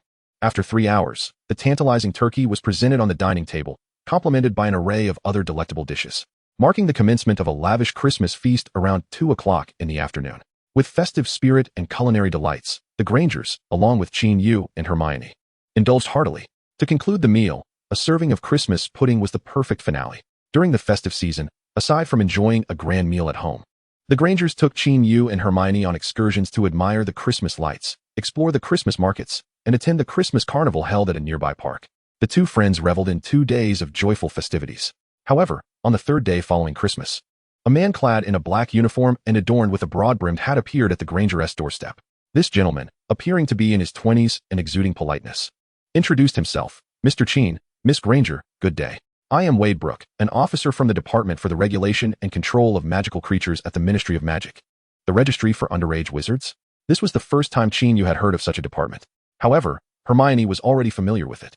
With a furrowed brow, she inquired curiously, wasn't it always May who came before? Why is she not here today? May has been promoted and is now working in the Department of International Magical Cooperation. I am here to oversee the registration of underage wizards. Wade Brooke explained with a smile. Oh, I see. Hermione nodded in understanding. Mr. Qin, your previous registration was submitted directly by Professor Dumbledore. So it is quite normal that you are unaware of the registry for underage wizards. Our department primarily manages the affairs of underage wizards. My purpose for visiting is to verify your information further and to remind you and Miss Granger of some important considerations while you are off school grounds. Wade Brooke articulated his intentions. Upon hearing this, Qin Yu began to grasp the situation. The matter of his previous identity had been entirely handled by Dumbledore, leaving him unfamiliar with this department. Hermione, on the other hand, had a designated liaison for her identity registration, and from her tone, it seemed she was not a stranger to the official named May. It was likely that May had introduced Hermione to various aspects of the magical world, allowing her to gain some insight prior to her enrollment. Qin Yu speculated quietly. After confirming Wade's identity by examining his Ministry of Magic badge, Qin Yu and Hermione welcomed him into their home. At that moment, Mr. Granger was seated on the living room sofa, perusing a copy of the Times, while Mrs. Granger was tidying up the kitchen cabinets and refrigerator. They were both somewhat taken aback upon seeing their guest. Fortunately, as guardians of young wizards, they had prepared themselves to some extent, allowing this self-proclaimed ministry employee to proceed to Qin Yu's room for a discussion, with young Hermione accompanying them. Mr. Qin, Professor Dumbledore only registered your current home address and guardian information. There is little else. Could you elaborate on your circumstances? Wade asked directly after settling into a chair in the room. Beside him floated a paper form, with an enchanted quill poised above it, ready to record information at a moment's notice. Standing nearby, Hermione's eyes widened in amazement at the sight of the enchanted quill. May had not brought such a marvelous item during her previous visit. Qin Yu, having encountered various magical artifacts before, was not particularly astonished. After contemplating Wade's inquiry for a moment, he replied slowly, due to certain reasons, I have lost my previous memories. All I recall is that I was taken in by Mr. and Mrs. Granger. Subsequently, I experienced a surge of uncontrolled magic, which was fortuitously discovered by Professor Dumbledore, who subsequently enrolled me in Hogwarts School of Witchcraft and Wizardry. That is the situation in a nutshell. Qin Yu had essentially recounted the facts, sharing all that he could articulate. Once he concluded his account, Wade furrowed his brow and inquired, Can you recall anything from your previous experiences? It's not that I can remember nothing at all. I can only recollect certain specific aspects, such as the knowledge I have acquired and some life skills. Qin Yu responded with a cautious demeanor, yet a calm tone. Indeed, the information is somewhat lacking, but it is not uncommon for a young wizard to encounter various unforeseen events. Very well, I shall document this, Wade acknowledged. With deft strokes, a quill glided through the air, meticulously transcribing every word Qin Yu uttered onto a ledger. Once the recording was complete, Wade gestured, and the ledger rolled itself up, disappearing into his cloak, while the quill was neatly stowed away in its case. Having attended to these matters, Wade turned to the two children in the room, adopting a serious expression. Next, I must remind you of your activities outside of school. According to Article 3 of the Regulation on Reasonable Constraints for Minors in Magic, wizards under the age of 17 are prohibited from willfully using magic in the presence of muggles within muggle residential areas. Any violations will result in a warning letter from the Ministry of Magic. In more severe cases, officials from the Office for the Prevention of Abuse of Magic may conduct investigations, and in extremely grave situations, the Director of the Department of Magical Law Enforcement may preside over an inquiry, potentially involving the entire Wisingamot. Of course, such extreme occurrences are rare. Observing the children's expressions grow serious, Wade softened his demeanor with a smile. You need not be anxious. This is merely a reminder. As long as you refrain from using magic indiscriminately, you should not encounter any issues. And what about in dangerous situations? Qin Yu queried, feeling somewhat unfamiliar with the constraints placed upon minors. Hermione also displayed a look of concern, as she had not previously contemplated this aspect, given that her life had been relatively uneventful. In accordance with Article 7 of the regulation, when a wizard's life or the lives of other wizards or muggles present are in jeopardy, the use of magic is permitted, even in the presence of muggles, Wade elucidated. That's reassuring. Thank you, Mr. Qin and Miss Granger, for your cooperation today. This follow-up has concluded, Wade Brooke remarked as he rose. Not at all, Mr. Brooke. You've worked hard. Both Qin Yu and Hermione responded, rising to their feet as they escorted the young ministry employee out of the Granger residence. Once they had bid farewell, Qin Yu inquired of Hermione regarding her previous interactions with May. As he had anticipated, May not only informed Hermione of her wizarding identity, but also kindly elucidated various aspects of the magical world and gifted her several books. It seems she is quite a wonderful person, Qin Yu remarked. Indeed, May is truly delightful, Hermione concurred. Unbeknownst to Qin Yu and Hermione, the Ministry of Magic employee named Wade Brooke, after departing from the Granger residence, did not return to the underground of Whitehall in London. Instead, he suddenly vanished, only to reappear shortly thereafter in an ancient and opulent manor located in Wiltshire. He was soon escorted into the study of the manor's owner by the house elf. Wait, how is the investigation progressing? Inquired the middle-aged man with golden hair, seated behind the desk. Mr. Malfoy, after consulting the Muggle World Archives, I can confirm that this individual named Qin indeed appeared in that Muggle community last spring. Records prior to that are unavailable. Today, I also personally met with the child under the auspices of the Department of Magical Education. His statements align closely with my findings. I have compiled a record of our conversation, Wade replied, handing over the registration form. The golden-haired man, who was the owner of the manor, Lucius Malfoy, quickly perused the document upon receiving it. So everything appears to be normal, correct? Malfoy mused after a moment's contemplation. Indeed, Wade replied calmly. Humph, yet again, everything is normal. It seems our headmaster is truly intent on convincing everyone that he is just an ordinary child, Malfoy remarked coldly. Although he had found no evidence, he understood that the FAOD of normalcy was, in itself, the greatest anomaly. I believe so, Wade replied softly. Thank you for your efforts, Wade, Malfoy said, his tone softening slightly. It is my duty, Wade responded with a slight bow. Qin Yu's Christmas holiday lasted for over 10 days, whereas the adults enjoyed a considerably shorter break.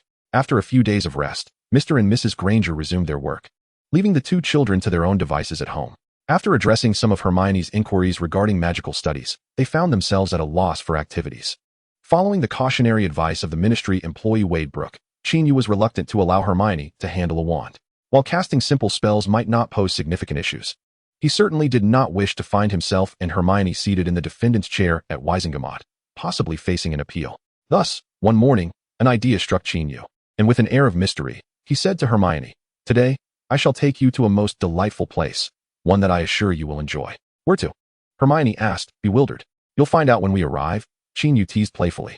With that, they ventured out of the house, utilizing the subway and tram, until they stood before a dilapidated and narrow building. Flanking this structure were a large bookstore and a record shop, while passing muggles seemed oblivious to its presence, as though it were concealed from their sight. Indeed, this was the Leaky Cauldron. Let us go. Our journey to Diagon Alley begins today, Qin Yu declared, taking Hermione's hand as they stepped inside. The latter exhibited an expression of excitement and anticipation. Chapter 52. Hermione, pay close attention, I shall demonstrate only once. The disheveled tavern remained lively, yet Qin Yu sensed an unusual atmosphere permeating the air. He grasped Hermione's hand tightly, navigating cautiously through the throngs of patrons and furniture. Do you think the Death Eaters will truly make a comeback? It's been years since they vanished, remarked an older patron with a hint of concern in his voice. What Death Eaters? They now refer to themselves as the Grindelwald Army. Their name has certainly evolved with the times. I heard from an orator at the North American Magical Congress that they have been causing quite a stir in Brazil, replied a younger wizard.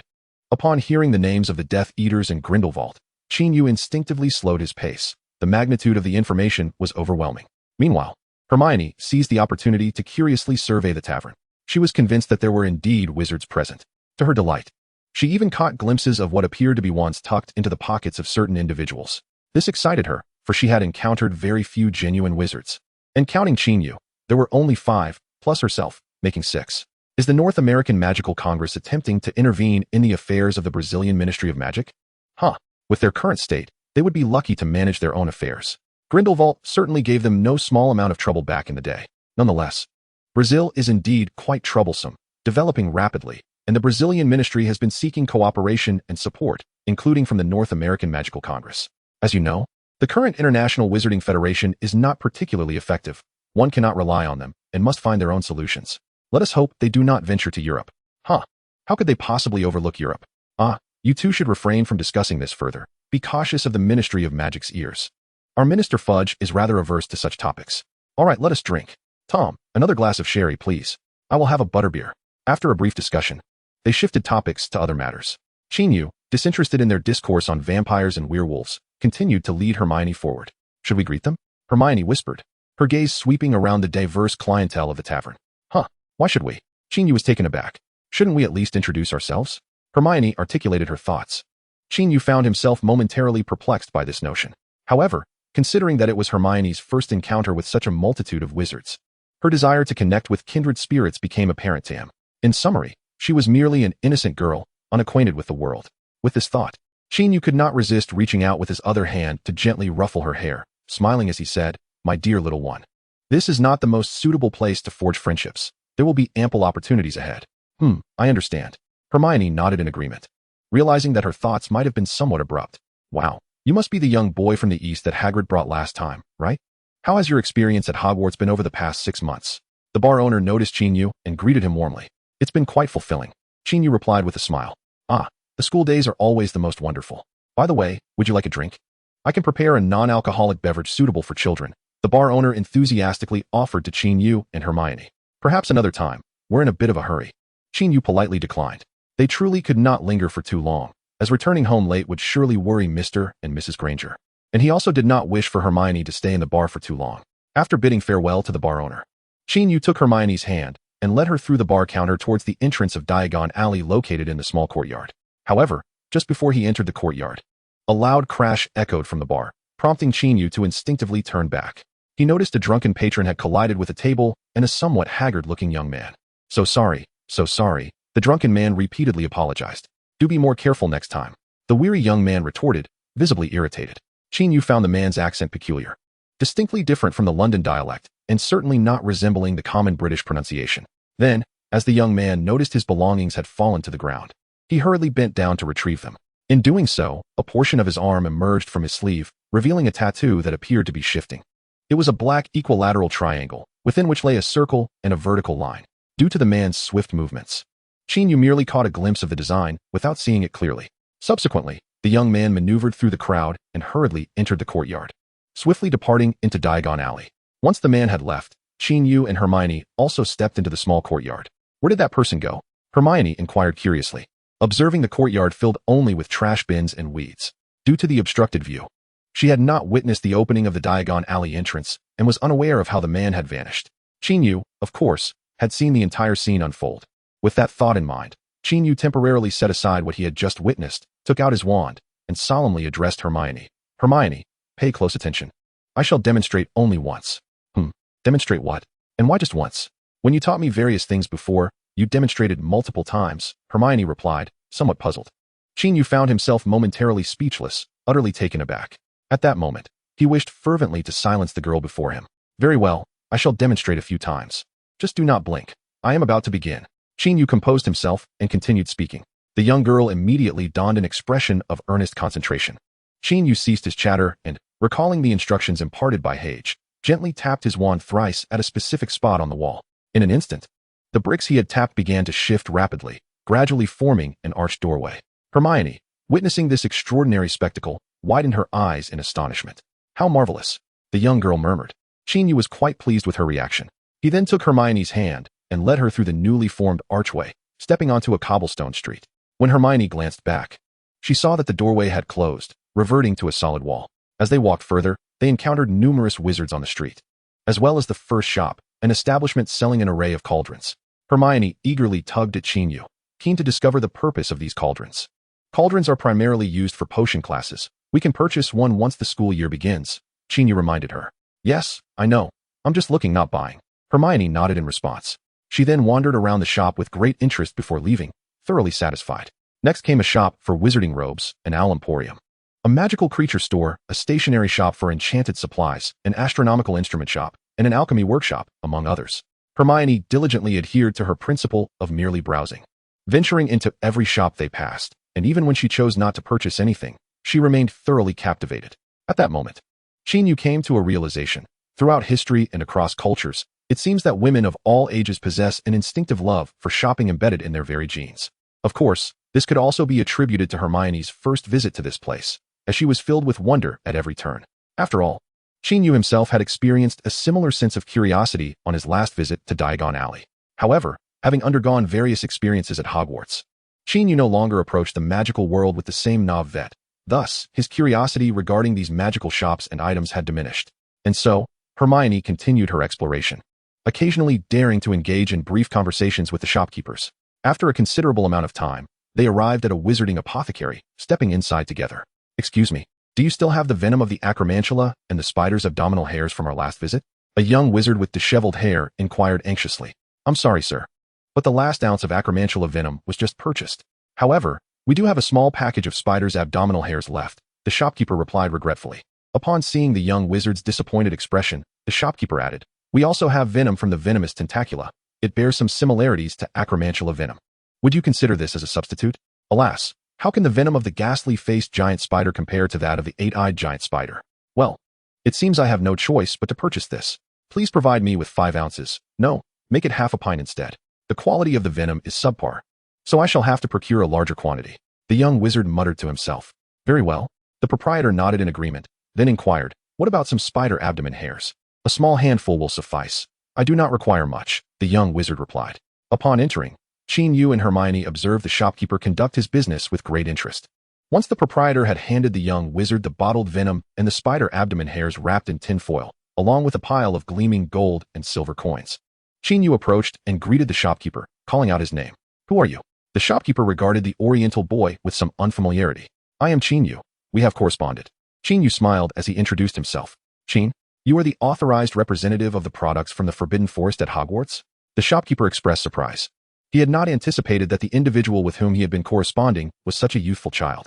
However, upon reflection, he found it rather understandable. In the magical world, anything bizarre could indeed exist. After all, even a 1-year-old could defeat that individual. Thus, a boy of merely a decade or so engaging in commerce was not particularly astonishing. Merely the authorized representative for certain magical creature byproducts. Qin Yu corrected the proprietor. Goodness, if he were to claim that he represented products from the Forbidden Forest, Professor Dumbledore would surely annihilate him upon discovering such a preposterous assertion. Perhaps that was a slight exaggeration. Old Dumbledore did care for him, but being penalized 100 points by Professor McGonagall was an inevitable consequence. Qin Yu mused silently. Oh, quite right. I misspoke, the shopkeeper acknowledged, winking at Qin Yu, his eyes gleaming with a merchant's cunning. While he could occasionally make subtle claims to customers during transactions, to openly broadcast such assertions would undoubtedly invite unnecessary troubles for both himself and his suppliers. Well then, Mr. Qin, did you come today with new stock of eight-eyed giant spider venom? The proprietor asked, brimming with anticipation. Regrettably, there is no new shipment of eight-eyed giant spider venom at present. I am here merely to accompany my, sister on a stroll through Diagon Alley, Qin Yu explained. Ah, I see. Feel free to browse. Should you find anything of interest in my shop, I shall offer you a 20% discount, the proprietor said. Though disappointment lingered in his voice, his warmth still evident. Thank you, kind sir. Qin Yu expressed his gratitude promptly. As new customers entered the shop, the proprietor hastily attended to them. However, this particular guest deemed the price of dragon liver too exorbitant and left without a backward glance. Qin Yu perused the wizarding apothecary with far greater scrutiny than Hermione, paying close attention to the quality and pricing of the items, as it was, in part, his responsibility to comprehend market demands in order to supply these shops effectively. Naturally, Hermione was far from bored. She tugged at Qin Yu, urging him to introduce her to various peculiar magical ingredients, thus transforming their excursion into a lively lesson in herbology or potion making. Upon realizing that he was unfamiliar with most of the items behind him, Qin Yu decisively took Hermione's hand and exited the store. Time passed swiftly, and before they knew it, 2 hours had elapsed. Hermione's excursion to Diagon Alley was filled with joy, yet her favorite place remained the Leaky Cauldron, for it housed countless books she had never even heard of, some of which possessed the ability to move and emit eerie sounds, adding to the intrigue. Qin, may I stay here and read for a while? Hermione asked with a hint of anticipation. On the second floor of the Leaky Cauldron, there existed a reading area where patrons were permitted to peruse books. Qin Yu silently rejoiced, thinking that his little companion was finally going to take a break. He promptly nodded in agreement and ordered 2 cups of the Leaky Cauldron's signature fruit juice for them. Thus, they settled at a table by the window, sipping the uniquely flavored juice while flipping through the books they had chosen. Hermione was engrossed in a tome titled A History of the Magical World and Various Magical Management Institutions, reading with intense focus. Qin Yu mused to himself. Isn't this girl's ambition a bit excessive to start with such a book? Of course, he merely jested in his thoughts. Meanwhile, he was perusing a volume entitled Some Peculiar Thoughts on Alchemy, authored by a wizard from an Egyptian alchemical research center. However, after a brief period, Qin Yu found the author's ideas to be rather eccentric, some bordering on absurd. Upon encountering the suggestion that a philosopher's stone could provide magical energy to resolve the energy crisis in the human world, he couldn't help but chuckle. Is the philosopher's stone as common as a pebble, easily obtainable at whim? How utterly impractical. Consequently, he closed the book, took a sip of his juice, and gazed out the window, soothing his slightly strained eyes. Outside, shops lined the streets, and crowds bustled about. Thanks to the soundproofing charm, he found the ambience not at all noisy, but rather a delightful spectacle of wizardly life. This scene could inspire a painting titled A Christmas Outing. With this thought, a smile crept onto Qin Yu's lips. However, the smile was fleeting, slowly fading as a furrow formed on his brow. Is it that person from the pub? Qin Yu pondered. Indeed, a pale-faced young wizard hurried past below, the very individual Qin Yu had encountered at the leaky cauldron. Reflecting on the tattoo he had seen earlier, a sense of unease began to stir within him. Ding. Dear host, the seemingly tranquil magical world is rife with undercurrents. You have inadvertently stumbled upon a suspicious character and have grown wary. Now, please make your choice. 1. Proceed with caution and inform others of your discovery. Reward, 1,000 galleons. 2. Take the risk to investigate further and obtain certain results. Reward, advanced apparition skill. The sudden emergence of the system prompted Qin Yu to feel that matters were becoming increasingly complicated. Chapter 53. A perfect assembly. The disillusionment charm, a form of transfiguration, allows the enchanted individual or object to blend seamlessly into their surroundings, akin to a chameleon, encompassing aspects such as color and texture. A more advanced version of this charm can obscure specific features at the caster's discretion, such as removing the wings of a thestral, thereby concealing its extraordinary nature from muggles and reducing the risk of exposure for the wizard caring for it. Moreover, the most sophisticated disillusionment charms are said to confer invisibility, akin to donning an invisibility cloak. This notion sounds remarkable and indeed poses a significant challenge in execution. However, it is certain that Dumbledore could accomplish it. While someone of Snape's caliber might achieve a certain degree of invisibility, albeit not as flawlessly as Dumbledore, Qin Yu had practiced this spell under Snape's guidance, though with limited success, managing only a rough approximation of color matching with the environment. In summary, advanced disillusionment charms are immensely valuable, equivalent to possessing an additional invisibility cloak. With such a reward from the system, it was impossible for Qin Yu not to be tempted, considering that mastering it solely through personal practice would likely take him 2 to 3 years. The system's reward significantly shortened this time frame. Faced with the two options presented by the system, had he not been accompanied by Hermione, he would have undoubtedly chosen option 2. Yet, with Hermione present, he found himself hesitating. Perhaps selecting option 1 would also be wise. Qin Yu mused internally. Qin, what is troubling you? Lost in thought, Hermione inquired, having caught a glimpse of the contemplative expression on his face. I suddenly remembered something I need to attend to in Diagon Alley, but it's not urgent. Qin Yu replied casually. Then you should go ahead and do it. After all, there's nothing pressing at the moment. Besides, don't you often say that if certain tasks must be done, there's no need to delay them with excuses? Have you forgotten the advice you gave me? Hermione remarked earnestly. Her words left Qin Yu momentarily taken aback. Indeed, some matters cannot be evaded, and prolonging them serves no purpose. As a time traveler, he should be particularly aware of this, understanding just how arduous the future may be. Perhaps it was the tranquility of his current life that had dulled his senses, nearly allowing him to forget the need for diligent effort to effect change in the future. Thus, his gaze solidified with resolve as he nodded and affirmed, You are right. Some things cannot be avoided, and there is no need to postpone them. Indeed, Hermione smiled, pleased to have imparted a moment of wisdom to Qin. She then asked, Do you need me to accompany you? No, it's better if you stay here to read. It would be more convenient for me to handle this alone. Qin Yu replied, shaking his head.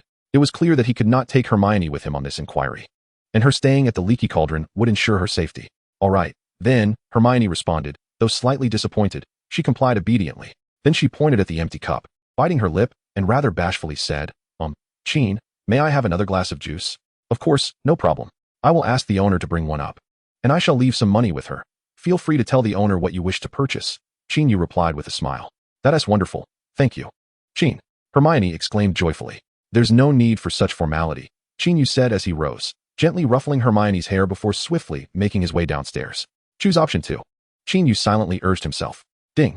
Your choice is courageous. Please complete the survey promptly. Good luck. The system responded.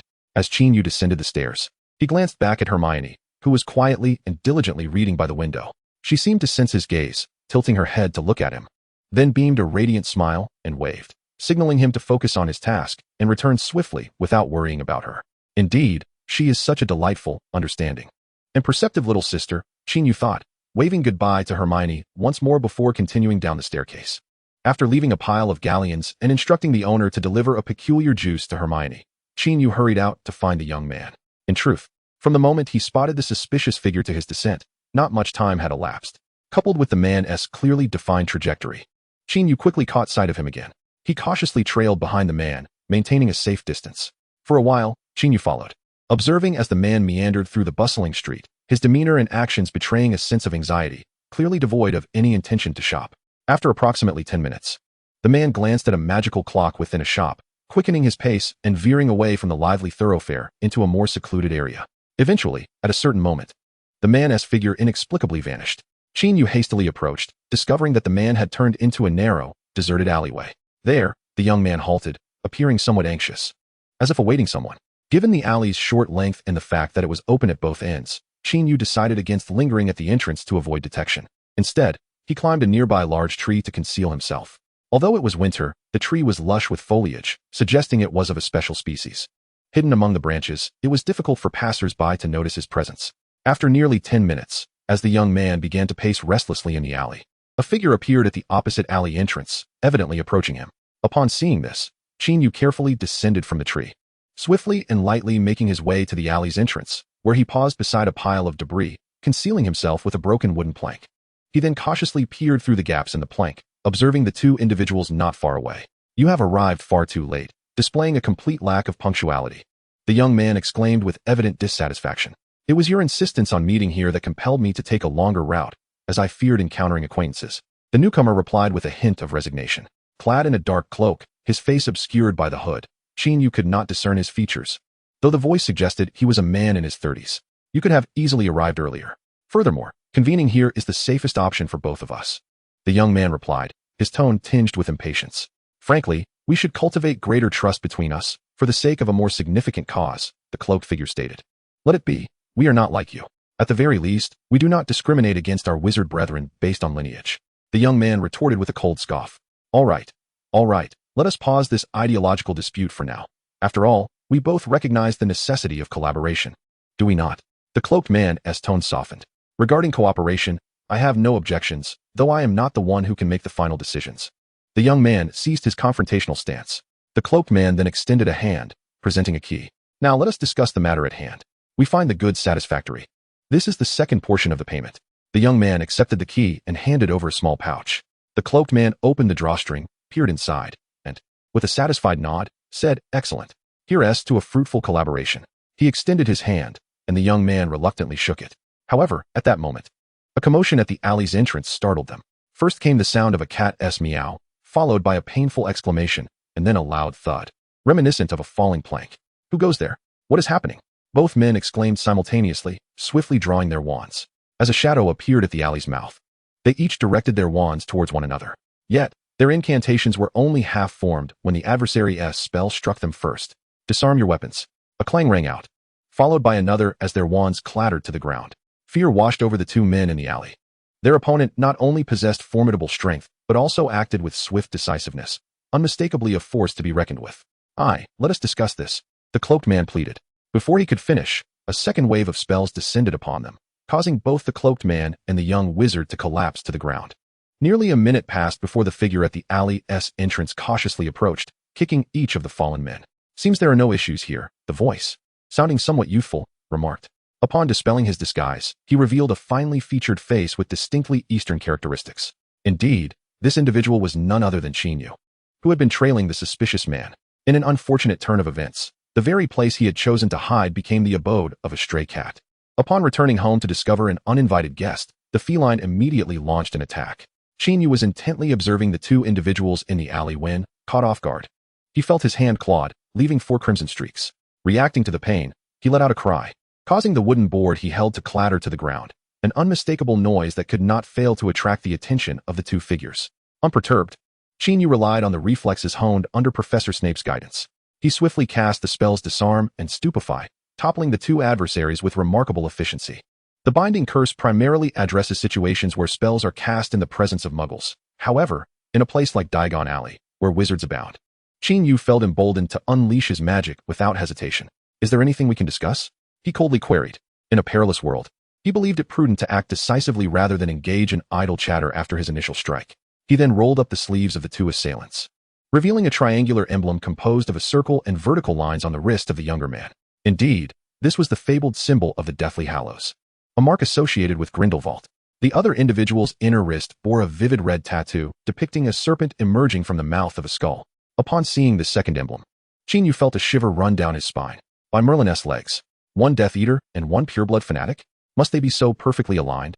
He mused, while collecting the keys and bags from their possession to stow away in his own. Hearing faint voices nearby, possibly from passers-by, Qin Yu did not linger. He knew that these two would not be going anywhere, and he swiftly exited through the alleyway he had entered. Wow, Qin, where did you find that little cat? Hermione exclaimed, her eyes softening with affection upon seeing the small yellow cat cradled in his arms. It was a well-known fact that the charm of small creatures was difficult for girls to resist. Oh, I picked it up on the way. It seems to be a stray. I just gave it a wash and plan to take it to a pet store shortly. Though I'm unsure if they will take it, Qin Yu replied with a hint of helplessness. Despite the cat's earlier aggression, he acknowledged that he had encroached upon its territory and had likely crushed one of its toys, a rather battered puppet. As he departed the alley, the small yellow cat trembled, perhaps sensing that this boy was formidable and fearsome. Feeling pity for it, Qin Yu casually cast a cleaning charm upon it before bringing it along. May I hold it? Hermione asked eagerly, her eyes alight with anticipation. Certainly, but do be cautious. It just scratched my hand, Qin Yu cautioned. Are you all right? Hermione inquired. Concern etched on her face as she regarded his hands. I'm fine now. I've already purchased a potion specifically for treatment at the apothecary, he reassured her. Qin Yu presented the back of his injured hand to Hermione. After the healing charm and specialized potions, the marks were hardly discernible. Hermione finally felt at ease and began to admonish the little yellow cat. How could you bully Qin? He is a kind and gentle person. Look, he even brought you back. Upon hearing her words, the little yellow cat emitted a soft, whimpering sound, seemingly oblivious to the meanings of gentleness and kindness. At that moment, they were on the first floor of the Lehan bookstore. Since Qin Yu had left some money and asked Hermione to look after the purchases, she carefully selected a few books, which the shopkeeper placed into a canvas bag. When Qin Yu returned, the shopkeeper returned the remaining pile of galleons to him. Observing that the pile had hardly diminished, Qin Yu silently mused, this girl truly knows how to manage her finances. She's even saving money for me. Then, Qin Yu carried the bag of books while Hermione cradled the little yellow cat, and they departed from Lehan bookstore. Wait, why did you buy this book too? Qin Yu casually inquired as he glanced into the bag on their way. I noticed you were looking at this one for a while. And the shopkeeper mentioned it had been in the store for ages without anyone buying it, so it's on sale for just 5 sickles. I decided to get it. Hermione replied, a hint of embarrassment creeping into her voice. Do you not like this book? Not at all. In fact, this book is quite good, showcasing a degree of originality. And at 5 sickles, it's an absolute bargain. Acquiring such a book at such a low price is definitely a win for us. Qin Yu said with a smile. That's a relief. Hermione chuckled in response. Chapter 54, Why Am I Not Dad? Ultimately, Qin Yu and Hermione returned home with the cat. Interestingly, they had initially intended to leave the little yellow cat at the magical pet shop, where the staff claimed it had some raccoon lineage, making it somewhat marketable. However, as they stepped out of the pet shop, Hermione muttered, Crookshanks is undeniably beautiful. Why did that shopkeeper say he was ugly and hard to sell? Who? Qin Yu asked. Momentarily taken aback. The shopkeeper, Hermione replied, bewildered. I meant the crook what? Qin Yu continued to inquire. Crookshanks. Hermione articulated the full name. Exactly. Crookshanks. Qin Yu nodded in agreement. Crookshanks is indeed beautiful, Hermione declared solemnly. So who is Crookshanks? Qin Yu furrowed his brow. The little cat we found. I just named him, Hermione exclaimed, turning back to gaze longingly at the pet shop. All right, Qin Yu thought to himself, uncertain if Hermione had mentioned the name earlier. Nonetheless, Crookshanks did seem quite fitting for the cat's image, with its slightly crooked short legs. Most importantly, Qin Yu was familiar with the name. However, he was uncertain whether this Crookshanks was indeed the one belonging to Hermione. At least, the fluffy yellow fur, the round face, and the short legs bore a resemblance to the cat Hermione was set to acquire in her 3rd year. If no one wished to adopt Crookshanks, would he be destined to remain confined in a cage? How pitiable that would be, wouldn't you agree, Qin? Huh, where did everyone go? Hermione, as she spoke, suddenly realized that she was alone. Turning around, she found Qin Yu standing behind her, holding a bag filled with books, looking at her with a resigned expression. Why aren't you leaving? Hermione asked, puzzled. Are you certain you want to go? Qin Yu raised an eyebrow in response. Hermione blinked a few times. Then a smile she could hardly contain crept across her lips. Qin, could it be that you? Indeed, just as you suspect. Really, is there any doubt? You've already named him. Naturally, he is our cat now. Since Hermione had already named the cat Crookshanks, regardless of whether Qin Yu recognized it, he had no intention of leaving the cat behind in the shop. Wonderful. I truly adore you, Hermione exclaimed, rushing over to peck Qin Yu on the cheek on her tiptoes before darting back to the magical pet shop. Ah, a customary kiss of greeting, nothing surprising. Qin Yu mused to himself. Clearing his throat, he followed suit, strolling back into the shop. The two successfully reclaimed the cat. And Qin Yu also purchased some pet supplements and grooming products, much to the delight of the shopkeeper, who showed no sign of annoyance at these children returning for the cat after just having put it down. Hermione was the most joyous, clutching the little yellow cat. No, now named Crookshanks, refusing to let go. Crookshanks, from now on, you will live with us. I am your mother, Hermione, and this is your father. No, your uncle. He is called Qin. As they walked down the street, Hermione spoke to the little yellow cat in her arms. Why am I not the father? Qin Yu inquired, perplexed. Because I am your sister. Hence, you are Crookshanks' uncle. Hermione stated with utmost seriousness, evidently recalling how Qin Yu had introduced her to the owner of the leaky cauldron as his sister. Well then, uncle it is, Qin Yu conceded, feeling no need to dispute the matter. And so, the trio, 2 humans and 1 cat, strolled through Diagon Alley for a while longer, sampling some local delicacies before concluding their day and departing the alley. Upon their return home, the Granger couple had yet to finish work. Qin, do you think Mom and Dad will agree to let us keep him? Hermione began to feel a twinge of worry. Fear not. I shall assist you in persuading Uncle David and Aunt Jenny. Qin Yu assured her with a smile. That is splendid. Crookshanks, did you hear that? Qin will help us. So you need not worry. Hermione exclaimed, cradling the little cat. Qin Yu waited for a moment, but was met with no customary kiss, alas. He could only blame the cat for diverting nearly all of Hermione's attention. When evening fell, the Granger couple returned home from work, indeed harboring concerns about adopting the cat. Their primary worry was that Hermione might be unable to care for it, given their busy work schedules. Nevertheless, Qin Yu earnestly persuaded them, arguing that bringing a pet to Hogwarts was a requirement, and purchasing one 6 months in advance was hardly an issue. He assured them that Crookshanks was quite intelligent and required little supervision. To demonstrate, he even had the cat attempt to use the toilet. However, the bewildered and frightened Crookshanks nearly fell in instead of successfully executing the task. Nonetheless, Mrs. Granger ultimately consented to their daughter keeping the cat, deeming it commendable that the 2 children had devised such an idea as training a cat to use the toilet, and decided it was unnecessary to impose further difficulties upon them. Thus, Crookshanks officially became a member of the Granger household, and that very night, Hermione took it to her room to sleep together.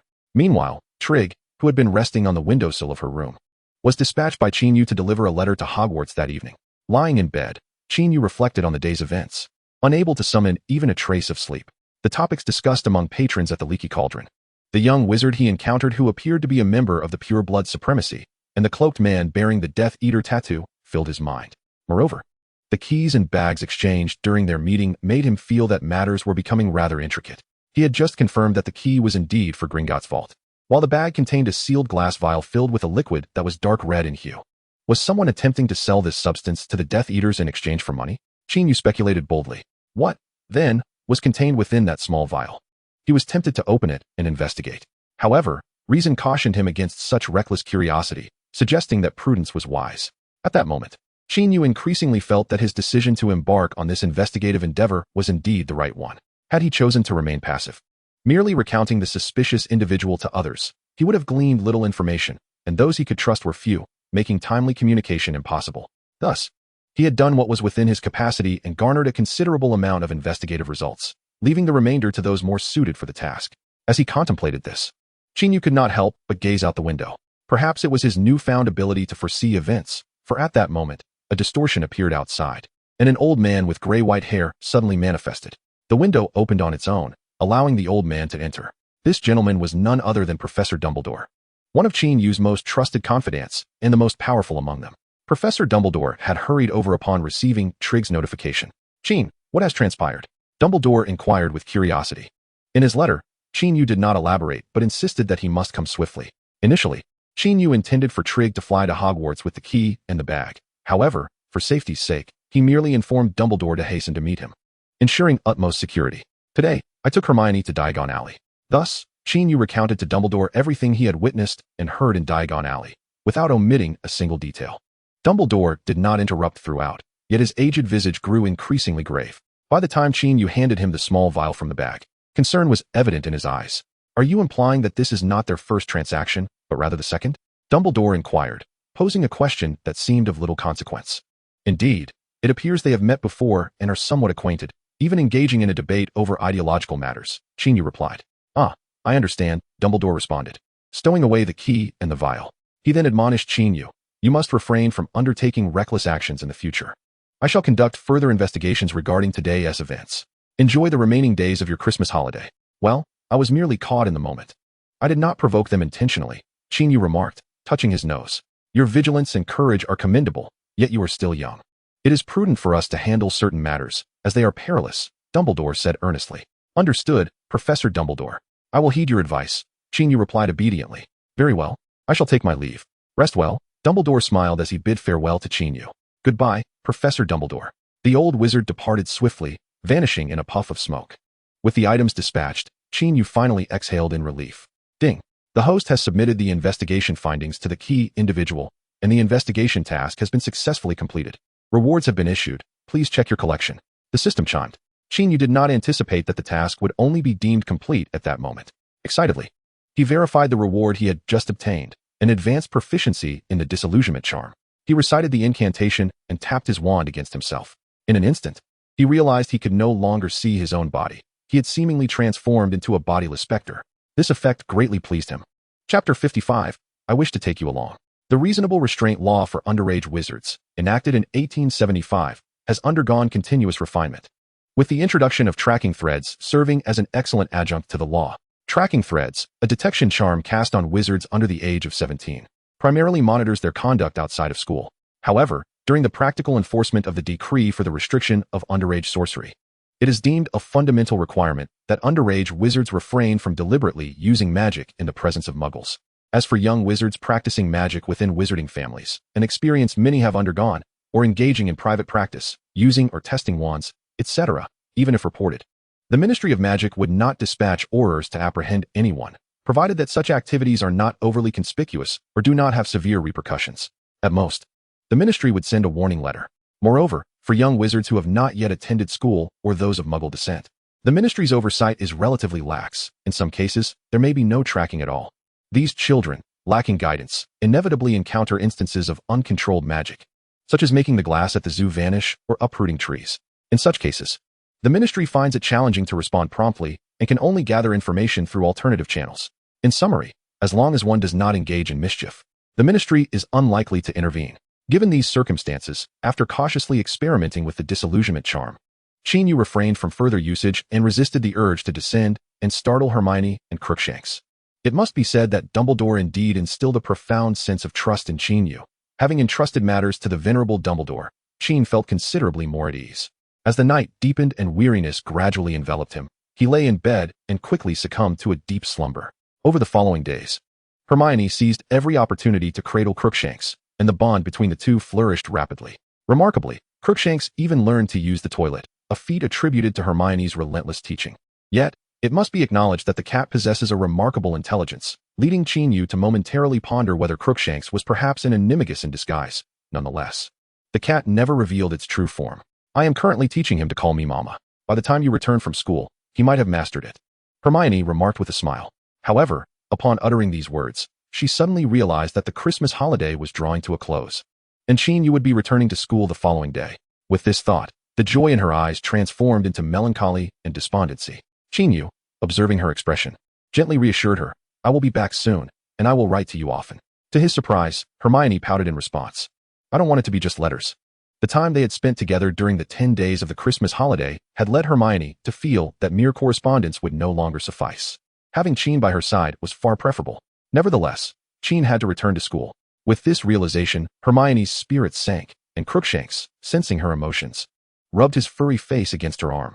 Qin Yu, at a loss for how to console her amidst his own feelings of parting sorrow, glanced at Crookshanks nuzzling Hermione's arm and felt an inexplicable surge of annoyance, grabbing the cat by the scruff of its neck and pulling it aside. Qin Yu, as Hermione let out an unexpected exclamation, Qin Yu approached her and gently enveloped her in his embrace. If one is unsure how to offer solace, a brief hug suffices. A gesture of courtesy.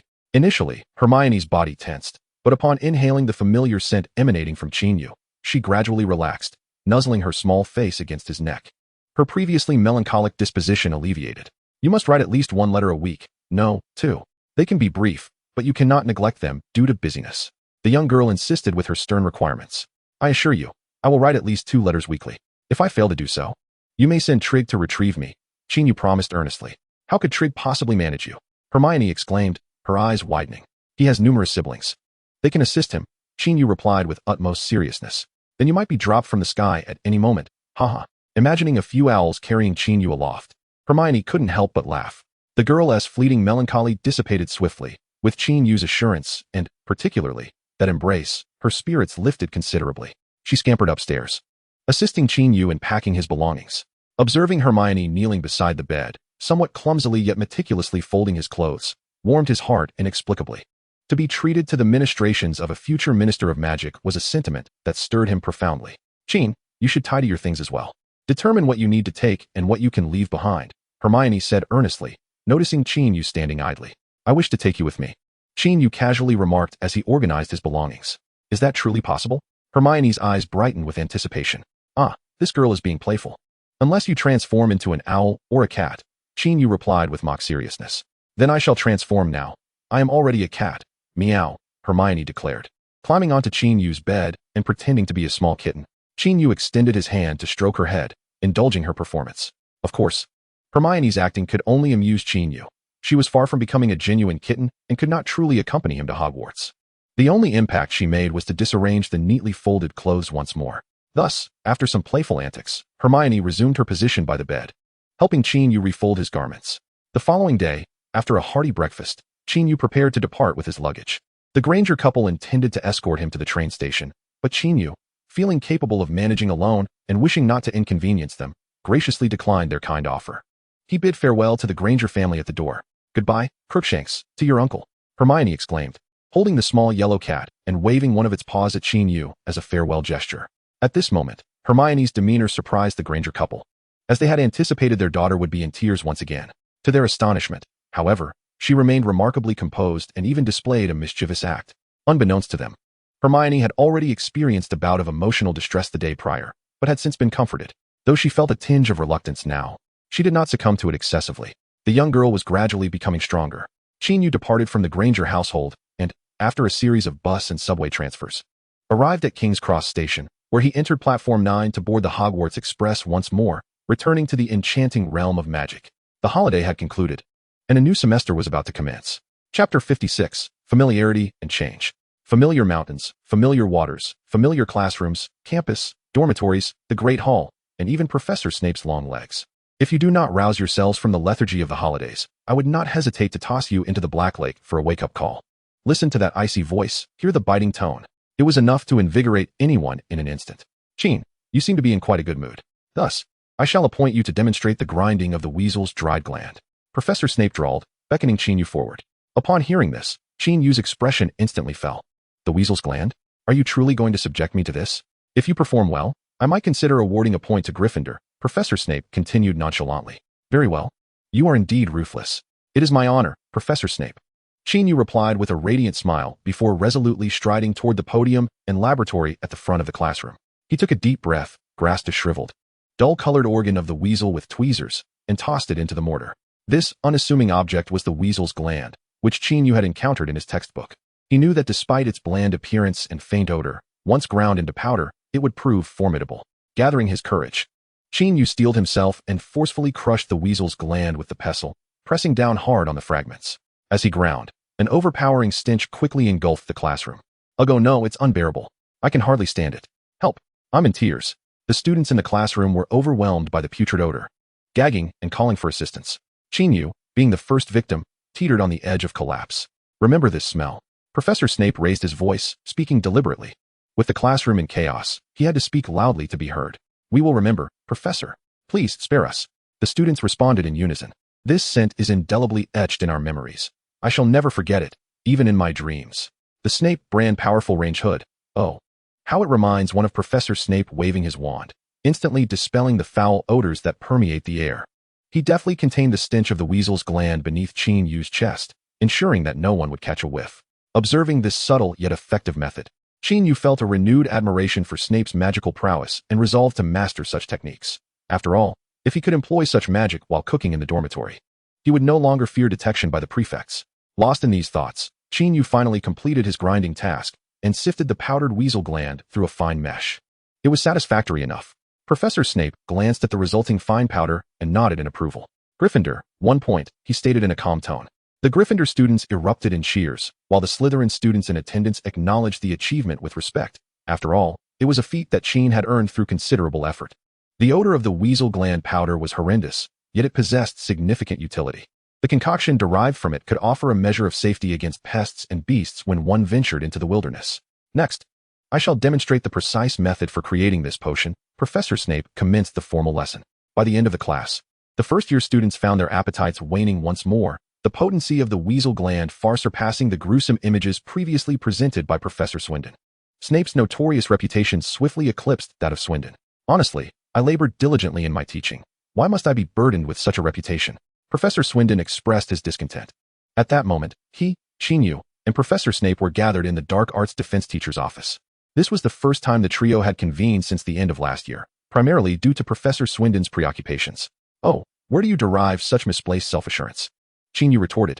Qin, you are my most cherished student. How can you speak of me in this manner? It truly saddens me. Professor Swindon feigned sorrow. Enough, Stephen.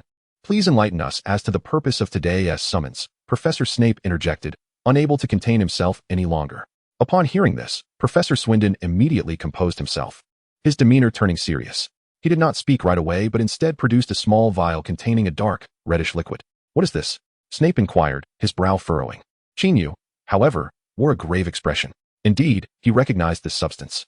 It was the very item he had discovered from a dubious individual in Diagon Alley during the Christmas holiday. It seems Qin remembers this, Professor Swindon remarked, directing his gaze at Qin Yu. Yes, I recall it. But why did Professor Dumbledore entrust it to you? Qin Yu asked with curiosity. He entrusted it to me. Of course, because it falls within my area of expertise, Professor Swindon replied with a shrug. Your area of expertise? Qin Yu reflected upon what remarkable skills Professor Swindon possessed. It was alchemy, and Swindon did not allow Qin Yu much time for speculation, promptly revealing the answer himself. This matter is related to alchemy? Qin Yu's curiosity intensified. Indeed. Would you care to elucidate what this is all about? Professor Snape interjected. Let Qin explain. Professor Swindon gestured towards Qin Yu. Hence, Qin Yu recounted his experiences in Diagon Alley. Upon finishing his narration, Professor Snape remarked, You acted with commendable decisiveness. As for this matter, Professor Dumbledore is personally investigating. He merely tasked me with analyzing the composition and effects of this liquid. It is only after my research yielded results that I was permitted to communicate with you. Professor Swindon added. So what exactly is this? Qin Yu inquired. It is a product of life alchemy. I suspect it originates from the dark alchemy of the North American witch cult and its effects. Professor Swindon continued, unveiling an object shrouded in black cloth nearby. It was an iron cage, within which resided a seemingly listless white mouse, its body marred by numerous wounds, some of which appeared fatal. Undead. Professor Snape uttered this term with a hint of disdain. Indeed, it is the undead, Professor Swindon affirmed. What is the undead? Qin Yu asked, puzzled. The undead refers to a state wherein the body can perish and sustain injuries, yet remains capable of movement, Professor Swindon succinctly explained. Upon hearing his words and observing the mouse, Qin Yu suddenly grasped the situation. Was this not akin to a zombie? Could this black liquid transform animals or humans into the undead? Qin Yu expressed his astonishment. Yes, however, its effects likely extend beyond this singular function. Professor Swindon spoke with considerable caution. His words cast an immediate silence over the room. After a lengthy pause, he waved his wand towards the mouse. A beam of white light enveloped it, and soon black smoke began to emanate, ultimately reducing it to ashes. It had long since passed away. Professor Swindon stated in a calm tone.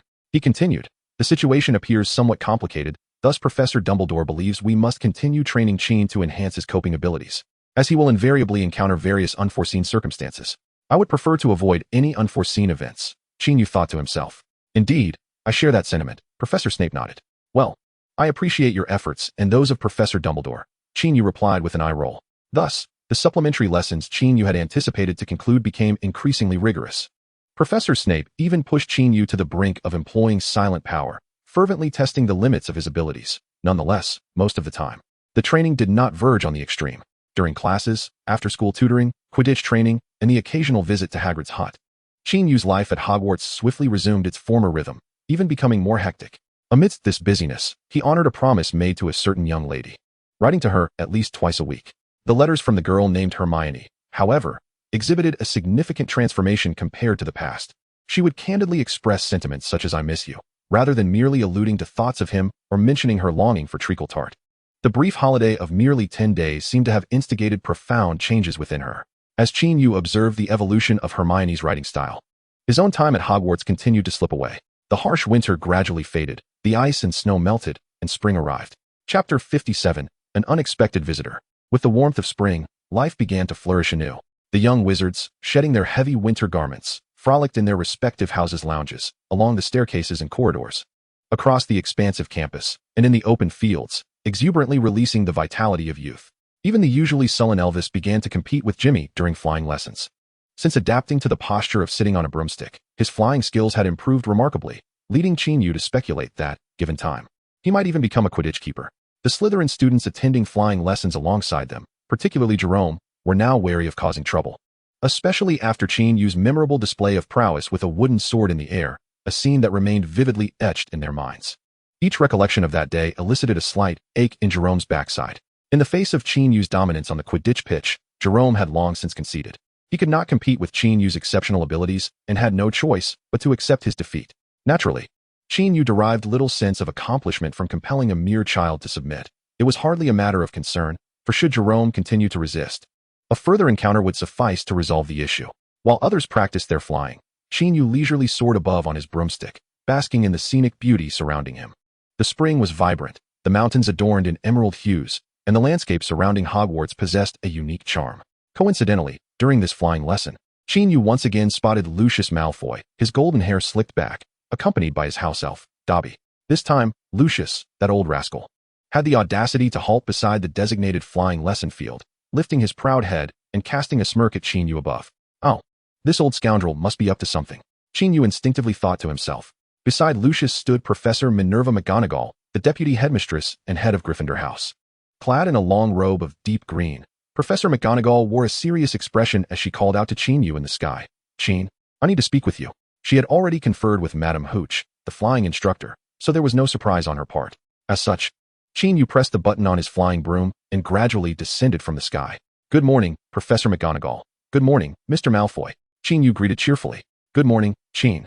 Lucius Malfoy nodded in response. "Professor McGonagall, may I inquire what matters you wish to discuss?" Qin Yu asked with curiosity. "Qin, it is as follows." Professor McGonagall replied with a serious expression. "There are certain matters I wish to inquire about, Mr. Qin." Lucius Malfoy interjected. "Oh, is it something I can assist with, Mr. Malfoy? Could it pertain to the events in the Forbidden Forest last year?" Qin Yu inquired, bewildered. "It is not solely about that day," Lucius teased, withholding further details. "Are there additional matters?" Qin Yu felt a sudden jolt in his heart. "Qin, let us discuss this in Professor Dumbledore's office," Professor McGonagall suggested. "All right, Professor McGonagall." Qin Yu accepted eagerly. With Dumbledore present, he felt assured. Thus, Qin Yu followed their group toward the headmaster's office. Along the way, he deliberately slowed his pace, keeping a distance, as the house elf Dobby was casting him an anxious glance. Once Qin Yu had created some space between himself and Lucius and Professor McGonagall, Dobby also slowed down to approach him. Then, in a hushed tone, Dobby uttered a single word to Qin Yu. Initially, Qin Yu could barely hear, but Dobby raised his voice and repeated, "Truth Serum."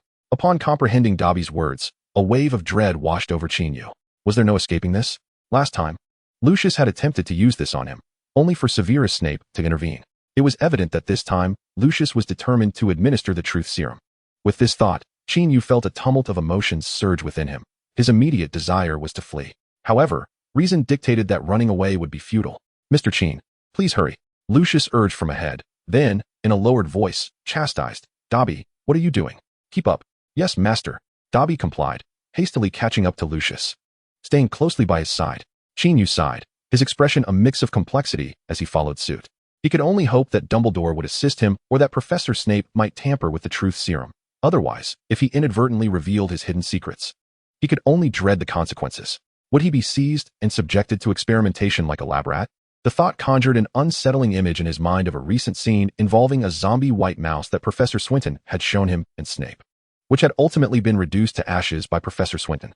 That little mouse had suffered greatly.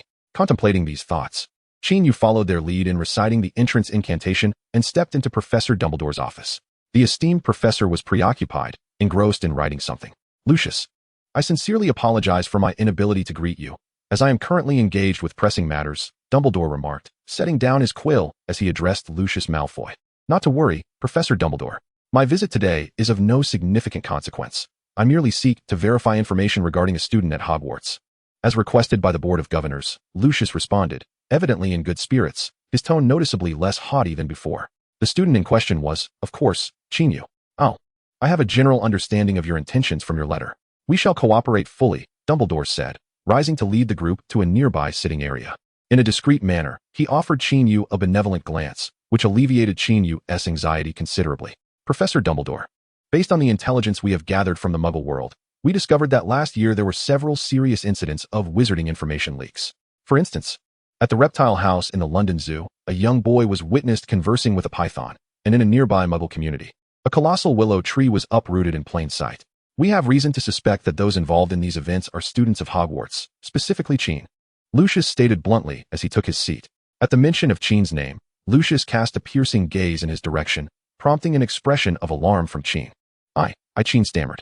Lucius, I believe these occurrences are not entirely outlandish. After all, it is quite common for young wizards to experience a loss of control over their magic. Dumbledore replied with an unruffled demeanor. Nonetheless, I feel these incidents have not been taken with the gravity they warrant, particularly regarding last year's events in the Forbidden Forest, which remain shrouded in uncertainty. Lucius retorted coolly. Oh, I believe the matter of the Forbidden Forest has been thoroughly investigated, Dumbledore responded, maintaining his calm. I fear there may be some oversights, Lucius countered. Then, what do you propose? Dumbledore inquired languidly. I believe it would be prudent for our involved party, Mr. Qin, to provide a detailed account, Lucius asserted once more, directing his attention to Qin Yu. Why yes, Mr. Malfoy, Qin stuttered, his gaze nervously flitting between Dumbledore and Professor McGonagall, portraying himself as a bewildered and anxious student. Excellent, Mr. Qin, Lucius nodded in satisfaction before producing a small vial. Professor Dumbledore, may I borrow some tea from your establishment? At this juncture, Qin Yu internally lamented the cunning of Lucius, who had brought Veritasirum with him. It was clear he intended to solicit Snape's assistance, which would prove futile. This is likely the reason why Dobby had just ventured to remind him. However, the warning proved to be of little use, as he had no time to respond. Well, this matter cannot be blamed on Dobby, as he probably had no opportunity to inform Qin Yu in advance. Lucius. Dumbledore waved his wand and poured a cup of tea before Lucius. After thoroughly inspecting the cup, Lucius opened a small vial and dripped 3 drops of a colorless, odorless liquid into it. As Qin Yu gazed apprehensively at the cup of liquid pushed towards him by Lucius, beads of sweat began to form in the palms of his hands. What should he do? Did old Dumbledore have a backup plan? If I inadvertently reveal my latent powers, I would surely be deemed a threat, making it impossible to remain at the school. Most crucially, if I drink this Veritasirum, will I inadvertently expose the secrets of the system and the truth of my origins? Damn it, where is the system at this moment? Shouldn't it present me with 2 options, to surrender or to flee? In an instant, Qin Yu's thoughts churned like a tempest. Yet, he could not allow any of it to show on his face. This was a true test of his acting skills. However, just as his trembling hand reached for the cup's handle, a familiar voice resonated in his mind. It's all right. Those 2 simple words nearly brought tears to Qin Yu's eyes. Chapter 58. This child always brings forth surprises. Is it true? Qin Yu questioned in his mind. They cannot discern my matters, the system succinctly explained. They? Does that include everyone present? While seemingly unremarkable, that statement revealed the system's formidable confidence. Way to go, system. Qin Yu silently applauded. With the system's assurance, he felt an immediate surge of confidence. Indeed, this was the system. If it could be easily uncovered by others, it would be far too weak. Thus, even if one were to use soul-searching spells, his memories regarding the system and his identity as a transmigrator would remain concealed, right? This realization struck Qin Yu suddenly. Indeed, it will not, the system replied. All right, I understand. Qin Yu maintained a facade of a frightened young boy, as any normal child would feel trepidation before consuming a dubious liquid. Fear not, Mr. Qin. This potion poses no harm to you. In fact, you may find yourself feeling quite relaxed afterward, Lucius Malfoy coaxed gently. Are you trying to deceive me? If it's harmless, why don't you take a sip? Qin Yu couldn't help but scoff inwardly. Even with just half a year's worth of potions class, he recognized that any potion affecting the mind or spirit must possess some degree of danger. Yet, at this point, avoidance was no longer an option. Moreover, drinking it now was the simplest solution. With trembling hands, Qin Yu grasped the cup, which wobbled as it gently clinked against the porcelain saucer, producing a delicate sound that resonated with unusual clarity in the stillness of the room. This noise elicited a satisfied smile from Lucius, while Professor McGonagall's expression grew increasingly solemn. In contrast, Headmaster Dumbledore remained remarkably composed. Lucius, of course, was not solely fixated on the young Eastern boy. Rather, he devoted merely a third of his attention to Qin Yu, reserving the remaining 2/3 for Dumbledore and the ancient wand resting beside him, ever wary of a sudden move from the headmaster. Fortunately, Dumbledore did not reach for his wand as the boy consumed the potion-laced tea, allowing Lucius to breathe a sigh of relief. Qin, I must inquire, what transpired in the Forbidden Forest that day? Lucius questioned directly, wasting no time. The Forbidden Forest? Qin Yu's gaze became somewhat distant, and he mumbled, yes, what happened in the cave of the 8-eyed giant spiders? Lucius prompted further, unaware that just beyond his line of sight, two slender, aged fingers subtly shifted, creating a faint arc of white light between them, imbued with a sense of impending action. That day, I owe my gratitude to Professor Dumbledore. It was he who saved me, Qin Yu reflected after a long pause. His words caused Lucius to falter, his brow furrowing, clearly displeased with this unexpected response. The hidden fingers beneath the table gently converged, and the arc of light dissipated. Relate your experience to me. What transpired before Professor Dumbledore's arrival? Lucius's tone grew increasingly irritable. I was terrified that day, surrounded by a horde of spiders with 8 eyes. Thankfully, Professor Dumbledore arrived just in time. Thank you, Professor Dumbledore. Qin Yu expressed his heartfelt gratitude towards the headmaster at the end of his statement. Do not mention it. Ensuring the safety of every student is my duty as headmaster, Dumbledore replied, his voice warm and reassuring. As he observed the courteous exchange between the two, Lucius began to breathe heavily through his nose, a growing irritation evident. He then asked, somewhat exasperated, I am asking you, did you not do anything before Dumbledore arrived? Perhaps. Did you demonstrate some special ability? This inquiry was blunt and revealed Lucius's ultimate suspicion regarding Qin Yu. He suspected that the boy possessed some dangerously concealed power. Yet, Qin Yu remained perplexed, responding, what could I do? Oh, I was merely trying to control, my urge to urinate. I was genuinely frightened. Upon uttering this, he displayed a bashful demeanor, betraying a hint of embarrassment. With a barely suppressed chuckle, Professor McGonagall almost succumbed to laughter, but she managed to regain her usual solemnity. Though the anxious concern in her eyes had vanished, Lucius was on the verge of losing his temper, entirely oblivious to McGonagall's fleeting reaction. Meanwhile, Dumbledore subtly shook his head, finding himself at a loss for words regarding young Qin. What about last year's incident at the zoo? Lucius pressed, striving to steady his emotions and change the topic. That incident? I merely frightened the snake. It left on its own afterward, and I am uncertain as to what transpired, Qin murmured. Did you, perchance, uproot that large willow tree? How could someone of your tender age possess such capability? Lucius continued his inquiries. Well, could it have been that the wind was particularly strong that day? Qin replied, unsure how to articulate his thoughts, yet he believed uprooting a tree was not entirely implausible. Lucius, some children do indeed exhibit extraordinary phenomena of uncontrolled magic, but such occurrences typically dissipate during their subsequent magical education. Qin is a prime example of this. You may inquire with the professors and students for confirmation, Dumbledore interjected at an opportune moment. He had come to understand that Lucius's inquiries about tree uprooting were merely a pretext to administer Veritaserum to Qin, seeking to uncover further secrets about him.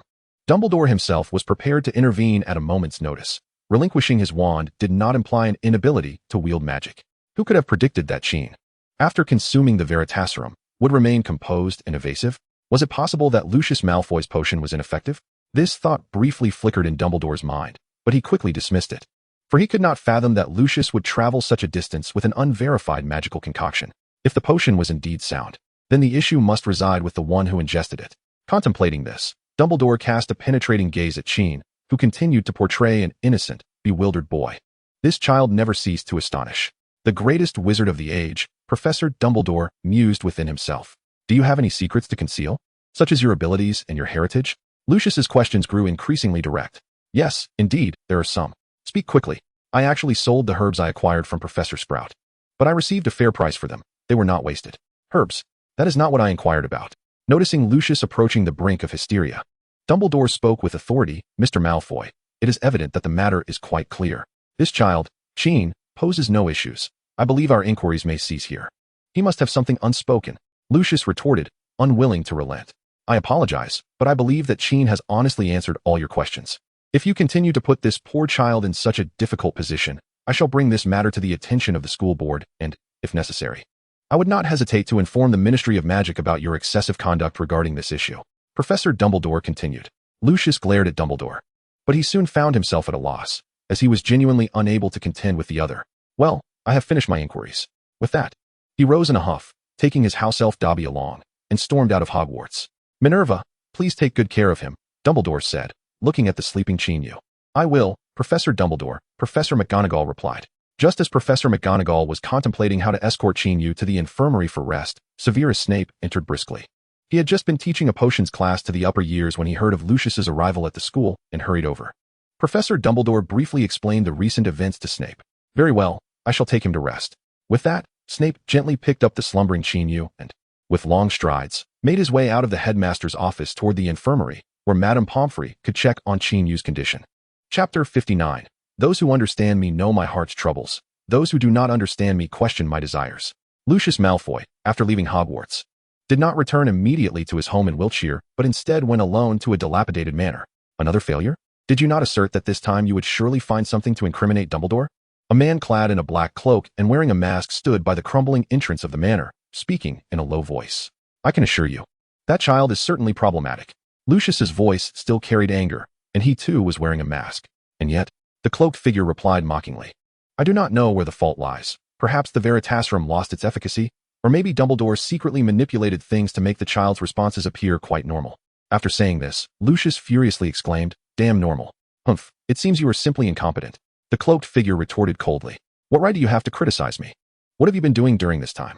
Lucius said with dissatisfaction. I have, of course, been diligently preparing for our master's return. The cloaked figure said earnestly. Oh, once the master returns, he should reward your loyalty. Lucius said sarcastically. Lucius had always been skeptical about the master's return. However, he was pleased to leverage the power of those followers. Yet you, time and again, proclaimed to have discovered opportunities to bring down Dumbledore, only to fail repeatedly. Do you have any idea how much Dumbledore's ambition has swelled as of late? He reached out to his students in Europe and North America, secretly conspiring. For our noble cause now faces an unprecedented threat. The cloaked figure exclaimed with indignation and bitterness. I am fully aware of Dumbledore's ambitions, yet what recourse do I possess? He is the headmaster of Hogwarts, and for decades, his students have spread across every corner of the globe. Lucius lamented with a sense of helplessness and hatred.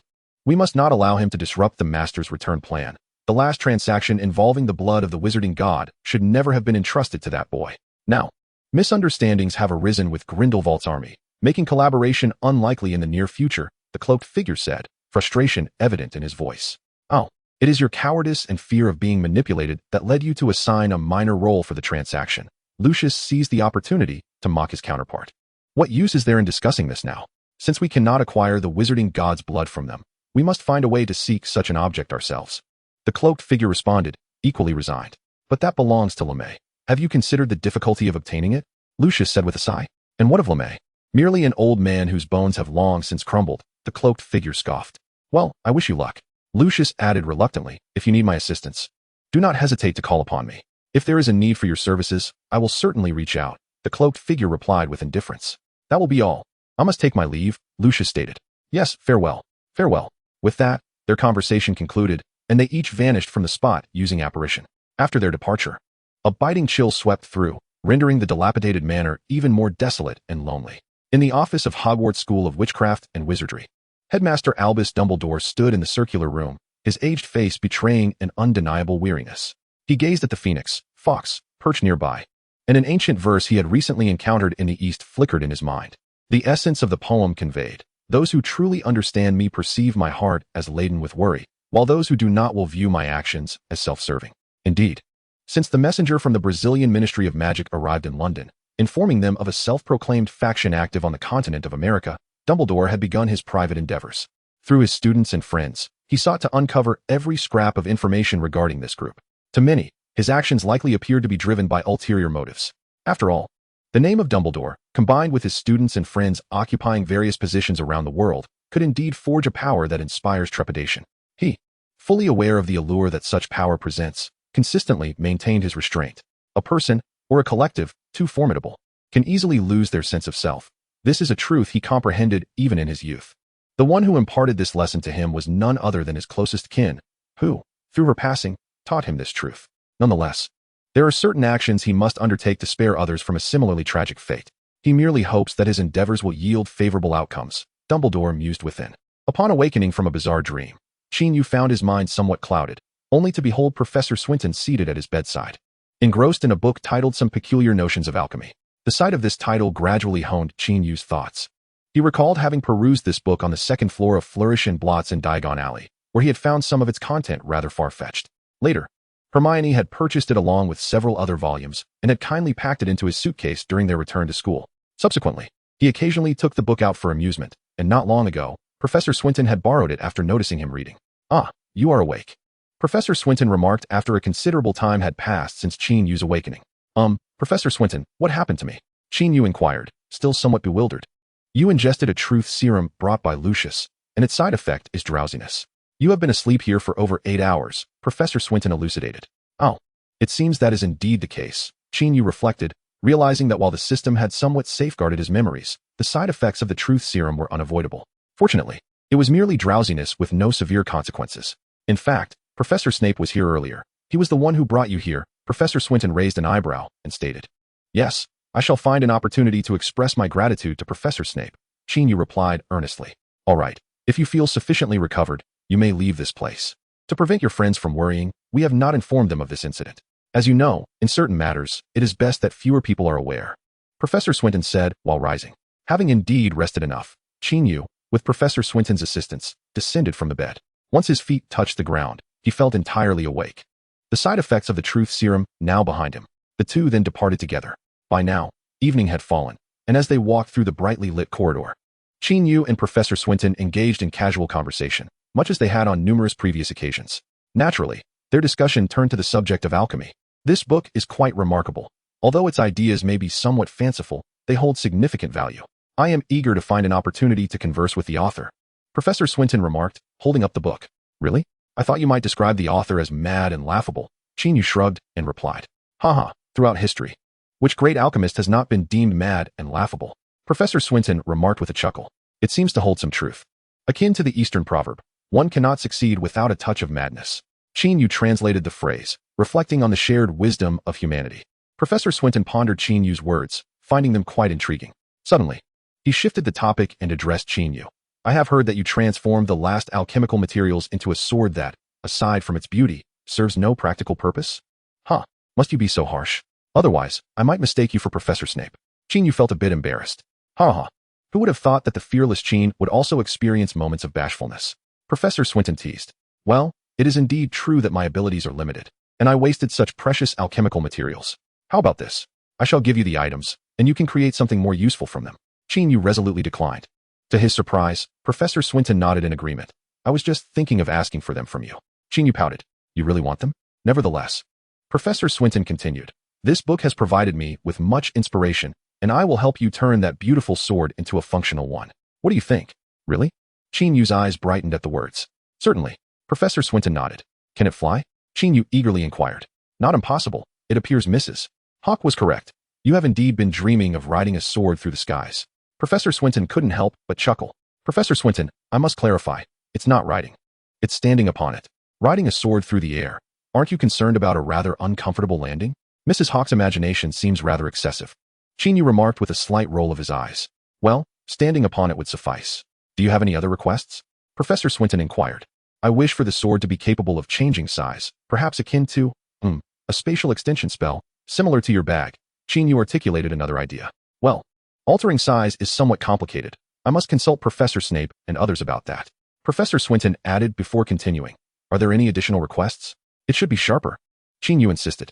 If a sword merely flies, he felt it was rather unremarkable. At best, it would be akin to a bare-bones flying broomstick handle. That is feasible. Also, could we perhaps incorporate some special effects, such as?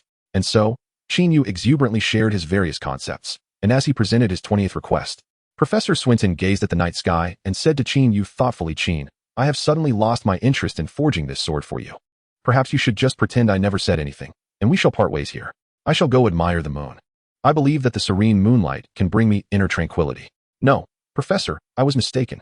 Just make it capable of flight, of changing size, and of slicing. Those 3 qualities will suffice. Qin Yu hastily lowered his demands. Well, that is more reasonable. One must learn to be content. Professor Swinton admonished. You are right. With these abilities, I shall be quite satisfied. Qin Yu replied earnestly. Subsequently, Professor Swinton accompanied Qin Yu to the Gryffindor dormitory, taking away the sword crafted from alchemical materials, which was beautiful yet utterly devoid of utility. As the night deepened and the world fell silent, Qin Yu found himself unable to sleep. Perhaps due to having napped excessively during the day. He recalled telling Hermione that if one dreams of another, that person will experience insomnia. Thus, if he was now restless, could it be that someone was dreaming of him? With such musings swirling in his mind, and feeling wide awake, Qin Yu decided to rise from his bed, taking a candlestick and paper with him to the common room. It was deserted at that hour, and according to the rules, wandering about late was prohibited. However, he reasoned that violating curfew was not a grave concern. With this thought, Qin Yu found a table, sat down, placed the candlestick down, unfolded the letter paper, and began to write. On that letter paper, There were already words penned by Hermione. It was uncertain whether she had come up with this herself or learned it from elsewhere, but recently, she had begun to add responses to his original letters, with each paragraph containing some form of reply. This enhanced the interaction and charm of their correspondence, as though they were conversing through their letters. Qin Yu was no stranger to this format. After all, in his previous life, he had often encountered various comments while reading novels, feeling an irresistible urge to delve deeper into the discussions following each segment. In any case, he embraced Hermione's new letter format with enthusiasm. He read about her life, how Crookshanks had become plumper, her musings on the arrival of spring, and her late-night thoughts of him, reminiscing about their conversations on the small bed in the attic that stretched on into the night. Each time he read these words, a smile crept upon his lips, and he eagerly wrote down his responses beside her notes. After replying to each segment in Hermione's letter, Qin Yu unfolded another blank sheet, beginning to write about the things he wished to share with the girl far away. The flickering candlelight cast shadows, and despite the darkness and turmoil outside, there were always certain places and people that could bring him peace. Chapter 60. Dividing Money, Competitions, Undercurrents. When Qin Yu witnessed George and Fred hauling a large barrel of fermented apple scraps to feed some magical creature, he realized that he no longer quite understood the endeavors of these two brothers. As Hagrid gazed at the industrious Weasley twins, he remarked with a sense of nostalgia, "If they weren't so preoccupied with selling the features of those magical creatures for profit, I would truly admire them." Qin Yu, upon hearing this, couldn't he help but smirk. Indeed, the Weasley twins were astute and quick learners. After spending half a year with Hagrid, they had become quite familiar with the magical creatures of the Forbidden Forest. If their intentions were not so mercenary, Hagrid might have genuinely considered them as kindred spirits, engaging in a friendship that transcended age. Alas, Uncle Hagrid's affection was misplaced. "By the way, the venom from the Acromantula has nearly been sold. I've saved quite a bit of money here. When shall we divide it?" Hagrid suddenly recalled. They had not yet distributed any of the earnings, occasionally withdrawing small amounts without keeping meticulous records. Of course, Qin Yu himself had considerable funds as well. "How much do we have?" he inquired curiously. "Roughly over 2,000 galleons, I suppose." "I'm not precisely sure," Hagrid casually replied, showing little concern for the sum. "To think it has accumulated to such an amount. When George and Fred return, we shall divide it," Qin Yu exclaimed with a radiant smile. Humanity's affection for wealth often stems not from the currency itself, but from the sense of accomplishment it embodies, a reflection of labor's worth. After toiling for so long, the joy of finally holding those gleaming galleons was truly fulfilling. When George and Fred learned of the impending division, their joy would be immeasurable. They were well aware that their earnings surpassed what their parents had made over several years. If only they had a broomstick nearby. The Weasley brothers would likely soar through the skies in exhilaration, perhaps even venting their excitement on the Whomping Willow.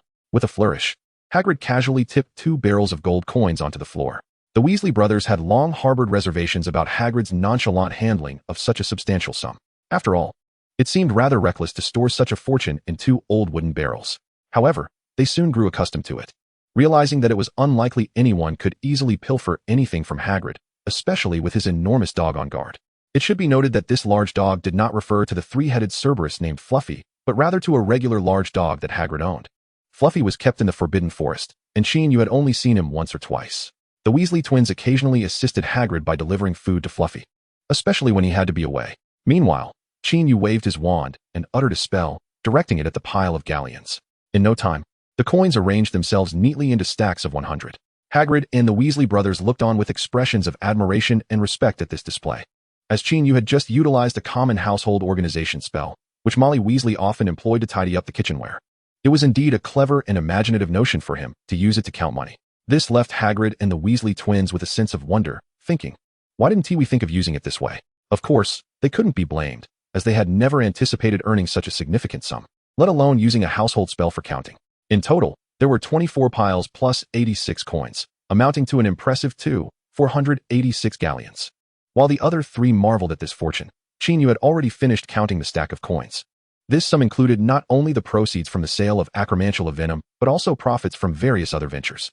Wow, so much! George, Fred, and Hagrid exclaimed in unison, astonished by the sheer amount of money they beheld, particularly for George and Fred, despite their lineage from the ancient and esteemed Weasley family. They had grown up in modest circumstances, often using hand-me-down textbooks from their older brothers, Bill and Charlie.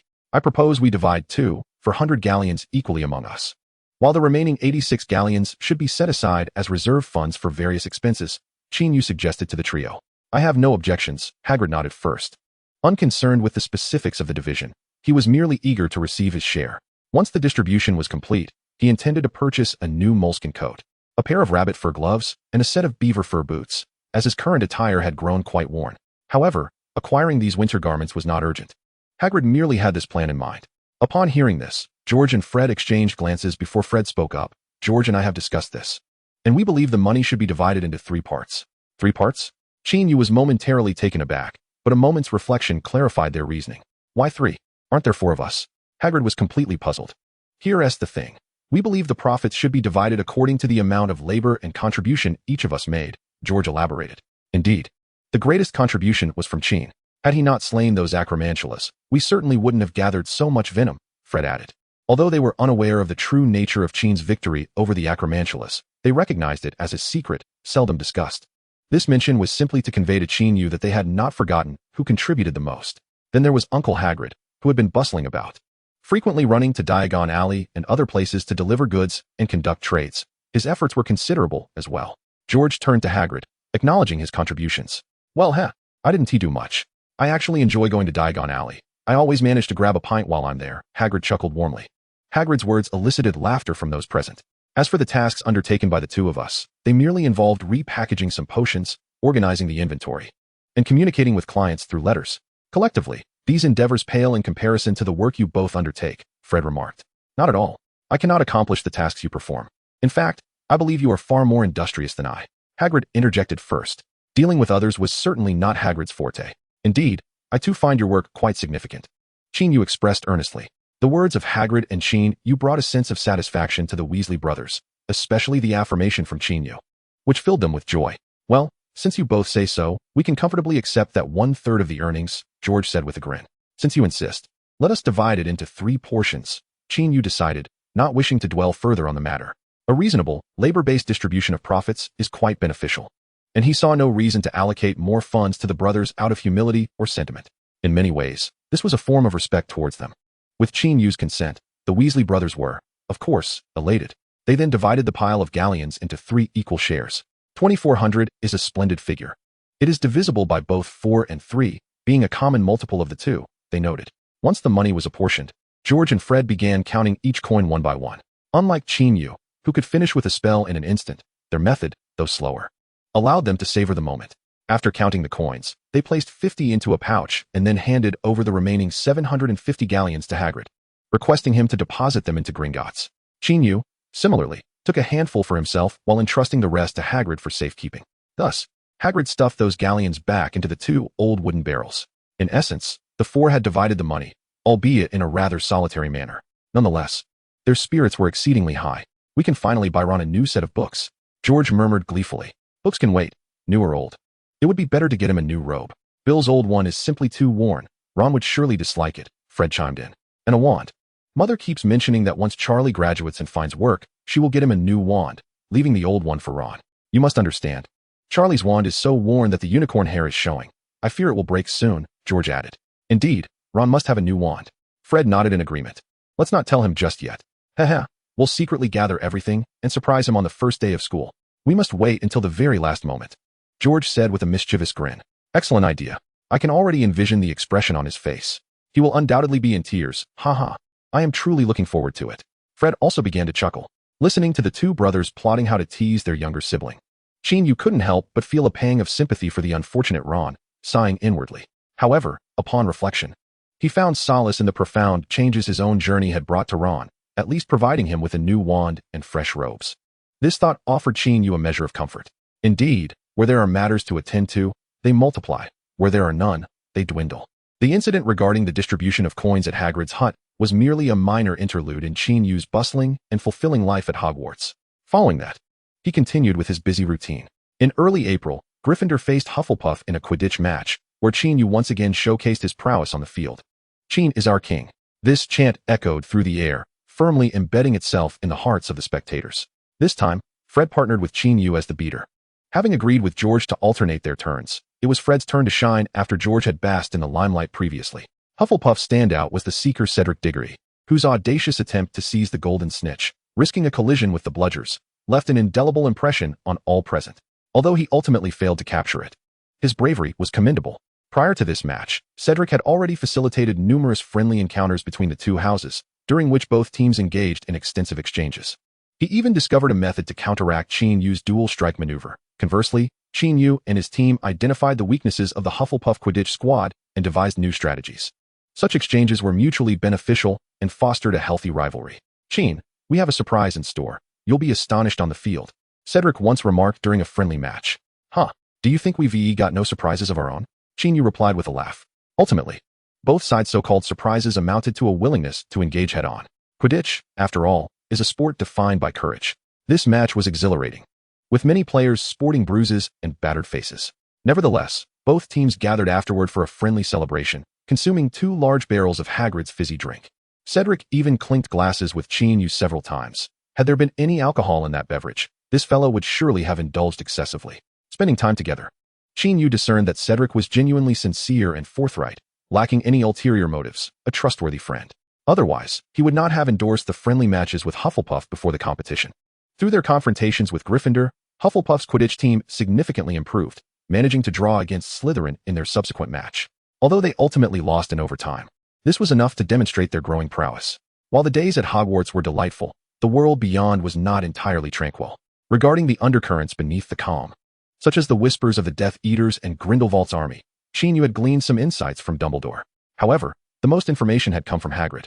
Dumbledore had instructed him to pay attention to various rumors and the sentiments of the populace while delivering goods to Diagon Alley. Indeed, many wizards felt that Grindelwald's past ideals held merit. At the very least, numerous witches and wizards resented having to hide due to the statute of secrecy. Hagrid had once expressed his concerns to Qin Yu, adding that Dumbledore had advised him against sharing such matters, claiming that Qin was still too young to be embroiled in these perilous affairs. "Thank you, Hagrid, and please extend my gratitude to Dumbledore for his concern," Qin Yu replied sincerely.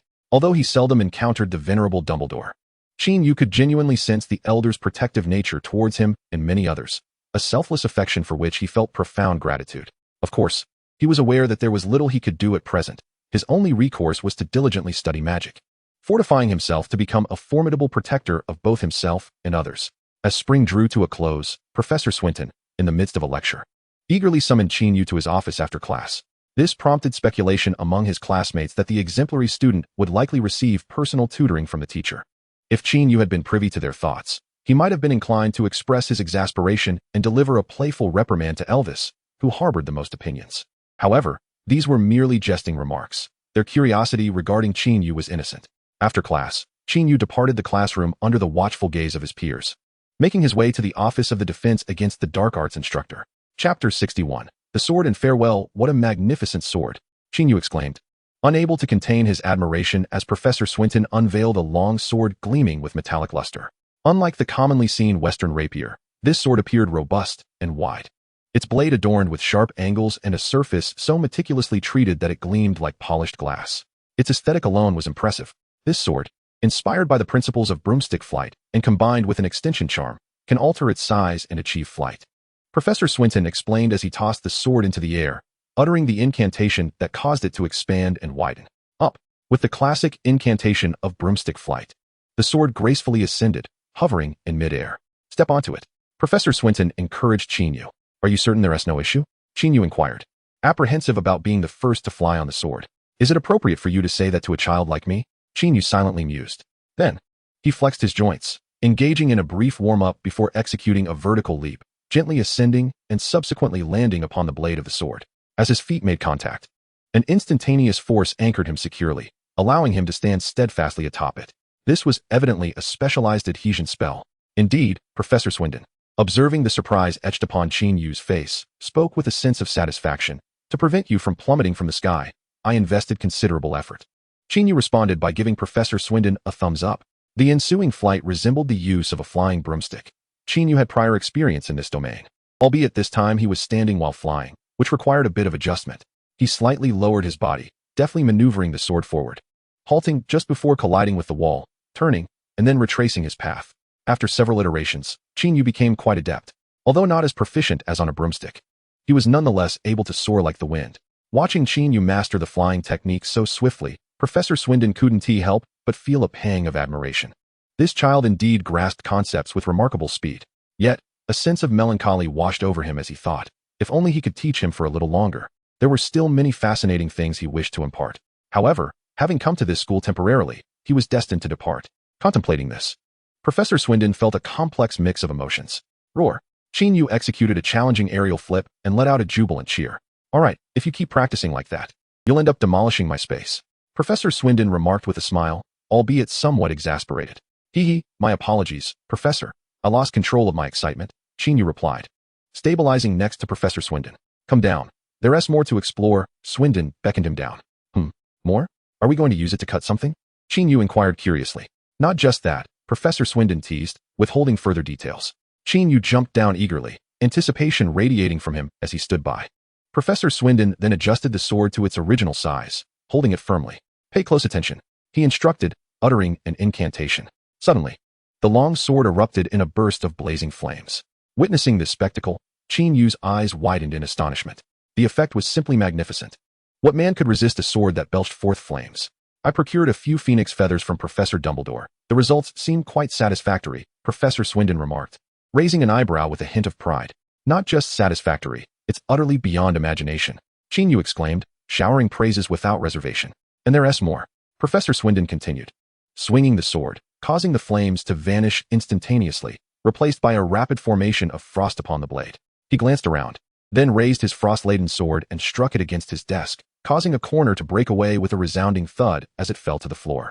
This was the effect of ancient incantations, Professor Swindon explained. Indeed, it was the same ancient spell they had utilized for the pyramid refrigerator, cleverly adapted to this sword. Remarkable. Qin Yu clapped in admiration.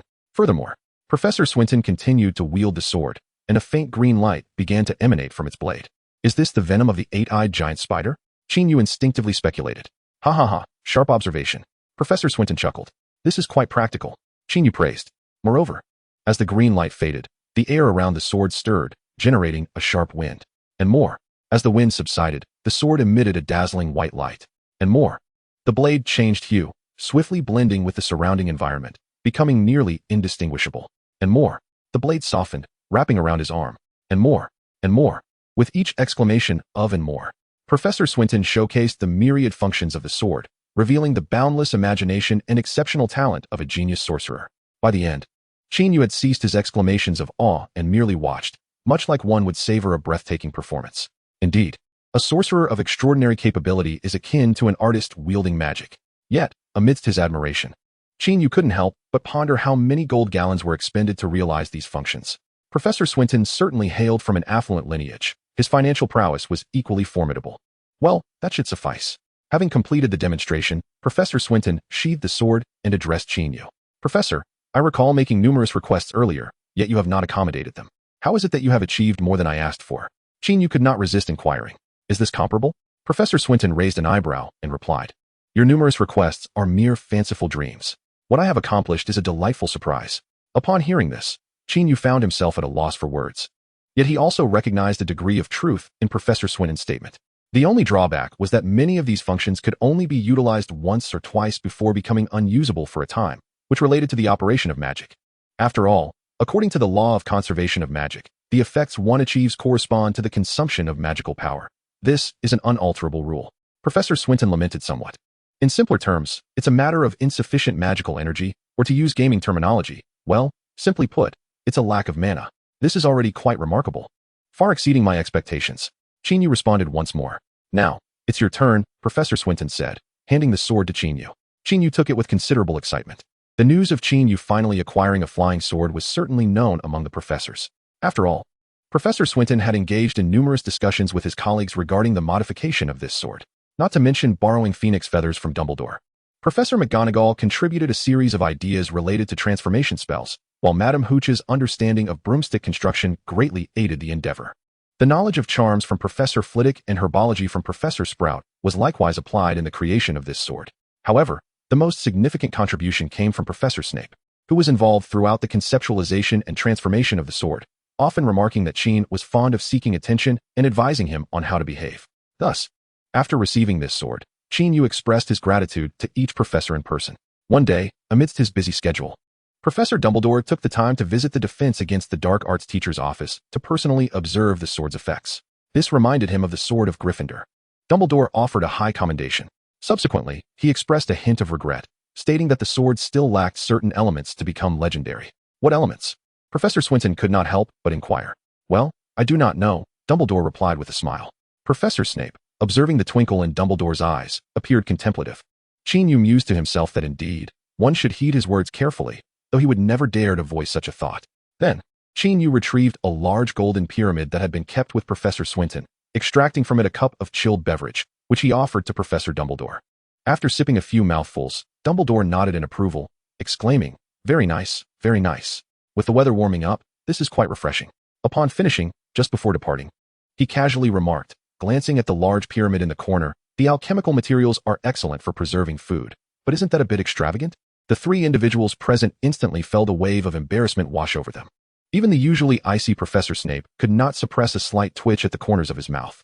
As the saying goes, one should strike the enemy but not the face, and reveal the truth but not the flaws. Having made this remark, Dumbledore floated away as if nothing had happened, leaving the three in the room standing awkwardly. After a prolonged silence, Professor Swinton was the first to break it, suggesting, Qin, perhaps. Before he could finish, Qin Yu swiftly drew his sword with precision. Professor Snape then opened the pyramid, methodically retrieving its contents. In a flash of cold light, a resounding clang echoed as the pyramid split in two. The three of them simultaneously exhaled in relief. I believe these alchemical materials can prove to be quite useful, Professor Swinton stated earnestly. Indeed, indeed, Qin Yu nodded in agreement. Yes, Professor Snape added in concurrence. Regardless of the task at hand, it is certainly more worthwhile than constructing a pyramid refrigerator, Qin Yu silently added.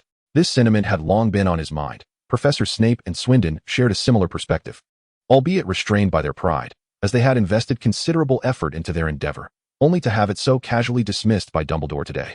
With a consensus reached, they could simply start anew. What shall we create? Qin Yu inquired. Professors Snape and Swinton simultaneously turned to him, their gazes fixed upon the sword in his hand. After a brief exchange of understanding between them, their thoughts aligned. Time swiftly passed from late April to late May. The academic year at Hogwarts was drawing to a close. Classes were nearly finished, and final examinations were imminent. Before the exams commenced, Professors Snape and Swinton had completed their clandestine projects. When the two distinct swords were placed side by side, Qin Yu was present. In an almost instinctive manner, he drew his own sword. The three blades clashed together with a resonant chime, as if they were bound by a shared essence, revealing an inexplicable connection. How intriguing, Professor Swinton remarked with a chuckle. Indeed, I hadn't anticipated such an effect, Qin Yu replied.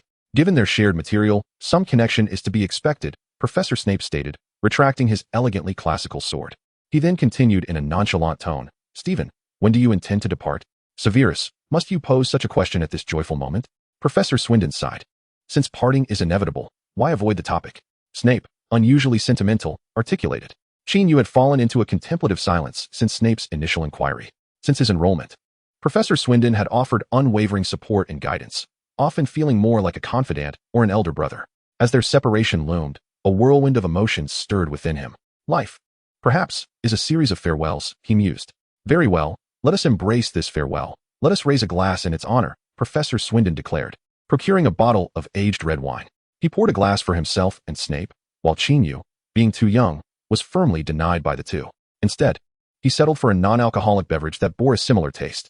Although this mock wine could induce a slight inebriation, it remained distinct from true wine. Thus, the three gathered in the office, toasting to their impending separation, each glass filled and refilled, for the topic of parting seemed to warrant numerous toasts.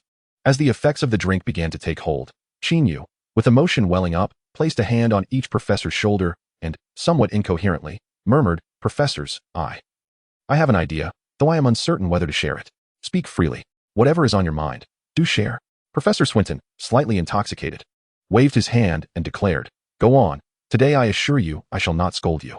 Professor Snape echoed this promise, his cheeks flushed and his gaze somewhat unfocused, as if the effects of the drink had transported him into a distant memory. With both professors' consent, Qin Yu chuckled and said, I have a thought. Look, we are fated to gather here together, and we all possess a sword. In the Muggle world, this is akin to the legendary Three Musketeers. Oh, I have heard that story, Professor Swinton interjected. Then, why don't we swear brotherhood? Qin Yu, feeling a bit dazed yet with a glimmer of clarity in his eyes, proposed. Brotherhood? Professor Swinton asked, bewildered. Yes, from this day forth, we shall be sworn brothers, though of different fathers and mothers. Of course, we can each go our own way. I shall call you professors, and you shall call me third brother. Drunk with enthusiasm, Qin Yu believed this notion to be splendid. Very well, third brother. You are indeed my dear brother, Professor Swinton exclaimed, patting Qin Yu on the shoulder. Third brother? Professor Snape echoed in confusion. Hey, big brother. Second brother. Qin Yu joyfully embraced both of them. The three continued to clink their glasses, celebrating the night of parting, the night of their fateful encounter. Reveling in drunken folly. Chapter 62. Remember its effects. Would Professor Snape silence me forever?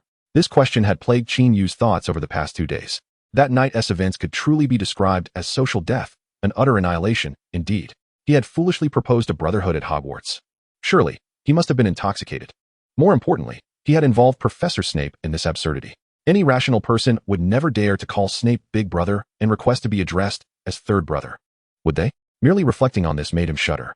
I probably won't survive until this year's end-of-year feast, Qin Yu mused. This preoccupation caused him to frequently lose focus during the final examinations of the academic year. For instance, during his herbology exam, his quill remained motionless upon the parchment, smudging a considerable blot of ink, prompting Professor Sprout to provide him with a fresh sheet.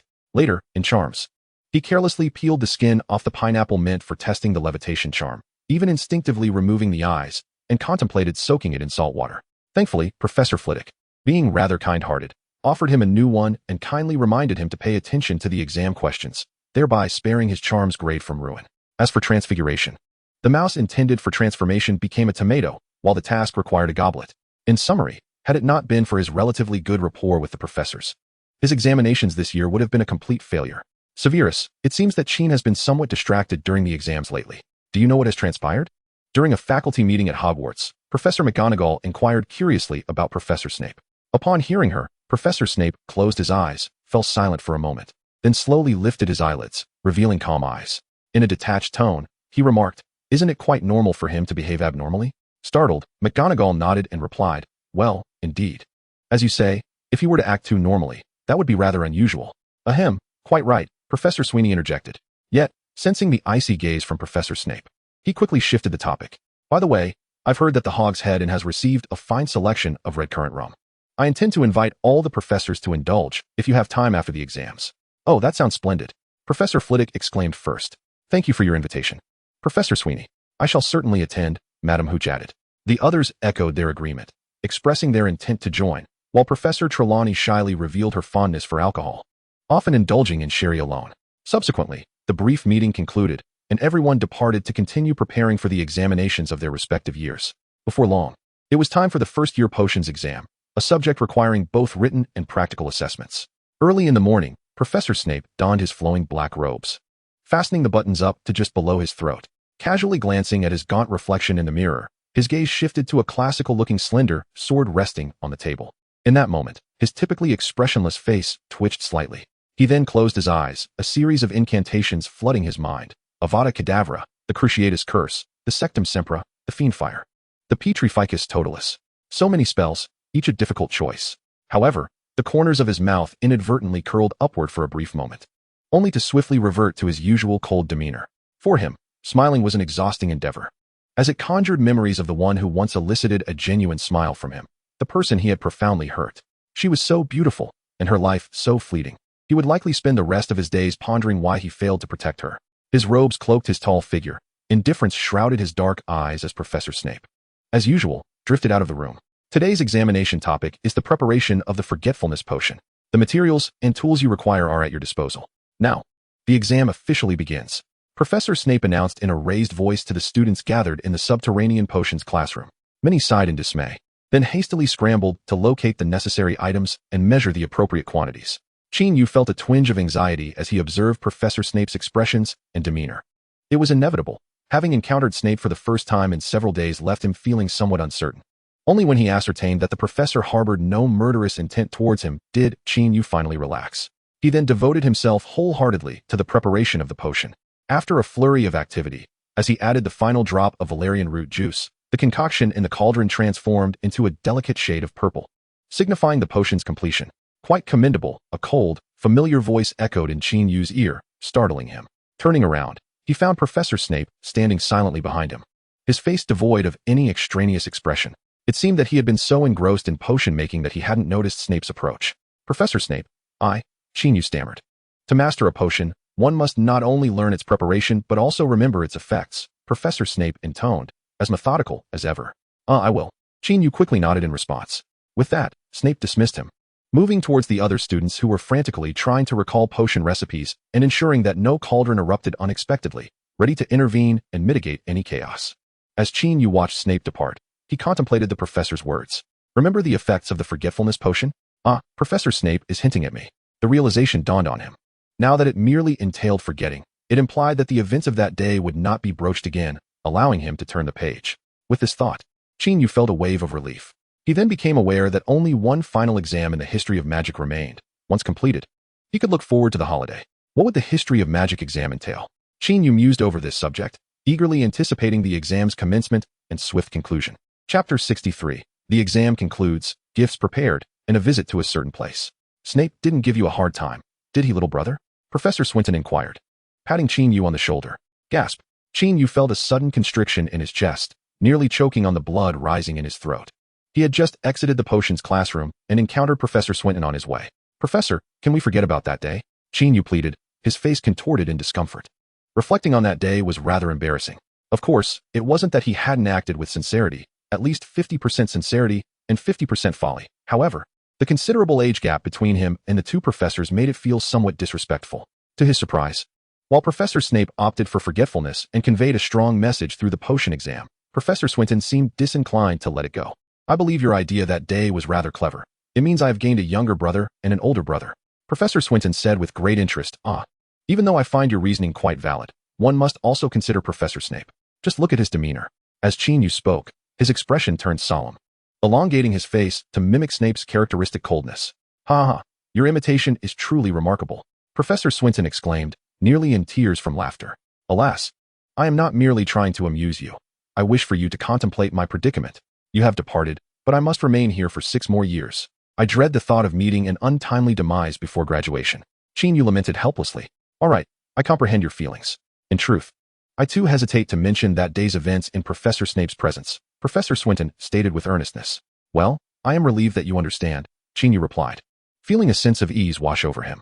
However, when we are together, we need not concern ourselves with such matters, correct, my dear brother? Professor Swinton patted Qin Yu's shoulder once more. It seemed that Professor Swinton intended to carry this incident with him for a lifetime.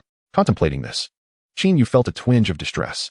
Yet, upon reflection, he realized it was a predicament of his own making.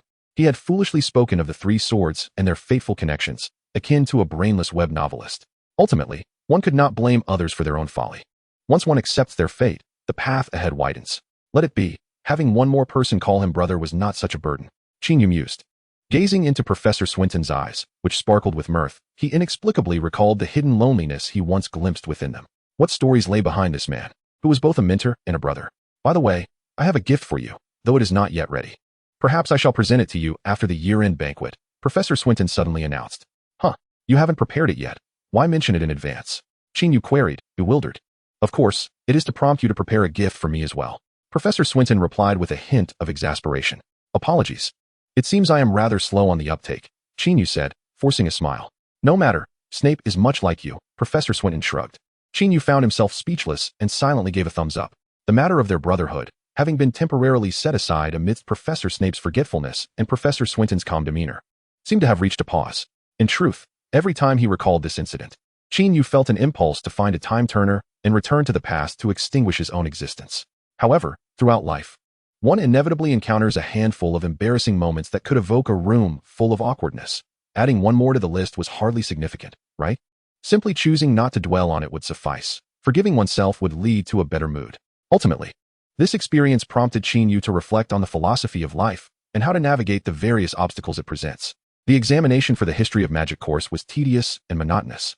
As Qin Yu pondered aimless thoughts, he employed a feather quill, enchanted with an anti-cheating spell, to scrawl lengthy sentences onto the examination paper, attempting to elucidate the intricacies of certain events from centuries past and their ramifications on the magical realm. He found himself baffled as to why questions such as who invented the self-heating cauldron would appear on the test. Ultimately, when Professor Binns announced the conclusion of the examination, the students erupted into exuberant cheers, marking perhaps the most celebrated moment of his academic year. Following the examination, the students were granted a week of leisure before the results were released, culminating in an end-of-year feast, after which the official holiday would commence. During the waiting period for the exam results, Qin Yu remained industrious, busily crafting a gift for Professor Swinton at Hagrid's hut. He dedicated considerable effort to this present. Initially, He combined the golden hairs of a young unicorn and the white strands from an adult unicorn, blending them with several other types of commonly used magical creature fur to create a special durable yarn. He then fashioned this unique yarn into a scarf. In Hogwarts School of Witchcraft and Wizardry, presenting a scarf is a common and popular choice. However, the one he created was rather exceptional. While it may not have been aesthetically pleasing, it was certainly resilient. Hagrid tugged at the multicolored scarf and offered such an assessment.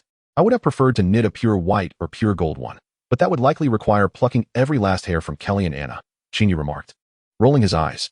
Nevertheless, the inclusion of unicorn hair significantly elevated the scarf's worth, making it quite presentable. Indeed, that holds true, Hagrid nodded in agreement. After wrapping the scarf in parchment and securing it with twine, Qin Yu intended to present it to Professor Swindon when the time came for gift exchanges. With the gift completed and a few days of free time remaining, Qin Yu, feeling unoccupied, took his wand and sword and eagerly ventured into an abandoned girls' lavatory on the 3rd floor of Hogwarts Castle. Shortly thereafter, he emerged with a bruised visage. This pattern repeated for several days. Consequently, George and Fred, upon seeing him, curiously inquired if he had sought solace by provoking the Whomping Willow. Solace my foot, Qin Yu retorted, dismissing the two idle boys, and requested Hagrid to procure a vial of acromantula venom, which he then applied to his sword according to Professor Swindon's instructions. With their supply of acromantula venom dwindling, Qin Yu resolved to cease selling it and to reserve it for his own use. Once adequately prepared, he returned to the girls' lavatory. Qin, you're back again. Can't you spare a moment to chat with me? Myrtle lamented, her tone tinged with melancholy. After several visits, the ghost who resided in the lavatory had already become acquainted with him. Perhaps next time, I am pressed for time. Qin Yu flexed his joints and leapt down from a certain height. Wow, what a handsome young man. His physique is simply perfect. The myrtle, suspended in midair, uttered an admiring exclamation. Chapter 64. The Heart of Killing, the Heart of Refinement, and the Heart of Return. Have you ever experienced that moment when you grasp a sturdy, straight, and rigid stick and feel an overwhelming urge to strike something with it? Or when you wield a sharp fruit knife, you cannot help but feel an impulse to stab a watermelon with great force. Indeed, this exemplifies the influence of external objects on one's emotions and psyche. To paraphrase a well-known saying, possessing a lethal weapon stirs the heart of slaughter. When one wields formidable power or an exceptionally potent weapon, one's heart inevitably transforms, becoming either emboldened or tyrannical. This phenomenon is often depicted in literature as the inner demons of humanity. In truth, everyone possesses such inner demons. Take Dumbledore, for instance. In his youth, endowed with immense magical abilities, he aspired to change the world and alter its rules. During that time, he was blinded by his own confidence, even if his intentions were not malevolent. Yet, emotions can hardly escape the sway of power until someone or something awakens him, prompting vigilance against the intoxicating allure of strength and maintaining a tranquil heart. Resisting the influence of external factors, particularly overwhelming power, is a formidable challenge. Thus, when Qin Yu grasped the longsword capable of igniting flames, conjuring frost, and emanating a green glow, how could he not be tempted to strike at something? His first thought was of Professor Snape, as it was Snape who had instructed him in the art of combat for nearly a year. However, Qin Yu swiftly dismissed that notion. Reason dictated that provoking Professor Snape now could very well lead to his demise. Then, there was the Beating Willow, the notorious venue where George and Fred sought torment. He had no desire to become entangled with those two mischief makers. Ultimately, his thoughts gravitated towards the basilisk lurking in the Chamber of Secrets, a serpentine creature that had concealed itself within Hogwarts for nearly a millennium. In truth, upon first acquiring the ability to speak Parseltongue, Qin Yu had felt an impulsive desire to explore the chamber. However, at that time, he was merely a silent tempest, and venturing there would have been tantamount to delivering himself as prey. Now, circumstances had changed. He had undergone half a year of training under Professor Snape and was equipped with a commendable weapon bestowed upon him by Professor Slytherin. Thus, he deemed it appropriate to challenge this hidden menace. Yet, reality proved that he had perhaps overestimated his own prowess. Thud! Qin Yu knelt on one knee, spitting blood. This time, it was genuine. He found himself in a somewhat spacious junction of the chamber. Moments ago, he had evaded the basilisk's fangs and maneuvered to its rear, only to be met with a ferocious lash of its tail, propelling him violently against the wall.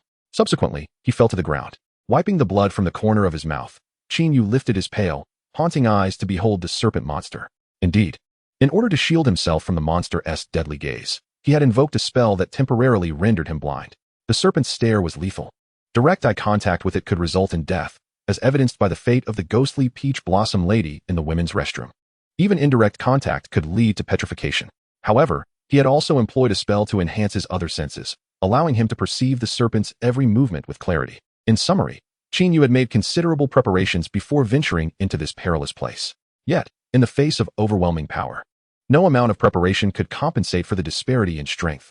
Furthermore, he lacked the assistance of Phoenix Fox, and the sword he wielded could not compare to the sword of Gryffindor, making it impossible for him to vanquish the serpent as Harry Potter once did.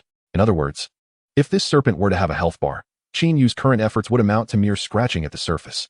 Nevertheless, the serpent served as an excellent trial for this sword and a means to hone his combat abilities. Ding. The host now finds himself in danger. Please make the following choice.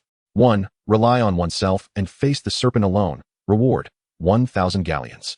2. Surrender to Mo Ran. Defeat the serpent. Reward: serpent's venomous fangs. The system's voice echoed once more. Indeed, it was a recurring occurrence. Since Qin Yu had leaped into this chamber, the system had manifested daily. Are you attempting to tempt me with power, system? Qin Yu mused internally while remaining vigilant against the serpent. I'm afraid I do not wish to surrender myself to Mo Ran just yet, at least not until I reach a true life or death moment. I do not wish to experience that feeling of losing control over my body again, he thought.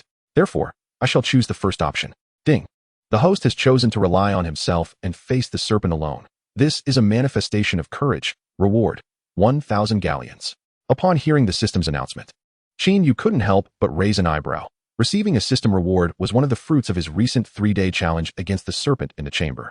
Having made his choice, he resolved to give it his all. With a whoosh, the long sword ignited in flames, and with a determined expression, Qin Yu leaped valiantly towards the colossal Serpent King.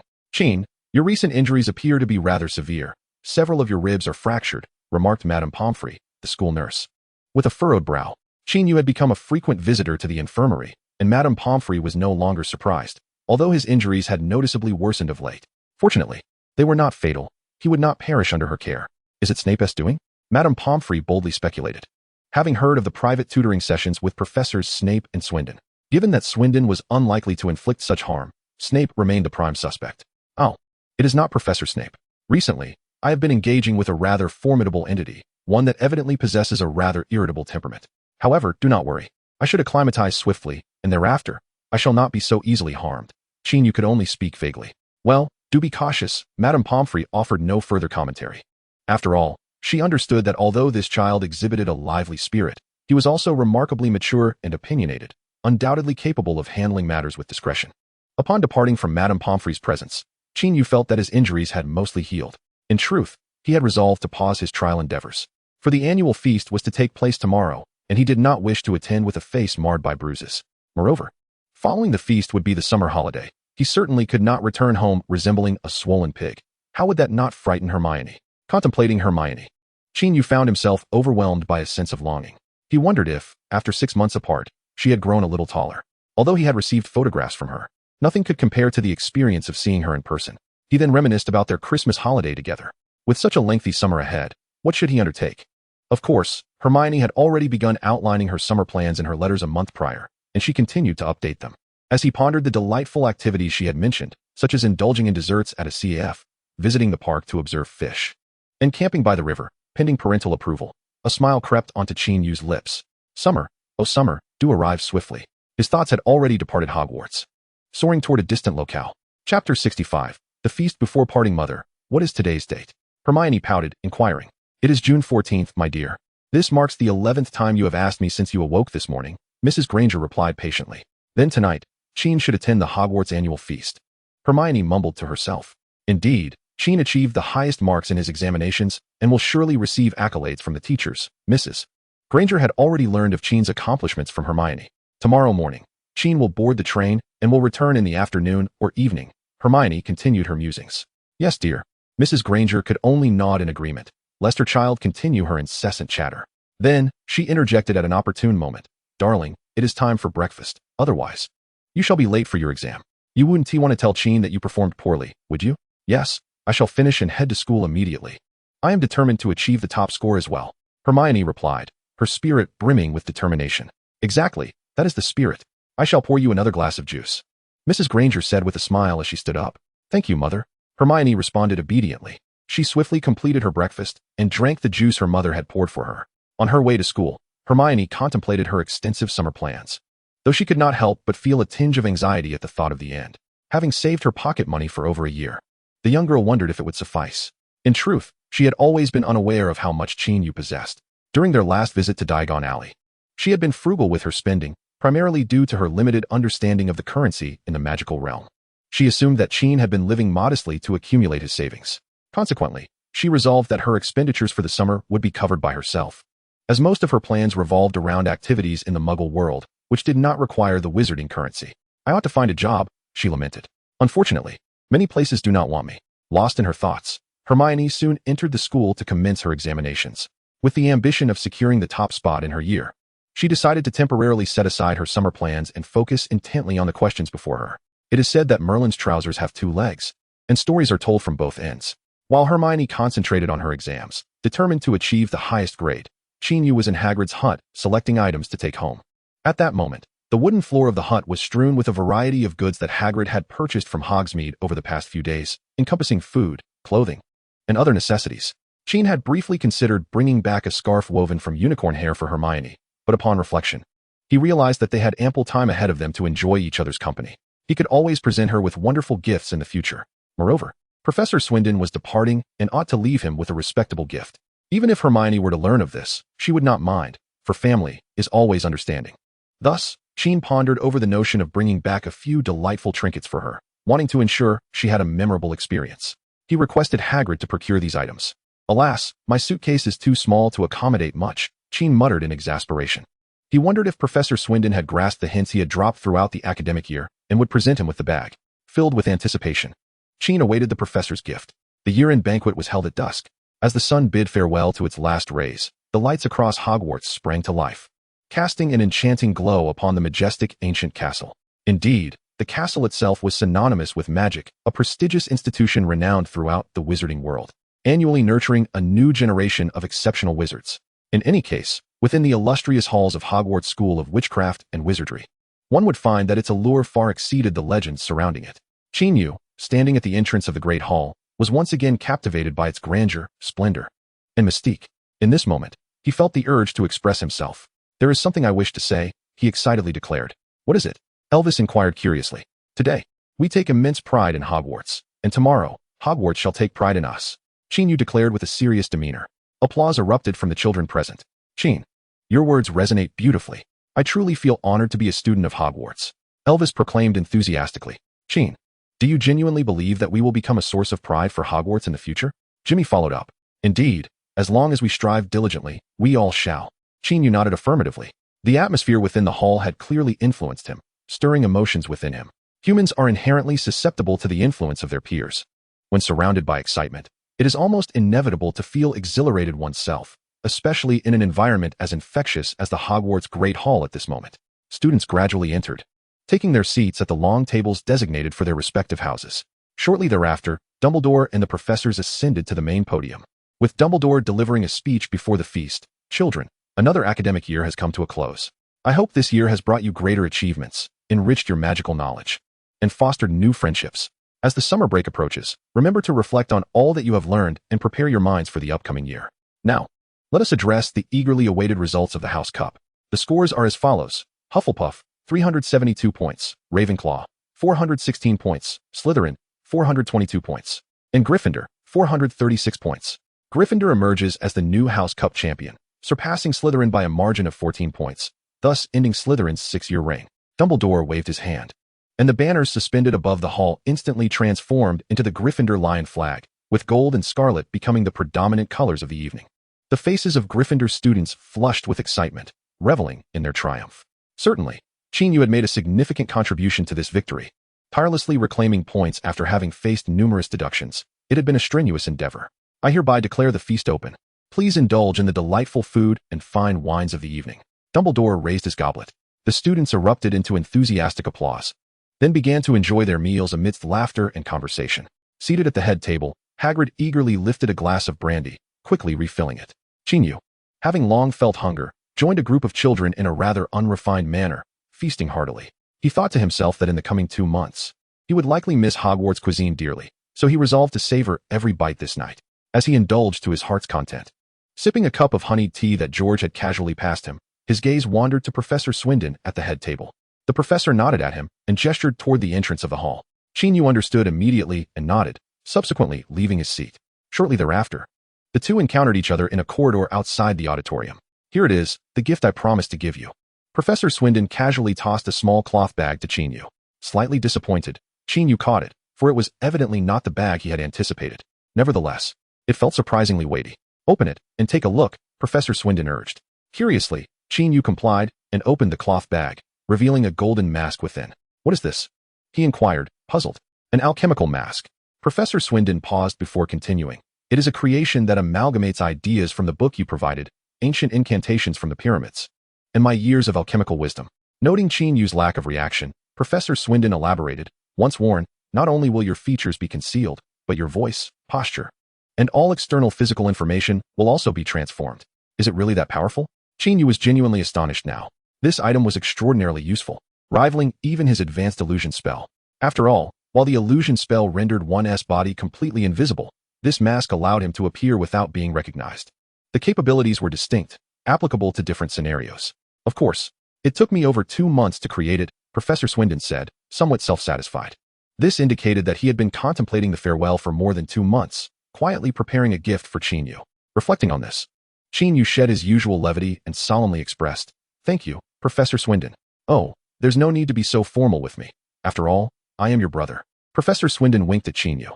Qin Yu felt momentarily flustered and speechless. To be honest, I pondered for quite some time about what to gift you. That sword was one option, as it can enhance your strength in times of danger. Given that you often find yourself in troublesome situations, this mask will effectively conceal you and ensure your safety. Thus, you can pursue your mischief without fear of being discovered, Professor Swindon stated earnestly. Wait a moment. Why have I become the one who enjoys causing trouble? It's always been my misfortune, hasn't it? And why would I do anything wrong? I am a very upright person. Qin Yu couldn't help but internally scoff. Ah, your thoughtfulness is commendable, Qin Yu replied with a slight smile. It is merely what I ought to do. I have included instructions for using the mask on that piece of paper. Make sure to review it carefully. Professor Swindon said with evident pride before asking, by the way, what about my gift? What do you plan to give me? Upon hearing this, Qin Yu retrieved a prepared parcel from his robe and handed it to Professor Swindon. Professor Swindon took it, unwrapped it, and held up a multicolored scarf. Is this it? He said with a tone of disdain. What do you mean, is this it?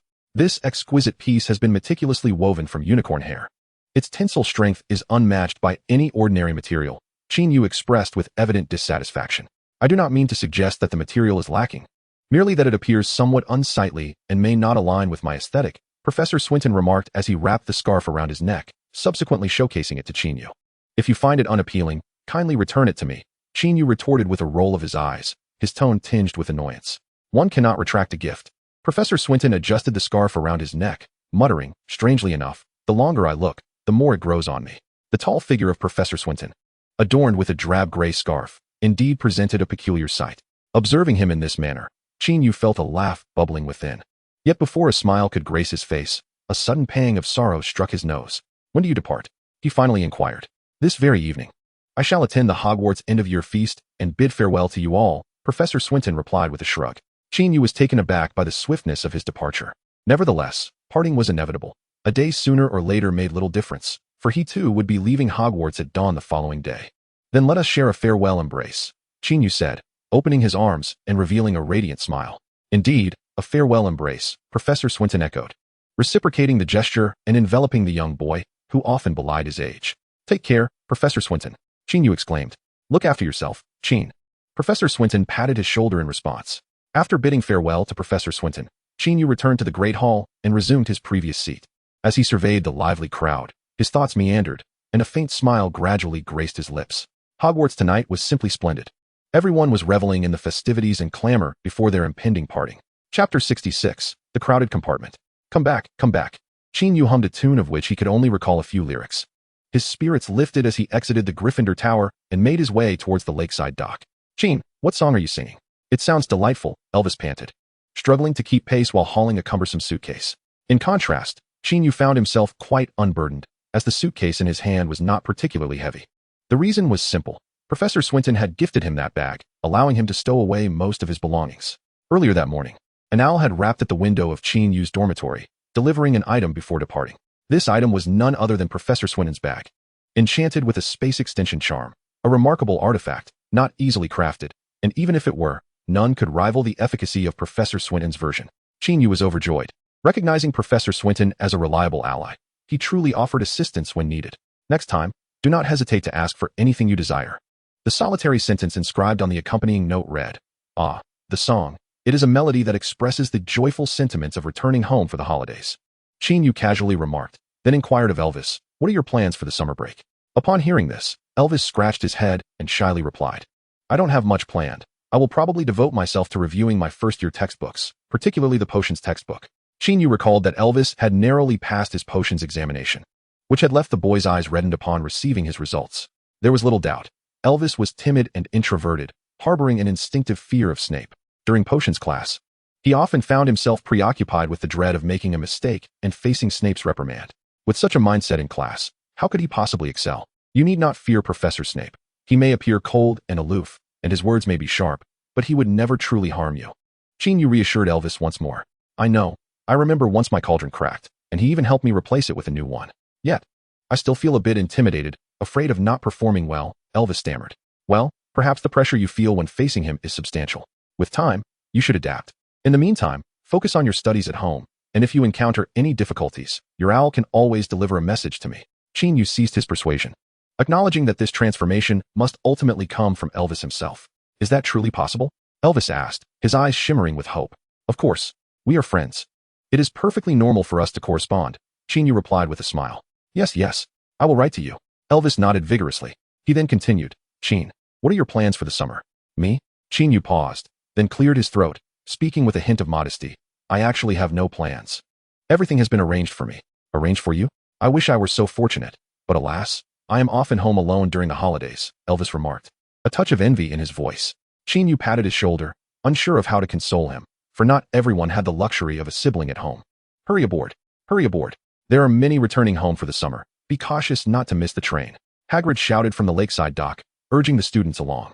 Upon hearing this, the students hastened their steps, leaping onto the small boats that would ferry them to the opposite shore. After boarding with Elvis, Qin Yu glanced back at the gradually receding Hogwarts castle, bidding it farewell in his heart, eagerly anticipating the next return, when he would once again witness the enchanting autumn at Hogwarts. The Hogwarts Express departed punctually at 9 in the morning, filled to capacity with departing students. Unlike the Christmas holiday, Qin Yu's compartment was brimming with companions. First, there was Elvis, who sat contentedly beside Qin Yu, having easily claimed a seat by closely following him. Next entered the exuberant Weasley twins, George and Fred, who swiftly occupied 2 more seats. Bach, Jimmy, and Wilson initially wished to join them, but the confines of the box were too cramped for 7 individuals, prompting them to relocate to a nearby area. They occasionally visited, lingering for quite a while, rendering their presence here nearly indistinguishable. During this time, Cedric also came over to chat with Qin Yu and the others. Observing the lack of space in the box, he departed with a look of resignation. "I heard Charlie plans to research dragons in Romania after graduation?" Qin Yu inquired of the Weasley brothers. "Indeed. This is perhaps his second greatest interest after Quidditch," George remarked with a shrug. "However, I believe his ultimate aspiration is to join a professional Quidditch team. Alas, that is exceedingly difficult," Fred added with a sigh. Such discourse cast a momentary pall over the group. At that moment, the train glided past a picturesque Muggle village, where a flock of plump sheep grazed on the verdant grass, captivating everyone's attention and silencing their chatter. As they approached the station, the students shed their wizarding robes in favor of summer attire. Boys donned simple shorts and short-sleeved shirts, while many girls adorned themselves in lovely dresses, although some, like Mundungus, dressed in more boyish fashion. At last, the train halted at Platform 9 at King's Cross Station. They disembarked in small groups, traversing the barrier into the Muggle world, doing so in batches to avoid drawing attention. "Goodbye, Qin. See you at school, Qin. Looking forward to your performance next year, Qin." Many passing students greeted Qin Yu, while George and Fred envied his popularity, vowing to diligently practice their Quidditch skills over the summer to astonish everyone upon their return. Soon, they arrived at the exit of the Muggle world, where numerous young wizards found their families awaiting them. The Weasley twins spotted their mother, Molly Weasley, along with their brother Ron and sister Ginny. "Farewell, Qin." George waved goodbye to Qin Yu. "I'll miss you, Qin." Fred embraced him briefly. "Goodbye. I'll miss you both as well." Qin Yu replied to the 2 brothers, then waved to Mrs. Weasley a short distance away as a form of greeting. After bidding farewell to George and Fred, Qin Yu shrugged and pulled his suitcase forward. Just then, a melodious voice, akin to a lark, called out, "Qin, Qin." The delightful voice echoed once more. Turning towards the source, Qin Yu beheld a petite figure darting towards him like a gust of wind. As he raised his arms, she leaped into his embrace, holding him tightly. "Hermione, what brings you here?" Qin Yu inquired, somewhat surprised by the girl in his arms. Hee hee, aren't you pleasantly surprised? The little girl raised her small face and smiled at Qin Yu. Yes, I am quite surprised. Qin Yu couldn't help but tousle her brown hair. After 6 months apart, he noticed that Hermione's hair had grown significantly, nearly reaching her waist. And my parents, they have come too. Hermione released Qin Yu and pointed towards the direction from which she had arrived. Hermione, why are you running so fast? Wait for us, exclaimed Mrs. Granger. Slightly out of breath, followed closely by Mr. Granger. Aunt Jenny, Uncle David. Qin Yu quickly greeted them. Mrs. Granger was naturally delighted to see Qin Yu. Holding his hand tightly, Mr. Granger, ever the helpful one, eagerly assisted Qin Yu with his suitcase. However, as he lifted the bag, he stumbled slightly, almost losing his balance. For the suitcase was surprisingly light, and he had exerted more effort than necessary. While the suitcase was lighter than he had anticipated, he soon reconciled this. Considering it was summer, and Qin must not have packed many clothes.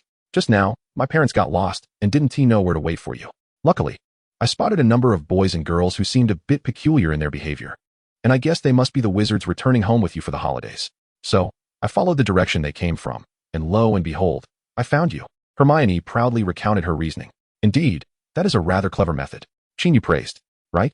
I believe I could be Sherlock Holmes. The little girl beamed with joy at the compliment. And what about me? Qin Yu gestured to himself. Of course, you are Watson. Hermione replied, playfully mimicking the gesture of holding a non-existent pipe, stating earnestly, Oh, my dear Watson, this case is actually quite simple. The laughter from the Granger couple, seated in the front of the car, erupted at Hermione's performance. They were pleased to see their daughter conversing with Qin about familiar topics, rather than matters of the magical realm, which they would find perplexing. However, they pondered that when their daughter returned to school, she would likely engage in conversations that might sound quite strange, such as flying on broomsticks or making pea vines grow to the heavens. At that moment, the Granger couple shared a glance, each recognizing a sense of reluctance in the other's eyes. Yet, they understood that Hermione belonged to a different world. Qin, can you do this? Hermione made a gesture with her fingers opening and closing. How hard can it be? Qin Yu mimicked her movements. You can do it too. Let me try something else. Hermione said, a hint of challenge in her voice. All right, then you should try something more difficult, Qin Yu suggested. It must be quite challenging. Observing the two children in the back engaging in what seemed a rather mundane game, Mrs. Granger smiled softly, feeling a sense of relief in her heart. Indeed, even if Hermione finds herself in another realm, she is still accompanied by Qin.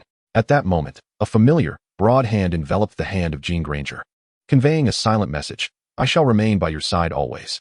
A warmth blossomed in Mrs. Granger's heart as she gazed affectionately at her husband.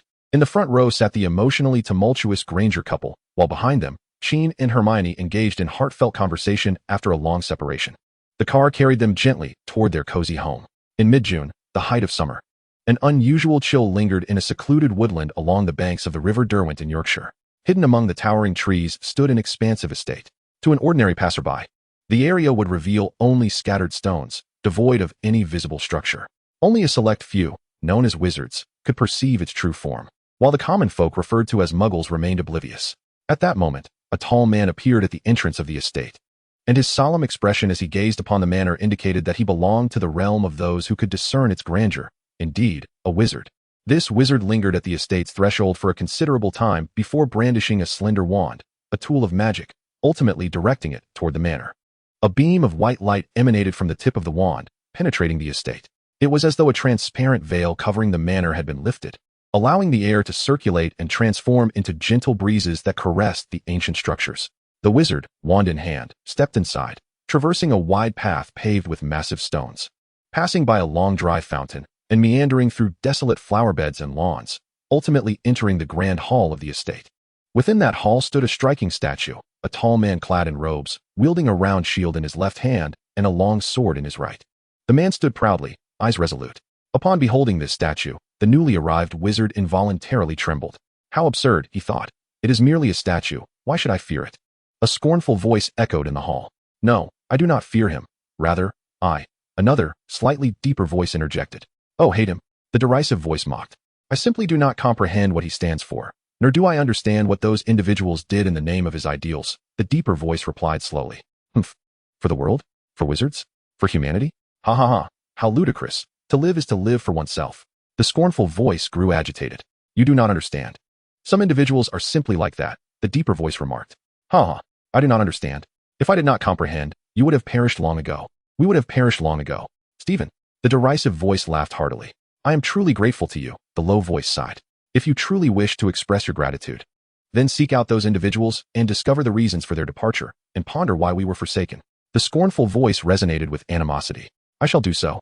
The low voice responded solemnly. Then, the hall fell into a brief silence. What? You do not believe that playing house with a child has granted you a glimpse of the warmth of humanity, do you?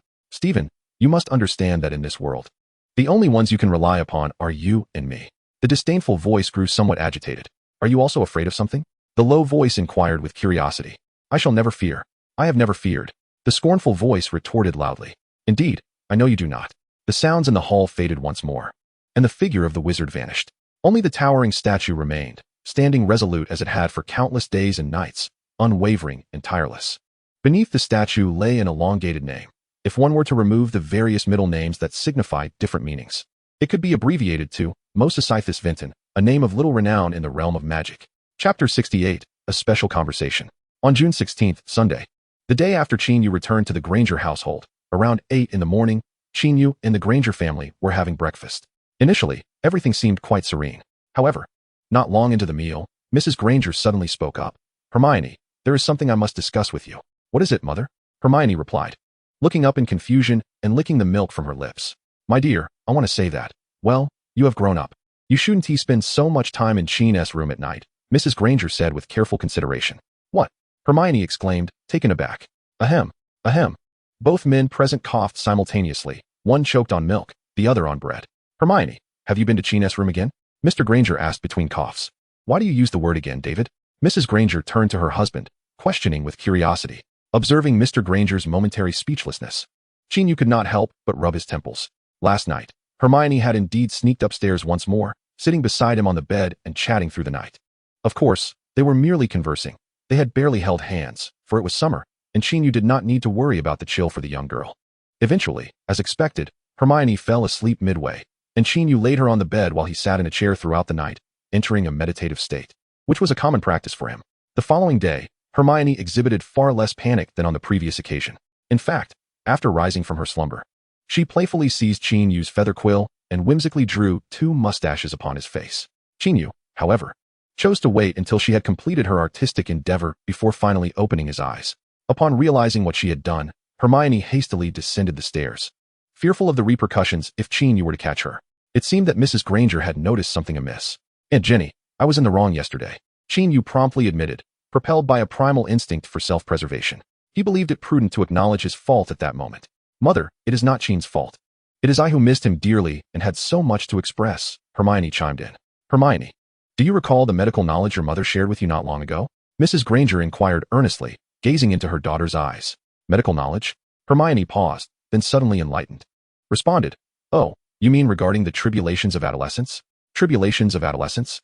Qin Yu thought to himself, wondering if this was a conversation he should not be part of. With that in mind, he glanced at Mr. Granger, who merely shrugged and offered a knowing look. Qin Yu instinctively straightened his posture and swallowed nervously. Indeed. Do you remember the precautions your mother advised you on? Mrs. Granger continued, addressing her daughter. Of course, you mentioned that at a certain age, if boys and girls engage in intimate contact, they may, become pregnant, Hermione replied with utmost seriousness. Precisely. Mrs. Granger nodded in satisfaction. However, you also specified that actions such as holding hands or kissing would not lead to pregnancy. You had informed me of this when I was in the 3rd grade. Hermione added with equal gravity. Wait, have you two kissed? Mr. Granger's eyes narrowed as he fixed a sharp gaze upon Qin Yu. Mrs. Granger turned her attention to him as well, her expression laced with suspicion. Absolutely not. Uncle David. Aunt Jenny. I swear it is not true. Qin Yu exclaimed, astonished, his words punctuated with exclamations. Seeing no indication of deceit from Qin Yu, the Granger couple turned their attention back to Hermione. Well, indeed, there has been no such occurrence. I was merely articulating the medical knowledge you imparted to me, Hermione stated with a composed demeanor. This revelation seemed to relieve both Mr. and Mrs. Granger. Ahem, thus, you are both still quite young and must refrain from any inappropriate behavior. Understood, Qin and Hermione? Mrs. Granger, having regained her composure, sought to steer the conversation. Of course not, Aunt Jenny. Qin Yu asserted earnestly. I understand, Mother. Hermione obediently nodded. Very well, I appreciate that today's discussion has been rather unique. Yet there is no need for excessive sensitivity. These are merely normal physiological concepts. In the future, should you encounter any concerns during your journey through adolescence, you may always approach either your father or me for a conversation. We will certainly listen to your thoughts with patience, for we are your closest family, Mrs. Granger spoke gently. Yes, indeed. Qin Yu nodded vigorously. He silently prayed for the topic to swiftly pass, lest he be unable to stomach his breakfast. Understood, Mom. Hermione chimed in. Just as the other three felt the conversation could gracefully conclude, Hermione posed another question. So, Mom, is it true that kissing doesn't lead to pregnancy? Thwack. Qin Yu covered his face with one hand, internally pleading, Oh dear sister, grant me some respite. David, could you come here for a moment? Mrs. Granger mused for a moment, then beckoned her husband and walked into the kitchen. Mr. Granger promptly followed suit. Children, please eat without waiting for us. Mrs. Granger advised Qin Yu and Hermione just before closing the kitchen door. Eat? Can I even manage that? Qin Yu tugged at the corner of his mouth, revealing a grim smile. All right, Mom. Hermione waved cheerfully as if nothing were amiss. Soon after, the Grangers shut the kitchen door and began their hushed conversation within. After finishing her sandwich, Hermione muttered, Actually, I've already read up on those medical and physiological topics. I wonder why Mom suddenly brought this up. However, the books did not mention anything about kissing. Perhaps I didn't read thoroughly enough? The young girl furrowed her brow once more. Well, that's a studious and earnest little overachiever. Following breakfast, the Grangers commenced a private discussion with Qin Yu and Hermione. Hermione was escorted to her small bedroom by Mrs. Granger, while Qin Yu followed Mr. Granger to their master bedroom. As for what Mrs. Granger conveyed to Hermione, Qin Yu remained oblivious. Upon entering the spacious bedroom, Mr. Granger straightforwardly began to impart knowledge regarding human physiology and certain behaviors between men and women. After a considerable time, as he prepared to open a package containing a rubber balloon for demonstration, Qin Yu could no longer contain himself and interjected, pleading, Uncle, I truly understand. I promise I won't engage in anything. It seems you have fully comprehended what I've explained, Mr. Granger said with evident satisfaction. Indeed, completely understood. Qin Yu nodded vigorously. Very well then, I shan't waste this, Mr. Granger remarked, placing the item back into one of the drawers of the bedside table. It seems David Granger had surmised why his wife broached such a topic today. It was due to the heartfelt solace they shared last night, spurred by the realization of their daughter growing distant, during which they had contemplated the creation of another life. Exhausted, he had drifted into a drowsy slumber, while his wife appeared to have gone to the living room for a glass of water, likely noticing the commotion upstairs at that moment. The convergence of these events seems to have prompted the wife to broach the topic at the dinner table today.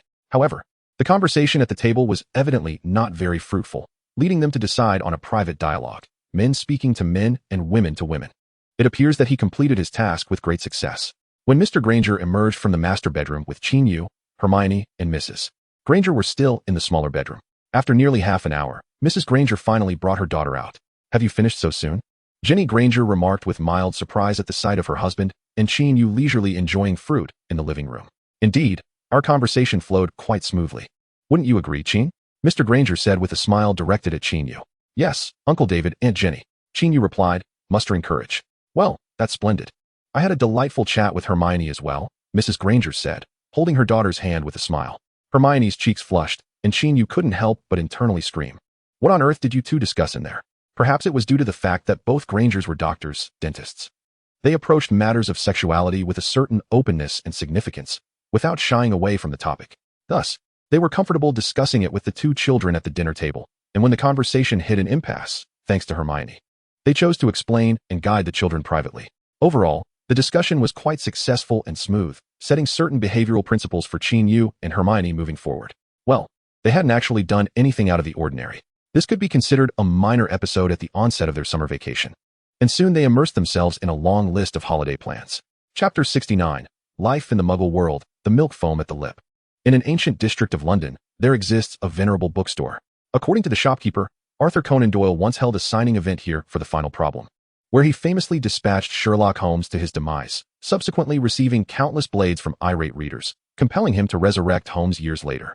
Fortunately, in the final problem, Holmes merely fell off a cliff, making his revival relatively uncomplicated. Since then, every new book by Conan Doyle has had its first release here. This is how the staff introduces the store to its patrons. Of course, many merely come for the spectacle, indifferent to the veracity of the claims. The primary allure of this bookstore lies in its pleasant atmosphere. In addition to the diverse array of books and periodicals lining the shelves, there are reading areas on both the upper and lower floors. Here, one can order a cup of coffee or juice, select a book of interest or disinterest, and spend a delightful or not so delightful period seated by a window or otherwise, which is likely the reason many visit this charming establishment. As the summer vacation commenced, the influx of patrons to the store became markedly pronounced, predominantly comprising youthful students. Among these young scholars, there was a striking boy of Eastern descent and a charming girl with chestnut hair who had been frequenting the establishment daily for the past few days, often lingering for hours on end. Should anyone approach them, they would discover that the pair was engrossed in a collection of exquisitely bound tomes, whose covers and paper exuded an unusual allure. If questioned about the origin of these books, they would graciously respond with a smile, explaining that these were their personal possessions, not items from the bookstore. Furthermore, those who lingered nearby might overhear snippets of peculiar conversation, discussing topics such as the curative properties of certain stones, the classification of werewolves and vampires by danger levels, or the causes behind the rebellion of mischievous sprites. This led many to speculate that the two children were likely perusing some eccentric fantasy novels, given the genre's recent surge in popularity. However, for the most part, they would sit quietly, absorbed in their reading, exchanging few words. The little girl would sip on a glass of juice, occasionally indulging in coffee, albeit heavily laden with milk, leaving a frothy residue upon her lips. In these moments, the boy would reach out with a gentle smile, using his thumb to wipe away the froth from her mouth, prompting her to return a sweet smile in response. They, like many ordinary children in that space, relished their time immersed in literature. Yet, unbeknownst to others, they diverged from the typical children and adults around them. For they belonged to the legendary realm of those who could wield magic. They were wizards. The two children in the bookstore were, of course, Qin Yu and Hermione. According to Hermione's elaborate plans, they were meant to indulge in several days of unbridled enjoyment. Hermione assured Qin Yu that she would cover the expenses for these ventures. Naturally, he was more than willing to accept this offer, as it was not every day one had the opportunity to bask in the generosity of a future minister of magic, which certainly instilled a sense of accomplishment within him. Most importantly, he noted Hermione's resolute stance on this matter and thus refrained from opposing her. After all, it mattered little whose funds were being spent. However, after 2 days of revelry, Hermione found her treasury reduced to a mere third of its original amount, such as the unpredictability of plans. Consequently, they were compelled to eliminate numerous extravagant activities in favor of more economical choices. Ultimately, they settled on frequenting the bookstore, where they could spend their time reading, conversing, sipping beverages, and enjoying desserts, an experience that proved quite delightful. The motivation behind these pursuits was Qin Yu's desire to accompany Hermione and savor the mundane joys of the Muggle world, for once she stepped into the magical realm. Her perspective would undoubtedly transform, distancing her from her former life. This is, to some extent, a form of nostalgia for the fleeting passage of time, Qin Yu mused quietly. Qin, I have run out of money, Hermione sighed. So soon? Didn't you have over 10 pounds left? Qin Yu replied, somewhat surprised. There was indeed that much before. But the desserts at this bookstore are delightful, and we indulged a bit too much, Hermione said, unable to suppress a swallow. Indeed, their confections are quite delectable. Qin Yu nodded in agreement. He then closed the parchment-bound book in his hands, slowly rising to his feet, and softly said to Hermione, well then, my dear princess, since you are now penniless, let us proceed together. With that, Qin Yu extended a hand towards the young girl. Hermione, hearing this, shrugged in resignation, then closed her own book and placed her hand into his large, strong palm. Very well, my prince. Their exchange and actions elicited smiles from the patrons nearby, who found the pair quite endearing. With their belongings in order, Qin Yu and Hermione departed from the ancient bookstore. The old bookstores of the Muggle world. Previously, in pursuit of enjoyment and to experience the Muggle way of life, Qin Yu had refrained from taking Hermione to certain places in the magical world, such as Diagon Alley. Now that Hermione's funds had been exhausted, Qin Yu had effectively facilitated the young girl's farewell to her past life. Thus, Diagon Alley became their first destination. After all, the textbooks and supplies required for Qin Yu's second year, as well as the items listed on Hermione's first-year acceptance letter, needed to be procured from Diagon Alley. Consequently, the following day, Qin Yu and Hermione ventured to Diagon Alley together for the second time. They passed through the bar at the Leaky Cauldron and arrived at the courtyard, where Qin Yu tapped his wand against the enchanted wall. Once the wall revealed a grand archway, he took Hermione's hand and stepped inside. Having visited Diagon Alley once before, Hermione felt much more at ease. She at least knew where to find cauldrons, books, robes, and magical pets, the very shop from which they had intended to send Crookshanks away. It was there, in that magical pet store, that they encountered a chubby young boy, accompanied by an elderly gentleman, who was purchasing a toad. Qin Yu greeted him warmly and inquired if he too was a new student at Hogwarts this year. Hello, my name is Neville Longbottom, and I will be attending Hogwarts School of Witchcraft and Wizardry this September. The boy nervously introduced himself to Qin Yu and Hermione. They each shared their names and expressed their eagerness to meet him at Hogwarts. After a brief conversation, Neville departed with the elderly gentleman, while Qin Yu and Hermione continued their exploration. Chapter 70. You will become an extraordinary individual in the future. Encountering Neville here took Qin Yu by surprise. The boy's life has indeed been fraught with hardship, comparable to that of Harry Potter. When Neville was just a year old, his father, Frank Longbottom, and mother, Alice Longbottom, both members of the Order of the Phoenix resisting Voldemort, were kidnapped by Death Eaters.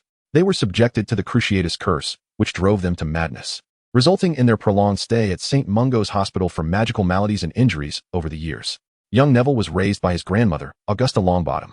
Perhaps due to witnessing the tragic fate of his parents at such a tender age, coupled with the application of a memory charm, Neville grew up forgetful and was often perceived as a dull, introverted child, even leading some family members to suspect he was a squib, a wizard born without magical ability. To add to his misfortune, his Uncle Algy and Aunt Enid would occasionally test his magical potential by pushing him into the lake or tossing him from the second-floor window, though they only intended to frighten him. They eventually lost their grip. Fortunately, Neville was not a squib, otherwise he would have faced dire consequences. According to the original timeline, upon entering Hogwarts, Neville struggled academically, lacking significant talent in magic, though he fared reasonably well in herbology. However, over the course of his school years, he grew remarkably, ultimately earning the recognition of Gryffindor's sword through his bravery, slaying Voldemort's seventh Horcrux, the Serpent Nagini. The Horcruxes were akin to a chance at resurrection, thus clearing the final obstacle for Harry Potter to ultimately defeat Voldemort. Consequently, Neville gained the honorific title of the Sword Saint, known for his slaying of serpents. Though these titles are informal, they hold a similar charm to that of the best boy associated with Dudley, Harry's cousin. Reflecting on the title of Sword Saint and the chubby-faced boy he had just seen, Qin Yu couldn't help but smile slightly. "Qin, what is you so cheerful?" Hermione observed this and inquired with curiosity. "Well, I was contemplating that boy named Neville. I genuinely believe he will achieve great things in the future." Qin Yu replied earnestly. "Really? I can't see it. Are you engaging in some mysterious Eastern divination?" Hermione, intrigued, leaned closer, filled with anticipation. "Then what about me? What kind of person will I become?" Without hesitation, Qin Yu cupped her face in his hands, scrutinizing her features with utmost seriousness, before declaring, "You will become an extraordinary person." "How extraordinary?" Hermione pressed for specifics. "Perhaps someone who ranks just below the highest in authority," Qin Yu mused. That sounds impressive. What precisely would that entail?" Hermione continued her inquiry. "Well, perhaps akin to the Minister of Magic," Qin Yu replied. "Is that true?" Hermione's eyes widened in excitement. "Absolutely. If you don't achieve it, you can always come to me," Qin Yu assured her. Hermione withdrew her delicate face from Qin Yu's large hand, pondering for a moment before her curiosity got the better of her. "Isn't the Minister of Magic the highest position in the magical world? Is there someone above him?" Clearly, the academically inclined young girl was genuinely questioning the notion of being one person beneath thousands. "Indeed, there is. Above the Ministry of Magic exists the International Confederation of Wizards. The president of the Confederation is the superior of the Minister of Magic." Qin Yu provided a logical explanation. "Oh, I see now." Hermione's face illuminated with a joyful smile, perhaps envisioning her future as the Minister of Magic. Then, in an apparent attempt to comfort Qin Yu, she patted his shoulder and earnestly proclaimed, "Qin, I believe you will become an even more formidable individual than I. If I ascend to the role of minister, you will undoubtedly be the president of the Wizarding Confederation." In that fleeting moment, the two had divided the two most significant positions of power within the magical realm. Qin Yu chuckled while ruffling her hair, playfully admonishing, "All right, it's time to wake up. We must go purchase our robes." "Hee, I was merely imagining," Hermione replied with a smile. Subsequently, she took Qin Yu's hand and led him toward Madame Malkin's robes for all occasions. "We need 3 plain black work robes, 1 black winter cloak, and a pair of dragon leather gloves." "Qin, what are dragon leather gloves?" Hermione read from the list of items, her curiosity piqued. "You don't need to worry about that. The staff here will ensure that, upon knowing you are a first-year student at Hogwarts, everything will be chosen for you." Qin Yu reassured the young girl. "That is wonderful." Hermione felt a wave of relief wash over her. The two swiftly entered the establishment tailored for wizarding attire. "Welcome. Are you here to purchase Hogwarts uniforms?" A short, plump witch with a beaming smile greeted them. This was Madame Malkin, the proprietor of the shop. "Yes, Madame Malkin. But I purchased mine last year. Today, my sister has come to buy her own," Qin Yu said as he gently nudged little Hermione forward. The young girl turned back to him, making a face and muttering under her breath, "Humph, sister? You mean Uncle from Crookshanks? What on earth does that mean?" Qin Yu couldn't help but pinch her nose playfully. "Oh, I remember now. You are that little Eastern boy from last year. If I'm not mistaken, you came alone." Madame Malkin reminisced. While it was not uncommon for young wizards to shop alone, it was rare to encounter a child as composed as the Eastern boy before her. Hence Madame Malkin's quick recollection. "Yes, you are correct. Actually, someone was supposed to accompany me last time, but he had to leave unexpectedly." Qin Yu shrugged. "At that time, Hagrid had entrusted Qin Yu to shop alone while he dealt with the arrangements for Fluffy, the three-headed dog. Well then, my dear young lady, let us go inside and take your measurements. Don't worry, it will be quick, Madame Malkin said to Hermione. Thus, Hermione followed Madame Malkin into the fitting area at the back of the shop, while Qin Yu settled in a cozy corner of the front store, sipping the tea graciously offered by a young witch attendant, who also thoughtfully presented him with a plate of chocolate biscuits. After a short while, having enjoyed 2 cups of tea and devoured the biscuits, Hermione emerged from the back room. At this moment, her attire had transformed from what it had been prior to her fitting. She donned a crisp white shirt adorned with a red and yellow patterned scarf, complemented by a loose and elegant black robe. The scarf was likely an ensemble curated by Madame Malkin. In her hand, she waved a slender wooden ruler, presumably serving as a wand, exuding an air of vivacity and charm. How do I look? The young girl inquired with a smile, addressing her somewhat dazed companion seated nearby. Beautiful, Qin Yu affirmed with a nod. I meant the clothes, the girl replied, her cheeks flushed with a hint of shyness. My compliment includes the attire. Qin Yu insisted earnestly. I'll ask Madame Malkin to adjust the sleeves. They are a bit too long, she stammered before hastily retreating to the fitting area once more. Chapter 71, Hermione's Wand. Beautiful clothing has always captivated young girls.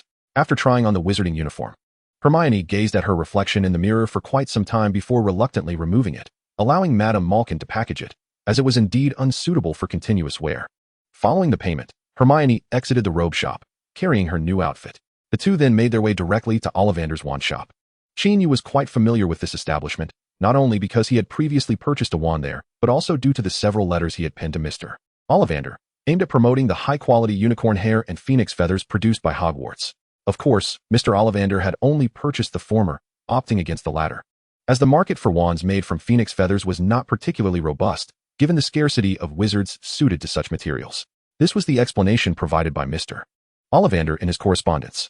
Although Qin Yu felt a pang of disappointment, he did not press the matter, recognizing that acquiring feathers from the phoenix fox was no simple task. Later, he learned that Professor Swindon had utilized phoenix feathers to craft a sword intended as a gift for himself. He was quite curious about how the professor had procured them and was eager to glean some insight, though he had not yet found the opportunity to inquire. Ding dong. The ancient wooden door creaked open, ringing the bell affixed to it, disrupting the tranquil atmosphere within the shop. 2 young patrons stepped inside. The most striking feature of this venerable store was the tall, narrow wooden boxes stacked nearly to the ceiling, which seemed to harbor an aura of mystery. Gazing at the enigmatic wooden boxes, Hermione felt an inexplicable trepidation and instinctively tightened her grip on Qin Yu's hand. Only when she sensed the reassuring strength of his grasp did she find a modicum of comfort. Good morning, children. A gentle voice resonated, startling Hermione, who instinctively recoiled. At that moment, an elderly gentleman with large eyes appeared before them. His pale irises seemed to emit a luminous glow amidst the dimly lit shop. Good morning, Mr. Ollivander. Qin Yu greeted him with a smile. Oh, Qin, I remember you. The unicorn hair you sent via Hagrid was quite splendid. Mr. Ollivander replied with a warm smile. Well, I'm glad you are satisfied. Qin Yu nodded in acknowledgement. Now, my dear young lady, if I am not mistaken, you are here to purchase a wand today, correct? Mr. Ollivander directed his gaze towards Hermione. Yes, that is indeed the case, Mr. Ollivander. Hermione responded earnestly. Very well, let us first measure your dimensions, Mr. Ollivander declared as he produced a self-measuring tape. Do we really need to measure for a wand? Hermione whispered to Qin Yu. Indeed. Each individual's physical characteristics and usage habits differ, which influences the length and nature of the wand, Qin Yu succinctly explained. Precisely. Whether you are left or right-handed, your height, weight, arm length, and visual range, among other factors, will all affect wand usage. Thus, it is imperative to gather this information beforehand, so I may select the most suitable wand for you. Mr. Ollivander expounded with greater expertise than Qin Yu. With newfound understanding, Hermione raised her arm in conjunction with the measuring tape. Mr. Ollivander efficiently took her measurements and then began rummaging through the boxes. Before long, he descended from the ladder holding one of the boxes, and upon opening it, he extracted a wand and presented it to Hermione. 10 3/4 inches. Vinewood with a dragon heartstring core. The dragon heartstring is capable of casting powerful and exquisite magic, and it allows the owner to learn spells at an accelerated pace. I believe this should suit you well. Upon hearing this, Hermione solemnly accepted the slender wand, fully aware of the excitement coursing through her veins. Ever since she discovered her identity as a witch, she had yearned for the day she would possess her very own wand. Although Qin Yu had acquired his wand a year earlier, he had steadfastly refused to let her touch it, which was surprising, as he was never stingy with anything else. However, Hermione understood. After all, she was still quite young, and it would not be wise to engage with such a powerful and dangerous object prematurely. Now, Having reached the age of enrollment, she could finally claim a wand of her own. Holding the chestnut wand, Hermione felt as though a current of energy flowed within it, and she could almost hear a whisper emanating from its core. Upon grasping the wand for the first time, she was certain that this was indeed her wand, belonging to Hermione Granger. She gently lifted the wand, and its tip emitted a brilliant blaze of light. Wow! It seems I was not mistaken. This wand is indeed the perfect fit for you, Mr. Ollivander remarked with delight. Thank you, Mr. Ollivander, Hermione responded, cradling the precious wand as she bowed in gratitude. She understood that Mr. Ollivander had not merely sold her a wand. He had chosen a companion to accompany her on her journey, the most suitable partner. Subsequently, Qin Yu promptly paid Mr. Ollivander 7 galleons. Just before departing, the latter called him back to inspect his silver birch wand with a core of unicorn hair, replacing the somewhat lackluster core with a premium unicorn hair free of charge. You have been using it too frequently. Take better care of it, Mr. Ollivander advised. Feeling a bit embarrassed, Qin Yu rubbed his nose. Over the past year, he had indeed utilized the wand extensively, having been knocked down by Professor Snape countless times during duels, and even before the holidays. He had nearly broken the wand several times while facing the basilisk in trials. I will, Mr. Ollivander, Qin Yu replied earnestly. However, it must be used when necessary. After all, a wand is meant for self-defense, Mr. Ollivander added. Well, you've said it all. What more can I say? Qin Yu mused inwardly. After purchasing the robes and wand, the remainder of their shopping became considerably easier. He then took Hermione to select telescopes, brass scales, crystal potion vials, and of course, the most crucial textbooks. They spent quite a while at Flourish and Blots, not only acquiring the first and second year magical textbooks, but also picking up some reference books on various subjects. As they exited the bookstore after completing their purchases, Hermione could no longer contain her curiosity. Qin, did you spend a lot of money this time? She inquired. Having gained some understanding of the prices in the magical world during her visit to Diagon Alley, she was aware that their purchases must have amounted to a considerable sum. Qin Yu was momentarily taken aback, then flashed what he deemed a charming smile, replying to the young girl. Have I not mentioned that I earned quite a bit over the past year? It seems you haven't. Hermione shook her head. Well, if not, then so be it. After all, we are family. My earnings are your earnings, so spend as you wish. Qin Yu declared with great generosity. Hermione nodded with a smile, genuinely fond of his words about their familial bond. Consequently, the young girl unabashedly requested Qin Yu to buy her an ice cream, the kind adorned with a plethora of crushed nuts.